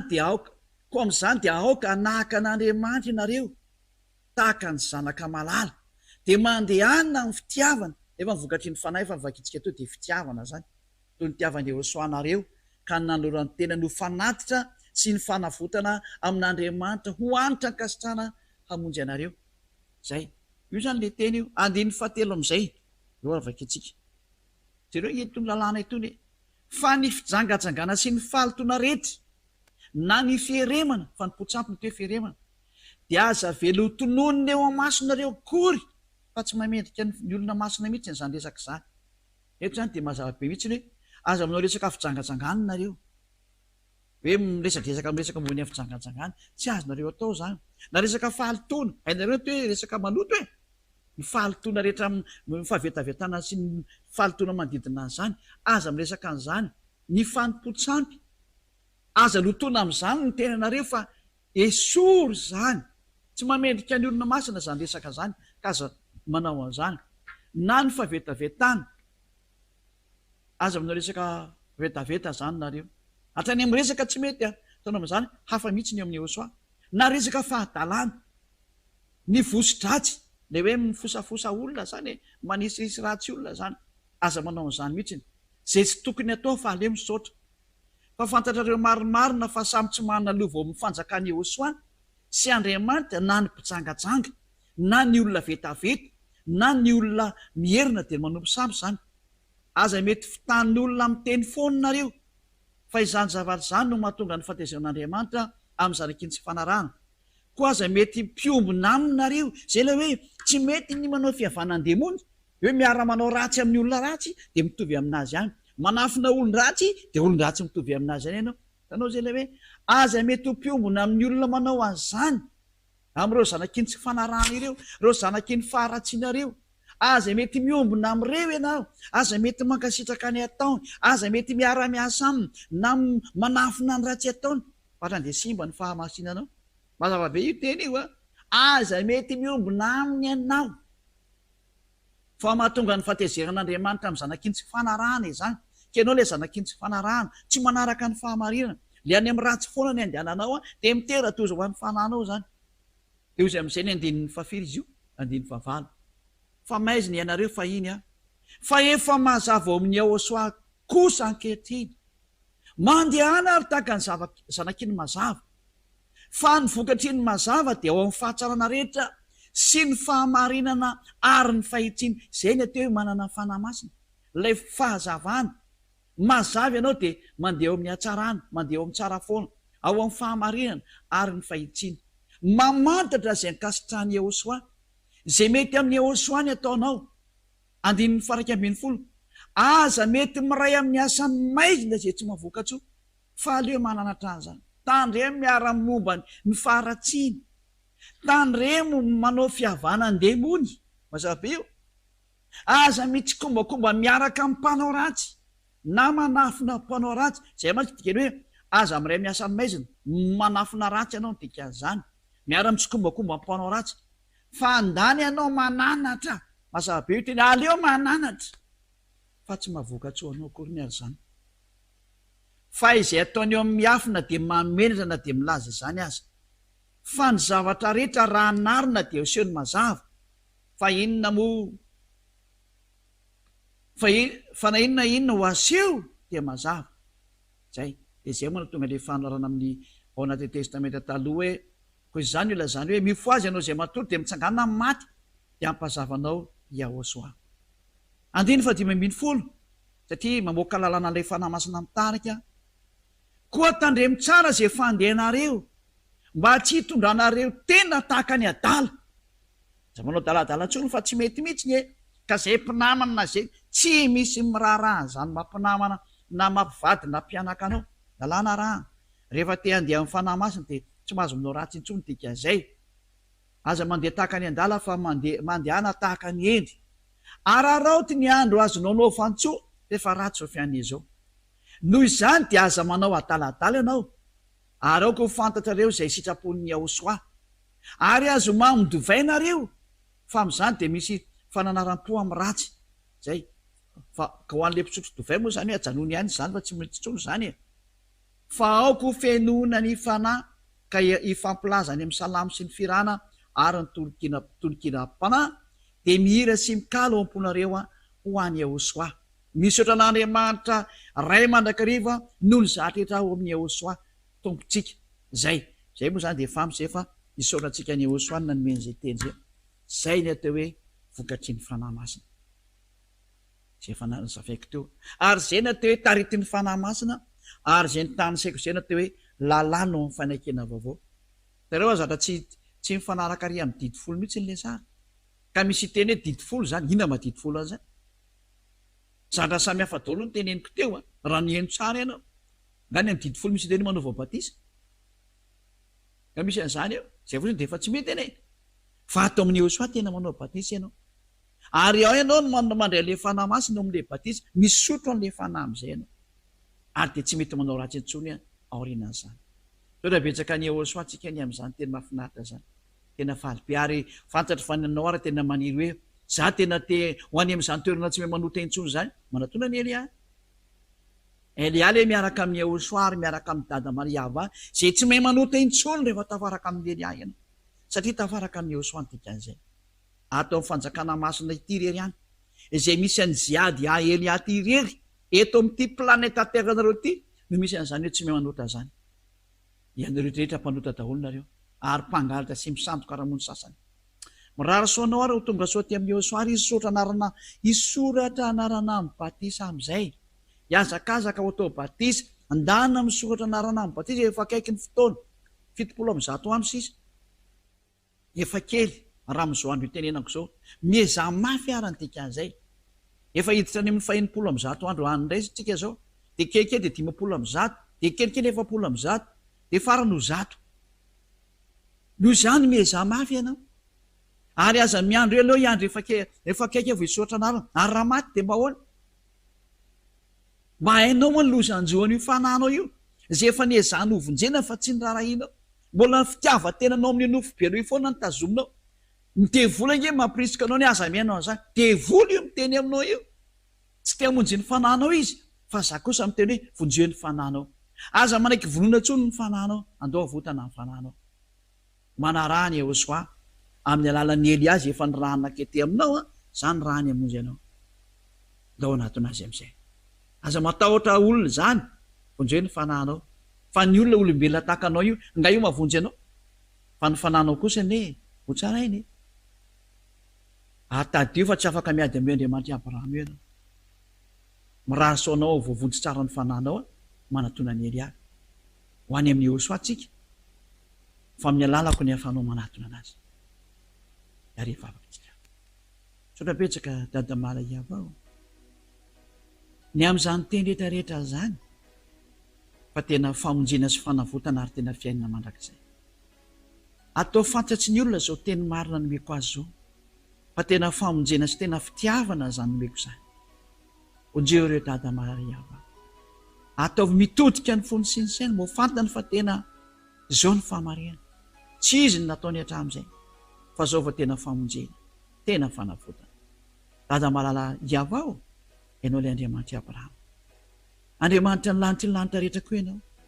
Andriamanitra ny Joshua ianao Andriamanitra ny Ziadia Elia ianao sokafo ny sain'ny olona mba hainao zao teny famonjena sy fanavotana izao atao miazakazaka ny tsirairay avy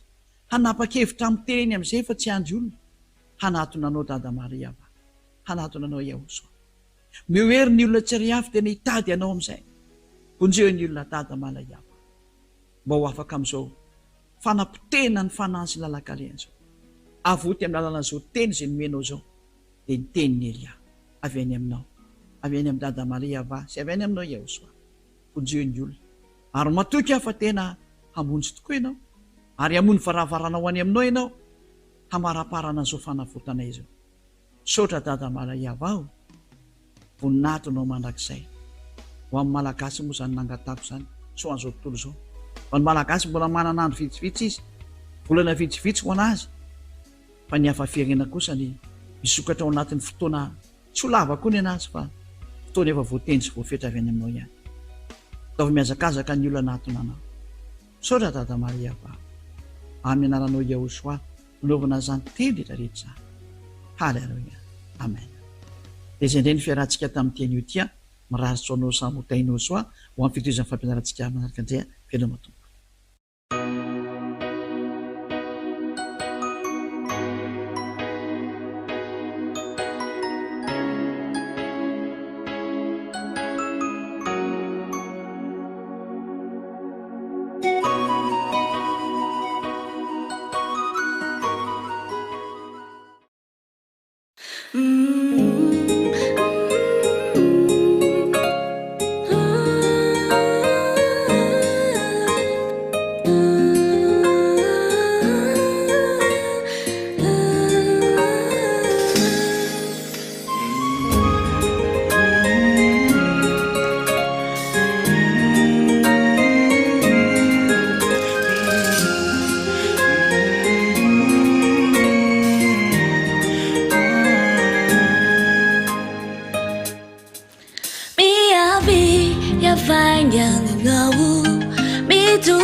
Kanani la la no, say I do vi, let's ajubuni na icho,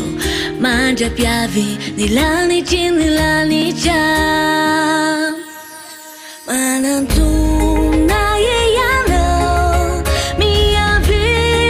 azade zao, manja su azamanai fa ya woshua anja you know, manantu.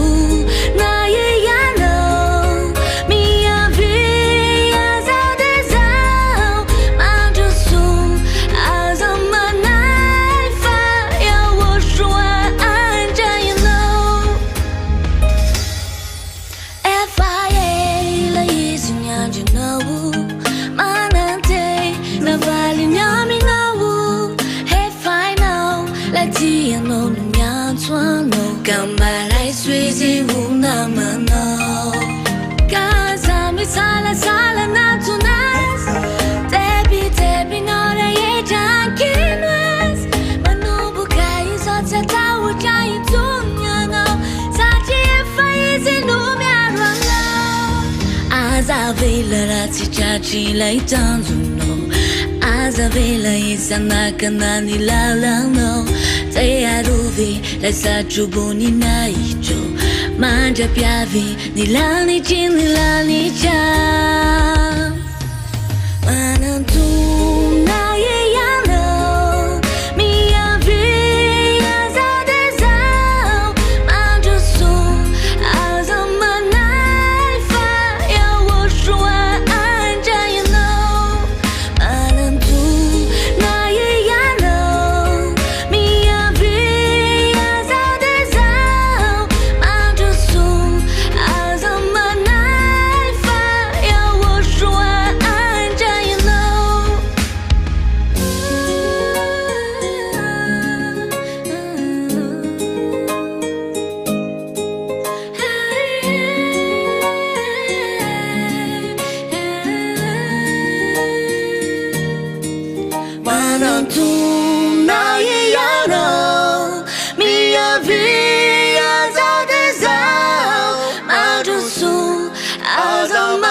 Hoantsika rehetra eto Antananarivo sy ny manodidina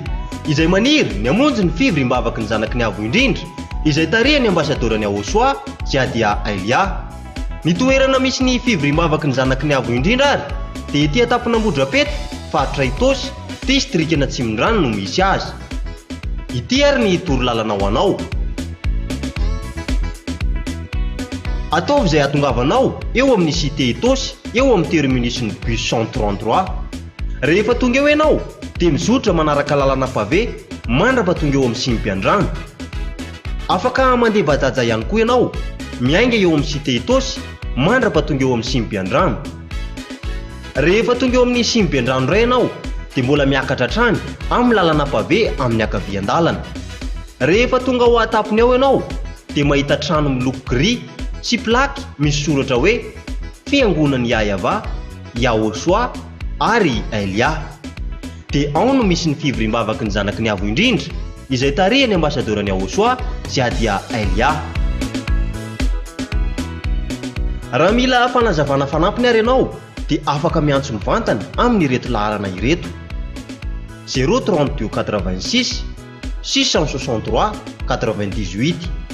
032 86 663 98, 037 40 836 42,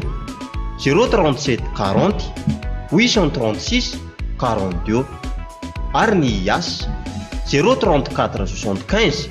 936 00, 034 75 936 00. Ny Airtel 033 46 852 11, 033 46 852 11. Dia mirary soanao ary ho tonga soa aty amin'ny lanitra ny lanitra.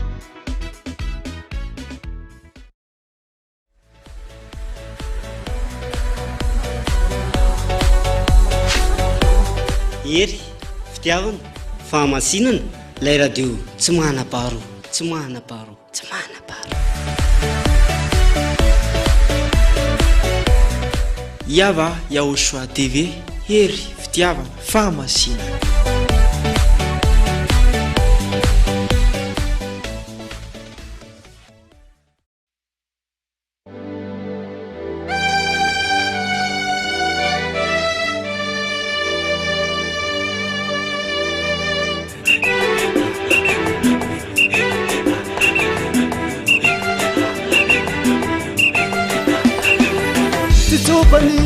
fanavone tsitsopaninge fanavone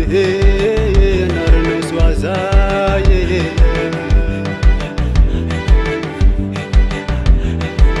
tsitsopaninge fanavone tsitsopaninge fanavone anarana soazaye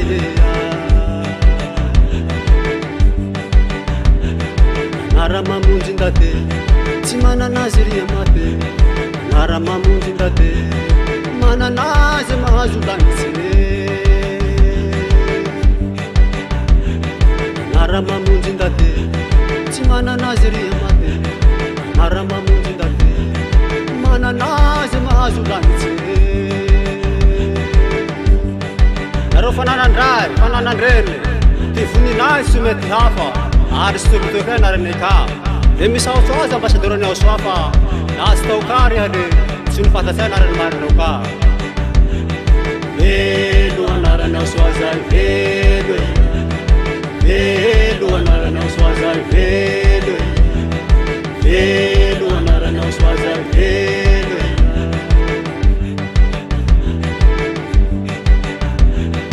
velo anaranao soazay velo velo anaranao soazay velo velo anaranao soazay velo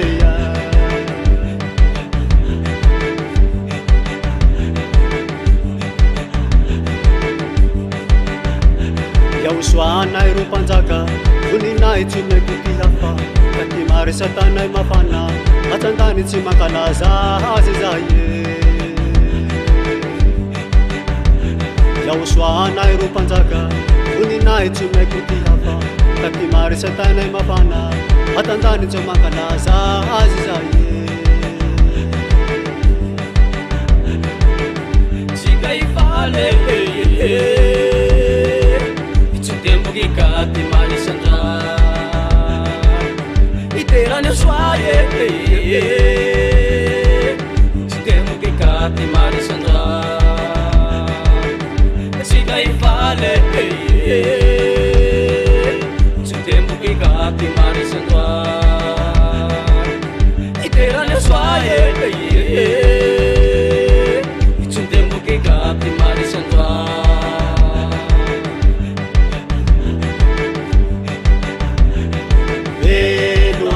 Soazay velo velo anaranao soazay velo velo anaranao soazay velo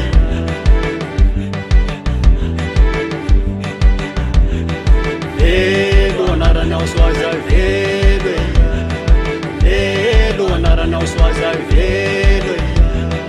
velo anaranao soazay velo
Fanya na namza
kalikali mavao fa manananao yaoswa na ilikilikin'olo mazany efa zato vao maiky atyahe maro nisaky malay fe mandila tsy zay koa ty pakafana volany fa soany miaina eto antany kay tsisy dikany fajango rake androany aromody mila mifavilinao lafola fa maray nanantenany ahitany soa fa leo tsy volaniko farate sarisary manomeny mamy fakay feno fandriky-polako ea lambotarein'olo tsy atakalokany ahosoa fa ny fiaina zay ty lise fera mahita fa tsisy manjary fa manananao zaho mahita fa milamine fala zao mbo taloha tsy nahita soa mandilatsy anao fa manananao zaho mahita fa milamine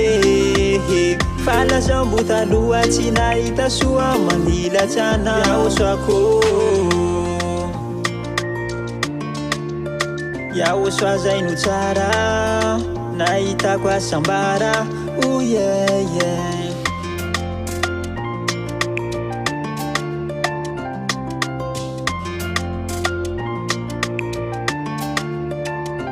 niainako abiaby rendrarendra ambony tany nanoarako aby ty raha te an'olo io tsy mba misy fifalia mahavelo mba andahenao ilamy tsy misy aia ndra iry faratampony mpanariva amy dolara ananana viavy kilarambo valera fa io mbo matahotsy avosa ho ananana avao ro anday azy maty nanantenany ahitany soa fa leo tsy volaniko farate sarisary manomeny mamy fakay feno fandriky-polako ea lambotarein'olo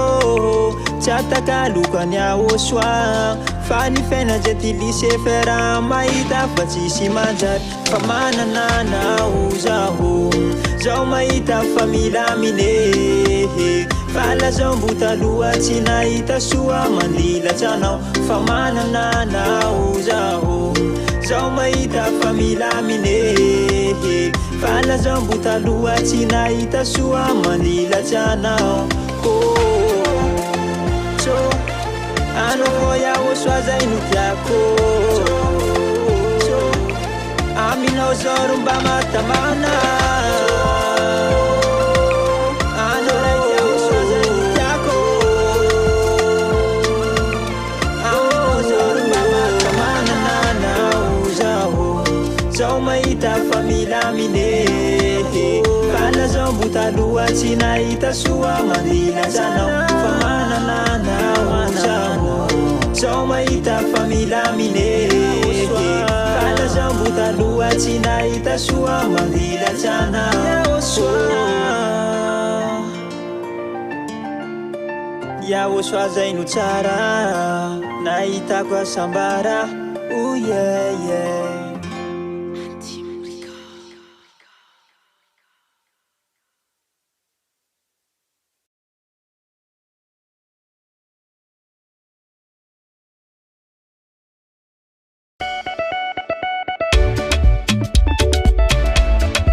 ery fitiavana fahamasinana lanitra ny lanitra misy any ahosoa zany e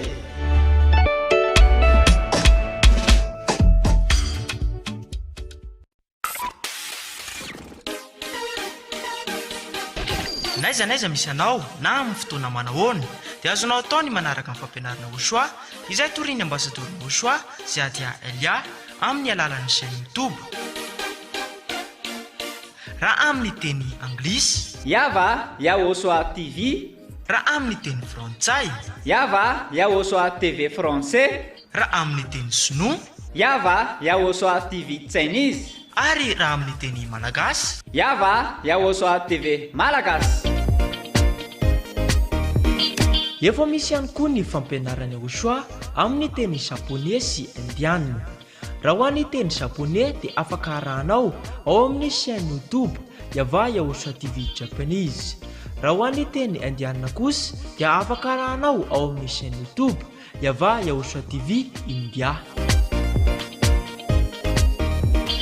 azonao atao ihany koa ny manaraka mivantana amin'ny site internet www.rtvauchois.com na ihany koa www.ya-avant.com.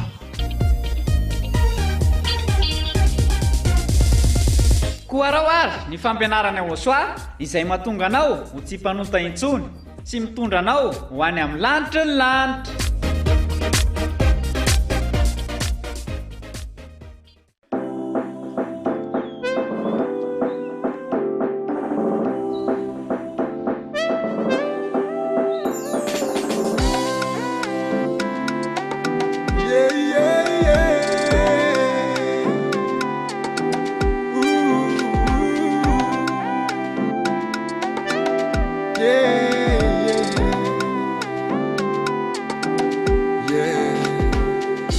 Auchois efa nilaza fa ho avy lay fitsaharana fanjakana rivotaona izany eto antany tsisy tsony ny ranomaso fa ho fifaleambe ary aina mpiadanana mizany Teiro zay no fidinana baka miteimbi Yara manjaka mini Iray lalanawa Zay da ai zay no fidinye Iray lalanawa Yara na baka mini teimbi Iray lalanawa Wanem ni Jerusalem fifaline Iray lalanawa Yarana baka mini Auchois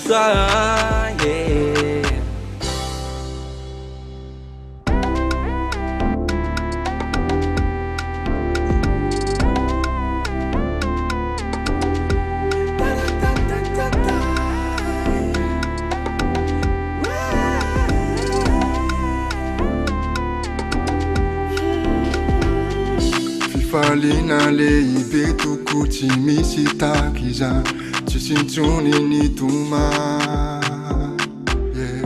Deimby no fitaovana nampahana ireo mpanoty zay mbola nivelany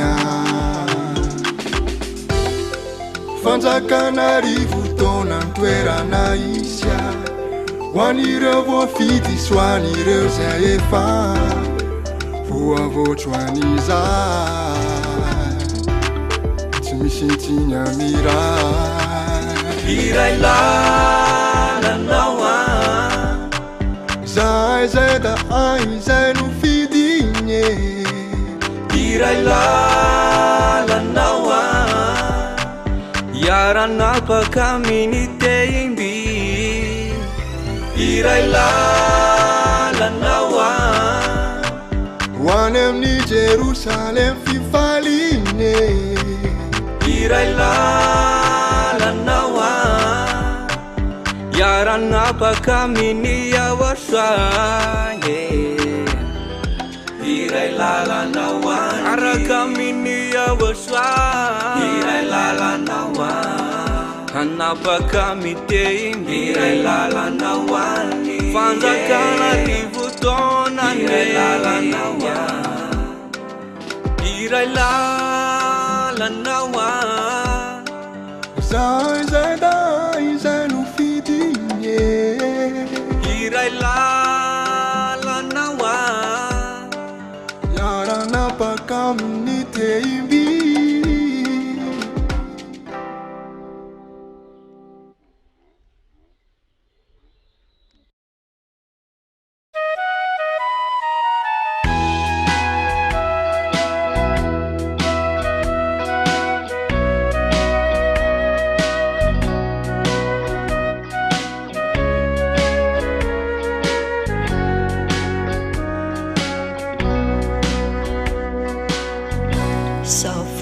Zay no fidina zavaboary no arina Auchois nge naniry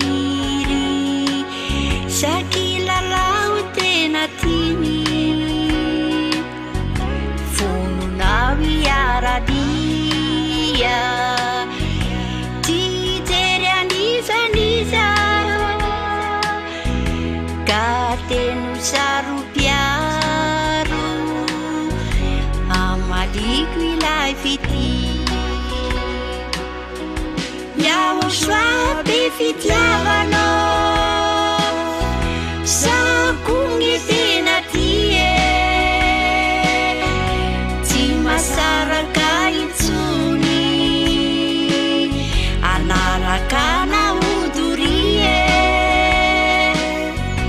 iaho soa be fitiavanao sakony tena tie tsy masaraka intsony miala sanatry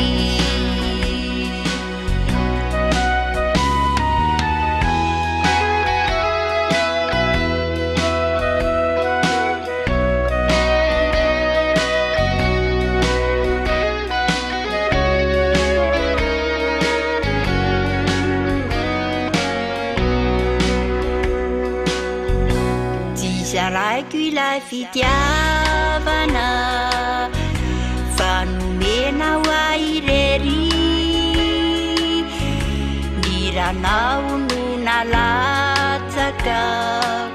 ho famonjena ho aty ho very sambatrao fa voafiry azoniko lay famonjena ianao mobaiko sy mandidy sao ty vady fanekena iaho soa be fitiavanao sakony tena tie tsy masaraka intsony anaraka naodorie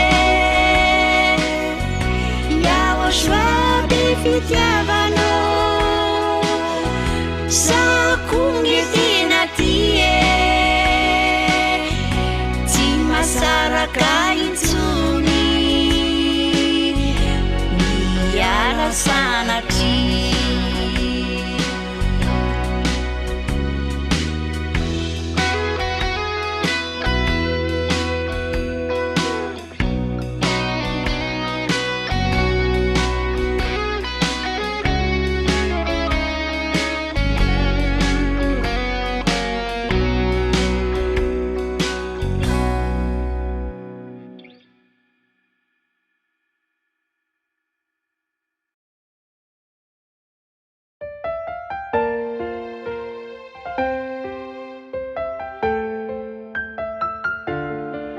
97.2 FM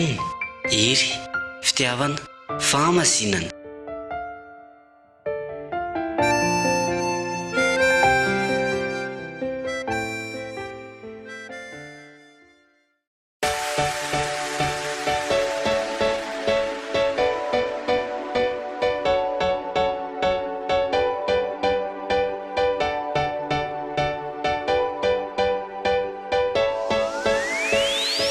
Antsika rehetra izay resy lahatra ny fampianarany ao soa dia ireto ary ny laharany telefônina izay ahafahanao mifandray amin'ny ambassadorany ao soa sy Adia Ailia. Numéro WhatsApp plus 261 32 86 663 98 plus 261 32 86 663 98. Yas 034 75 936 00 034 75 936 00. Airtel 033 46 852 11 033 46 852 11.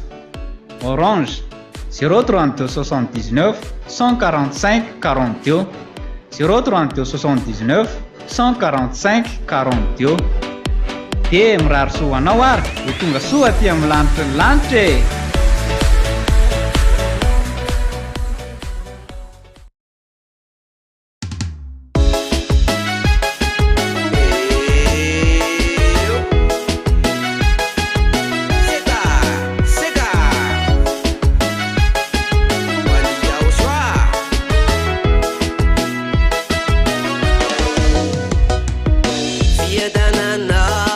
Indo atuluni wanao fasuabana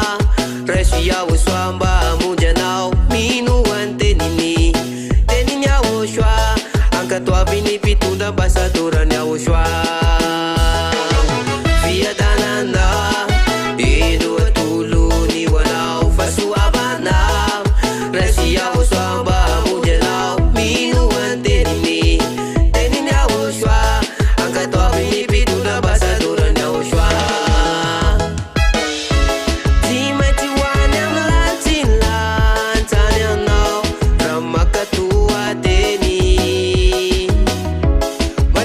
Ambassador nyawa swasya dia helia uraya mandreni Timeti wane mlantila tanya no ramakatua teni Manekin ambassador nyawa swasya dia helia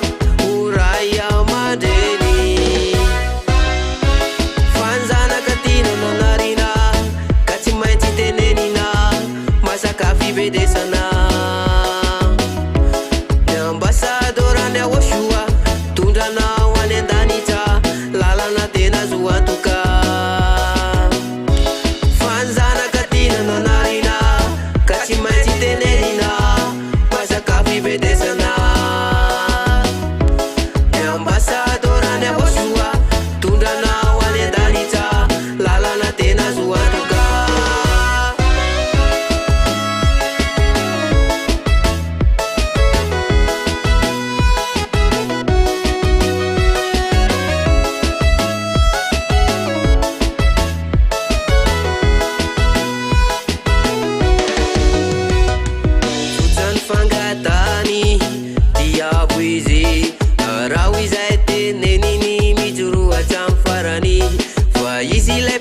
Cara tia narena wata sadalana faitunda nao wane amfita arana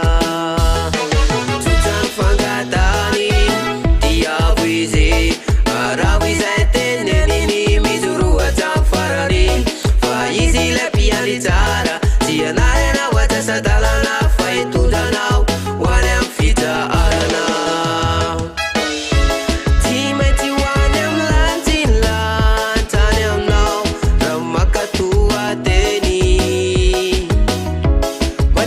Ambassador nyawa swasya dia helia uraya mandeni Timeti wane mlantila tanya no ramakatua teni Manekin ambassador nyawa swasya dia helia uraya mandeni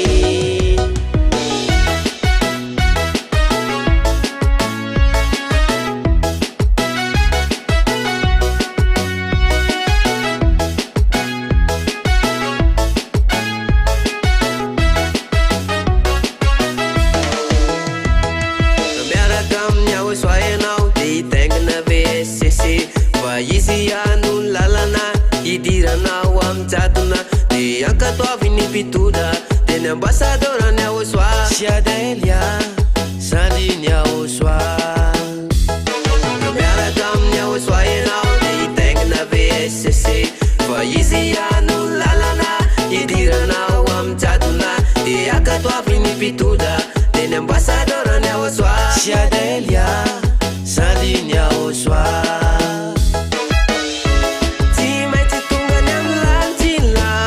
Tanya no ramakatua te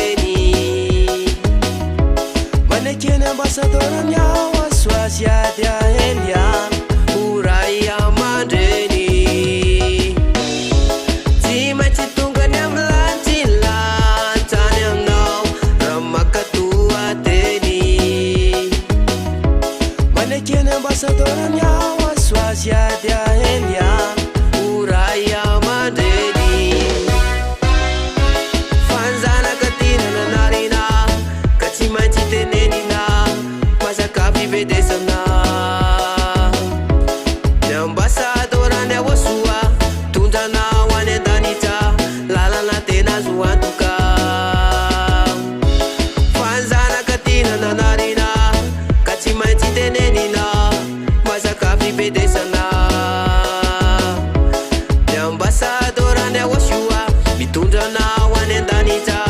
lalana tena azo antoka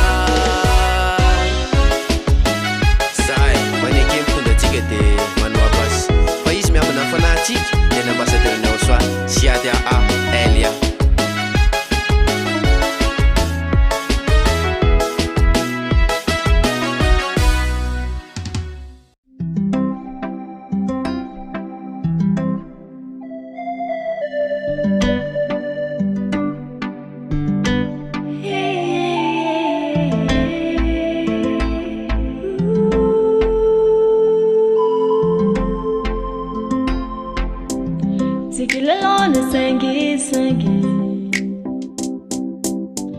Sofando pouco na uiza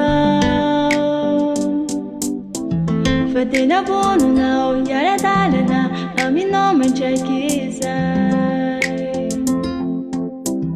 Izawinja ya ushua Manulute na uana Katena vono na nyara dalana Amino manchakiza Tena kuchiurava Faniri kuchiufa Neta na tuampu Wanemlani chini lanija Yona amila chifuikwa Kadaya ya basi ya ushua Neta na tuampu Wanemlani chini lanija Yona amila chifuikwa Kadaya ya basi ya ushua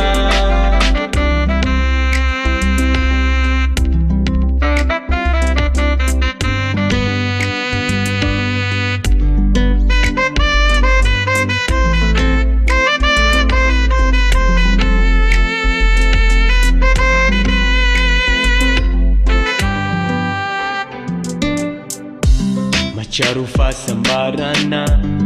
Famitoetra nilana Tomamirile fitiavana Ifapizarako aminao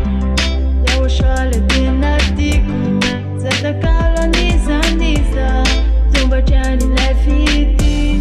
Ifapizarako aminao Fanatena kuchiurava Faniri kuchiufo Neta na tuampu Wanemlani chini lanija Yona amila chifuikwa Kadaya ya basi ya ushua Neta na tuampu Wanemlani chini lanija Yona amila chifuikwa Kadaya ya basi ya ushua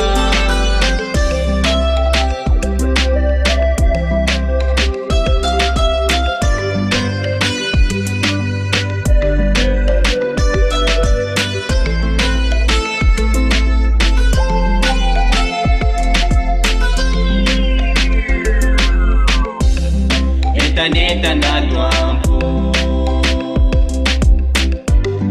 Wanemlani chini lanija Yona amila chifuikwa Kadaya ya basi ya ushua Neta na tuampu Wanemlani chini lanija Yona amila chifuikwa Kadaya ya basi ya ushua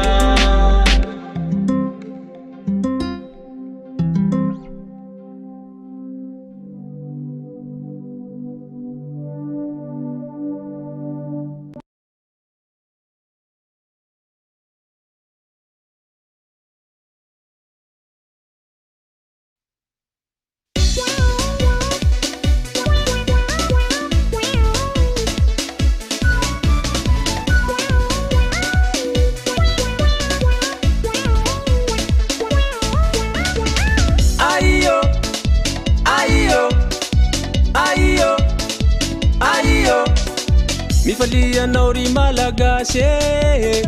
firenena voafidy malala vo antsony ahosoa mifalianao ry malagasy firenena voafidy malala vo antsony ahosoa efa voalazan'ireo mpaminany misy nosy ray andry ny lalany efa voalaza traminy ela be fa misy mpanompo iray voafidine efa voalazan'ireo mpaminany misy nosy ray andry ny lalany efa voalaza traminy ela be fa misy mpanompo iray voafidine Elias zany ambassador ny ahosoa Elias edia aveto kaskara Elias zany ambassador ny ahosoa Elias edia aveto kaskara tsika mila mietsika atao mangotrakotrake fankalazana ny ahosoa tsika mila mietsika atao mafanafana be fety bekat marsa zahay tsy mitsoka za efa pare zahay tsy mitsoka sady efa vonina be tsika mila mietsike tsika mila mietsika malagasy voafide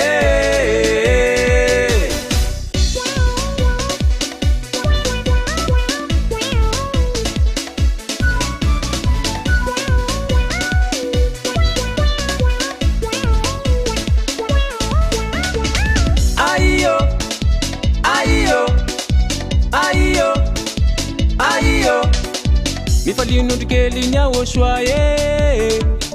olo voafidy malala vo antsony ahosoa mifalinondrikely ny ahosoa olo voafidy malala vo antsony ahosoa efa voalaza miloha ny lalana fa izy naseho anasitra fahotana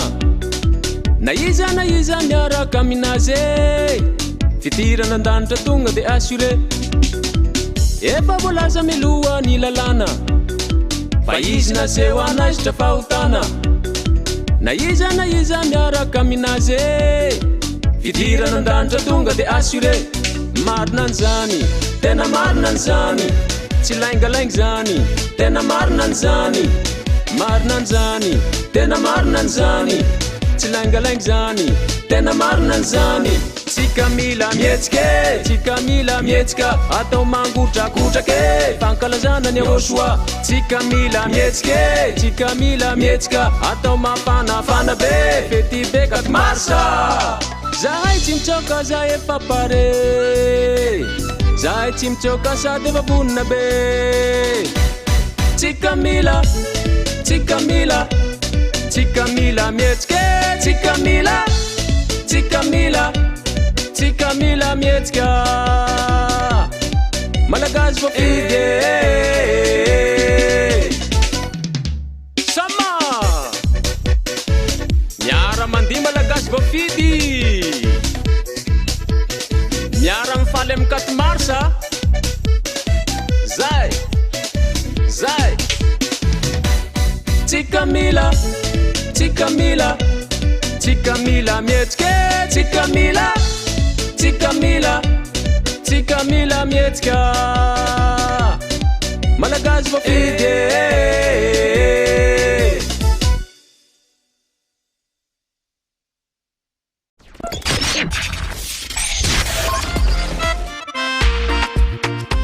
eo anilanao ihany eo anilanao hatrany ny hery fitiavana famasinana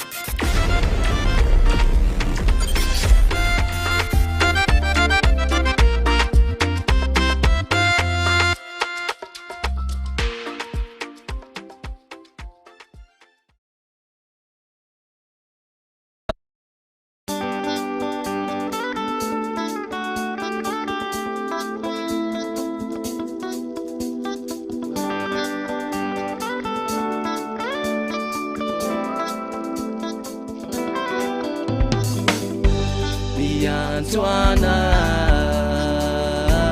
Bitadiana Amundiana Ulaitiana Yawoshwane Mametu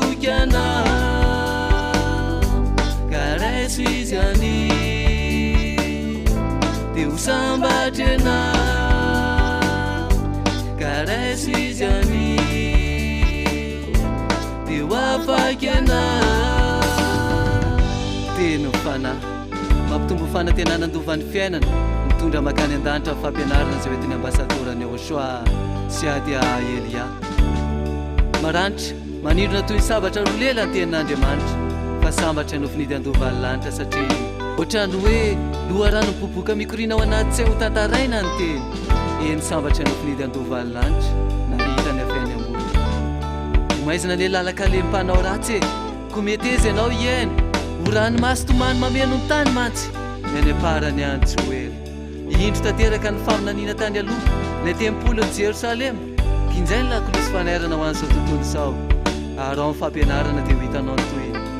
dia tsarovy fa mangetahetany teo vonjena koa ny fanahinao voaketsa anatin'ny aizina indray mielina tsy hitahita ihany madiva dia iletika moa ny fiainana ety ko tsy aleo ve ny antantam-pitihany Ochoa natao mameno ny fosiny saina dia fahorim-piainana sy ny zavatry ny tany ho resin'ny fahazavany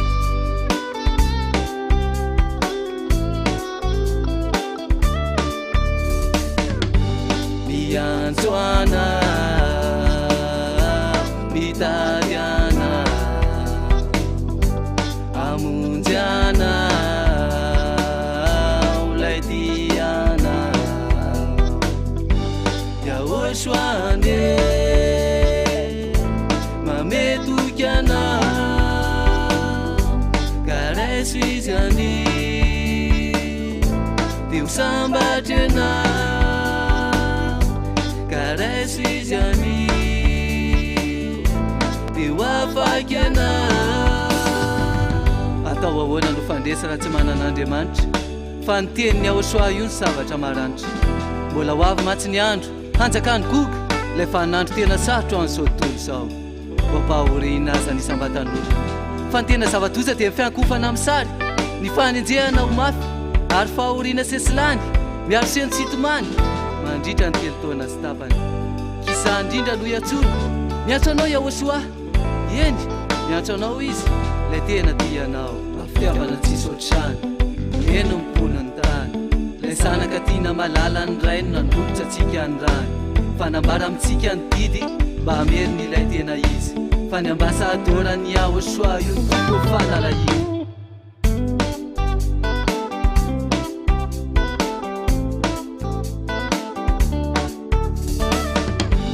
miantsoana mitadiana amonjana olay tiana ya Ochoane mametokana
faly miarabantsika rehetanay tonga eto amin'ny ty fotoana atsika izay azotsika miroso amin'ny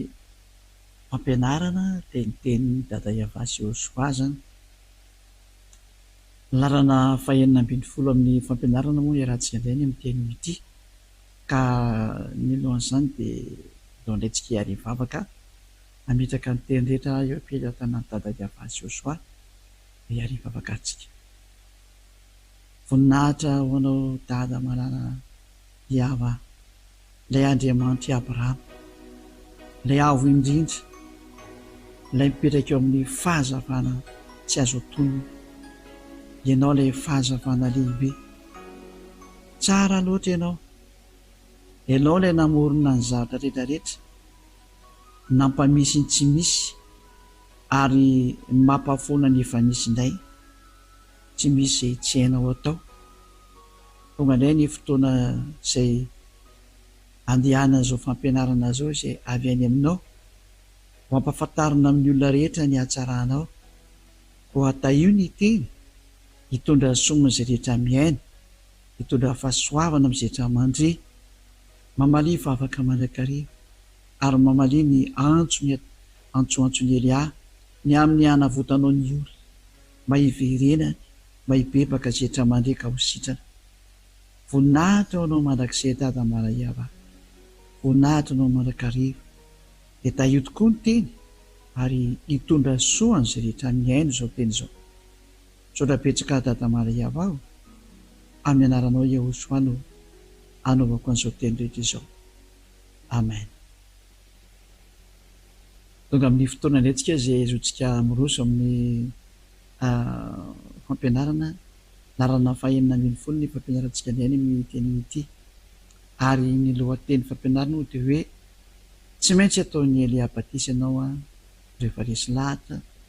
dia tijako hoe izay anao vaovovonjy, dia izay anao vao lasa tsy manota intsony, ka izay mihitsy ilay hoe tsy maintsy atao batisa. Maninona zany no tsy maintsy atao batisa? Inona ny anton'izay? Rehefa resy lahatra tokoa ianao zavadininy aloha, dia ny lalàna dia hoe atao mpianatra ny firenena, ary rehefa avy eo dia atao batisa izy. Hoe vakitsika raha izay teny izay aloha, hoe atao mpianatra ny firenena dia avy teo izy dia atao batisa araka ny bokyny aiza moa izy iny, Marka sasa aloha Matteo 28 dia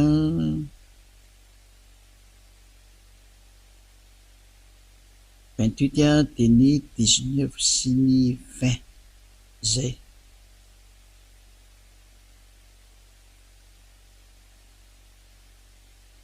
Matteo 28 dia ny 19 sy ny 20.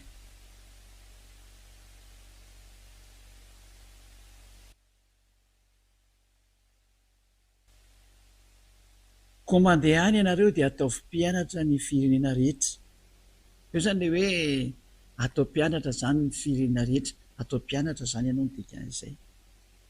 Dia manao batisa azy mba mianarana indray sy ny zanaka ary ny fanahy masina, sady mampianatra azy hitandrina izay rehetra nadiko anareo. Izany hoe rehefa avy ampianarina zany ny olona anankiray mandeha mampianatra zany taka an'izao ataony Elia zao, dia vita izay fampianarana izay dia iny anao atao indray manao batisa an'ilay olona izay ary resy lahatra ny fampianarana ianao. Ka izany hoe tsy azo atao batisa zany ny olona rehefa tsy nandre an'izao fampianarana izao. Izay aloha zany lalàna voalohany izay, satria ataonao moa zany anao batisa olona tsy mahafantatra ny inona kosa, tsy lozika re zany e. Dia rehefa vita ny batisa dia mbola mitohy ihany io fampianarana io, tahaka an'izao ataony Elia zao hoe mampianatra foana na iza izay vita batisa dia mbola mitohy foana ny fampianarana. Ka lalàna mihitsy zany ilay batisa ny dikan'izay aloha. Dia rehefa resy lahatra ianao dia tsy maintsy atao batisa. Za tsy resaka tsony hoe ny fampianarana sy rehefa hainareo ilay fampianarana maresy lahatra anareo. Dia ny lalàna amin'izay rehefa tianao zany no voasasa sy ho afaka amin'ny fahotana, ho lasa tsy mahay manota intsony ato amin'ny fanjakany Joshua tahaka ny Elia, dia tsy maintsy manao batisa amin'izay ianao, satria lalàna mihitsy leo amin'ny asan'ny apôstôly 22:16 hoe inona no mampisalasala anao, hitsangana dia intsony anarany dia aoka ianao atao batisa araka an'izay efa fampianaran'ny Joshua enao zay zany. asan'ny apôstôly 22:16 asan'ny apôstôly 22:16 vaketsika indray le teny ary ankehitriny inona no mampijanona anao mitsangana dia mientso ny anarany ary aoka atao batisy ianao ka ho sasana ho afaka amin'ny fahotanao izany hoe ny olona zany rehefa resy lahatra n'le fampianarana hitahaka anao zay mandresy menao io ka resy lahatra dia ny didy omenanao dia hoe mitsangana dia mientso ny anarana hitanareo amin'izany fa important io anarana io zany ary valy teny omenan'le olona tsisy important zany anarana io fa rehefa mino fotsiny anao dia am'izay dia volona mpianatra anao an'izay fa ny teny eto ara dia hoe mientso ny anarany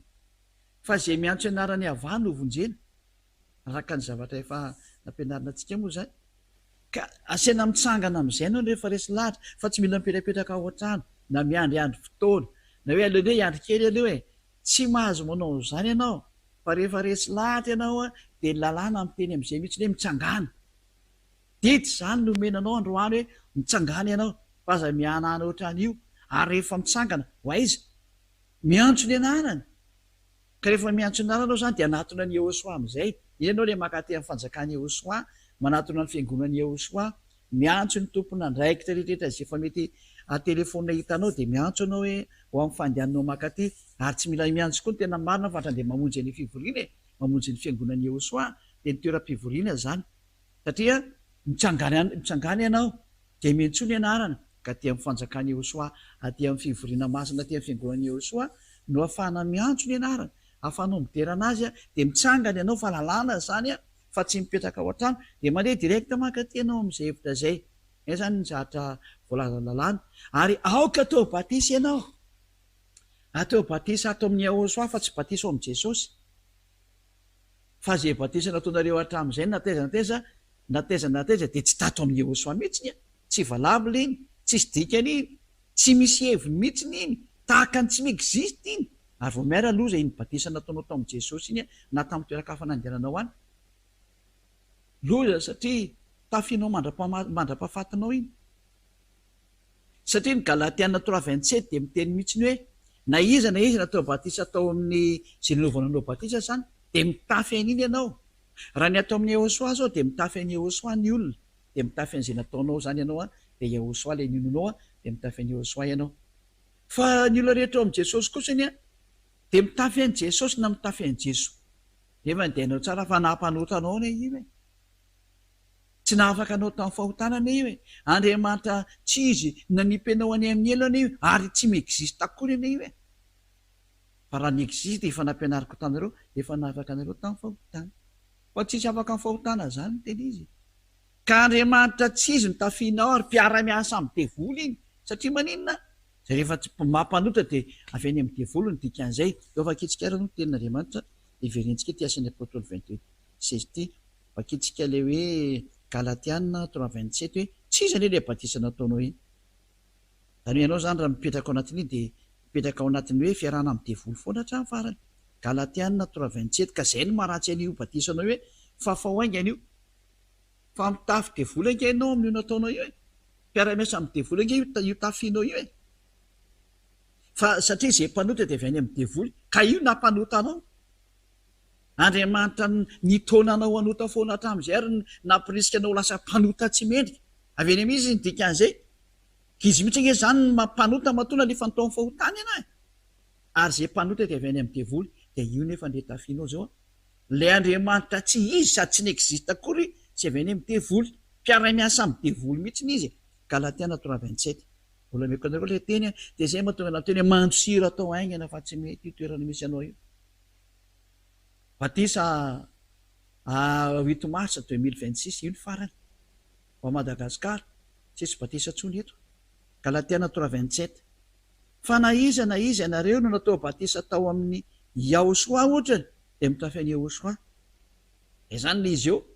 fa raha natao batisa tao amin'i Jesosy any ianao dia mitafy an'i Jesosy ianao iza zany le batisanao farany teo fa iny foana ny tafianao ary tsy afaka io fitafiana io raha tsy manatona aty amin'ny Yehosoa miaraka amin'ny Elia ianao eliarery any vo afaka manongotra an'io batisanao io a de io jesosy na jesosy tafinao io fa tsy afaka eo zany ianao hatramin'ny farany e nefa n'lay jesosynao de mampanota anao a de mpiara-miasa amy devoly ry avy any amy devoly io jaona voalohany a entako hoe ianao hoe de mbola vity hipetraka amin'io batisanao ihany am'izao sary mandeha zao jaona voalohany toko fatelo a andeny favalo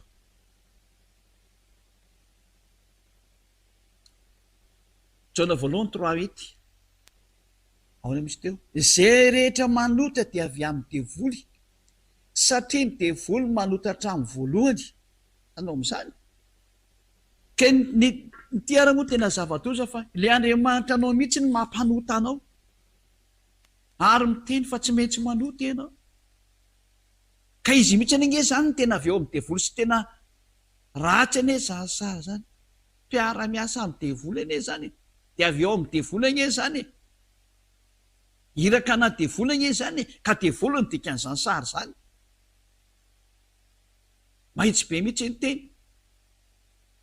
fa raha tsy devoly izy de tokony analanao tamin'ny fahotana ary tsy navelany nanota ianao fa ny devoly ange ny mpampanota olona satria izy ny lehibe ny mpanota mazava be io teny hoe izay rehetra mpanota de avy any amin'ny devoly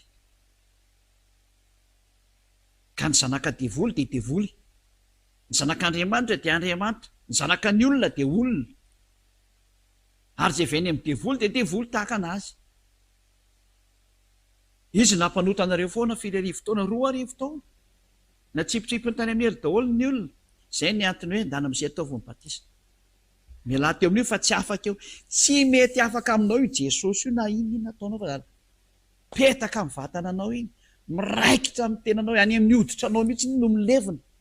de tsy afaka mihitsy iny raha tsy manatona ny ely ianao nombotana ny tao a mba anesorany tanteraka de manao batisa ty amin'ny ely ianao atao amin'ny eosoa de tafaongotra atao aminao iny fitafiana ena ratsy de ratsy avy any amin'ny devoly iny a dia tafianao am'izay le vaovao sady tsara zay vo tena izy iaosoa fiteoara zay tiana ho tafianao entinao hatramin'ny farany miaraka am' jesosy nampanotanao avy anao de ifa mipetaka aminao io izy maty anao zany de miaraka aminy any amin'ny ely ade efa mikolona aminao izy na ianao manala an'iny avy hatrany amin'ny alalan'ny batisa makaty amin'ny ely ah mety maro sandrandevo am' 2026 ataony ely batisa anao de miongotra iny satria zatra tsy mexite fa fampitananao ny iny fampitananao iny tsy batisa zany fa tena fampidirana devoly eo aminao iny tena izy ka rehefa tianao no afaka aminy manatona ny ely anao manao batisa rehefa atao batisa anao trany de mipetraka am'izay le teny nge vakitsika am'izay le asan'ny apôstoly 22:16 te jereo nge ty teny ty am'izay zany asan'ny apôstoly 22 teny misy teo 22:16 voilà ary ankehitriny inona no mampijanona anao mitsangany anareo zay zay le baik zay hoe mitsangany ianao a aza mipetrapetraka etsony ianao a de miantsony ianarany any hoe didy zany endana miantsony ianarany ianao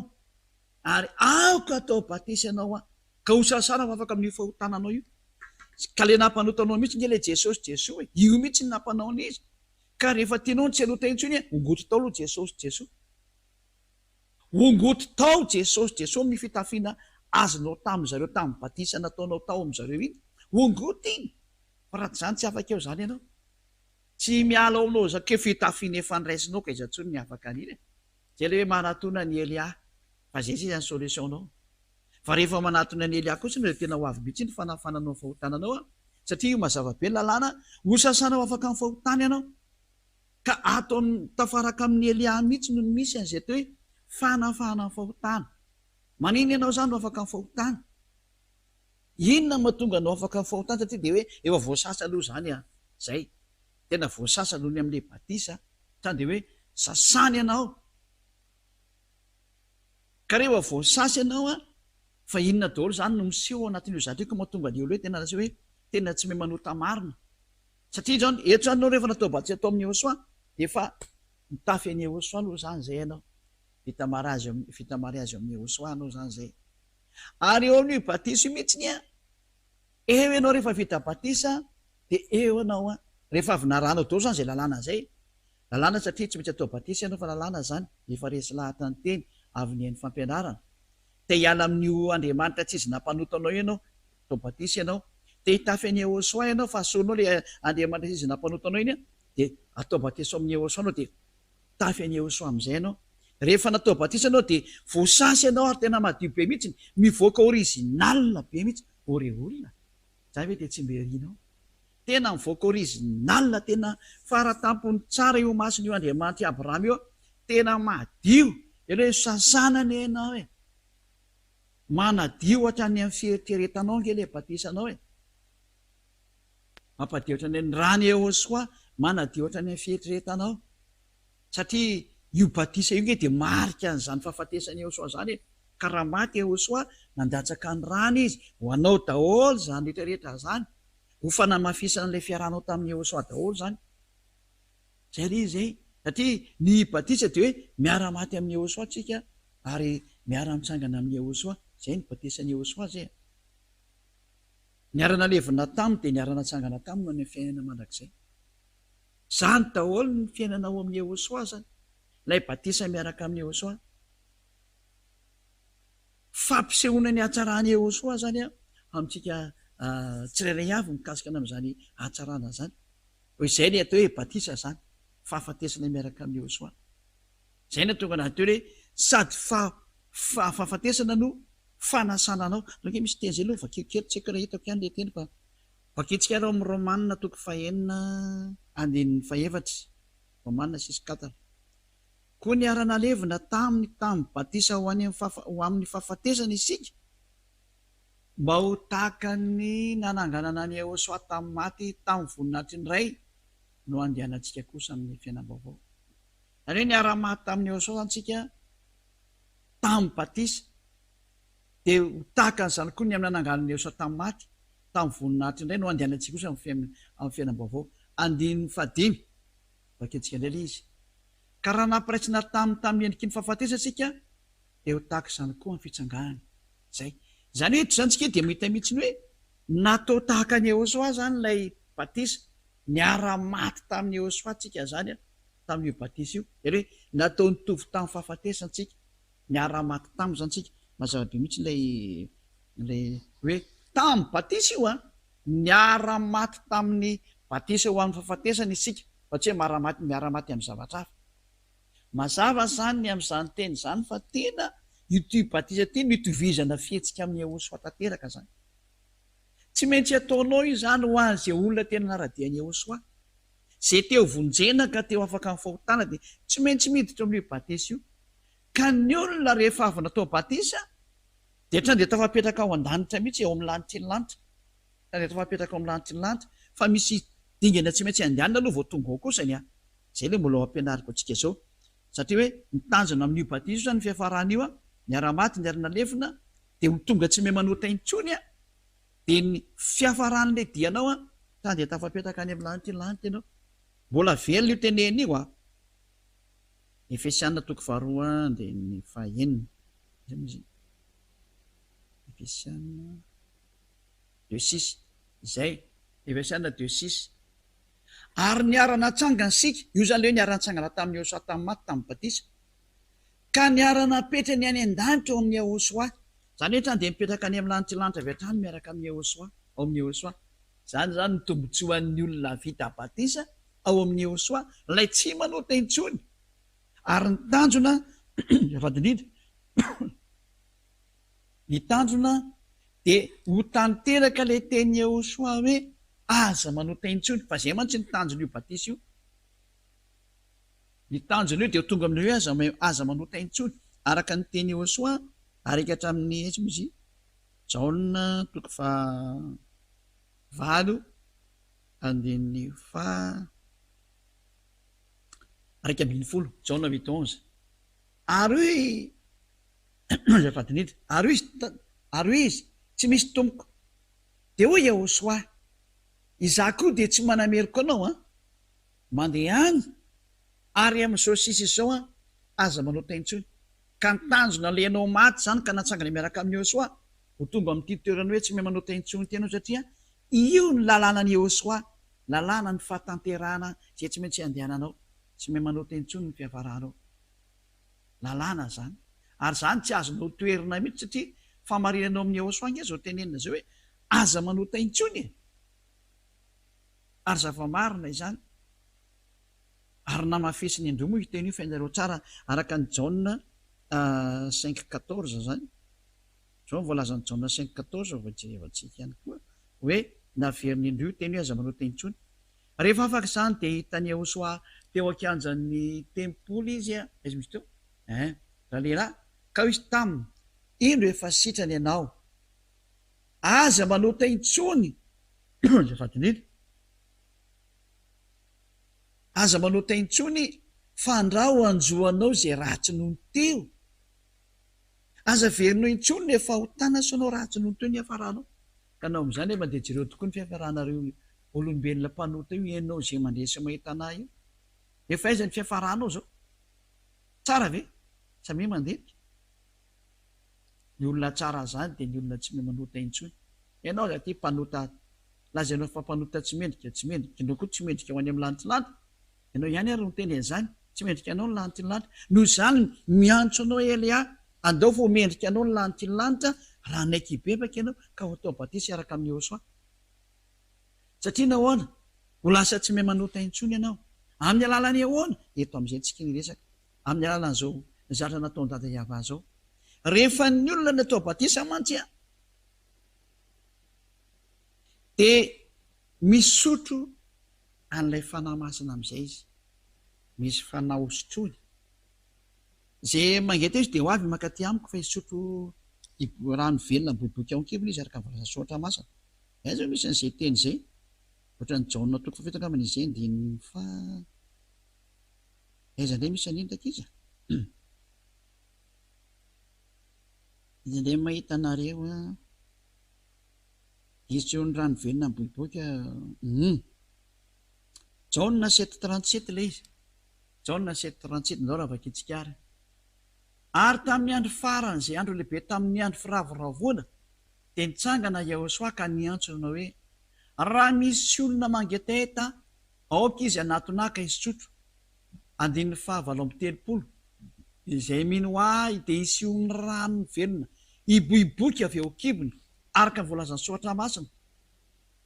zany hoe isy rano velona iboiboky ao kibony. 9:30 ary ny fanahy izay efa ho raisiny mino azy ny olona izay ny tamin'izany fa ny fanahy tsy mbola nomena satria Ahosoa tsy mbola niditra any amin'ny voninahiny. Zany hoe ho raisina zany ty fanahy avy any amin'ny Ahosoa ty a, ho any izay mino, ho any izay tao batisa, ary tena raisiny izy io a any amin'ny batisa ny andraisana anazy. Andao raha vakitsika ny boky Korintianina voalohany a, toko 2:20 a, 9:5 amin'izay hoe vakitsika kely karoana kely lay 9:5 aminy 12:13 Korintianina voalohany toko 2:20 dia 3:20. Fa tahaka ny teny iray ihany nefa maro ny momba ny teny, ary ireo rehetra momba ny teny ireo na dia maro aza dia teny iray ihany dia tahaka zary koa Ahosoa. Fa fanahy iray ihany no nanaovana batisa antsika rehetra ho tena iray, na jiosy na jentilisa, na andevo na tsy andevo, ary isika rehetra dia efa nampisitrona ny fanahy iray. Zany hoe ao amin'ny batisa antsika dia fanahy iray no raisitsika ao amin'io batisa io a. Zay hoe raha aty amin'ny Eliana no atao batisa dia ny fanahy ato amin'ny Eliana nakany aminao, eny ihany no sotronao. Dia izay veny amin'ny Ahosoa zay alefa nakaty amiko aty no makany aminao a, sotro fanahy iray nareo aty amiko aty, dia ny fanahy tsy mahay manota sy tsy mampanota ny tonga any aminareo any. Ary zay io satria hoe misy sotro an'iny fanahy iray iny daholo zany rehetra ito zay ny teny soatra masina, ary isika rehetra dia efa nampisotrona an'izany fanahy iray izany ao amin'ny batisa ny andraisanao an'io. Ka rehefa niraisinao amin'izay io fanahy iray io a ao amin'ny batisa dia inona ny zatra miseho a manomboka eo dia hitarika anao amin'izay hoe fanahy masina io ilay mitarika anao, ary any amin'ny batisa ny andraisanao azy dia io ilay mahatonga anao tsy mahay manota intsony. Zay ilay hoe dao vakitsika ny Jaona firy moa izy, Jaona firy angambany izy iny, Jaona tsy tadidiko Jaona ato amin'ny 14 ato angambany izay 14:23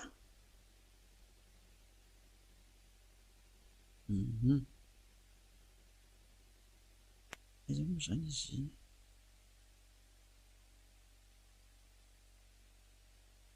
izy moa ny fanahy no hitarika anareo tsy hitadidy daholo lay izy zany rehefa tena nilaina 1426 hoe aiza izy zany rakizy a i 1426 le izy jaona 1426 fa ny mpananatra dia ny fanahy masina izay raha ny ray ampianarako izy no ampianatra anareo ny zavatra rehetra sy ampahatsiaranareo ny zavatra rehetra zay nolazaiko taminareo io zany le tena andriamanitra dia nametraka tsara mihitsy hoe io fanahy masina io a dia atao hoe mpananatra sady mpananatra izy zany a i raha ny ray ampianarako dia zao izy no ampianatra anareo a ny zavatra rehetra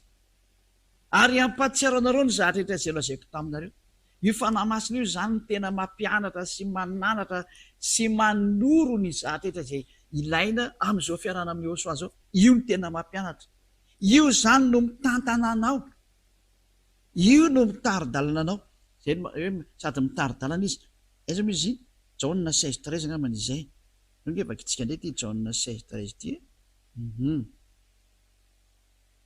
fa raha tonga ny fanahy ny fahamarinana dia izy no hitari-dalana anareo a ho amin'ny marina rehetra tari-dalana izy io zany mitarika anao sady mananatra no mampianatra no mitari-dalana dia aiza moa zany avy tanao manao ratsy ny dikan'izay satria mampananatra anazy mikapoka sy mibedy izy ange io zany hoe mibedy aiza any amin'ny sainao izy no mibedy anao ary tena mafy zany a nareo any am'teny aleo ny enjehany obo masika toy izay enjehany eritreritra ka le fanahy masina tena any amin'ny eritreritra sy ny fisainana mihitsy any izy mandeha any izy no mikapoka anao zany hoe trandany any hoe zatra tsy azo no ialana mihitsy ny dikan'izay ka rehefa tsy mety anarina ianao dia reniny olona lasa mivadika dala amin'ny fandehanana amin'ny faratsiny verina ratsy kokoa noho ny teo izy a fito ratsy noho teo satria tsy mety nanariny fanahy masina izy a dia tafavoaka amin'ny fanjakana masina zay no mahatonga reny olona miala reny satria tsy mety anarina izy tsy mety taritiny Joshua izy tsy mety taritiny fanahy masina avy any amin'ny Joshua zay mampianatra anazy izy dia zay no mahatonga le olona miala amin'ny Joshua satria teanao ratsy foana izy fa rehefa tena ny olona ny tena miaraka amin'ny Joshua tena marina mihitsy ny amfony tsy mety manao ratsy tsony zany olona zany sady tsy mahay an'izany izy satria taritiny fanahy masina io iziko dia inona ary ny vokatry ny fanahy masina inona ny zatra ny vokarin'ny fanahy masina zany amin'ny olona anankiray fa tena mihitsy ny fanahy masina dia ny vokatry ny fanahy masina zany zay ataontsika moa jery ny valin'izay fanahy masina zay vokatry ny fanahy masina aiza moa misy anindraka izy tena tsy tadidy kokoa aloha karoko indray izy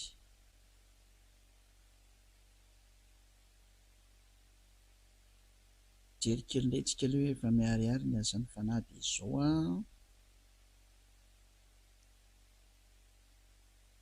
karoko kely indray aloha zay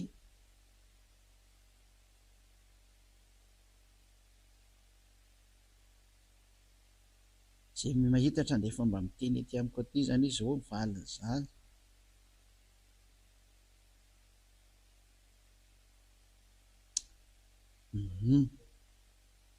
ina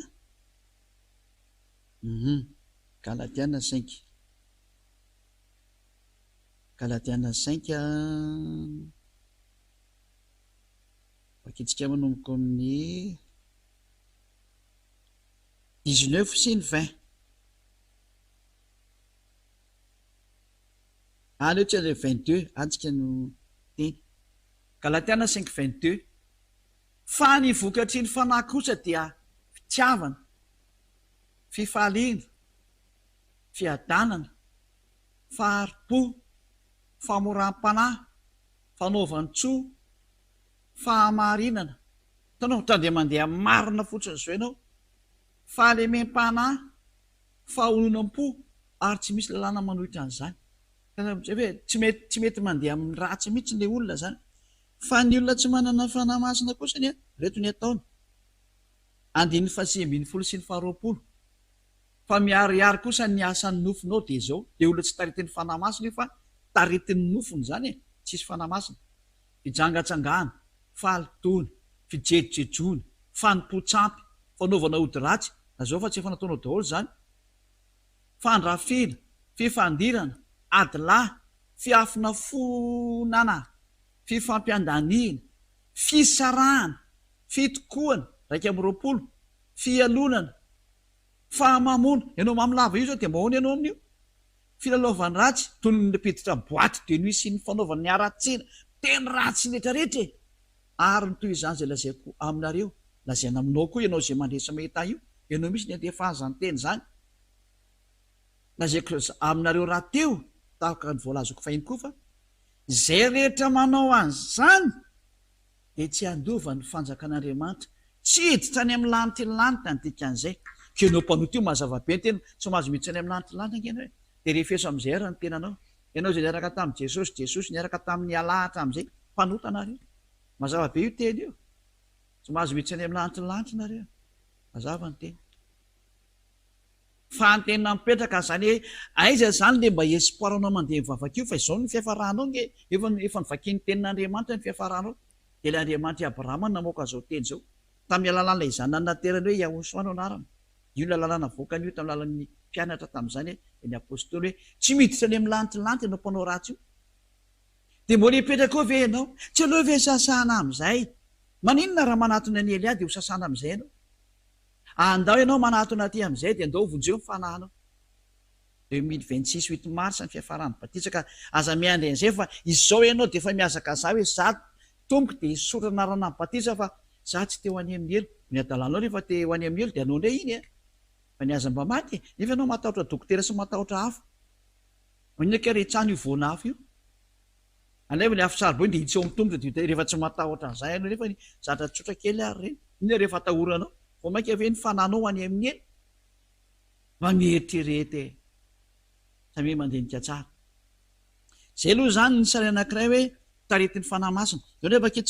vaketsika ndray teny rikatra ny bokyny aiza ndray manaraka Efesiana vaketsika ndray bokyny Efesiana ao minna ny saveditsika Efesiana 4 de eo amin'ny andinin'ny fahafiry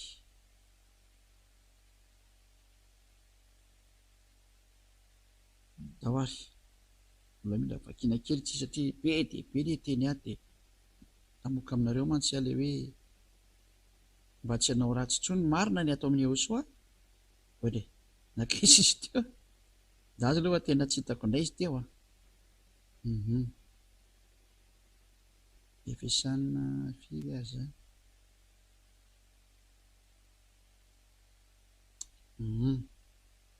ohatra ny atao amin'ny toko 5 aloha fa aleo jehevantsika milamina mihitsy satria Galatiana 5:16 ny anomboantsika anazy ary eo tsika manomboka Galatiana 5:16 fô izao mandehana ary araka ny fanahy de tsy mahatanteraka ny filany nofon-tsonareo eto zany le olona teneny amin'izay mandehana ao amin'ny fanahy izany hoe andana manao batisa ny dikan'izany satria tsy ho azonao mihitsy io raha tsy arian'ny fanahy tonga ary amin'ny batisa arianao de tsy azonao io fanahy masina io 9:70 fa ny nofo mantsy manohitra ny fanahy ary ny fanahy manohitra ny nofo ary mifanohitra izy roa ireo mba tsy azonareo manao zay zatra tianareo atao mazava-be fa miady foana ny nofo sy ny fanahy rehefa mandeha ny olona anankiray aleo manaraka ny fanahy am'izay mba voavonjy ny fanahy zany ho any amin'ny lanitra ny lanitra fa raha tarian'ny fanan'Andriamanitra ireo mantsy de tsy mba mbany lalàna de reto amin'izay le teny Efesiana 4:21 akitsika amin'izay raha izy tokoa raha norenareo ka atao aminy no ampianaranareo araka ny fahamarinana zay ao amin'ny Yahosoa mba hialanareo ny toetranareo taloha araka ny fitondrantenanareo fahiny zay miasimba araka ny filan'ny fitaka fa mba ho avozonareo kosa ianareo amin'ny fanany sainareo io zany le fanahy zany any amin'ny saina mihitsy ny zany satria le teneko any amin'ny saina io mandeha de amin'ny eritreritranao de ho tafinareo dolary ny toetra vaovao zay ny fironina araka an'Andriamanitra amin'ny alan'iny ty zany hoe taritina ny fanahinao any amin'ny saina amin'ny fahitsiana sy ny fahamasinana momba ny fahamarinana zany hoe fahefanahy masina io zany de mahatonga anao mandeha mahitsy tsy mivilambilana mihitsiny ary mandeha amin'ny fahamasinana ary mandeha ao amin'ny fahamarinana. Tany de zay zany nitoetra mipetraka avy hatrany ao amin'ny olona miaraka amin'ny Yehosoa. De inona le izy? Esoriny lainga. Any hoe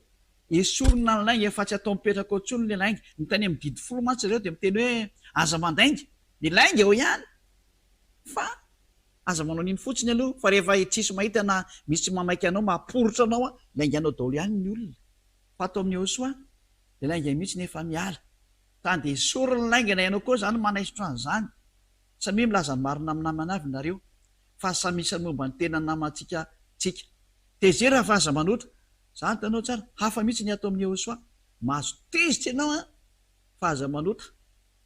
De aoka tsy ho tratra masoandro miretika ny fatezerinareo. Zany zao lalàna ny Yehosoa amin'izay zany mieketo hoe mety aritin'ny fanahy masina. De tony le ampanaovy ny fanahy masina. Ampanaovy ny fanahy masina. Aza manome fitoerana ho an'ny devony. Zany hoe aza asiana ratsy mihitsy eo amin'ny lalànao. Taovy madio sy masina sy mazava ary tsara. Aoka izay nangalatra tsy hangalatra intsony. Tsy mila mangalatra intsony. Tsy aza mangalatra. Fa tany de tsy mahay mangalatra intsony. Aoka ianao tsy hangalatra intsony. Fa ina kosa ny teny navoaka ny dada Iavasy Yehosoa. Fa ndany ianao amin'ny kely aina miasa zay tsara amin'ny tananao mba himisy omenao zay tsy manana. Ndana miasa de mba meo le tsy manana. Aoka tsy aloka ny vavanareo zay teny manoto. Aza mamoaka teny manoto amin'ny vavanao. Fa izay tsara ho fampandrosoana araka izay tokony anaovana mba azahoan'izay menanao fahasoavana. Aza manao teny ratsy ianao. Aza manao teny manoto ianao. Aza miditra amin'izany ianao. Ary aza mampalelo ny fanahy masin'Andriamanitra ianao izay nanasiana tombo-kase anao ho amin'ny andro fanavotana. Aza atao malahelo io fanahy masina io izay tombo-kase anao amin'ny andro fanavotana. Zany hoe aloha izy hitarika anao foana fa aza ataonao malahelo. Fa raha zany tsy misy tombo-kase anao. Zay ny antony hoe rehefa tonga ny andro ny goga ny andro farany amin'ny andro ny fampahoriana de omenanao le fanahy masina raha atao tombo-kase aminao. Zay ny antony hoe dieny zao de miezaka manao ny mahafinaritra ny Yehosoa. Tsy mampisy trasy ny lalanao mihitsy ary mamerina ny fony Yehosoa sy ny fitiavany Yehosoa mba ho tonga any amin'ny tsirairay avy de mahazo azany tombo-kase zany ianao. Lay tombo-kase tsy mety mampanota anao zany resahako zany. De inona indray ny toyny ary esory aminao ilaina le fanahy masina dikany. Ary teny ilaina mihitsy. Fa raha tsy eo tsy afaka miady zany ianao amin'ny andro farany. Esory aminareo ny folentika. De ny folentika rehetrarehetra. Io zany le mpanao helikoptera io. Le voatezitra de tazomina mandramaty tsy fanao tsony zany. Ny folentika rehetra sy ny fahavinirana. Tsy raina tezitra ianao de ianao de mitazona fahatezerana eo. Ary hoe vinitra de vinitra. Sy ny fahatezerana moa mitovitovy ihany. Sy ny fitabatabana sy ny fitenenana ratsy. Aza mitabataba ianao ampiakatra ny hatezeranao de tsy mety zany. Ary ny lolo-po rehetrarehetra ajanony zany. Tsy mitovy amin'le hoe mibedy olona ty resaka ty kosany. Fa le olona mitabataba fahatany tsy amin'ny antony tsy te makaiza reny. Samy hafa zay. Fa raha mibedy kosa ny venao ny zanakanao normalinao tsy maintsy miteny mafy. Ibedy venao de ry zanako aza manao an'izao. Iza koa ny zazakely ianao amin'izany. Ianao raha vao miezana ianao. Andizany eo anoloanao ianao vao gaga. Zay hoe le mibedy ny tiako tenenina. Ary esory ny lolom-po rehetrarehetra mihitsy. Efa niteneniko teo loatra ihany izy.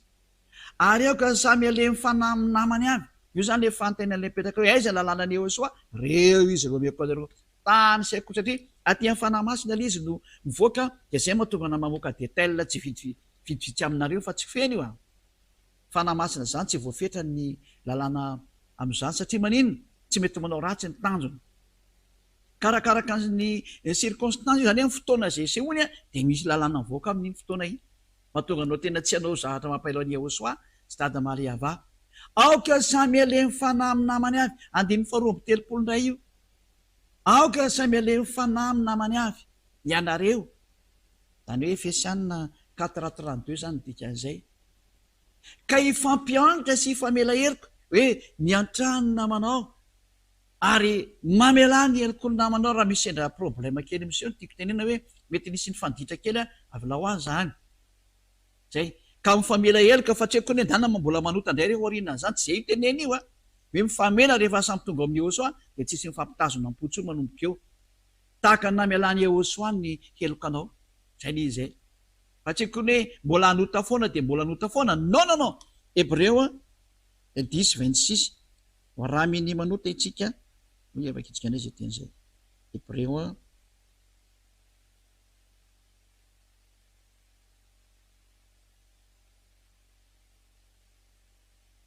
Hébreu 10 zay misy iny manzay matadidy 26 zay 26 dia ny 27 Hébreu 10:26-27 fa raha mini manota isika rehefa nahazo ny fahalalana tsara ny marina mbola vety abatisa zany resana zany la tena vety abatisa amin'ny Hosoa efa no amasinina masina dia tsy misy fanatitra noho ny hotaintsony fa fiandrasana matahotra amin'ny fitsarana ary fatezerana mirehetra zay handany ny fahavalo rehetra kosa ka ianao zay miteny io zany hoe tsy maintsy manota io ny miandry ianao io mini manota moka ianao nodika zay ka rehefa mini manota ianao zy tena Andriamanitra dia fiandrasana matahotra amin'ny fitsarana sy fahatezerana mirehetra zay handany ny fahavalo ny azo anao zany hoe sady tena handalo ny fahatezerinao zany ny handalo ny fitsarana ianao ary am'izay dia mbola hoe fahatezerana mirehetra mihitsy ny azo anao ka mba mieritreritra mihitsy ny zay mandany ny fahavalo tena hopotena mihitsy ianao nodika an'izany ka fanapotena nge ny miandry anareo zay milaza fa tsy maintsy manota hoe dia mbola sy tonga saina am'izany eny ianao jereo io teny hoe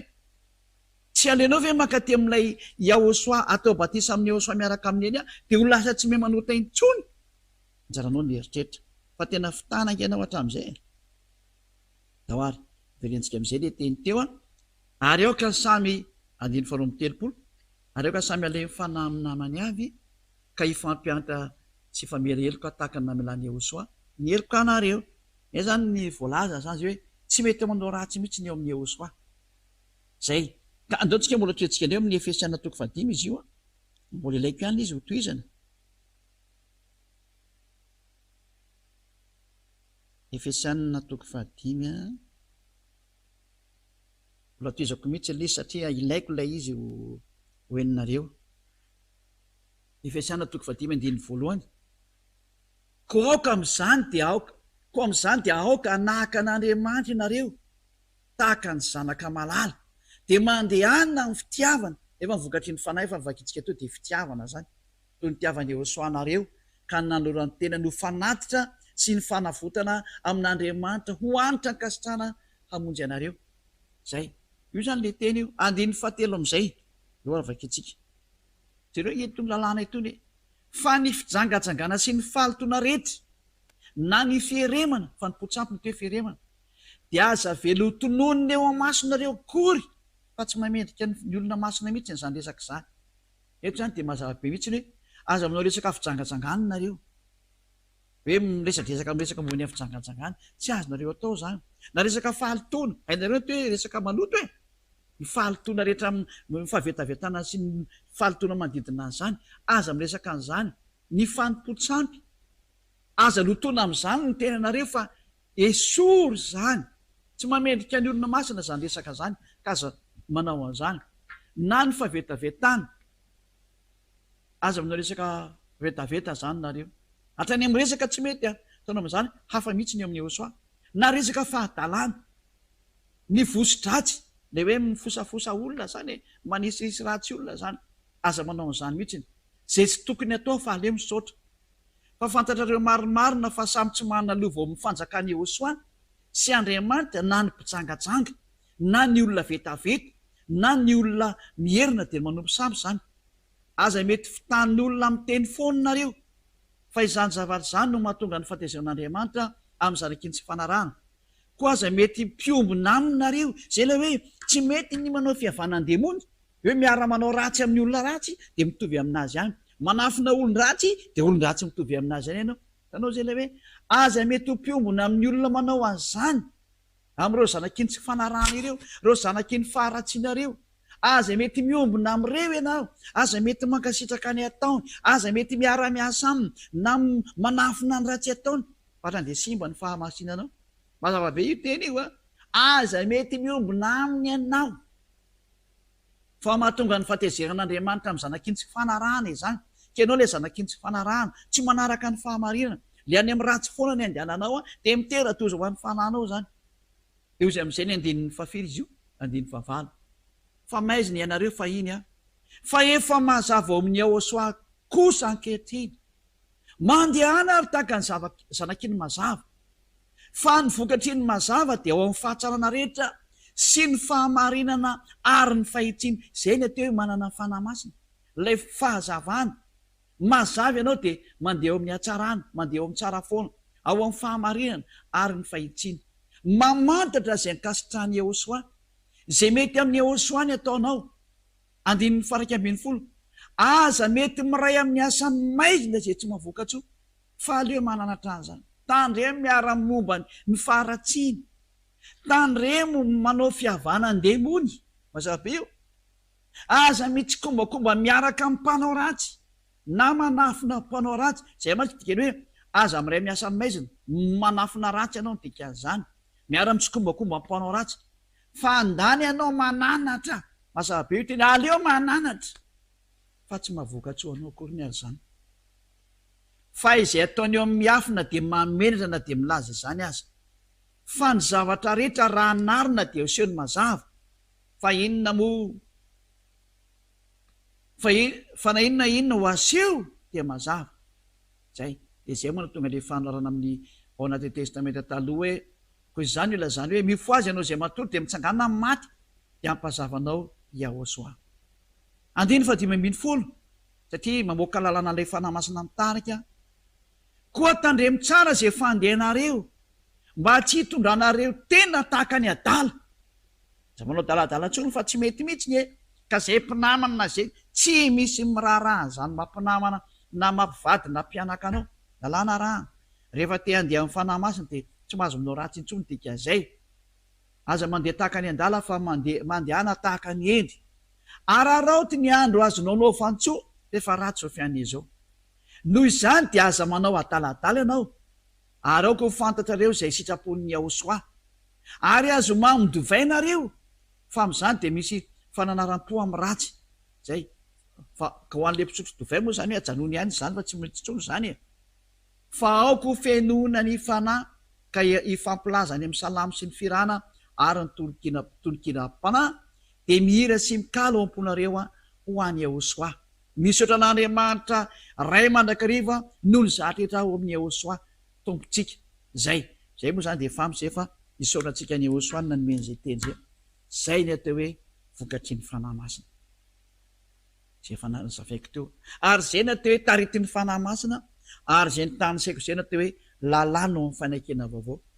Tareo zatra tsy mifanaraka ary amin'ny didy folo mihitsy ny lesary. Ka misy teny hoe didy folo zany, inona ma didy folo an'izany? Zatra samy hafa daholo ny teneniko teo raha ny heno tsara ianao. Ngany amin'ny didy folo misy teny manao vaobatisa. Ka misy an'izany eo, zay fotsiny dia efa tsy mety ene. Fa atao amin'ny Ahosoa tena manao batisa ianao. Ary ao ianao no mandray an'ilay fanahy masina amin'ilay batisa, misotro an'ilay fanahy amin'izay ianao. Ary dia tsy mety manao ratsy intsony aorianan'izany. Toera betsaka ny Ahosoa antsika ny amin'izany tena mahafinaritra zany. Tena faly be ary fantatra fa nanao ary tena maniry hoe za tena te ho any amin'izany toerana tsy mahay manota intsony zany. Manatona ny Elia. Elia le miaraka amin'ny Ahosoa ary miaraka amin'ny dada Mariava zay tsy mahay manota intsony rehefa tafaraka amin'ny Elia ianao. Satria tafaraka amin'ny Ahosoa ny dikan'izay.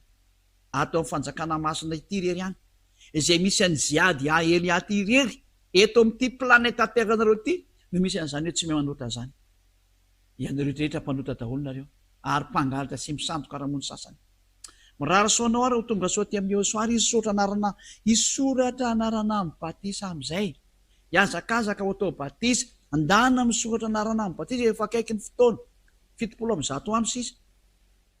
Efa kely raha amin'izao andro itenenako zao. Mieza mafy ary ny dikan'izay. Efa hiditra any amin'ny 700 andro any indray tsika zao. Dia kelikely dia 500, dia kelikely 700, dia farany ho 100. Noho izany mieza mafy ianao. Ary aza miandro aloha iandro efa akaiky avy isoratra anarana. Ary raha maty dia mba ahoana? Mba hainao moa ny loza-anjohan'io fananao io. Izay efa niezahana ho vonjena fa tsy nirarahinao. Mbola fitiavan-tenanao amin'ny nofo-beno io foana ny tazominao. Ny devoly ange mampirisika anao ny aza miainao an'izany. Devoly io miteny aminao io. Tsy te hamonjy ny fananao izy, fa za kosa miteny hoe vonjeo ny fananao. aza manaiky vonona tsony ny fananao andao avotana ny fananao manarany Yehosoa amin'ny alalan'ny Eliazy efa nirahana kety aminao zany rahany amonjy anao dao anatinazy am'izay aza matahotra olona zany vonjeo ny fananao fa ny olona olombelona tahaka anao io nga io mavonjy anao fa ny fananao kosa ne ho tsarainy atadio fa tsy afaka miady amin'ny Andriamanitra Abraham io anao mirahasoanao voavonjy tsara ny fananao manatona ny Elia ho any amin'ny Yehosoa tsika fa amin'ny alalako ny afanao manatona anazy rehefa afaka tsika sotrapetsaka dada mala iavao ny amin'izany teny rehetrarehetra zany fa tena famonjena sy fanavotana ary tena fiainana mandrakizay atao fantatsy ny olona zao teny marina nomeko azy zao fa tena famonjena sy tena fitiavana zany nomeko zany onjeo ireo dada mala iavao ataovy mitodika ny fony sy ny saina mo fantany fa tena zao ny famarena tsy izy ny nataony hatramin'izay fa zao fa tena famonjena tena fanavotana dada malala iavao ianao ilay Andriamanitra Abraham Andriamanitra ny lanitry ny lanitra rehetra koa ianao Andriamanitra ny Yehosoa ianao Andriamanitra ny Ziadia Elia ianao sokafo ny sain'ny olona mba hainao zao teny famonjena sy fanavotana izao atao miazakazaka ny tsirairay avy hanapa-kevitra amin'ny teny amin'izay fa tsy andry olona hanatona anao dada Maria va hanatona anao Yehosoa miohery ny olona tsiray avy tena hitady anao amin'izay vonjeo ny olona dada mala iava mba ho afaka amin'izao fanampitena ny fanahy sy lalakaleany zao avoty amin'ny lalana zao teny zay nomenao zao dia ny tenin'ny Elia avy any aminao avy any amin'ny dada Maria va sy avy any aminao Yehosoa vonjeo ny olona ary matoky aho fa tena hamonjy tokoa ianao ary amony varavaranao any aminao ianao hamaraparana an'izao fanavotana izao sotra dada mala iavao voninahitra anao mandrakizay ho amin'ny malagasy moa zany nangatako zany so an'izao tontolo zao fa ny malagasy mbola manana andro vitsivitsy izy volana vitsivitsy ho anazy fa ny hafa firenena kosa ny misokatra ao anatin'ny fotoana tsy ho lava koa ny anazy fa fotoana efa voateny sy voafetra avy any aminao ihany ataovy miazakazaka ny olona natona anao sotra dada Maria va amin'ny anaranao Yehosoa naovana zany teny rehetrarehetra zany haleluia amen dia izay indray ny fiarahantsika tamin'ny teny io tia miraritso anao samotainao soa ho amin'ny fitoizan'ny fampianarantsika manaraka indray fiainao tompo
Kanani lalano Say aruvi Lai sajubu ni naicho Manja piavi Nilani chin nilani cha Manantu na ye yano Mia via zade zao Manju su Azamanai fa Ya woshua anja you know Manantu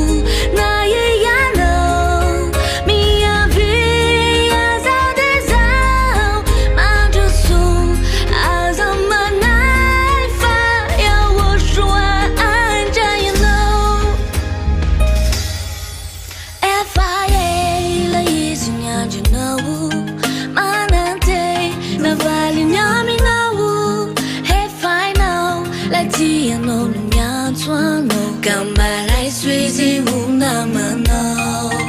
Casa mi sala sala natunas Debi debi nora ye jankinas Manubu kai sotsa tau jai tunyano Sachi e faizi numi arwano Azavela rati chachi lai tanzuno Azavela isanaka nani lalano Tayaruvi la sajubuni naicho Manja piavi nilani chin nilani cha Manantu na yeyano Mia via zadezao Manja su azamanai fa Ya woshua anja you know Manantu na yeyano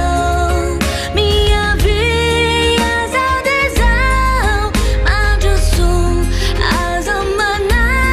fa Ya woshua anja you know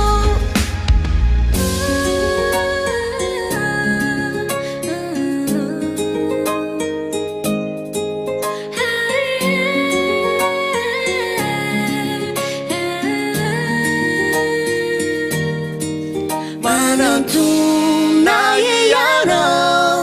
Mia via zadezao Manja su azamanai fa Ya woshua anja you know Manantu na yeyano Mia via zadezao Manja su azamanai fa Ya woshua anja you know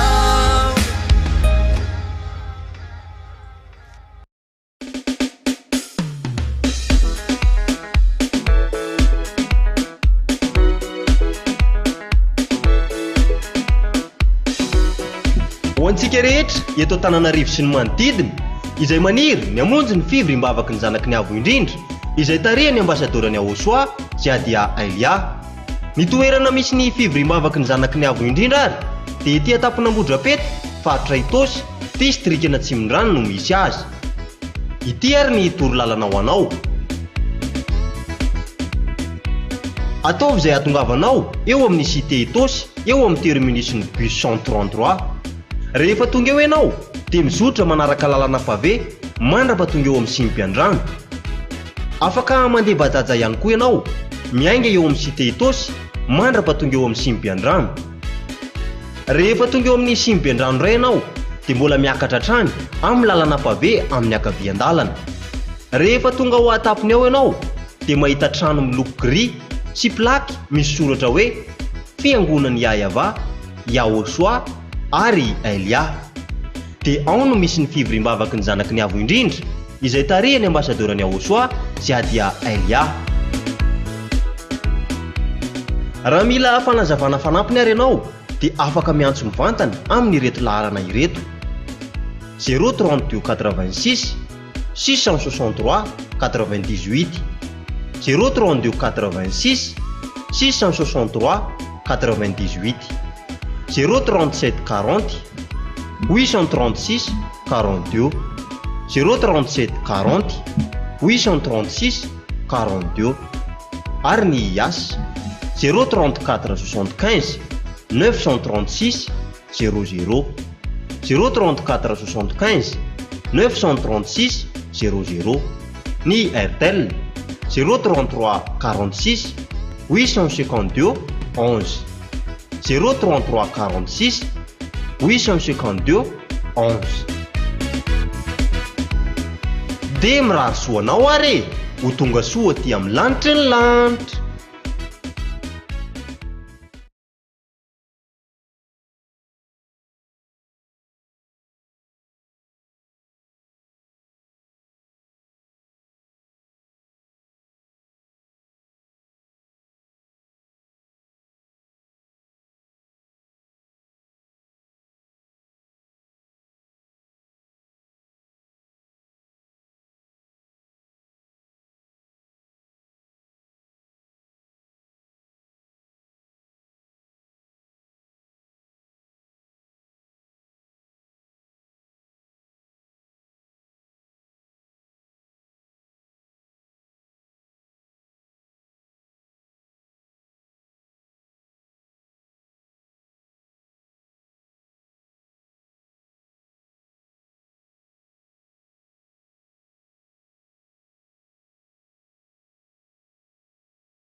io be fitiavany anao mitsinjo ny olonao ety miaro sy manome ary manoanara sendralavo manoro ay ny lalankale manitsy ay rasendradir mampitraka ay rasendrakil ianao raha io no tokidro tany lavitrano diavitro misendra fijalina maro aretina sy ady mpiainanako sofateo ianao iao soalay zokiko tsy mamandao mazava re izany lalako tany lavitrano diavitro misendra fijalina maro aretina sy ady mpiainanako sofateo ianao iao soalay zokiko tsy mba mandao mazava re izany lalako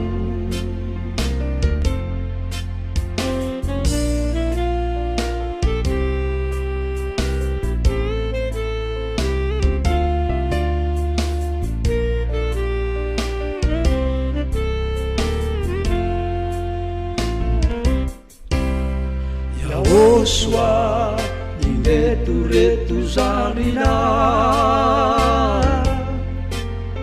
miantso miangavy amina iatrao fa mitanao mirindra eto anatreanao mitsaoka sy manome voninahita maro azy ireo tsy ty mirosatrany zany ty ianao iao soano fandresena tany lavitrano diavitro misendra fijalina maro aretina sy ady mpiainanako sofateo ianao iao soalay zokiko tsy mba mandao mazava re izany lalako tany lavitrano diavitro misendra fijalina maro aretina sy ady mpiainanako sofateo ianao iao soalay zokiko tsy mba mandao mazava re izany lalako mazava re fa hoany andanitra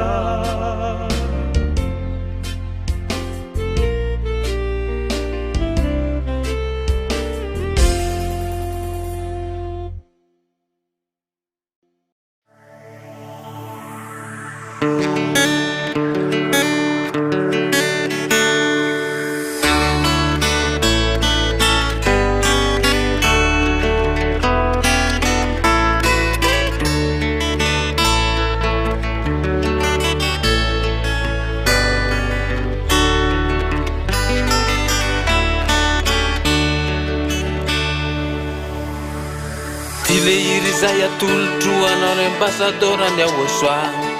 ambasadorany ao soa ianao sy ady aelya ko vity avy any ambony anao itory le filazantsara sy sy fa mandeha maneran-tany nivoaka veto Madagasikara. Raha ny fijaliany saina azo anao dia tena mafy tokoa, fa niaritra ny Yeso niaritra ny latsy anao tsy mba namoifo. Ny feretatory andro manala tsy lazay ny tsony, mitikisany fianao tsy avy eto an-tany fa avy any ambony. Dile iry izay atolotro anao ny ambasadorany Aosoa, ambasadorany Aosoa ianao tsy ady aelya.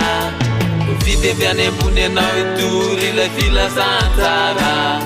sy fa mandeha maneran-tany nivoaka teto Madagasikara. Raha ny fijaliany izay nahazo anao dia tena mafy tokoa,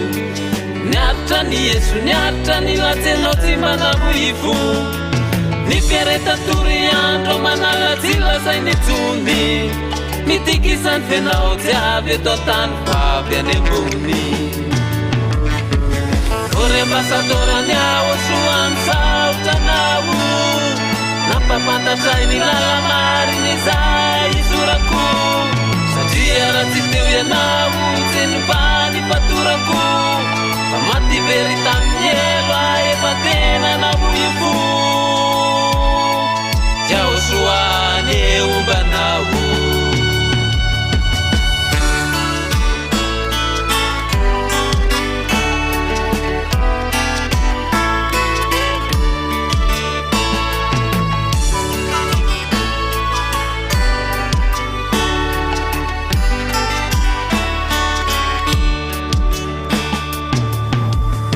sorana lehibe no tolotro anao Aosoa malala, maniraka ny ambasadoro anao tsy ady aelya. Tsy mitandro asa sarana niaritra elafa tsy vetivety, anao nionja-peo international mandeha par internet. Isamaraina no viaviny zany teny izany, zay tsy maintsy renesi ny olona zay monina eto ambony tany. Tsy nitsahatra mihitsy anao fa teny tory ombeniombeny, ka vokatry ny fitorianao tindreo ny 10 kely. Ore ambasadorany Aosoa misaotra anao, nampafantatra ny lala mariny izay isorako, satria raha tsy teo ianao tsy nivany fatorako, fa maty very tamin'ny elo efa tena namoifo. Aosoa ny eombanao,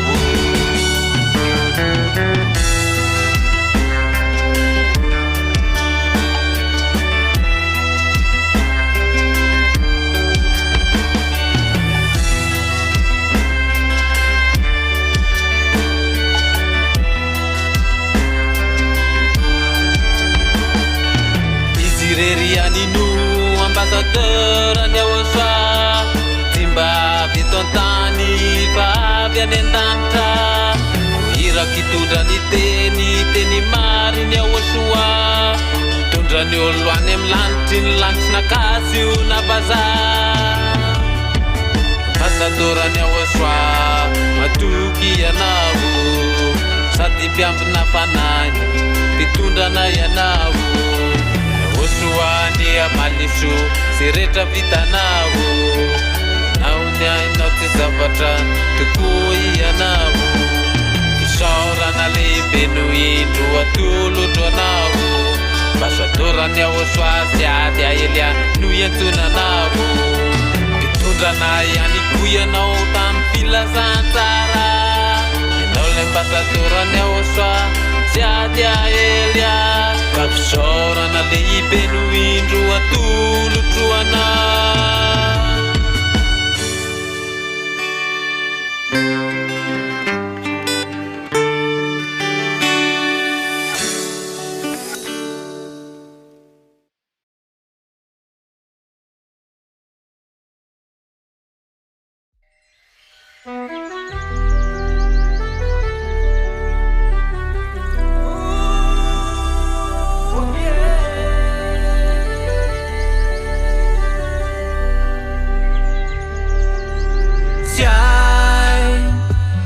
Angina tsy hiten, na tsy anambaro ombeny na tsy tantara amina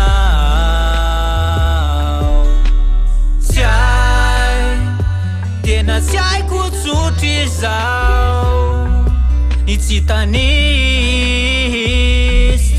tsy tanisy ny fahasoavanao marina loatra anteny zay nambara tamy marina loatra anteny torina tamy marina loatra anteny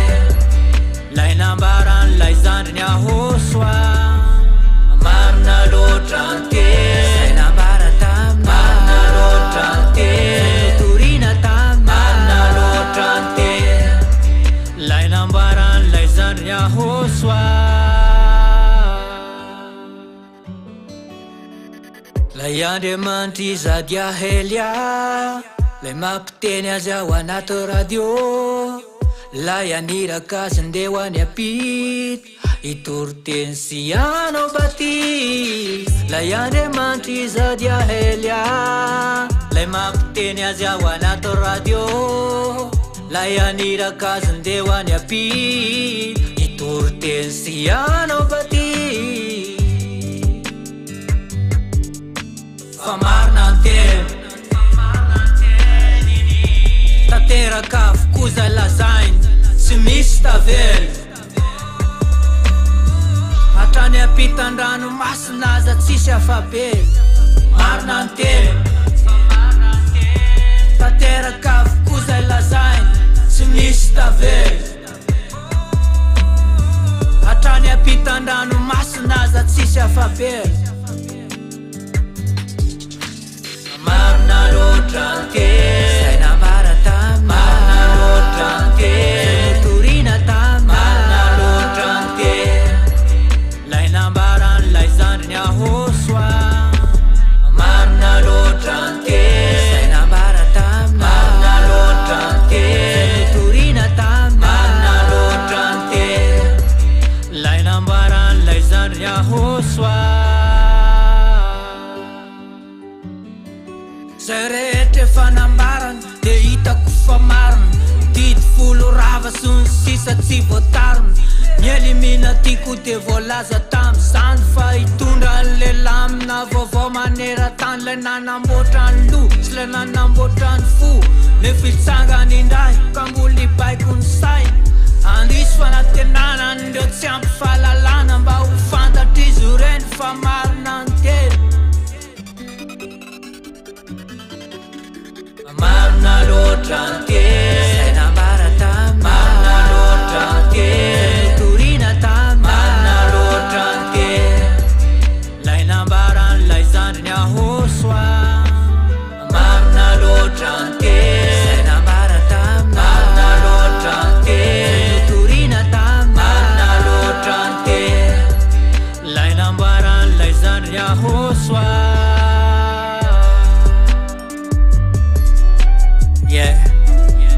mandiana azy toriohatra ny aparany tany hambara hoe ny rehetra eny fa marina anteny avy am'lay Andriamanitray zay nampitondrana ny Elia zay dia marina anteny marina anteny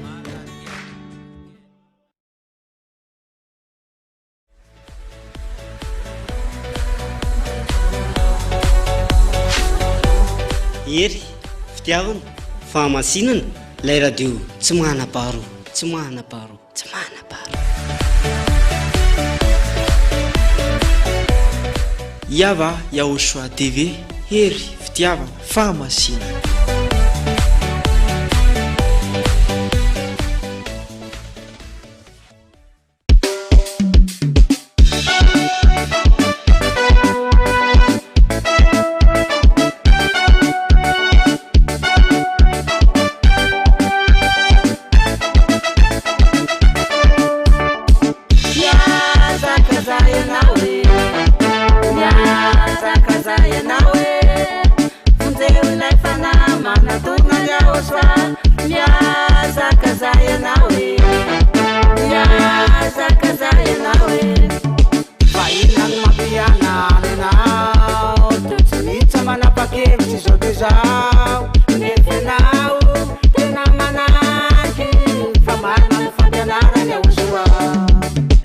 Yeah.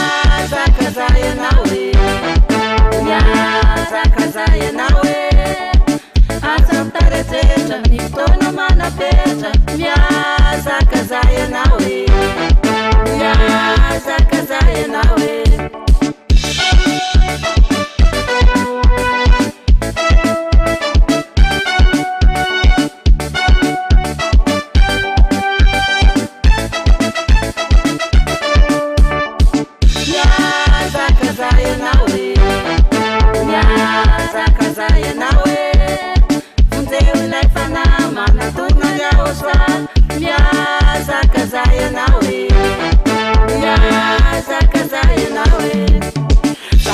Papatisa tukanando ani sisa anjara na uri malagas rehefa tsy tafity traminy enao e rezay no vita ny mombanao miazakazahy anao e miazakazahy anao e asa mitarejetra ny fotoana manapetra miazakazahy anao e miazakazahy anao e Saizé, 8 de março de 2026 e o Batista fala.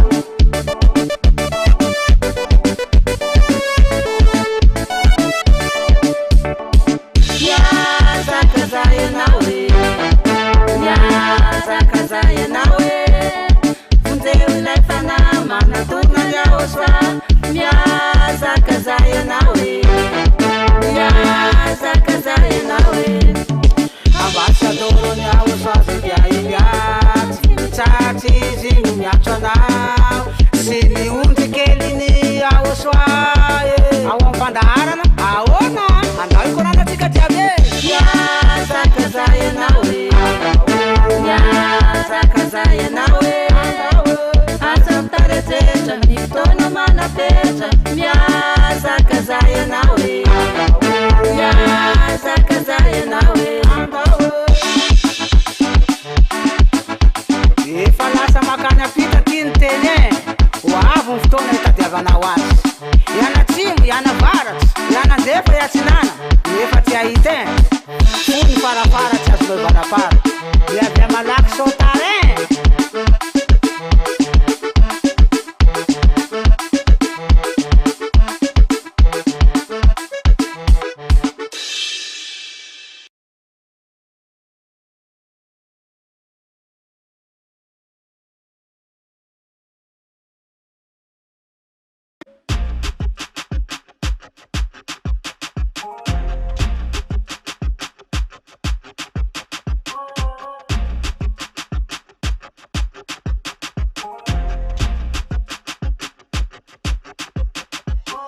Indray zao katomase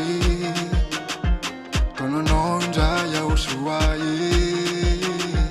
ahosoa manafapahotany tsy mpanoty tsonjy miaraka aminy indray zao katomase tononao indray ahosoa e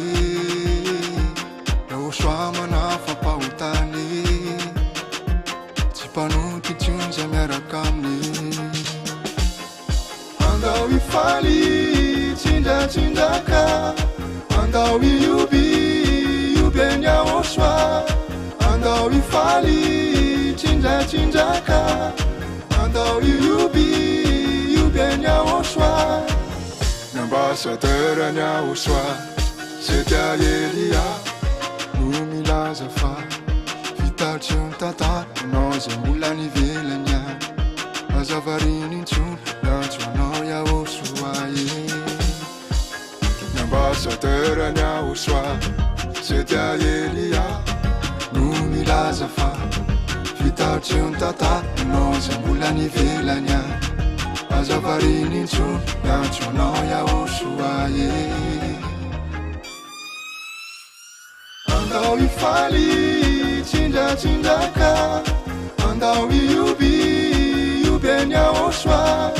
andao ifaly tsindratsindaka andao iubi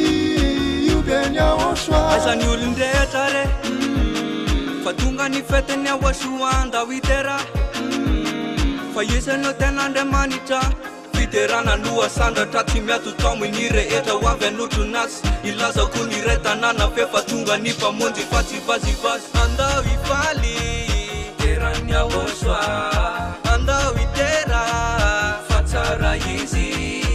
asaina tsy misy akanavaka na malagasy na ko hoe vazaha de hiary teraminy izay da hiara akalaza andao iterana andao iterana andao iterana andao iterana andao ifaly tsindratsindaka andao iubi iubiany ahosoa andao ifaly tsindratsindaka andao iubi iubiany ahosoa andao ifaly tsindratsindaka andao iubi iubiany ahosoa andao ifaly tsindratsindaka andao iubi iubiany ahosoa.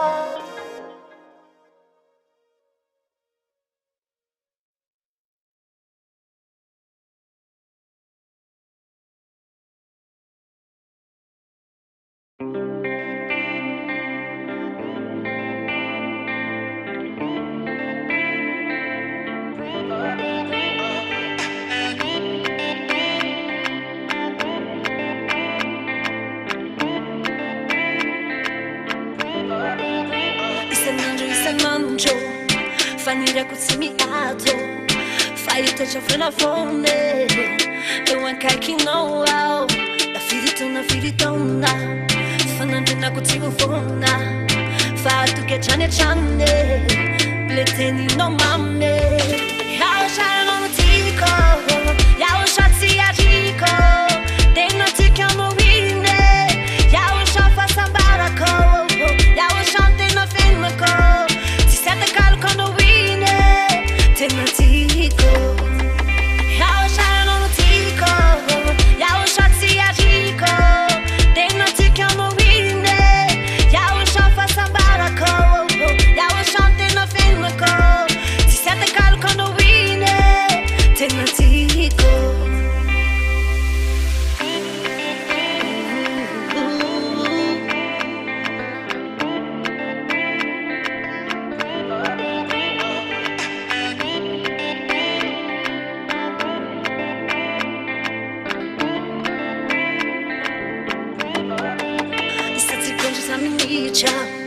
luarano tsiuricha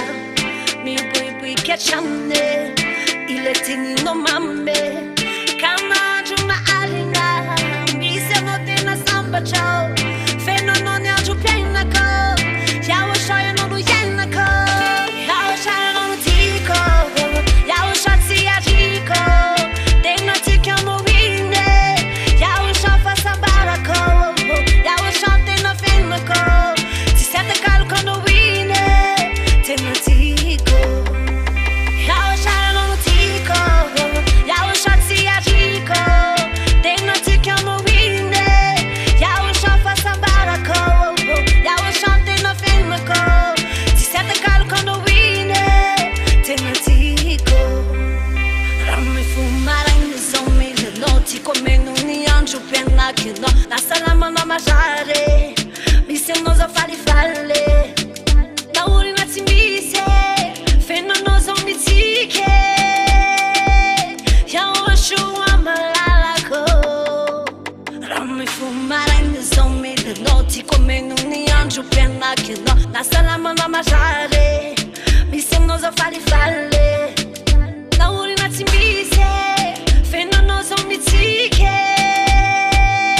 yao soa malalako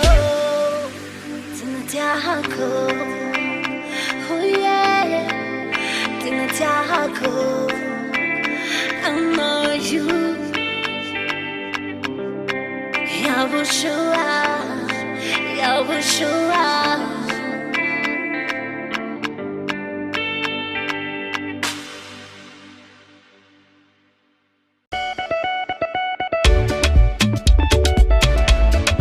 ery fitiavana fahamasinana lanitry ny lanitra misy any ahosoa zany e.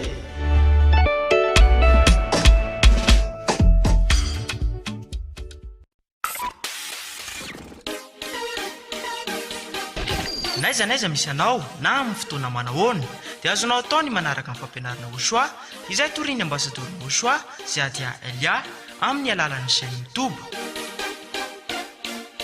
Raha amin'ny teny anglisy Yava ya Osoa TV, raha amin'ny teny frantsay Yava ya Osoa TV français, raha amin'ny teny sinoa Yava ya Osoa TV Chinese, ary raha amin'ny teny malagasy Yava ya Osoa TV malagasy.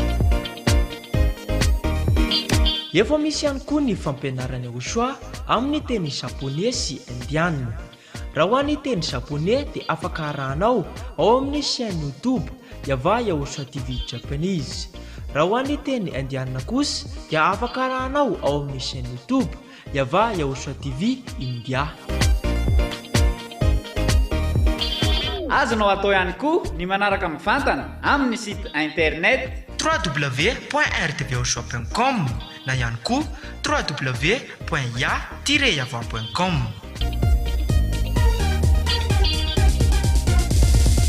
Koaraoara ny fampianarana osoa izay mahatonga anao ho tsy mpanota intsony sy mitondra anao ho any amin'ny lanitra ny lanitra.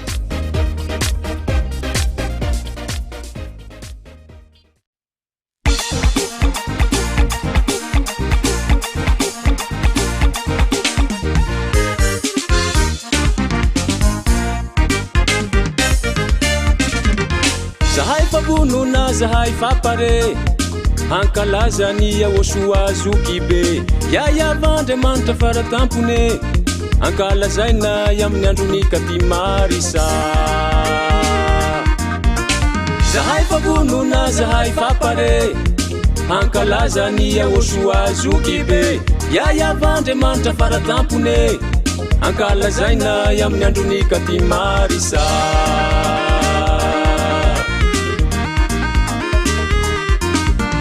Na ino ambaranao zahay tsy mitsoake, na ino volaninao zahay tsy mitsoake, fetiny katimarisa taonay mipoake, olona afaky mifety tsy vitavita maresake. Na ino ambaranao zahay tsy mitsoake, na ino volaninao zahay tsy mitsoake, fetiny katimarisa taonay mipoake, olona afaky mifety tsy vitavita maresake.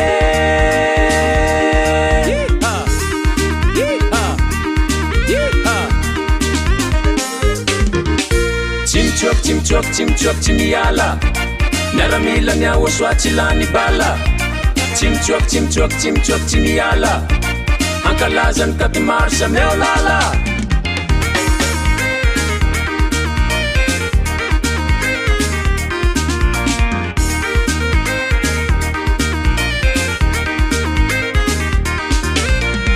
Elia Zedia ambasadora nya osoa mikarakara, undikeli nya osoa manaraky baka fara, manohanazy tsy azona urararara. Elia Zedia ambasadora nya osoa mikarakara, undikeli nya osoa manaraky baka fara, manohanazy tsy azona urararara.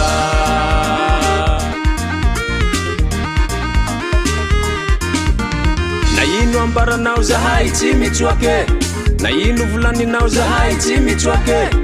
fetiny katimarisa taonay mipoake, olona afaky mifety tsy vitavita maresake. Na ino ambaranao zahay tsy mitsoake, na ino volaninao zahay tsy mitsoake, fetiny katimarisa taonay mipoake, olona afaky mifety tsy vitavita maresake.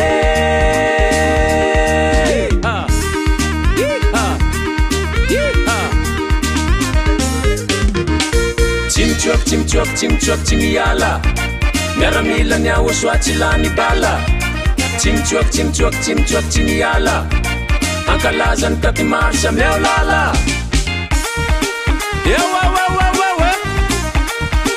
Refa miaramila de miaramila sady chilani bala no tsy misy miala. zay matratra amin'ny farany tsy mahalavitany fety tsy lany mamy fetiny kapimarsa tsy ro amantany devoly sisa tana itsana ambany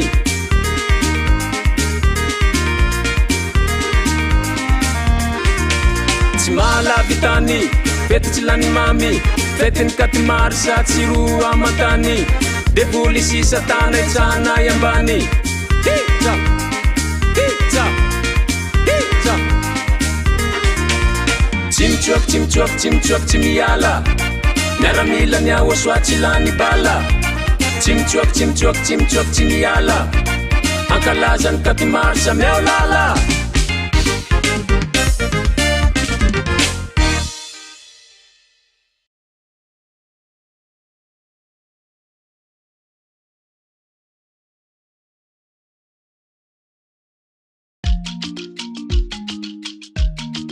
Sagasy, ianao gasy, malagasy isika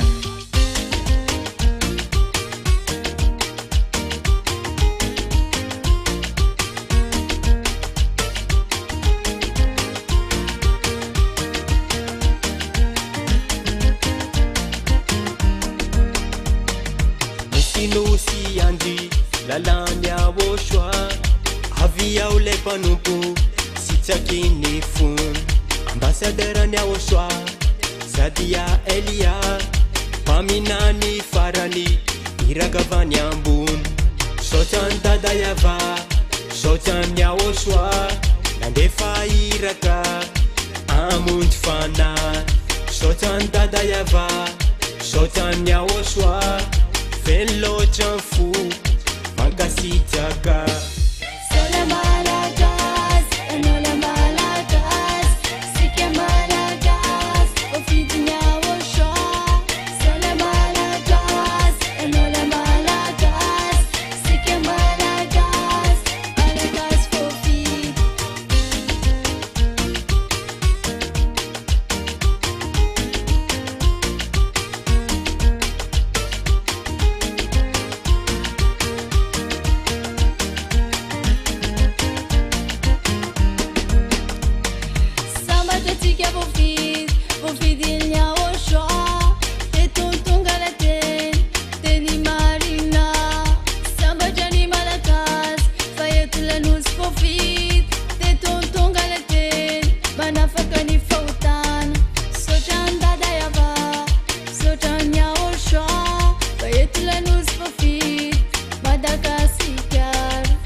Betaka eu shoavara stele sanzinau se vou funzo fanaco se mais está faverna nem não tanto Sega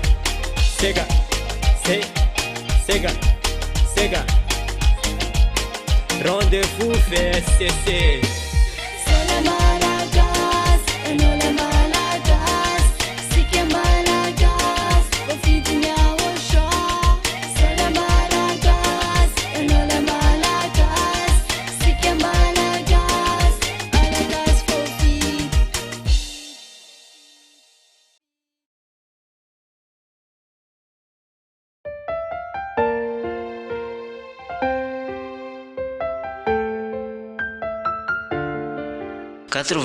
.2 FM Iry fitiavana fahamasinana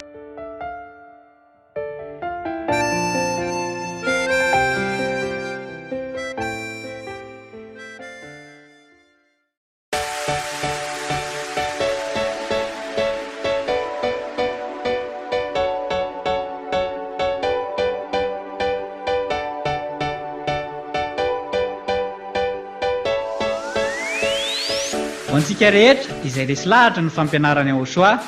dia ireto ary ny laharany telefônina izay ahafahanao mifandray amin'ny ambassadorany ahosoa sy adia Elia.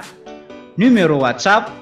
plus 261 32 86 663 98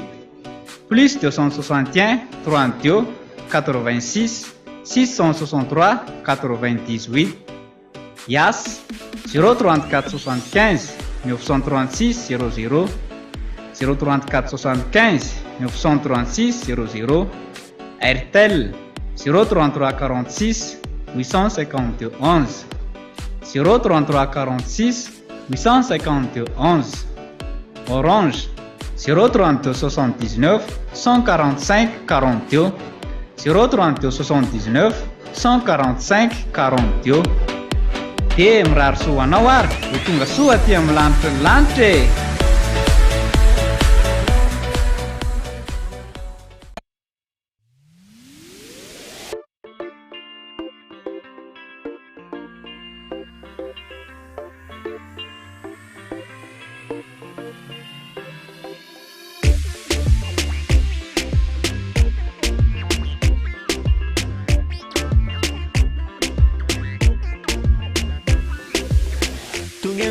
Ambassadorany ahosoa Eliaza andriny ahosoa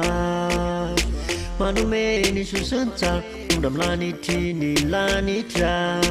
pizay de nanaiky anao satria tiana ianao sy ahosoa anoanatra miparany ary jolo fa tsy alaka iady tonganao ambassadorany ahosoa Eliaza andriny ahosoa manome ny sosantsa tondra milanitry ny lanitra Pizay bena naikanao satria tiana ianao sy ahosoa anoanatra miparany ary jolo fa tsy alaka iady hoanao ane ahosoa ny fisaorana be dia be hoanao ane sotranao nanome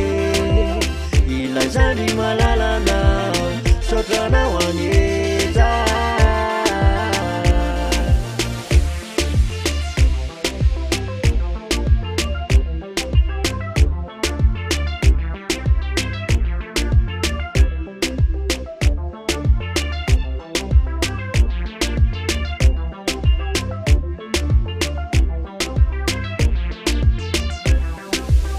Ankehitriny efa tanteraka ireo famantarana ny arety mandingana tsy loza rehetra miatra fanatonana ny ahosoa io no vahaolana fa izao tontolo izao rignana fefa vitany tantara ankehitriny efa tanteraka ireo famantarana ny arety mandingana tsy loza rehetra miatra fanatonana ny ahosoa io no vahaolana fa izao tontolo izao rignana fefa vitany tantara hoanao ane ahosoa ny fisaorana be dia be hoanao ane sotranao nanome ilay zany malalanao sotranao ane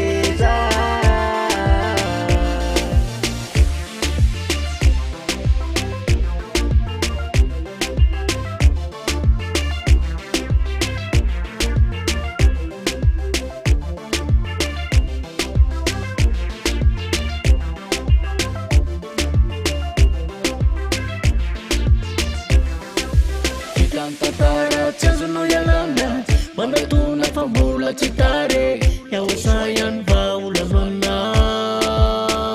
paratsy nisy anazy anao nanolotra ny ainy tsisy fanatenana ny fanahinao fa izy la ihany tokana mitondra fanavotana oye sotranao zay ahosoa fanamonjy ny fana terijotranatrany ambany fahasoavana ty debasy ragnaragna tsy vitianana saranga sady tsisy alahelo zay mpanotany amin'ny elo reo mpanotany amin'ny loa miverena fa tsy tary ahosoa ny tena tsary fefa vitany tantara hoanao ane ahosoa ny fisaorana be dia be hoanao ane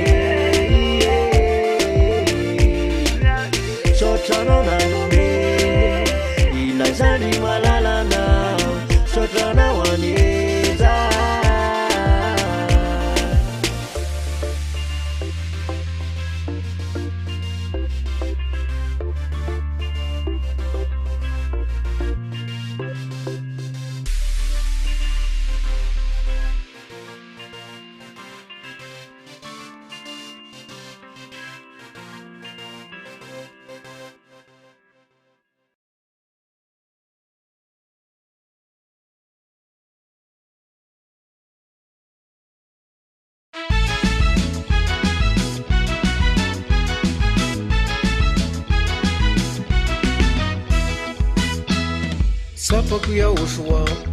ny famonjenao a sapako iaosoa ny fitiavanao ay azony a iaosoa sa iazonana sisy arombaka eo amin'ny tananao e sapako iaosoa ny famonjenao a sapako iaosoa ny fitiavanao ay azony a iaosoa sa iazonana sisy arombaka eo amin'ny tananao e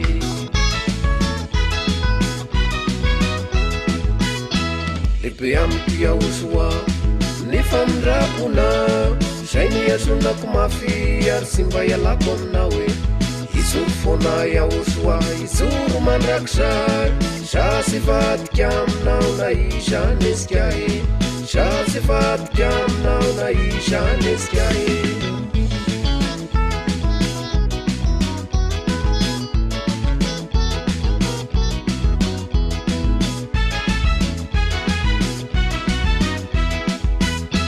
lehibe amiko iaosoa ny fanafotanao a io ny saroko isan'andro gazahoako aibana fatatrao ny ato ampoko sy miafina aminao ianao iaosoany toboko aminao ny fanatenako e lehibe amiko iaosoa ny fanafotanao a io ny saroko isan'andro gazahoako aibana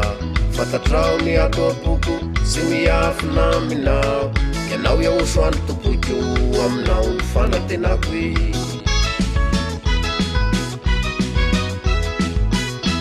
lehibe amiko iaosoa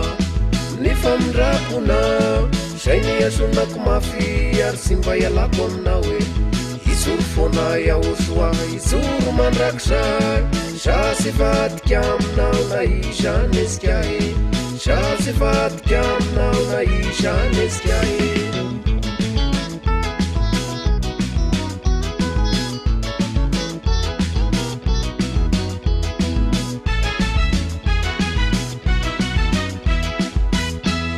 lehibe amiko iaosoa ny famindrakona zay niazonako mafy ary sy mba ialako aminao e izoro foana iaosoa izoro mandrakizay za sy vadika aminao na izany ezika e lehibe amiko iaosoa ny famindrakona zay niazonako mafy ary sy mba ialako aminao e izoro foana iaosoa izoro mandrakizay za sy vadika aminao na izany ezika e za sy vadika aminao na izany ezika e za sy vadika aminao na izany ezika e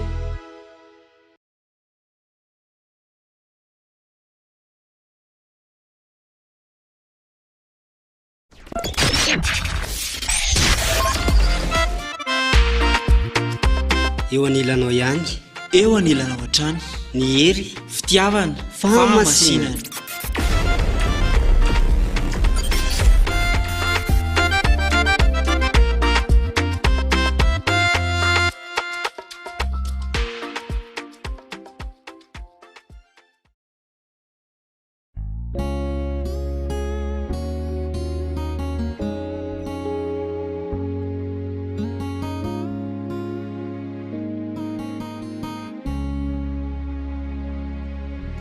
Recognize now well Yoshua Sachinity Yana Kanamutia Yano Nuna Fuino Nana Vutana Kamidera now wow Yoshua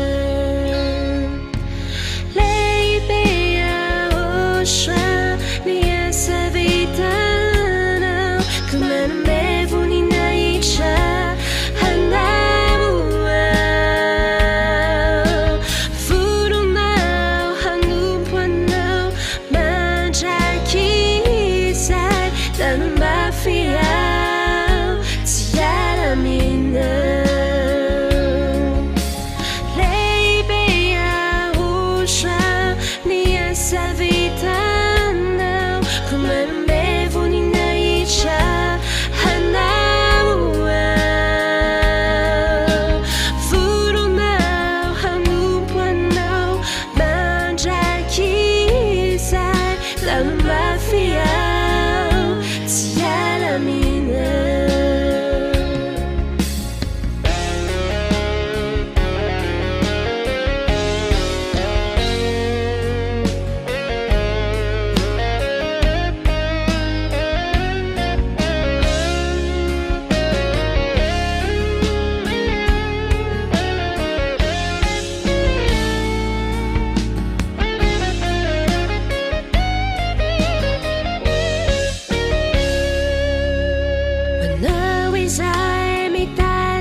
lala tokana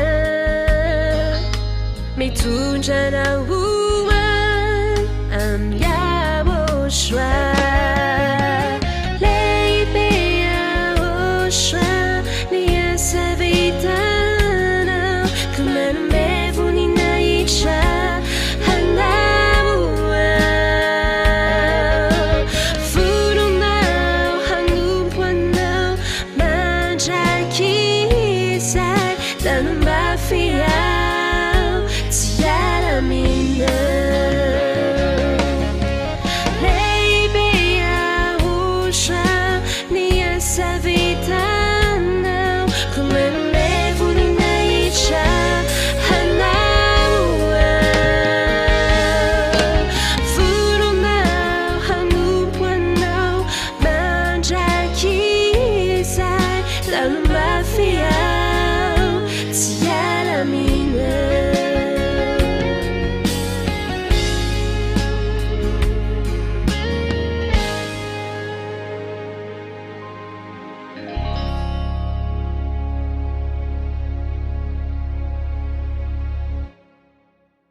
Faiaosoa no fiarovana oay na manenjiky avoko izao tontolo izao sao tsy ala fa ifikitra aminao Yahoshua apetrako eo am-piradalana indrindra fizafantanorako izao omedika araky ny famasinanao Yahoshua ty fiainako anjakao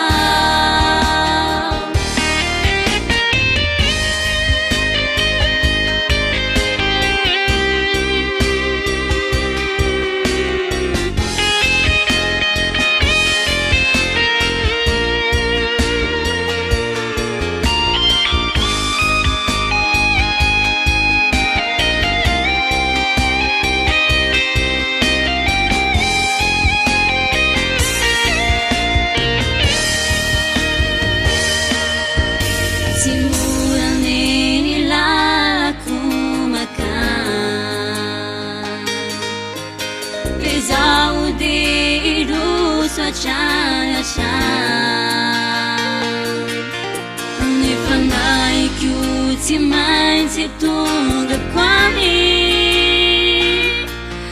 tsy janonao tsy matratra Yahoshua Yahoshua apetrako eo am-piradalana ty fiainako indrindra fizafantanorako izao omedika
arivo taona lasy zay ny vavany olona maro tsy mbola nisy sany laza fa hoe Yahoshua nenarany arivo taona lasy zay nitorianao raha tao hoe tory teny tsy mbola nisy sany laza fa hoe nandravadity folo no asany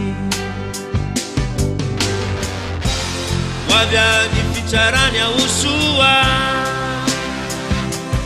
indray androany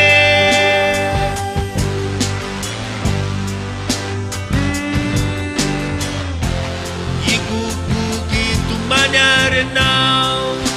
Yahoshua za efa mbanan'ombo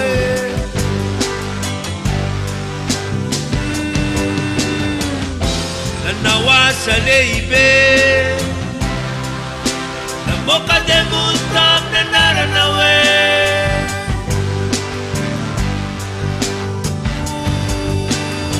Yahoshua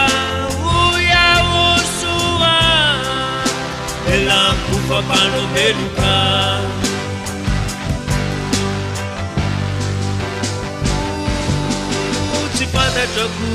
Sifatatu akuri narereta sentan nantitfu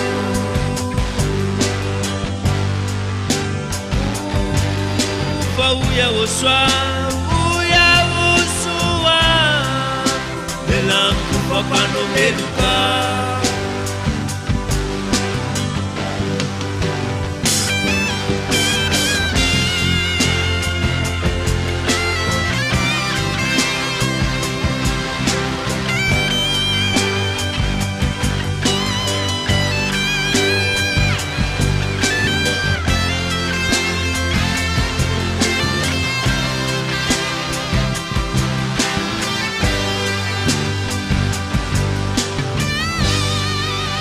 Adeni vavakatuku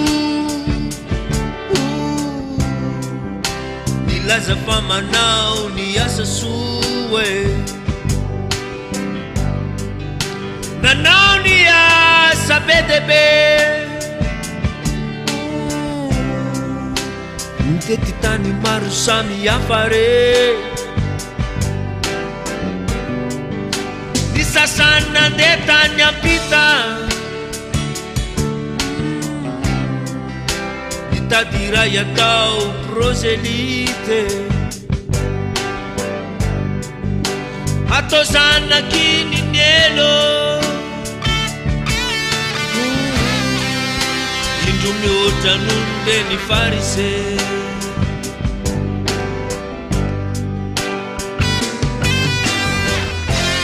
wavya ni pitsarani Yahoshua yidaya ndwane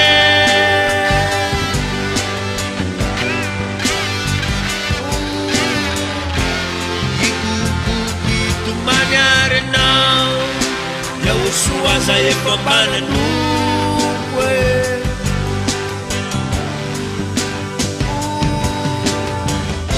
nanao asa lehibe namoaka demony tamin'ny anarana hoe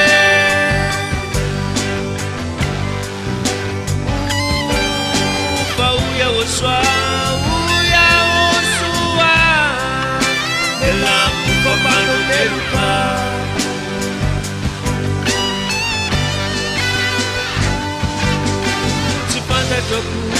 Sifatatu akuri narereta zamtan nantitfu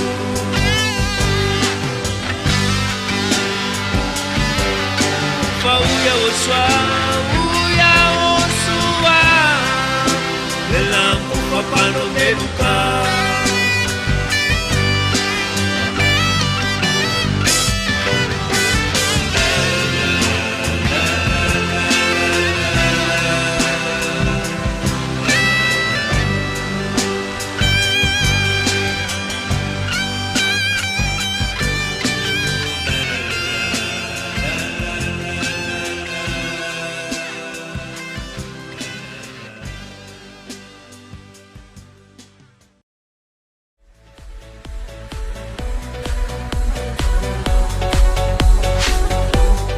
ery fitiavana fahamasinana ilay radio tsy manam-paharo tsy manam-paharo tsy manam-paharo iava Yaoshua TV ery fitiavana fahamasinana.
Fitan tatara tena fitan tatara. Fitan tatara tena fitan tatara.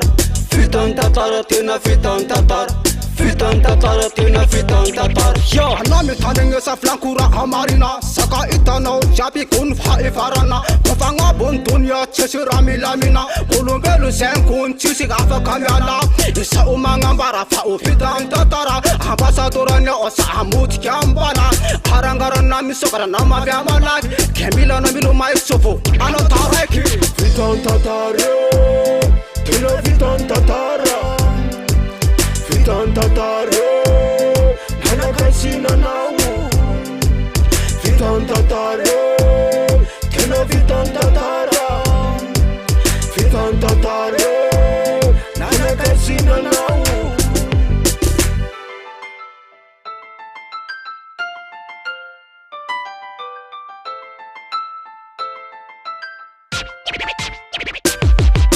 Fitan tatar miumana panut. Fatumen kuvalina Neteo kulkut Eva tunga sedelia Anon famadanan Andrafan te full Siro taranan Pano sema shit Namandren fewan Afim tira fangina soan Nishan nuputean Fitan tatar Niumane bal Te sua la yafe Fisheton Afamial Afmantur simandef nan Tunga yetotan Sanrnya wasoye fam tet faratan Ela Yaniel, Fatunga Landrasan, Fafalnya was short, Mr. Tonim to the fashion. Fitan tatara, tena fitan tatara. Fitan tatara, nana kasina nau. Fitan tatara, tena fitan tatara. Fitan tatara, nana kasina nau.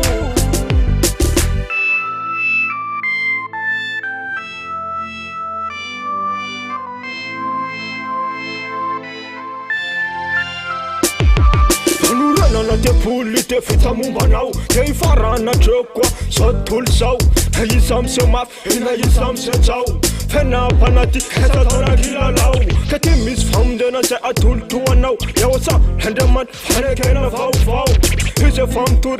hise manambara. Bibek Israelis program Madagascar. Ambassadora nyawasa Eliam tundra ten.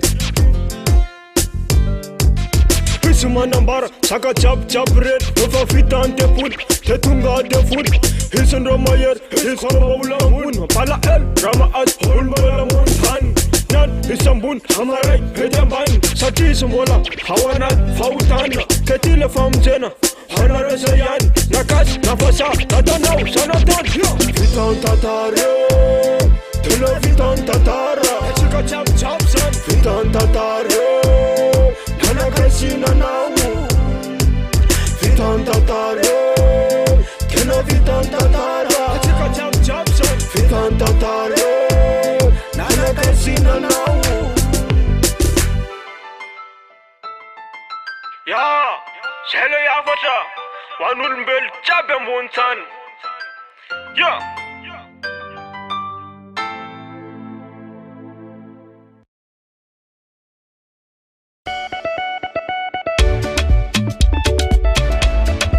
Ery fitiavana fahamasinana lanitry ny lanitra misy any Aosoa zany e.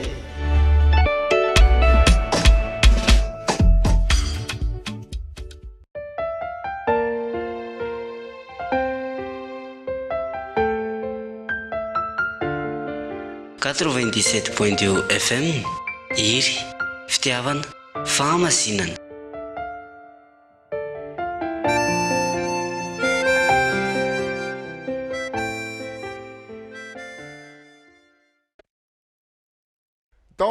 Dansons-nous avec Aosoa. Célébrez-le. Ok. Merci Aosoa.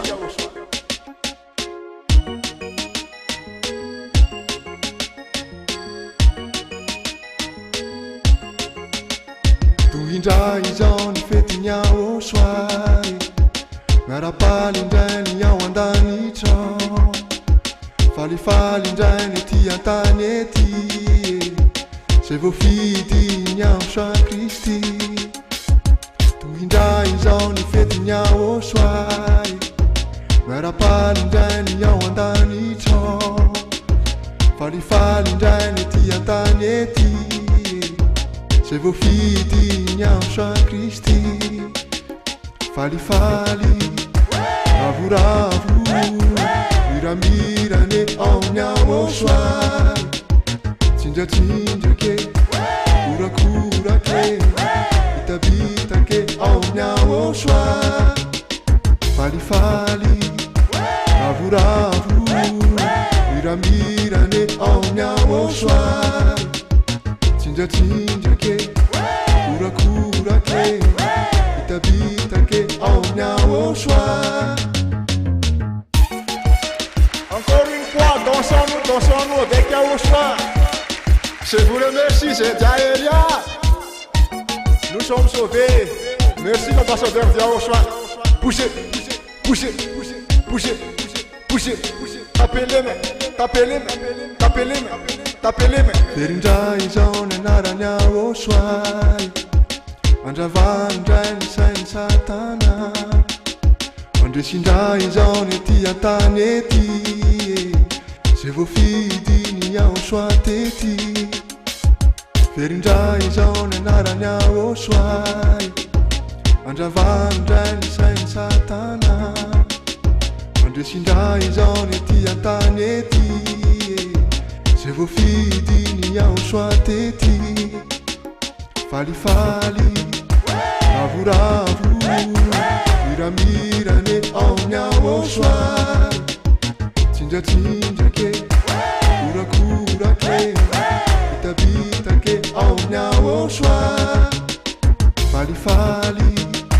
ravoravo miramirane amin'ny amosoary tsindratsindra kurakurake bitabitake amin'ny amosoary.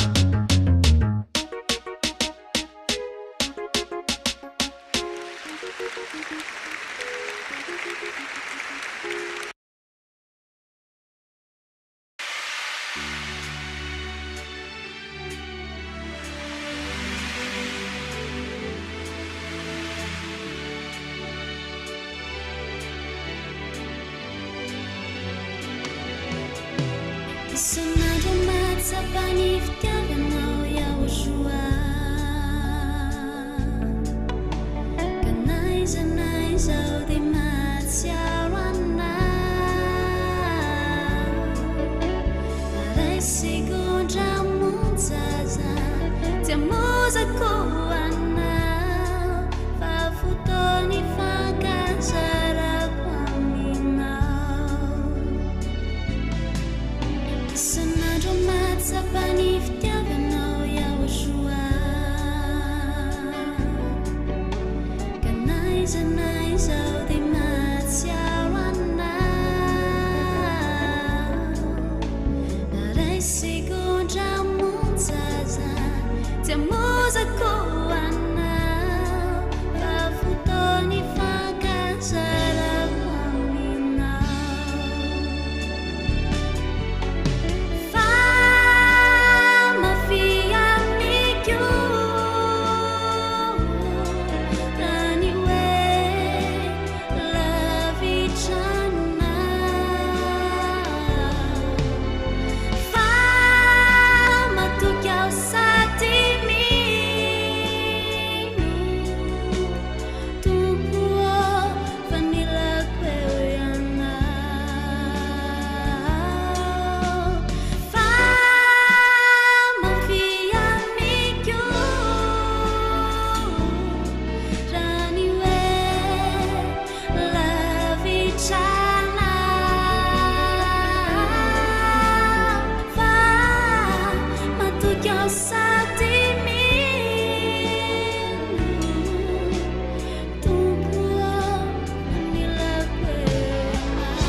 eo anilanao ihany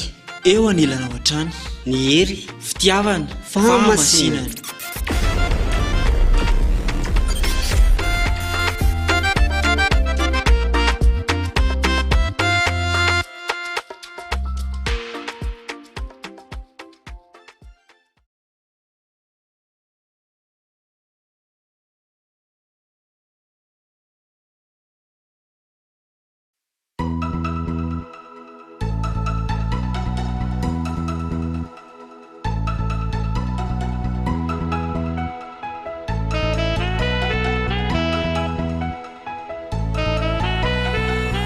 Pamaraky tsy mavaka fa ny jobo ndra fanalalana izay tsy domo fa tiaveniranay tsy misy mampanay ty fanala fa vovony tsy manahy zao pamaraky tsy mavaka fa ny jobo le mafanalalana ve zao tsy domo fa tiaveniranay tsy misy mampanay ty fanala fa vovony tsy manahy yawo soa mahere pamujanai mahere fanai nai chibere yawo soa mahere pamujanai mahere yawo soa mahere yawo soa mahere pamujanai sopa maraki chitandenara paradisa tany avosairany nulo Fatima nakai leia vahanay ty fanamila vovony zay ro haiko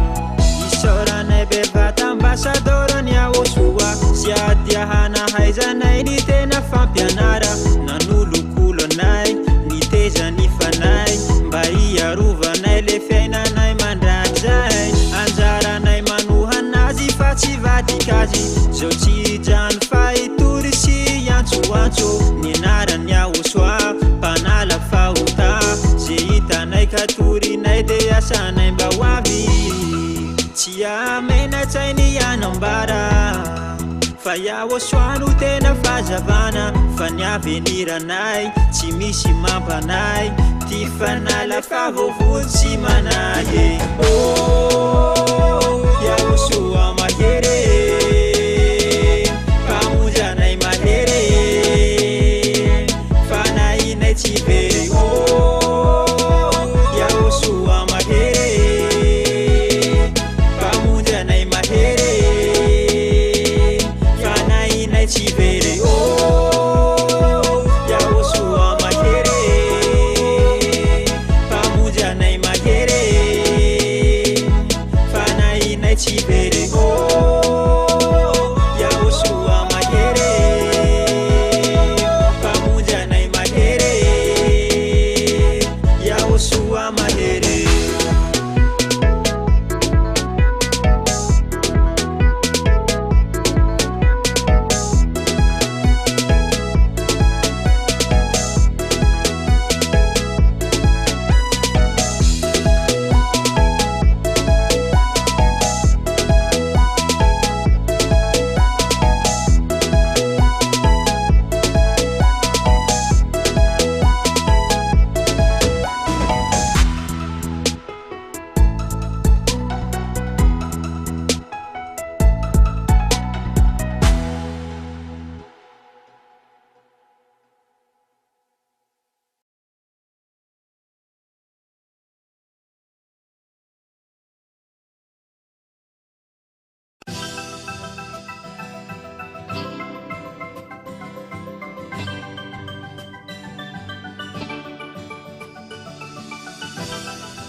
misy fetira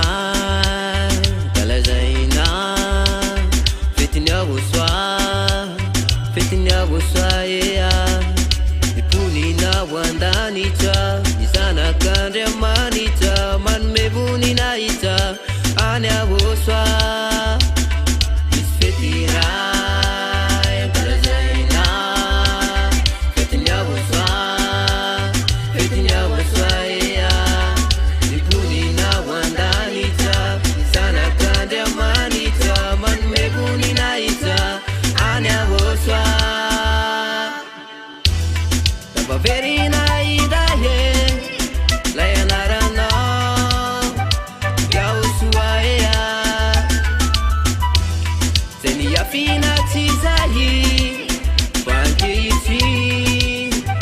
tavaverinindra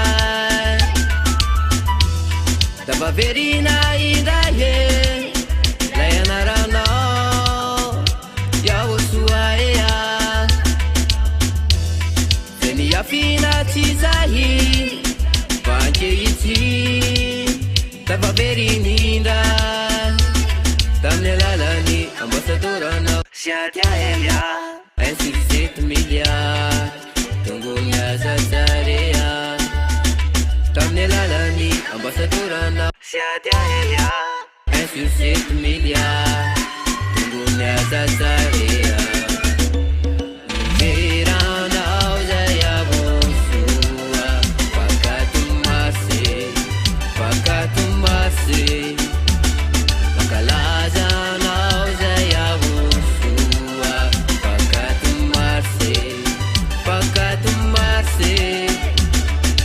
veranao zay avosoa fakatumarse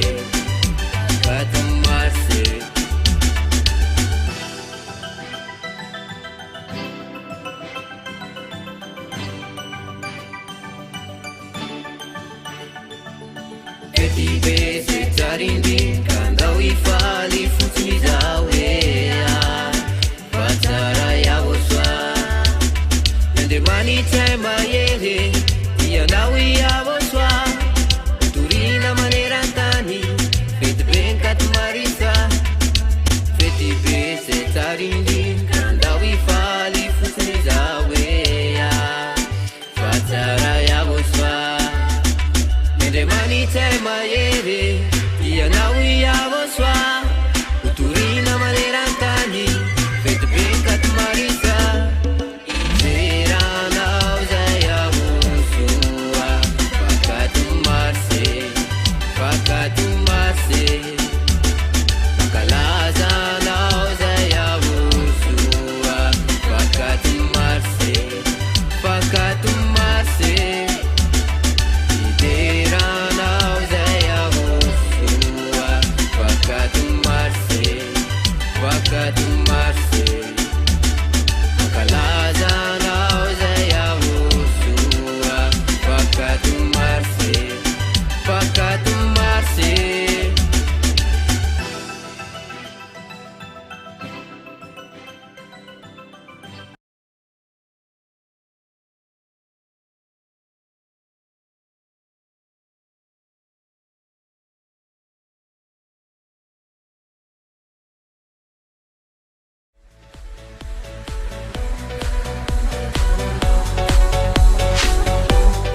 ery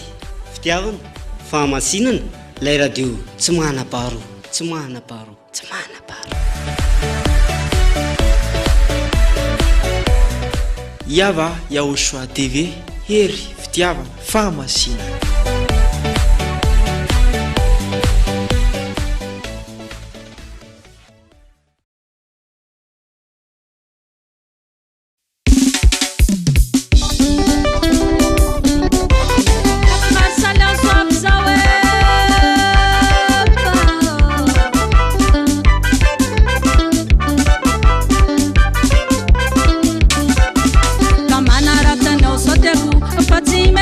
Mata ura neo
nefa aiza tiako petraha tsara fa iaho aso mandevo zao tiako latsy zaka anareo hoe mba ataovy dosy mafihetsikao anareo hoe apetraho ambalikao fa aizanao anareo hoe katomatsany aho asone avy zao anareo hoe iaho soa ro mendriky hoderainao iaho soa mendrike hoderainao iaho soa ho iaho hoe bokonankalazainao iaho soa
Yara andi, chachi piant kat mar city.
efa ela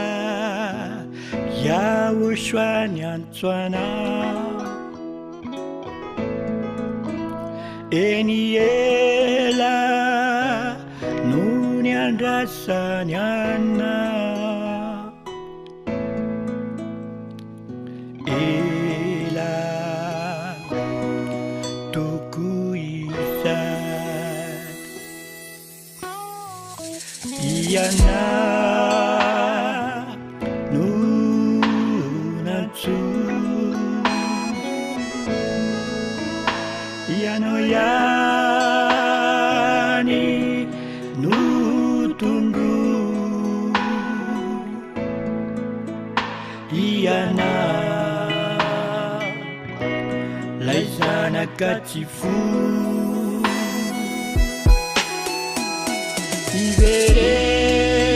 iverena ampizay iverena ampitranonga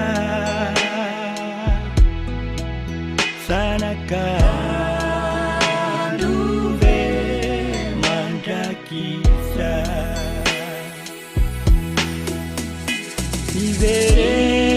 iverena ampizay iverena ampitranonga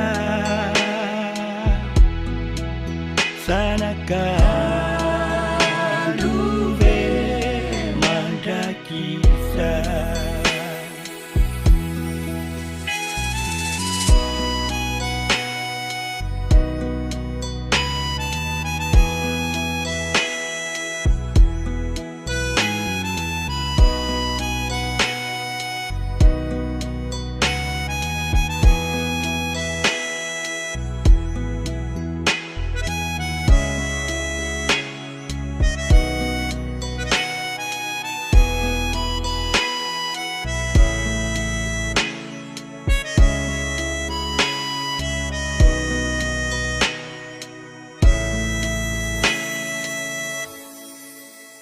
iana no antefany laite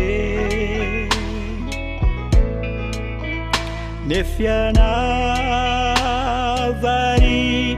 mirenireny iana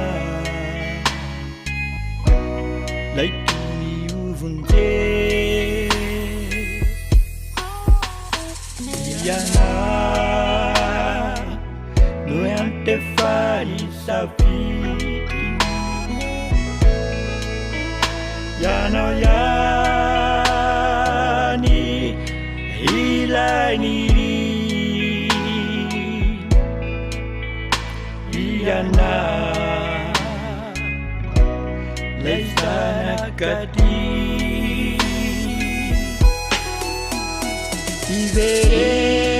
iverena ampizay iverena ampitranonga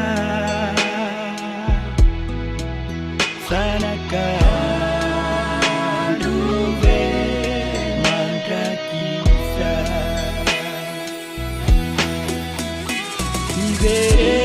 iverena ampizay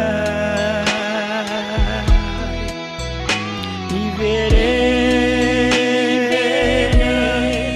ampitranonga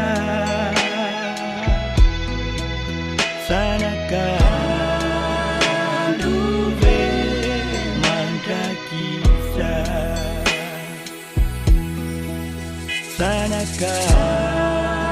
sanakandove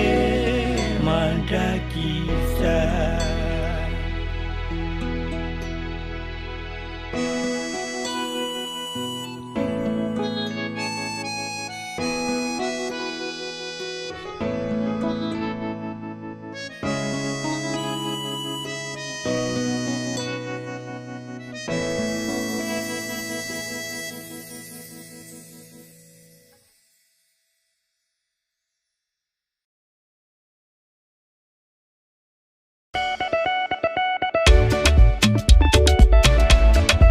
ery fitiavana fahamasinana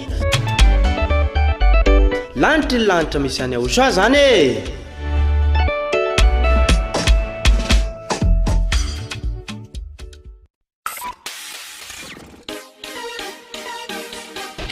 Naiza misy anao na amin'ny fotoana manahoana dia azonao atao ny manaraka amin'ny fampianarana Aosoa izay toriny ambasadorina Aosoa Ziadia Elia amin'ny alalan'ny chaîne YouTube. Raha amin'ny teny anglisy Yava ya Aosoa TV, raha amin'ny teny frantsay Yava ya Aosoa TV français, raha amin'ny teny sinoa Yava ya Aosoa TV Chinese, ary raha amin'ny teny malagasy Yava ya Aosoa TV malagasy. Efa misy ihany koa ny fampianarana Aosoa amin'ny teny japonais sy indiana. Raha ho an'ny teny japonais dia afaka arahanao ao amin'ny chaîne YouTube Yava ya Aosoa TV Japanese. Raha ho an'ny teny indiana kosa dia afaka arahanao ao amin'ny chaîne YouTube Yava ya Aosoa TV India. Azonao atao ihany koa ny manaraka mivantana amin'ny site internet www.rtvaosoa.com na ihany koa www.ya-yava.com.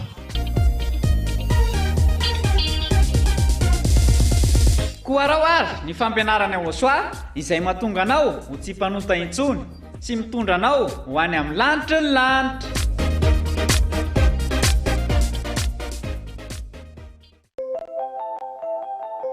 Ny avy ty farany fefamvony varavarana avany amin'ny avy efa nidina Aosoa miaraka amin'ny soavaly fotsy tonga ny fanampanatanteraka ny fanjinganana miaraka amin'ny fahatezerana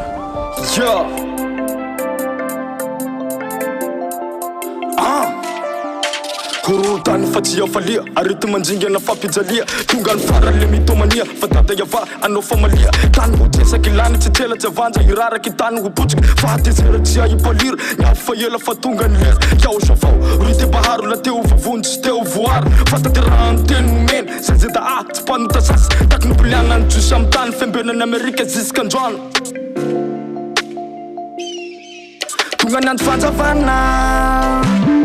tateraka ny teny tsy misy afaka miala mandeha ny famaliny natsona fifangana fa malaky mandosira efa hitana ny marina Aosoa fanala vavotany tonga ny andro ny Yava le andro famaliny Ziadia Elia marana ny tantara se eny ambony ko tsy maintsy hovaliana ny aty ambany ko tsy misy afaka miala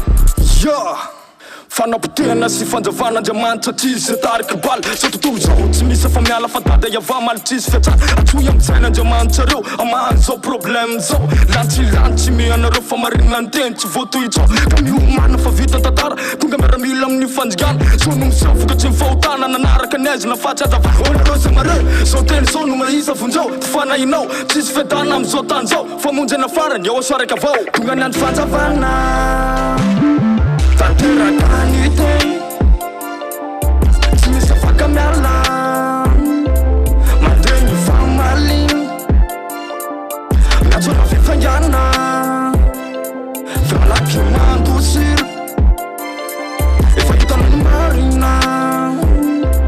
Aosoa fanala vavotany Ianao tesereta mba meritsereta fa nanao vota fa tany mikorota fa letsy mino fanao miankany ataonao zay mivolambola fa tany eteo avokoa faterahany teny tsy mety mifarany sinikre ka zay tsy ho vita na atao akory tsy adaladala ka handeha hiboly tsy hitsoky na marokoraky manao liama fa tsy alasasy ka tsaboty tsy ahity famarina la teo vovonjaka ia milira tsy nohota raiky lomaisa malaky vonjeo ty fana ka io tenara ito marsa 2026 batisa farany tonga ny andro fanjavana tateraka ny teny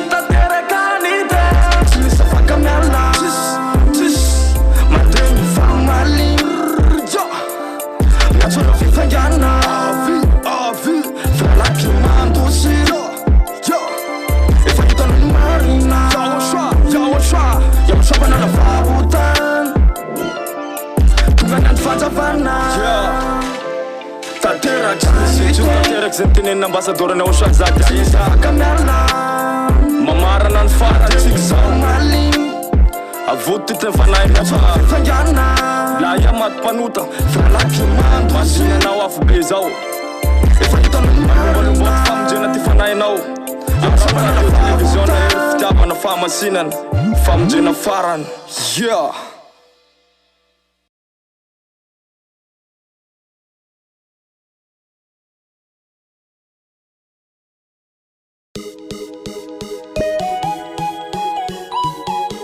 Kato masa fivaliana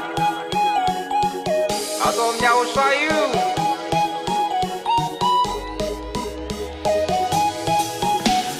afaliny sy aravony no entinay mankalazanao inety izay lay nofidiny falifaly zay miteranao afaliny sy aravony no entinay mankalazanao inety izay lay nofidiny falifaly zay miteranao Payanao ya Ochoa no ankalazay ny anaranao no irairay fatafaverina indray lay anaranao tsy omenay ny afany voninay trao payanao ya Ochoa no ankalazay ny anaranao no irairay fatafaverina indray lay anaranao tsy omenay ny afany voninay trao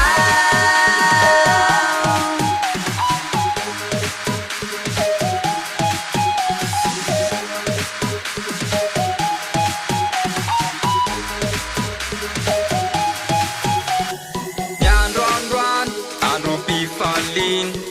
ankalazainay any Ochoa fa izy ilay mpanavotra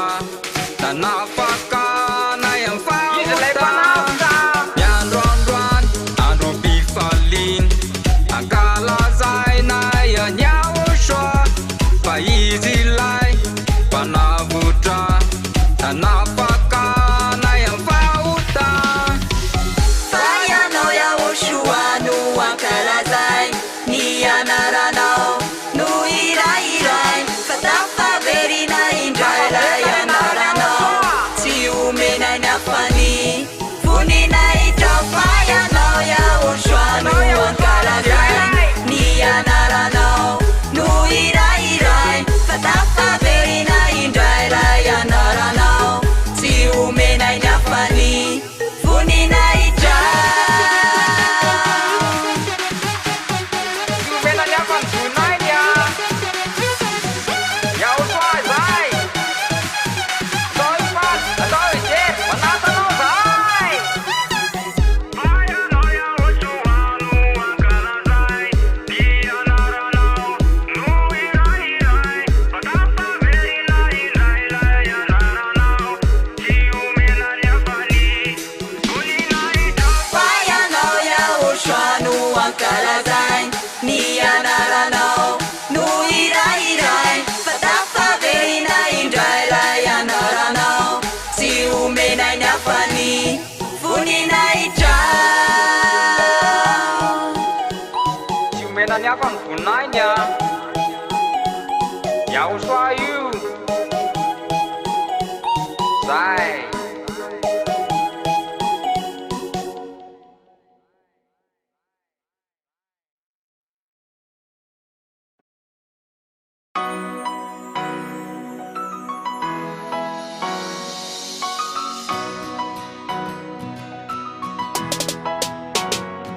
Vava mavaly tonga ty le famonjenanao tsy mpanoty intsony tsy mpanotany miaraka aminy kandao ianao rahoane teny mbola mivony lanitrako manatra teniko maiza miaina le fampianarany Ochoa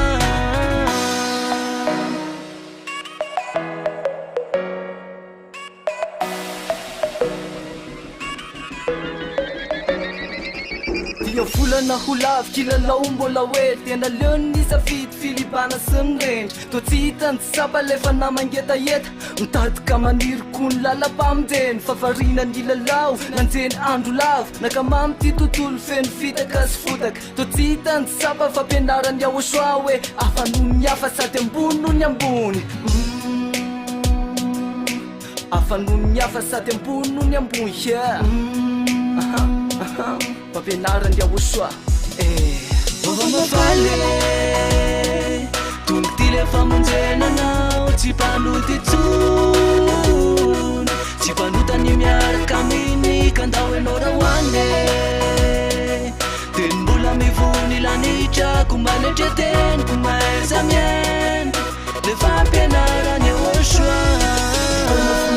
nenanetsy ananapiry batin'io saintsainy reo mpanota firifiry mitomany miady lahatra ho fafalon'andriamanitra rangopoy manamarika fa tsiritra ao an-danitra ory madagasikara ianao le voalazy nampara tamin'izany nosy andry ny lalany ry malagasy namako iriko tonga saina le mangetaheta-ndakana maizina potro mazava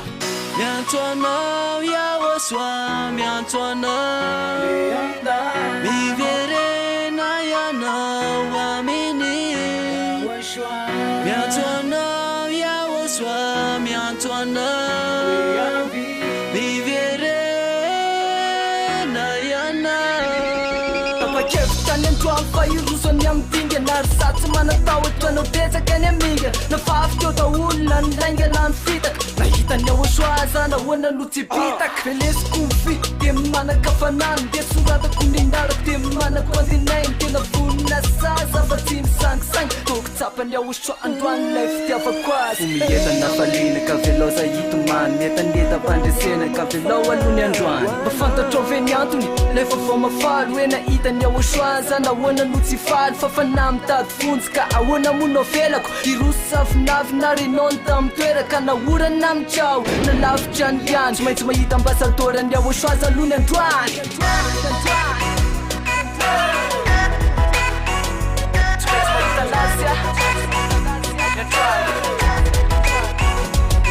Ova mafaly tonga ty le famonjenanao tsy mpanoty tsony tsy mpanotany miaraka aminy kandao enao raha hoane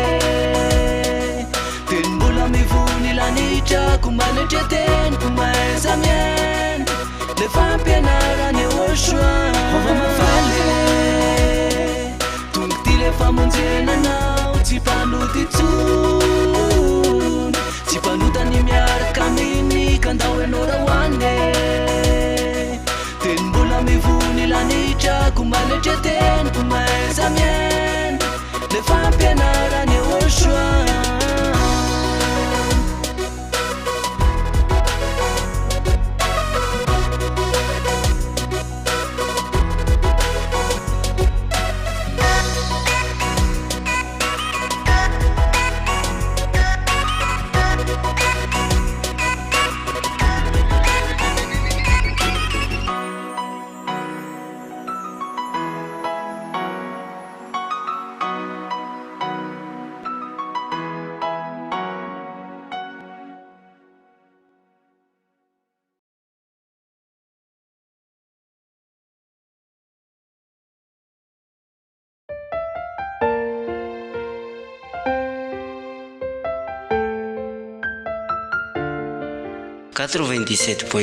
FM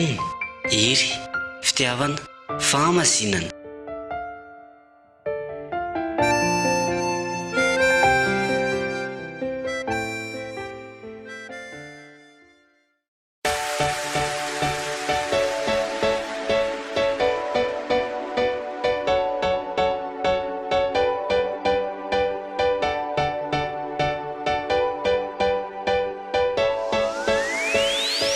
antsika rehetra izay resy lahatra ny fampianarany ahosoa dia ireto ary ny laharany telefônina izay ahafahanao mifandray amin'ny ambasadorany ahosoa sy adia Elia. Numéro WhatsApp plus 261 32 86 663 98 plus 261 32 86 663 98. Yas 03475 936 00 03475 936 00. Airtel 03346 852 11 03346 852 11. Orange 032 79 145 42 032 79 145 42. Dia mirary soa anao ary ho tonga soa aty amin'ny lanitra ny lanitra e.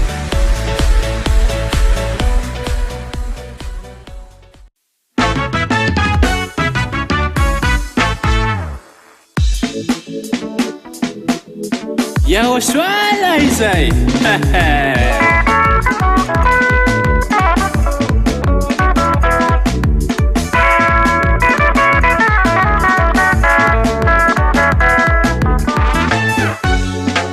ela ni karaoke ela zao ni laze fa ela zao te hoany andance enaniky zao avo ni totsike ela ni karaoke ela zao ni laze fa ela zao te hoany andance enaniky zao avo ni totsike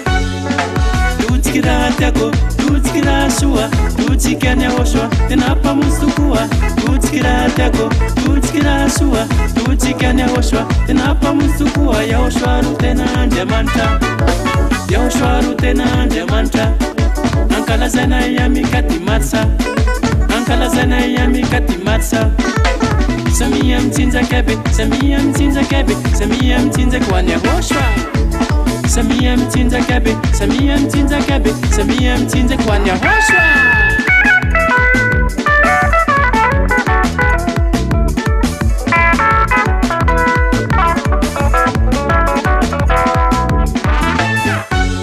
Sulutena ne Yahoshua ambony tany ambasadera ne Yahoshua zadia Elia fampianarana moa fa mazava nahita kazy nahita ny Yahoshua sulutena ne Yahoshua ambony tany